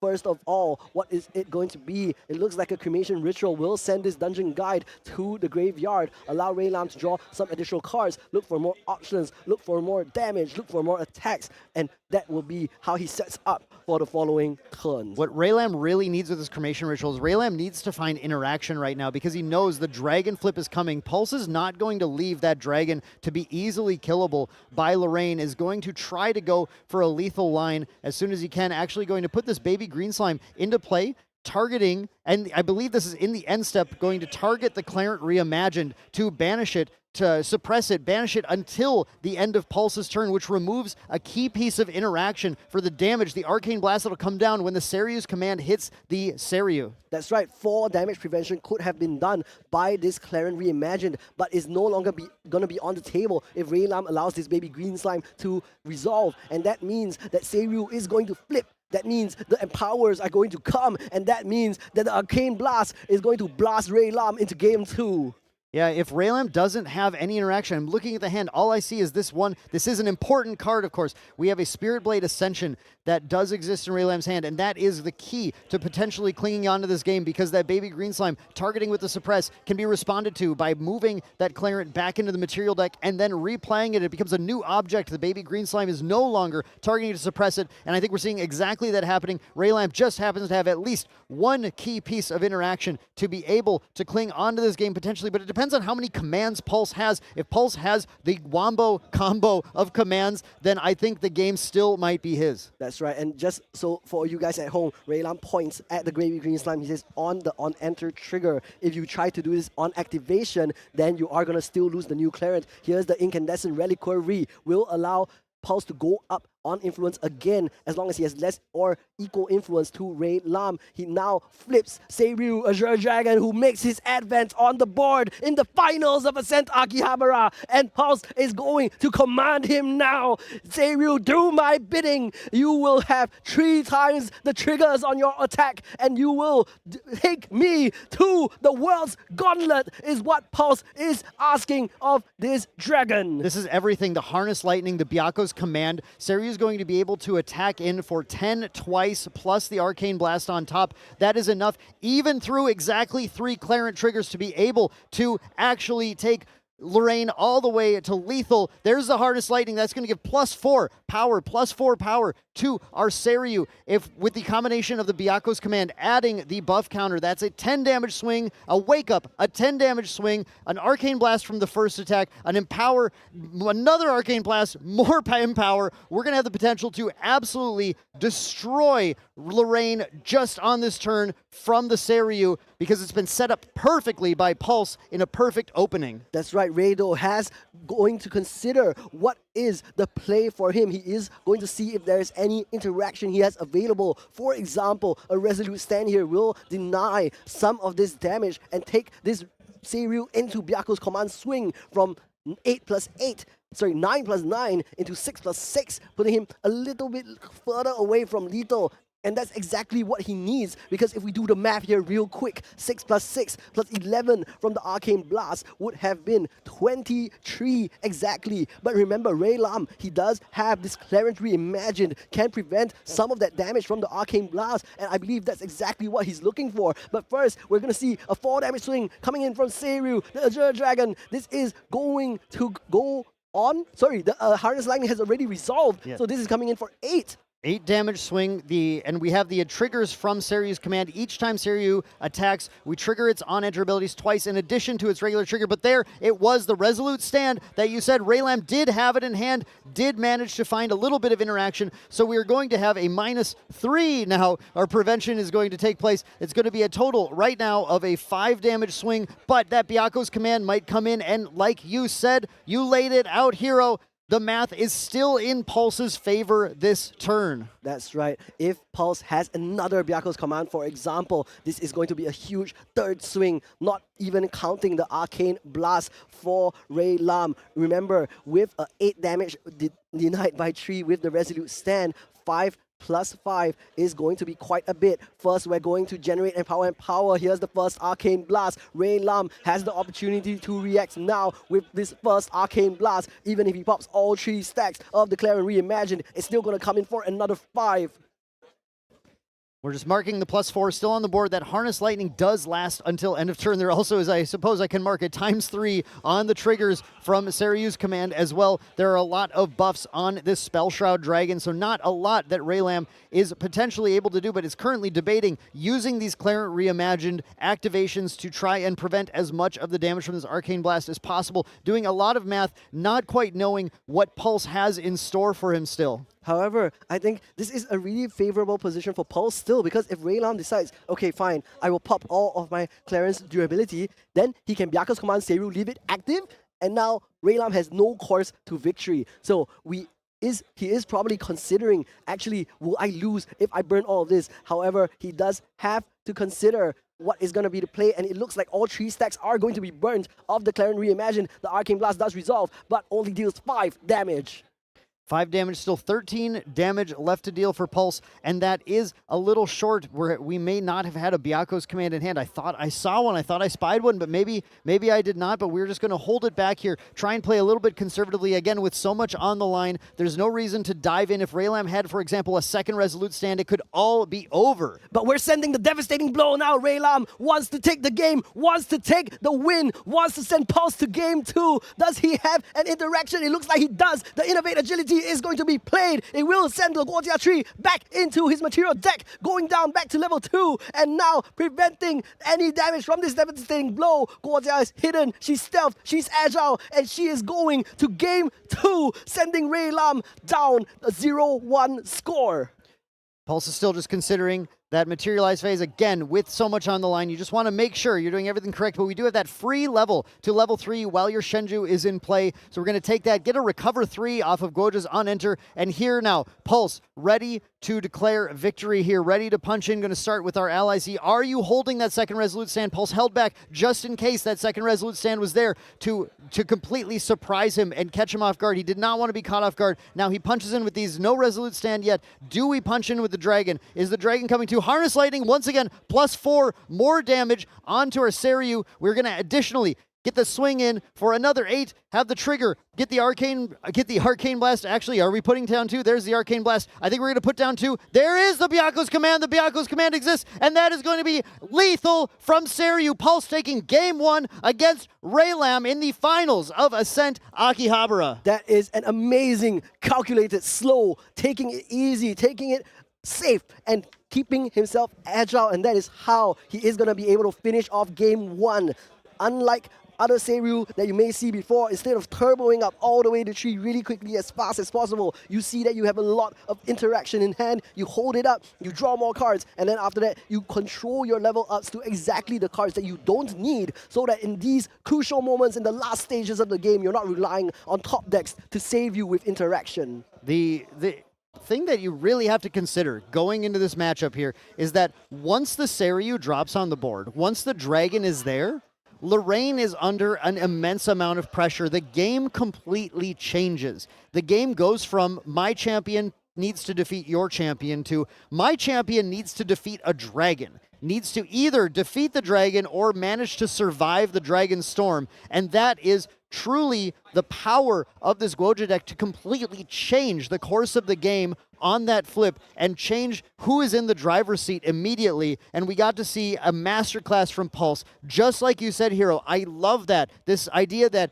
Guoja can take it slower. We can turbo up when the opportunity presents itself, but Raylam always being coy with those cards. How many Resolute stands are in hand? Pulse saying, I respect that. I respect what you could have, and I can wait one more turn. That's right, and as long as he's not in danger of losing the game, he has the interaction, he has the innovate agility, he has all of the cards that he needs in the hand, and he has the hand size to use all of them. Guojia, in general, usually plays with such a small influence once you hit the level 3, but that's because you're using it on turn 2, you're using it on turn 3, you've already burned 6 cards to go up to level 3, and now you don't have anything left in the tank but Pulse. Windmill Engineer resolves 3 times, Reclaim is done, Floating Memory is given, and there is an Ascent Protector as well, dealing some damage, clearing the taunt, clearing the intercept, clearing the way for himself, Azure Dragon Seiryu.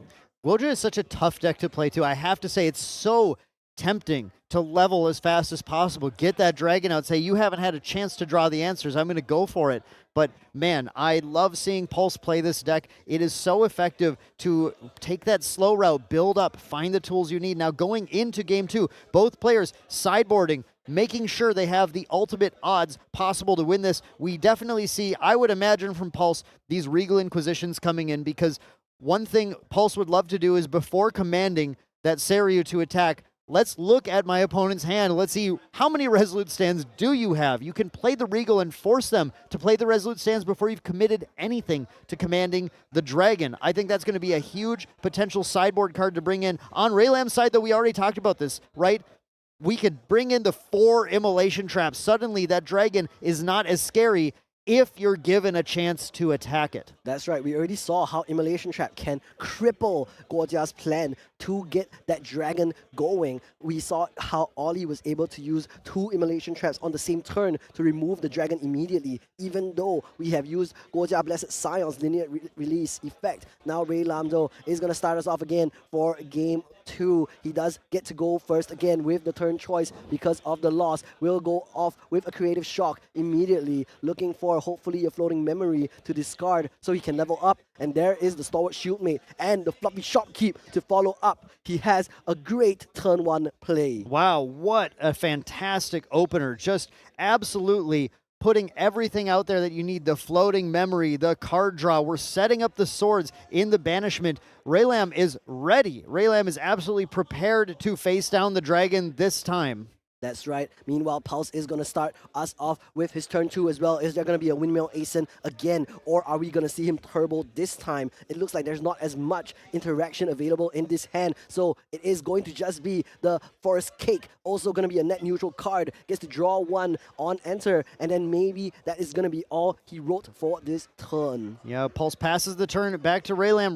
Raylam getting that opportunity, using the float, going to Lorraine, level 1. Now, without cards in hand, though, likely to put out the Sword of Shadows instead. Exactly what we see. Sword of Shadow coming down, and that is going to be the choice when you do not have the 2 cards to put down to materialize the Inert Sword instead. But still, with that Fluffy Shopkeep in play, a nice piece of protection. But right now, knowing I'm not too in danger, again, Pulse's deck does not play a lot of allies. Instead, it plays the smaller amount, and we didn't see many of them from Pulse, although there is a Dream Fairy in hand if he wants to use that to remove the Shopkeep. Lorraine can also choose to swing in with the Sword of Shadows with no stealth units in play, with that class bonus, doing a little bit more damage. That's right, the Cheshire Cat now coming down to apply even more pressure. Will come in for 2 with the base attack of the Sword of Shadows. Unfortunately, wasn't able to materialize the Inner Sword, didn't have any cards left available in hand, so will only be coming in for 2 instead of the usual 3. Harness Lightning is going to be banished for Pulse's level up to Guojia level 1. The Azurite Fatestone does make its way onto the board. The Nullifying Mirror is still in the deck. The Nullifying Lantern was not sided in. I think not a care for Raylam's 1 copy of Rending Flames. he is going to know, recollect, go back to his turn. Let's see how he continues to build his influence. The Nullifying Mirror actually is a key card if he wants to go late and disable Spirit Blade Ascension. I think that's the reason that gets kept in there, because it stops the damage source from Spirit Blade Ascension, which is one of the few ways you can actually kill Seiryu on on the Guoja player's turn by doing an Ascension, bringing up Prismatic Edge, dealing damage to it, and then activating your Immolation traps in response to the attack. So that is a key route that Raylan might need to end up using in order to deal with the dragon. But for now, we do actually see that Dream Fairy coming down. Of course, the Cheshire Cat, a very juicy target. But here comes that Escape the Wreckage again. Such a powerful card. This is one of the breakout cards of the weekend. I know it broke out well in the past, but then it broke in. For nobody wanted to use it anymore. Now we're using it again, and it's great. The wreckage has been salvaged. The card has been saved. It's in everybody's deck. It's in the finals of Ascent Akihabara. Raylam now gets to keep the Cheshire Cat, gets to keep the influence going. Net neutral +1 from the Cheshire Cat has a chance to take a turn off, materialize that Clarence Reimagined now, and then play that Cheshire Cat back down again. However, Raylam holding on to 2 Ghosts of Pendragon in hand. I believe he would want to get those out sooner rather than later. So we are going to see the Clarence Reimagined ends up being the materialization for the turn. 3 stacks on this one attack weapon. Let's see if he has a play or it will just be the cat again.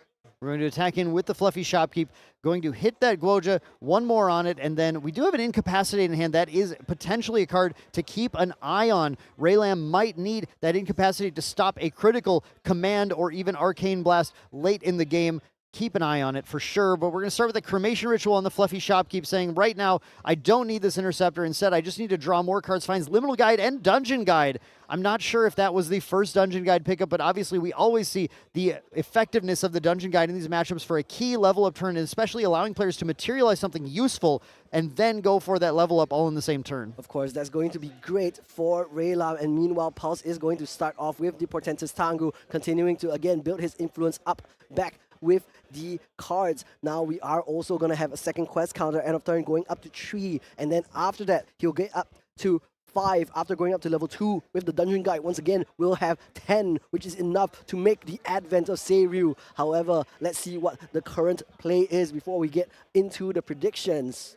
Still digging in, trying to find exactly where to go. The question is, when does Pulse pull the trigger on turboing up? Pulse's deck has so much capability of leveling and putting Seiryu out whenever he wants to, but it's up to him to pull that trigger to decide this is the moment, this is the safe time.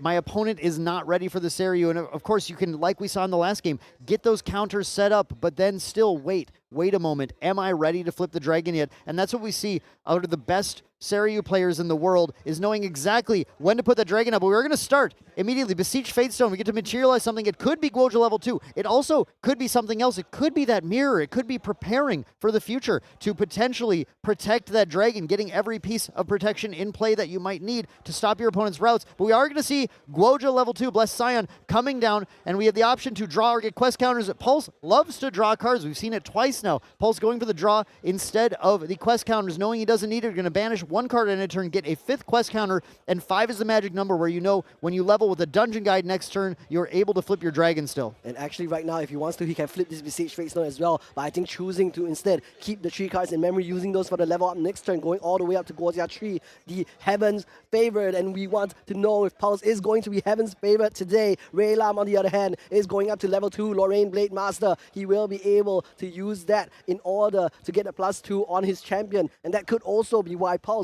isn't choosing to flip this Panda, doesn't want to give Raylam a good way to draw extra cards of a Flame Sweep. He loses the Cheshire Cat and the Ghost of the Pendragon, however, is going to be up to level 2, and the Dungeon Guide may bring him up all the way to the Crux Knight, giving him the additional attack already. 3 weapons in the banish, could be going for even more after he swings with this Sword of Shadows. We have the cards in hand to go a Dungeon Guide up to 3 into a super-powered Flame Sweep with the Crux Knight as well. Definitely something that Pulse needs to be afraid of, so very good call to not flip that Beseech Fatestone and give Lorraine the cleave to get to draw multiple extra cards from this. Let's remember again, because Lorraine Blade Master had its on enter this turn, this is coming in for +2, +3 from the number of swords in the banishment as well. This is going to be quite a big swing, but first we are going to go for the Ghost of Pendragon, returning the Looking Glass into the material deck, getting to draw 2 additional cards, looking for a weapon, looking for an attack to take this game 2 and bring this to a best of 3. Game 3 damage is done by the Ghost of Pendragon, and now we are going to see 2 + 3 + 2 more from the Sword of Shadows for 7 damage from this Sword of Shadows from Lorraine, the Crux Knight. Raylam is just doing the Lorraine thing, sieging with damage, pushing those attacks in, knowing that I have multiple durability on my weapons and all of my weapons do a ton of damage. That now pushes the damage up to +5, a buff of 5 damage on all of these attacks that he can do in the future with the Clarent Reimagined. 3 durability there to use if he wants to push 6 damage attacks every turn by committing nothing to the board. That is truly the strength of this Lorraine deck. But now, just like we saw in the last game, Pulse has this ability to, as soon as he wants to, flip the dragon, get it online, and try and take Raylam out of the game. Yeah, however, I think what the current ruling is because Sword of Shadows does see that the Dream Fairy is stealthed on the board, which means that the Sword of Shadows is coming in for -1 damage. So we're just making sure that the number is correctly reflected. So there were 4 swords, there was the Lorraine level 2, and the Sword of Shadows coming in for 1. That means that is going to be a total of 7 damage total from that swing. Pulse does go up to Guojia level 3, as mentioned, pre-recollection flips the panda, the daunting panda, standing in front of Ray Lam, being very, very scary. The Dream Fairy now coming in for 1 more damage, putting Ray Lam up to 3.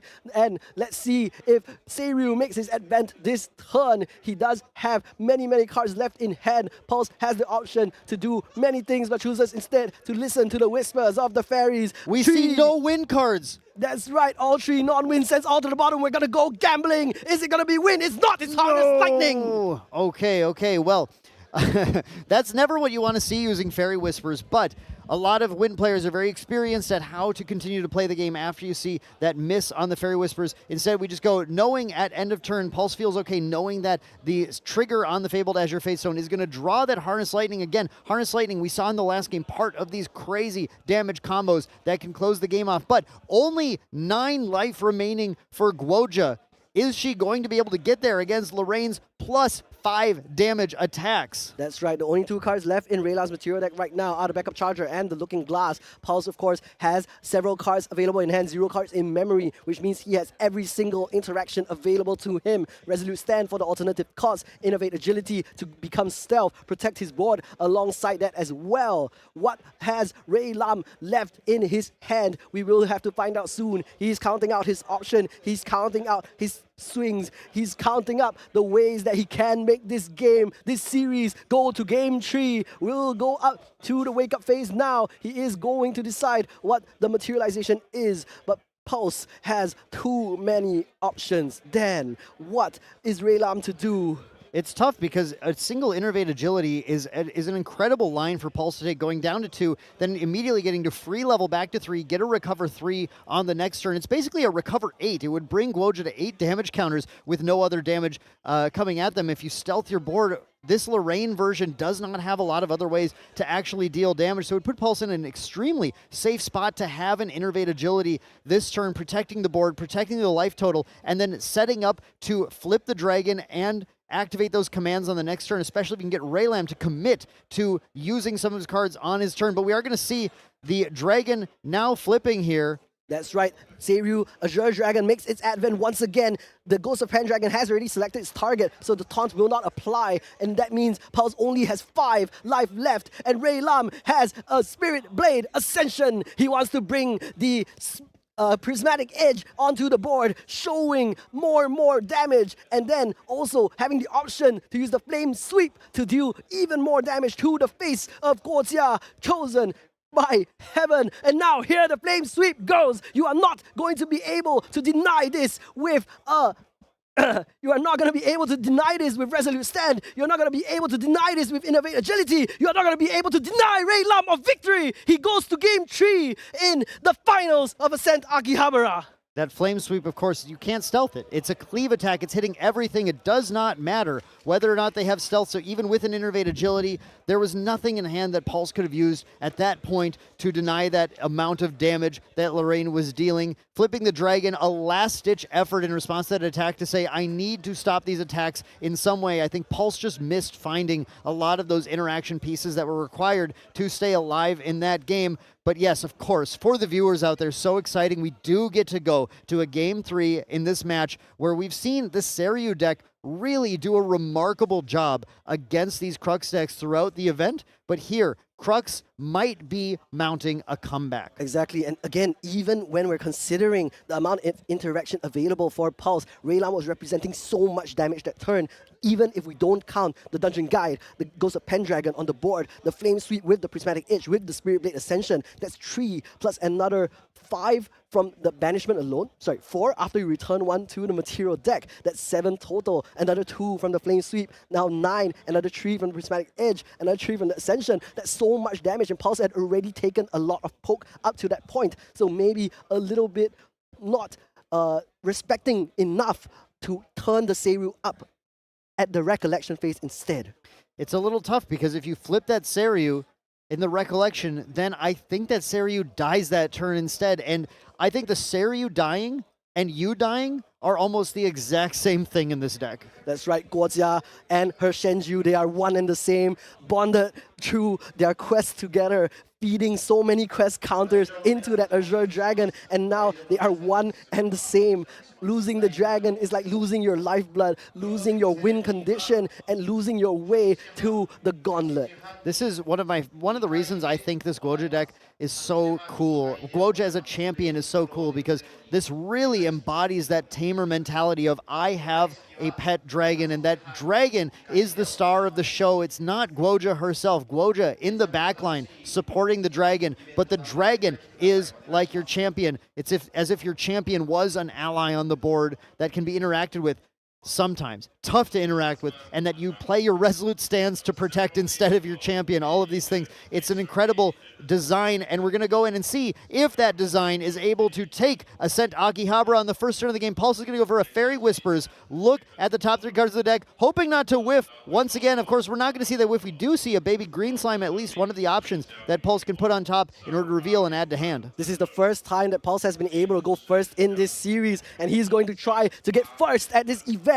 He really, of course, wants to make his name known to the world. He really wants to send a pulse out to everyone at home, watching everyone in the venue in Belsao Akihabara, that he is the best player at this event. So we're gonna start us off with the Fairy Whispers to go up to level 1 with a very controlled choice as to what card is going to be put into the memory. A Stifling Trap is seen by Pulse and will be able to use that to deny Ray Lam of the Dungeon Guide that he has so gratefully used for the past couple of games, and it looks like that is all for his turn. That was an incredibly tough choice. All of those cards were extremely relevant in this matchup, and the the decision making required to make the correct choice on the Fairy Whispers, I think, is obscene.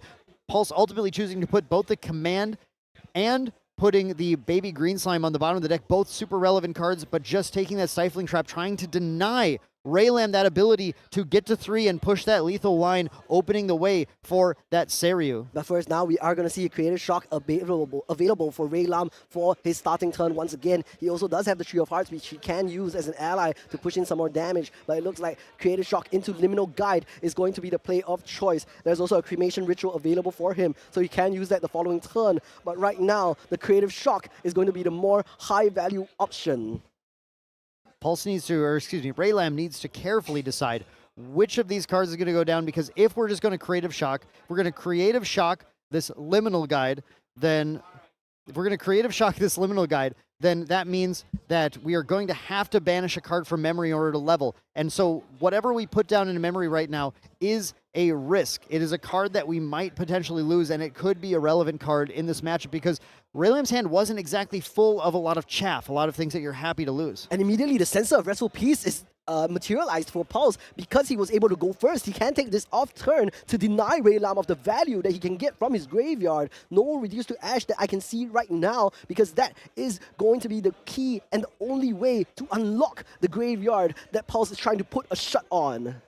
Pulse thinking carefully, considering what to do now that the Sensor of Restful Peace is in play. And very interesting to decide to do Sensor of Restful Peace. Of course, it all came down to whether or not something entered the graveyard here. Something did. But having that baby green slime potentially from the Fairy Whispers would be one key way of protecting that Sensor. Now, I'm taking a look at Ray Lam's list. I'm not sure if we even do have... we do have 3 Reduced to Ashes, something that these lists can use in order to deal with the Sensor of Restful Peace so that you can continue to get your value, because now that Liminal Guide represents not only the card draw on the level, but the Cremation Ritual target. And we see Pulse doing a Dream Fairy into nothing. That's right. He's just going to use it to put cards into his memory, poke some damage in. 1 damage every single turn is going to matter still. The Shield Mate is going to be the banish from the memory for Ray Lam to go up to level 1. Lorraine Blade Master. On the stack of that, we are going to use our Creative Shock, draw into more cards, and still have 2 cards left in order to materialize the Inert Sword. So what were we looking for? Of course, Floating Memory. We do not find it, but it does not matter because of the Sensor of Restful Peace. The Inert Sword now is going to be materialized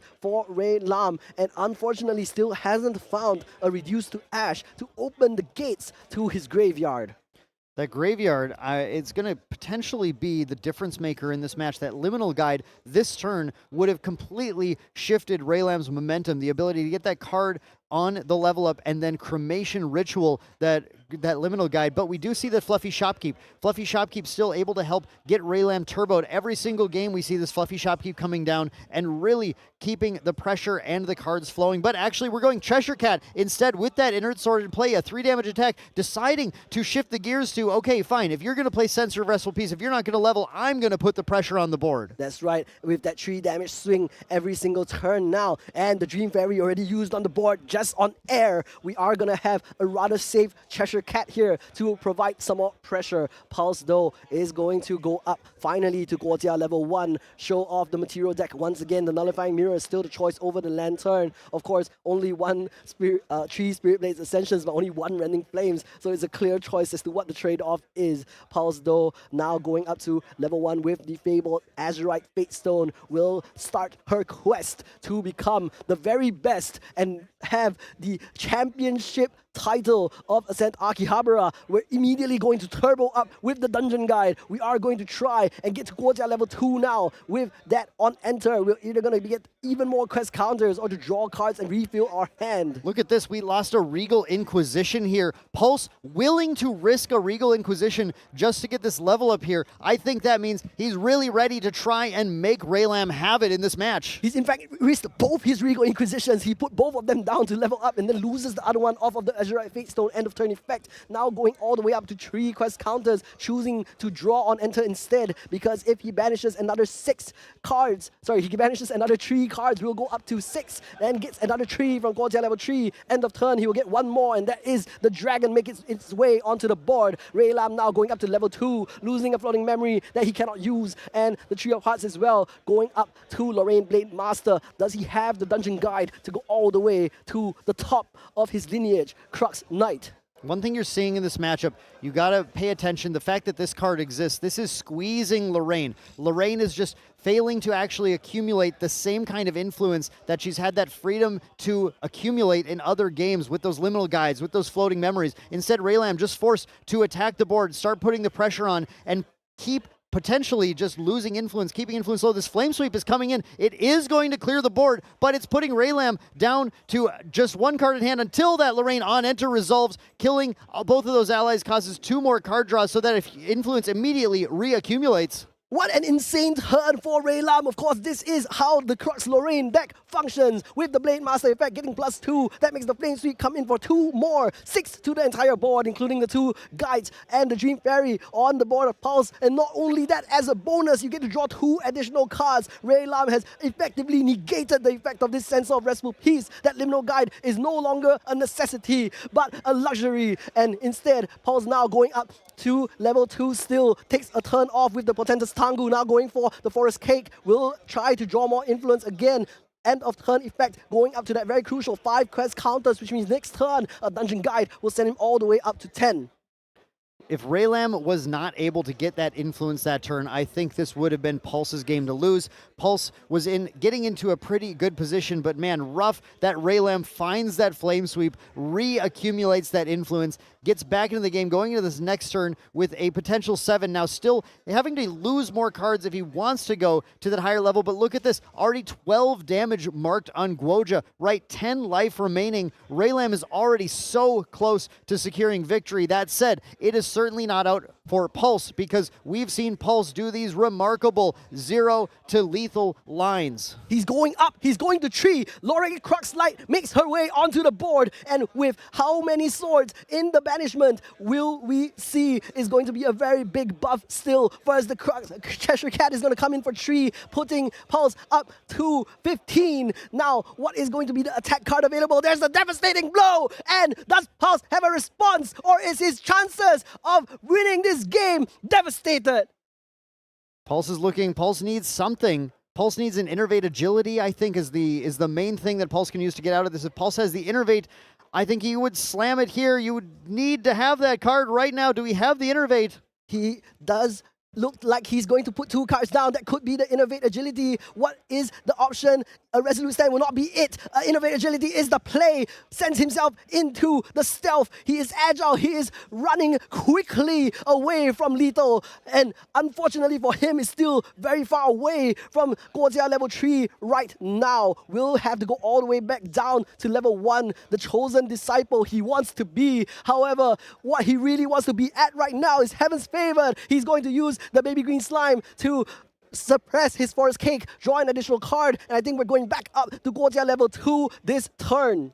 Going to Guoja level 2, we can potentially take 2 quest counters from this as well, bringing us all the way up to 9. Are we going to still go to 9? We did banish a Saryu's command, of course. That's both good and bad, but we're actually going to take the card once again. Pulse loves taking the card on this Guoja Blessed Scion, willing to continue to do that, try and hold down. Had the potential to have the Saryu flip available, choosing not to take it this turn in favor of 1 more card. That's right, of course, because he's already at 7 quest counters. The moment he hits Guojia level 3, he will definitely have enough to make Azure Dragon Seiryu hit the board. The green slime is going to poke a little bit more damage. Right now, Guojia left with only 12 effective life. Can go up to level 3 with something like a Dungeon Guide. Doesn't have it, just an Ascent Protector, but that gives the baby green slime back to Pulse, which means he now has more options for defense. Once again, not only can he suppress the Inert Sword, but whatever other weapon that Raylam tries to attack with can be shut down. This is the importance right here of the Fabled Azure Fatestone. Pulse went down to 2 cards in hand, but now up to 3. 3, that critical level to either use that baby green slime, or if Raylam gives him the option, next turn he levels to 3, flips Dragon in Recollection, and Saryus commands it to be able to push in for victory. Raylam needs to play carefully here, or the game will be Pulse's. That's right. Raylam was able to keep the pressure going, even though he wasn't able to get the turn order that he wanted. The Clarence Reimagined has also not made his way onto the board, just so the previous turn, that devastating blow was not doing as much damage as it could have, but right now it's going to come in for 2 additional damage every single time that Raylam decides to try to swing at the board. This also means that this Inert Sword is going to be able to clear this Ascent Protector if Raylam so chooses. If there is a Flame Sweep, for example, he can also use that to clear the board while also damaging Pulse's face, and that would come in for 6 more damage, putting him ever so close to lethal. Raylam deciding what to do now. That Clarent Reimagined does buy him a little bit of breathing room, but I'm not sure exactly how much. Again, it depends on how many commands Pulse ends up finding and using on the turn. But this Fluffy Shopkeep, another small piece of breathing room, an interceptor that needs to go. That Ascent Protector is sure to bite the dust on this turn with that Cheshire Cat potentially swinging into it, or just the Lorraine, although that Retaliate is something to be aware of as well. But if that Ascent Protector exists, then that Fluffy Shopkeep certainly does not. And there we are, the Fluffy Shopkeep banishing 2 more swords into Raylam's banishment. That means the next attack is going to come in for 4 total extra, and there it is. Raylam is also going to be swinging with the Clarent Reimagined into the Ascent Protector, who does retaliate into Lorraine. However, Raylam does not care. He has opened the way for his Cheshire Cat to poke in even more damage. 13 damage counters now on Pulse, another 9 to go, or another 12 once he makes it up to level 3. That Fluffy Shopkeep actually is doing a lot of work right now. It's going to hold this down and prevent that dragon from coming in. Even though Raylam has almost no cards in hand,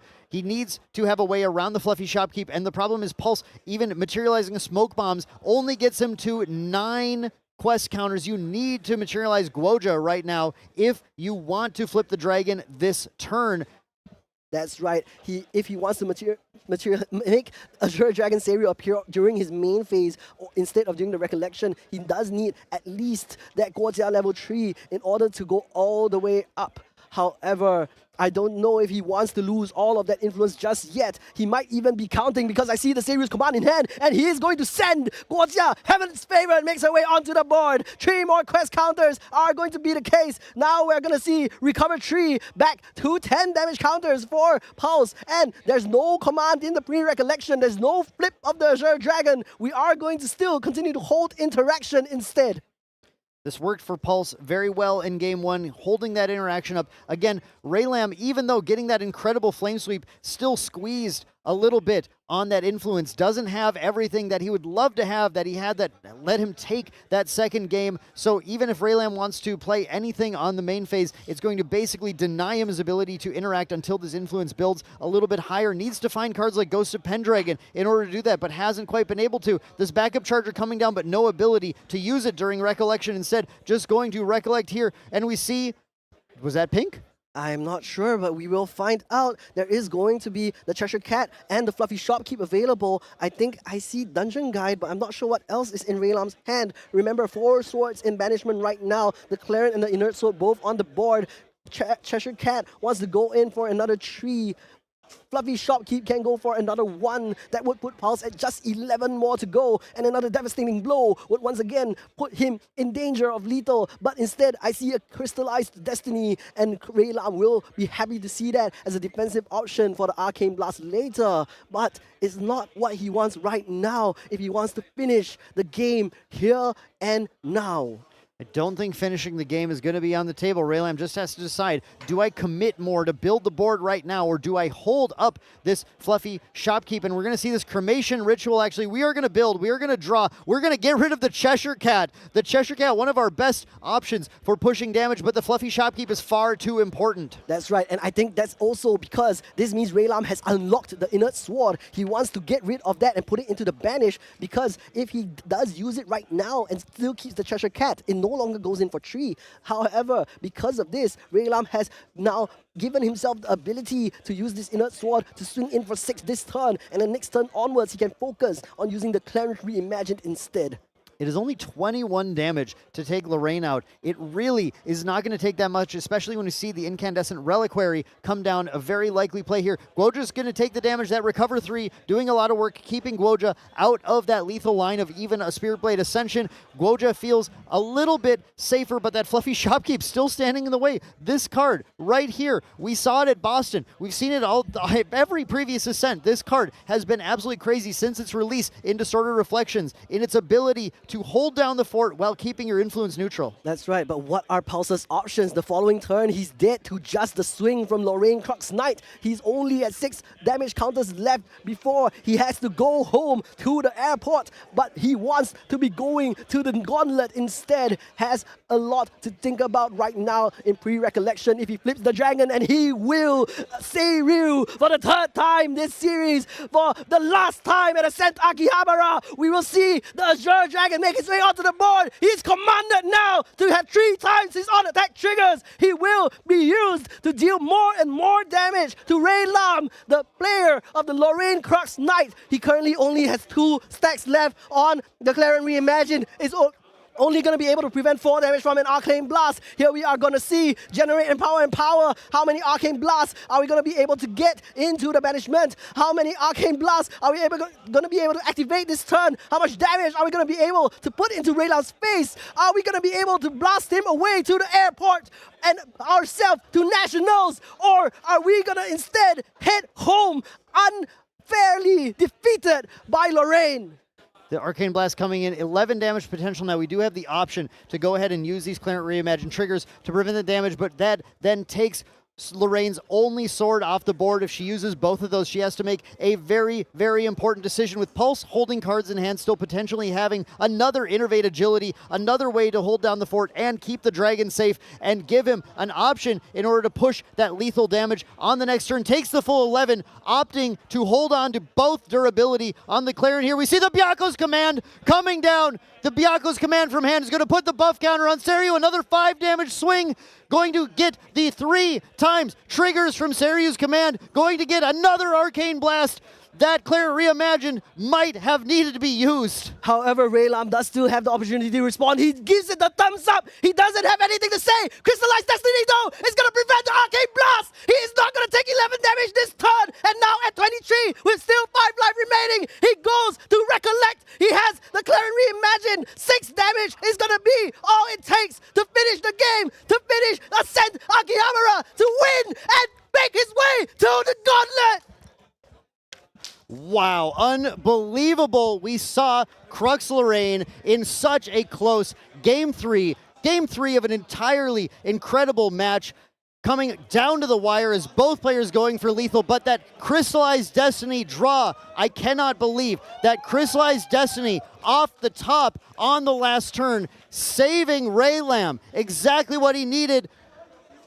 Unbelievable. Pulse had to go for it. Pulse had to go for it. Like you said, Hero, Pulse needed to try and win the game that turn. Wasn't able to get there because of the Crystallized Destiny. Absolutely crazy kid. Are you okay? Do you need a second? I'm good. I think Ray is the one who needs a second because he has to process that he's going to the World's Gauntlet. He's locked in for the rest of 2026. He doesn't need to feel pressure at these Nationals events unless he wants to get that immediate entry into Worlds instead. But let's just talk about how calm and collected those games proceeded by Ray. Yeah, they really did. Ray was in the driver's seat for a lot of those games. Not game 1, but games 2 and 3 really felt it. Now, the pressure did come from Seiryu, of course, but Ray very calmly, fluffy shopkeep, Clarent Reimagined, sequencing everything perfectly, setting up for those damaging sword lines, putting the pressure right back onto Pulse. Pulse needs to flip the dragon, gets in the position where I have to flip, I have to go for it. Has all the answers. You can hear the crowd go crazy in the background. Ray, all of his friends are here cheering him on. All of his teammates, all of the people he trains with, Hong Kong, they work on this Firecrux Lorraine together. They've been on it since Taipei. They're on it today in Akihabara. Ray wasn't able to take it all the way then, but he has now. He has now finally a victory for Ray Lam, a first place, a gauntlet seat. But of course, Pulse, incredible job. Second place at the hardest ascent I think we've ever seen with such a crowd. Look at this crowd here gathered around Ray Lam, congratulating him. Everyone was so excited here. We have Ray Lam and we do have Tyler here, who we're going to be heading over to Tyler very shortly. Very shortly. Here we go. Yeah. Okay. And for the final time, we are back here with the Ascent Akihabara winner. Congratulations, Ray Lam. That was a fantastic match against Pulse. You absolutely had every answer you needed. It was a great game. How are you feeling right now? 就是首先很郑重的恭喜你，就是恭喜你获得了这个球业员 Ascent 的冠军。那最想要问你的问题就是你现在的感觉怎么样？非常开心，因为这是我第一次 champion， 然后我想要去那个新加坡的关联的资格。Okay, so extremely happy because this is his first Ascent first place. So congratulations on your Ascent first place. Now this also means that you will be making it to the 2026 Gauntlet for the World Championship. So how does it feel knowing that you'll be going to Singapore and competing at the World Championships without needing to go to the national seasons if you want to? OK， 就是因为这也代表着你获得了就是明年的世界赛刚特雷的资格。那对于这件事情的话，这就是对于就是你明年想要打世界赛，你不用再参加这种重重关卡的预赛的话，你的心情是怎么样？我还是非常开心可以有那个资格，然后我会尽我的努力准备好这个关联的准备。Okay, so happy again, and he said he will just prepare very well for that gauntlet. So It was a tough match, but you did say that you felt favored into Seiryu. When you sat down at the table, talk to me about how you felt. Were you nervous? Was it, I got this, it's going to be easy? What were you feeling at the time? 就是因为你刚才有说过，说打升龙的对局，打青龙的对局不是一个你很不想要面对的对局。那就是当你真的就是坐在那个决赛桌的时候，你自己的心情是怎么样？你应该是觉得说我有信心我可以拿这个冠军呢，还是你就是觉得还是郑重以待？我没有想太多，我只是享受这个游戏，因为对手也是一个很好的对手，他玩得不错，然后他之前打过一次，然后他看过我的打法 ，Game One 做出了改变，所以他取得胜利在 Game One， 然后我也在 Game Two、Game Three 调整自己的打法，然后我还是很享受这个游戏过程。He just keep calm. He just keep calm. Just calm down and enjoy this game. And he said his opponent is a very, very strong opponent, very, very flexible. And so during the first match, we can see that opponent, according to his hand, to adjust is how he played this the first game. So he lost the first game, and right after he switched how he played the next match. So after he can win the second game and the third game. That makes sense. I have one last question for you before we send it off to the closing ceremony. We always talk about the people who built us up, the people who got us here, and you yourself are a fantastic pilot, but do you have anyone out there that you want to thank, any teammates, any close friends that are testing partners? OK， 因为获得这个冠军的意义非凡。那对你来说，你有没有真的很想要感谢的，或者是说不管是朋友也好，团队也好，你有没有什么话想要对他们说的？我非常感谢我的朋友，他们1周5天也陪我练习，然后他也会配合我练习我想要的 matchup， 然后给我一个什么背牌的改线，然后还有达克他也跟我讨论这个 focus 很多的配法，还有打其他对局的想法，然后有时候的被偏也是因为他的意见而改，所以我感谢他，然后还是非常感谢香港朋友陪我一起练习。Okay, so thank you all of you. I want to thank. We want to give a big thank for all of his friends. They practice with him 5 days a week, and every match he want to fight with, their friend just give them the deck and play with him, and giving a lot of advice about no matter how to construct the deck or how to sideboarding. And also he want to thank for the Evil Dark, and he discussed with him a lot and a lot of like how to construct the deck or how to during each matches how to sideboard, and he thinks that a lot. So thank you very much, and congratulations again. You are the Ascent Akihabara winner, the winner of the largest ever Grand Archive event. So a big round of applause to you, and thank you again so much, sir, Mr. Sweet Potato Man, for your translations. It's been a pleasure. Guys, we'll be sending it off to a quick break here before the closing ceremony, so we hope you enjoyed Ascent Akihabara.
Hey stupid, you think I want ya just because I am a woman. Hey stupid, I don't want ya, but you're way too dumb to see.